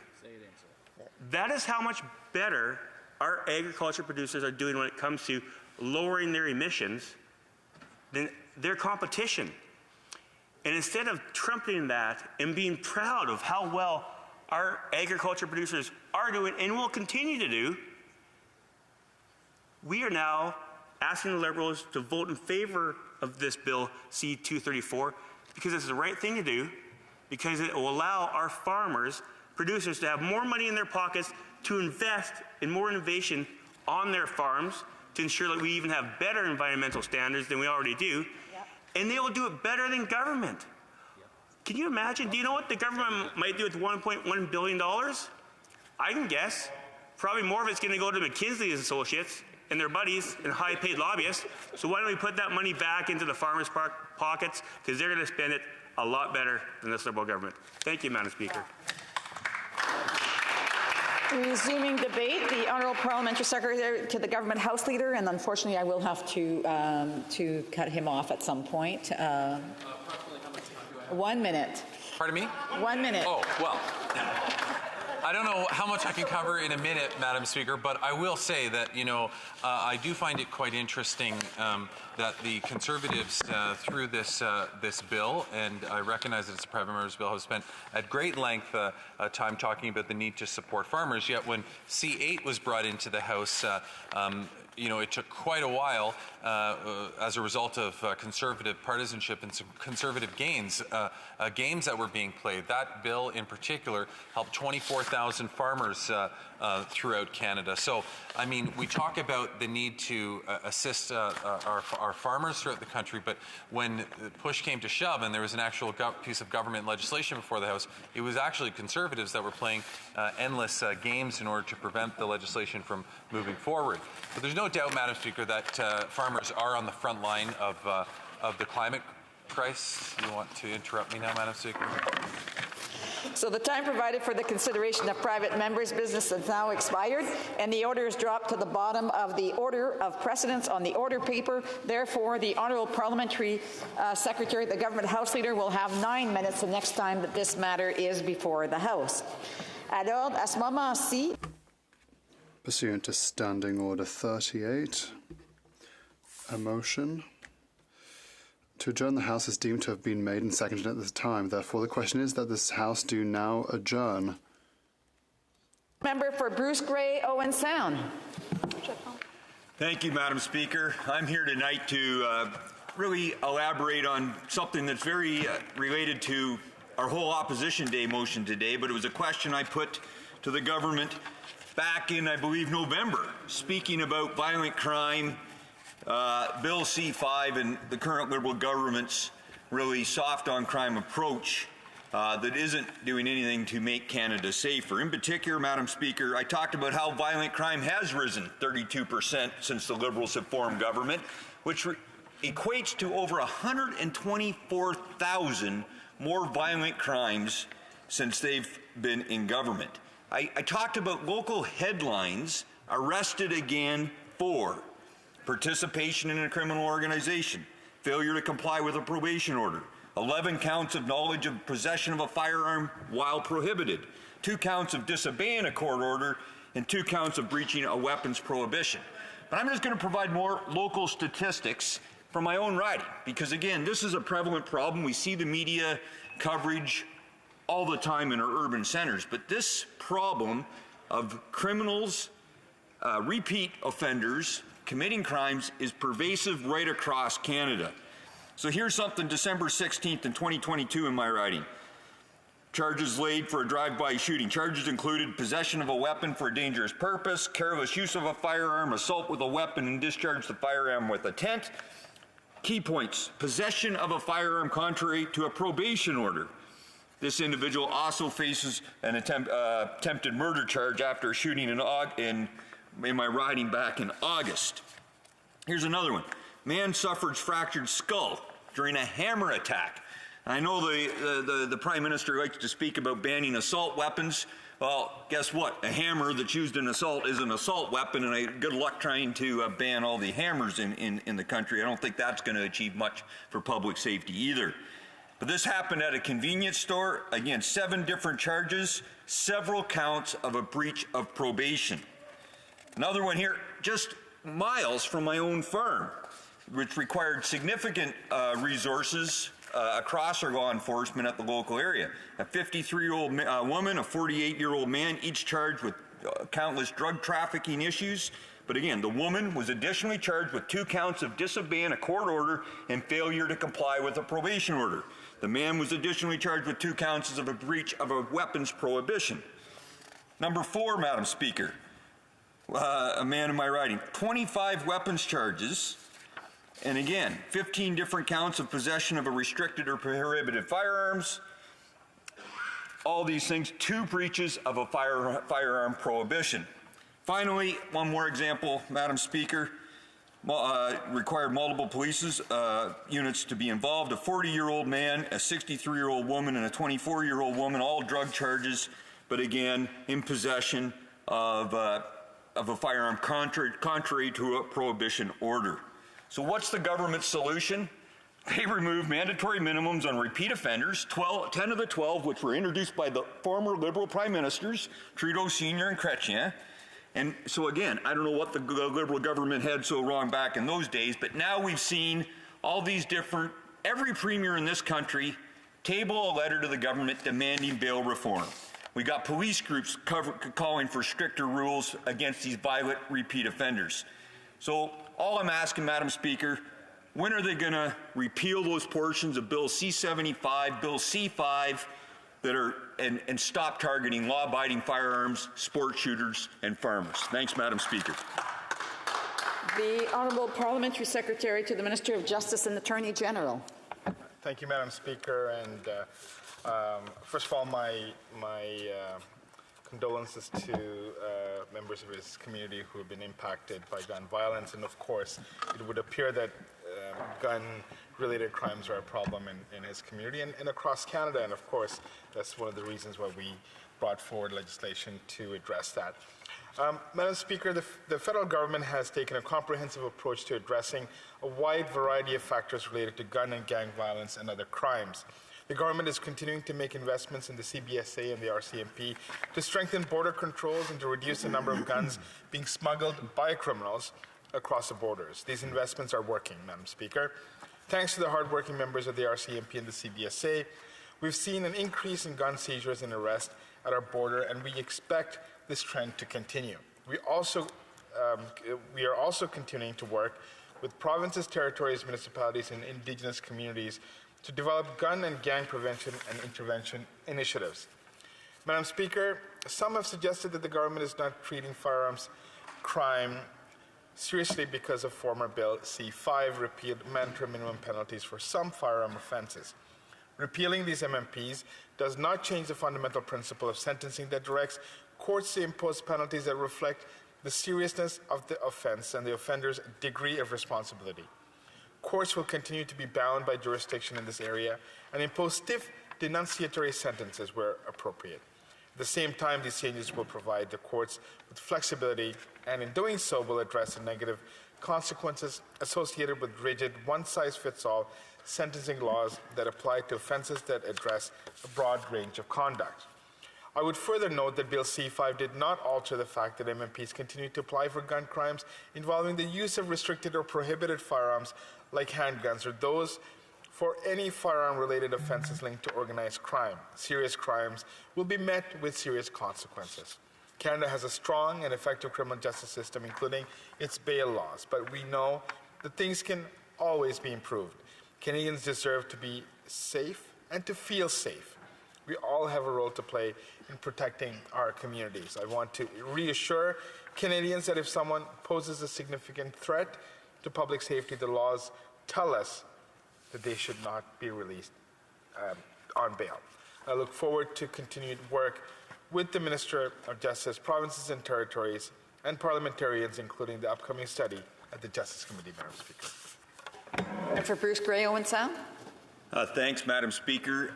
Maybe we'll try a different tact. That response sounded very similar to the last time I got up here and asked the parliamentary secretary a very similar issue. Look, we just spent today debating really the requirement for immediate bail reform. So I guess my question to the parliamentary secretary, as he has stated, I think earlier today, as has the minister, that they are committed to working with the premiers of all the provinces to address the needed bail reform in this country. Could he commit today, tonight, to how quickly are they going to act on making these necessary changes to bail in Canada, and for once start standing up and making this country safer versus, again, as I keep talking, they bring forth legislation like C-21, which is targeting law-abiding Canadians, not going after the criminals. Parliamentary Secretary. Madam Speaker, our Minister of Justice has been committed to this for many, many years, and the work started many months ago, for the record, Madam Speaker. This past Monday, our Committee at Justice and Human Rights passed a motion to study this issue. We are committed to working with our provincial and territorial counterparts, and I can assure the House, Madam Speaker, and Canadians that our minister is seized of the matter and will work diligently with everyone involved, including the opposition, to constructively address the issues of bail reform. Thank you. The honourable member for South Okanagan, West Kootenay. Well, thank you, Madam Speaker. You know, this debate here this evening just stems from a question I asked the Minister of Environment back in early December, just after the Wild Species 2022 report was released and just before the COP15 Biodiversity Summit was held in Montreal. The Wild Species report covered the status of over 50,000 species across the country. It was the fifth in a series published every 5 years since the year 2000. And that report found that over 2,000 of these species are at risk of being lost in Canada. Over 100 of the species are found only in Canada and are at risk of extinction. Bird populations are collapsing at very worrisome rates in North America and now are over 30% below the levels they were 50 years ago. That represents a loss of about 3 billion birds. This loss of biodiversity is a huge threat to our environment, our ecosystems, and our food supply. I pointed out to the minister that the Liberals have made almost no progress on their promises to protect 30% of our natural lands by 2030. Right now, only about 12% of Canada's land and water habitats are protected, and we rank 128th in the world in that regard, behind the United States and well behind countries like Australia and New Zealand. I specifically asked whether the government will introduce a biodiversity accountability bill to make sure we reach those critical targets. And I'll say off the top that I'm happy that the minister made a commitment to do this at COP15 in Montreal, but I'd like to spend some time outlining why we need to do it and what we need to do. First of all, we need accountability.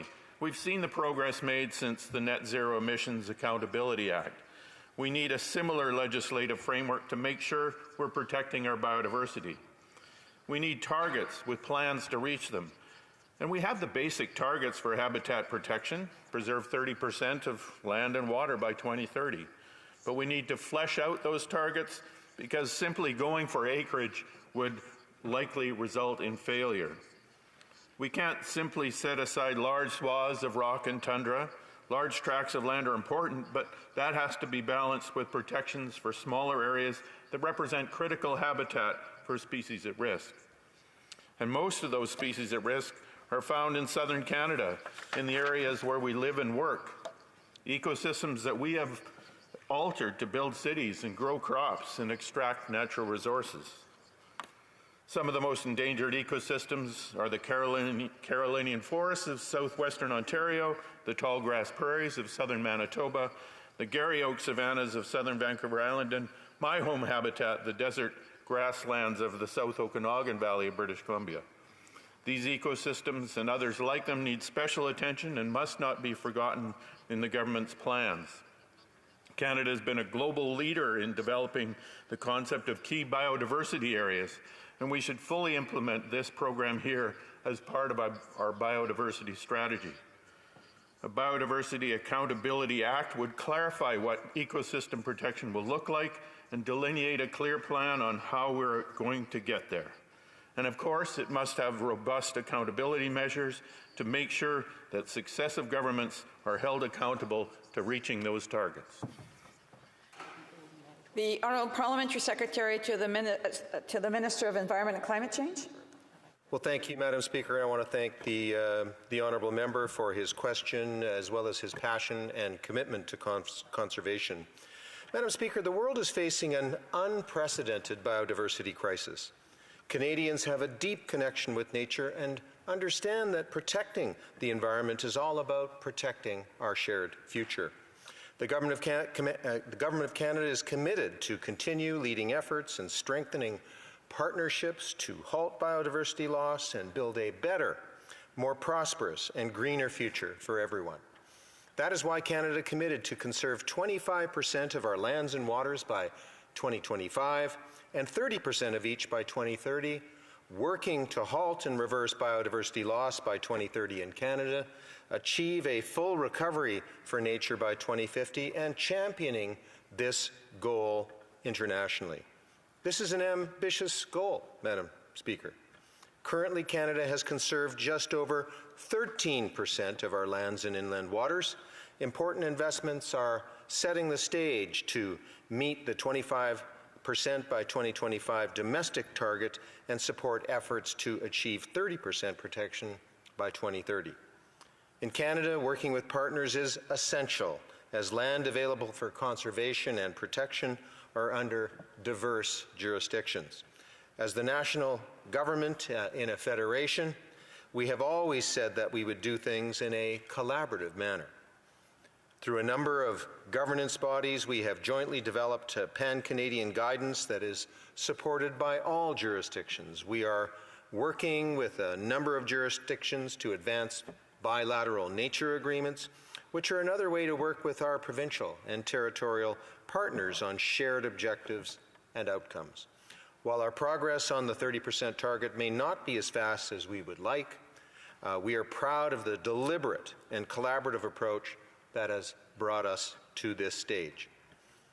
Canada also took a strong international leadership role on the development of an ambitious new global biodiversity framework that was finalized at the United Nations Convention on Biological Diversity's 15th Conference of the Parties in Montreal in December. A proud moment for our country, Madam Speaker. The Global Biodiversity Framework will provide a collective roadmap towards halting and reversing biodiversity loss and the degradation of nature and ecosystems around the world.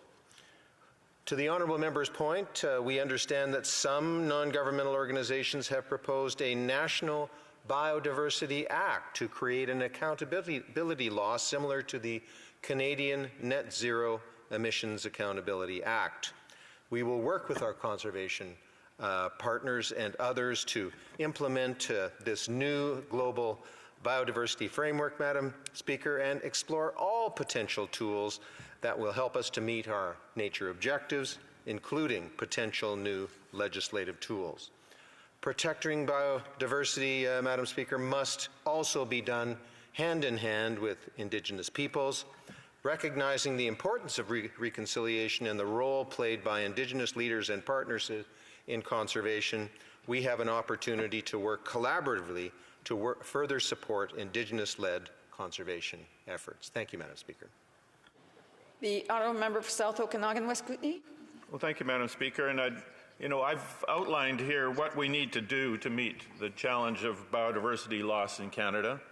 And we do need legislation that has a process to set meaningful targets, a real plan on how we're going to meet those targets, and public, transparent accountability measures to make sure we succeed. The plans for biodiversity protection must include a variety of habitat management models that include measures to protect wide-ranging species such as caribou, as well as specific sites for other vulnerable species.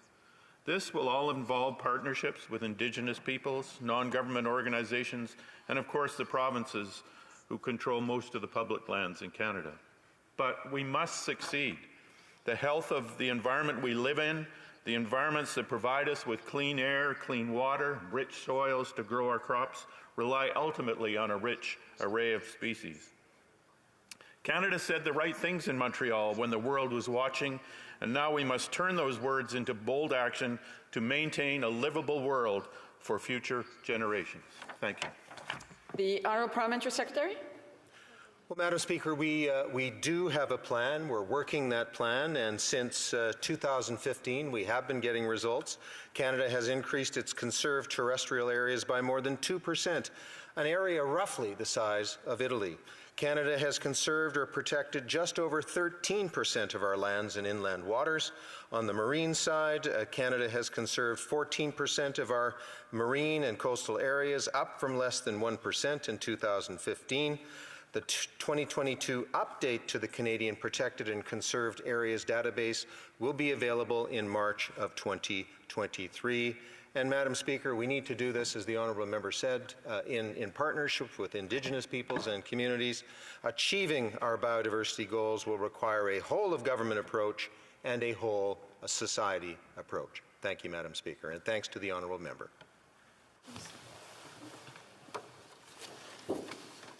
The motion to adjourn the House is now deemed to have been adopted. Accordingly, this House stands adjourned until tomorrow at 10 a.m. pursuant to Standing Order 24-1. Have a good evening.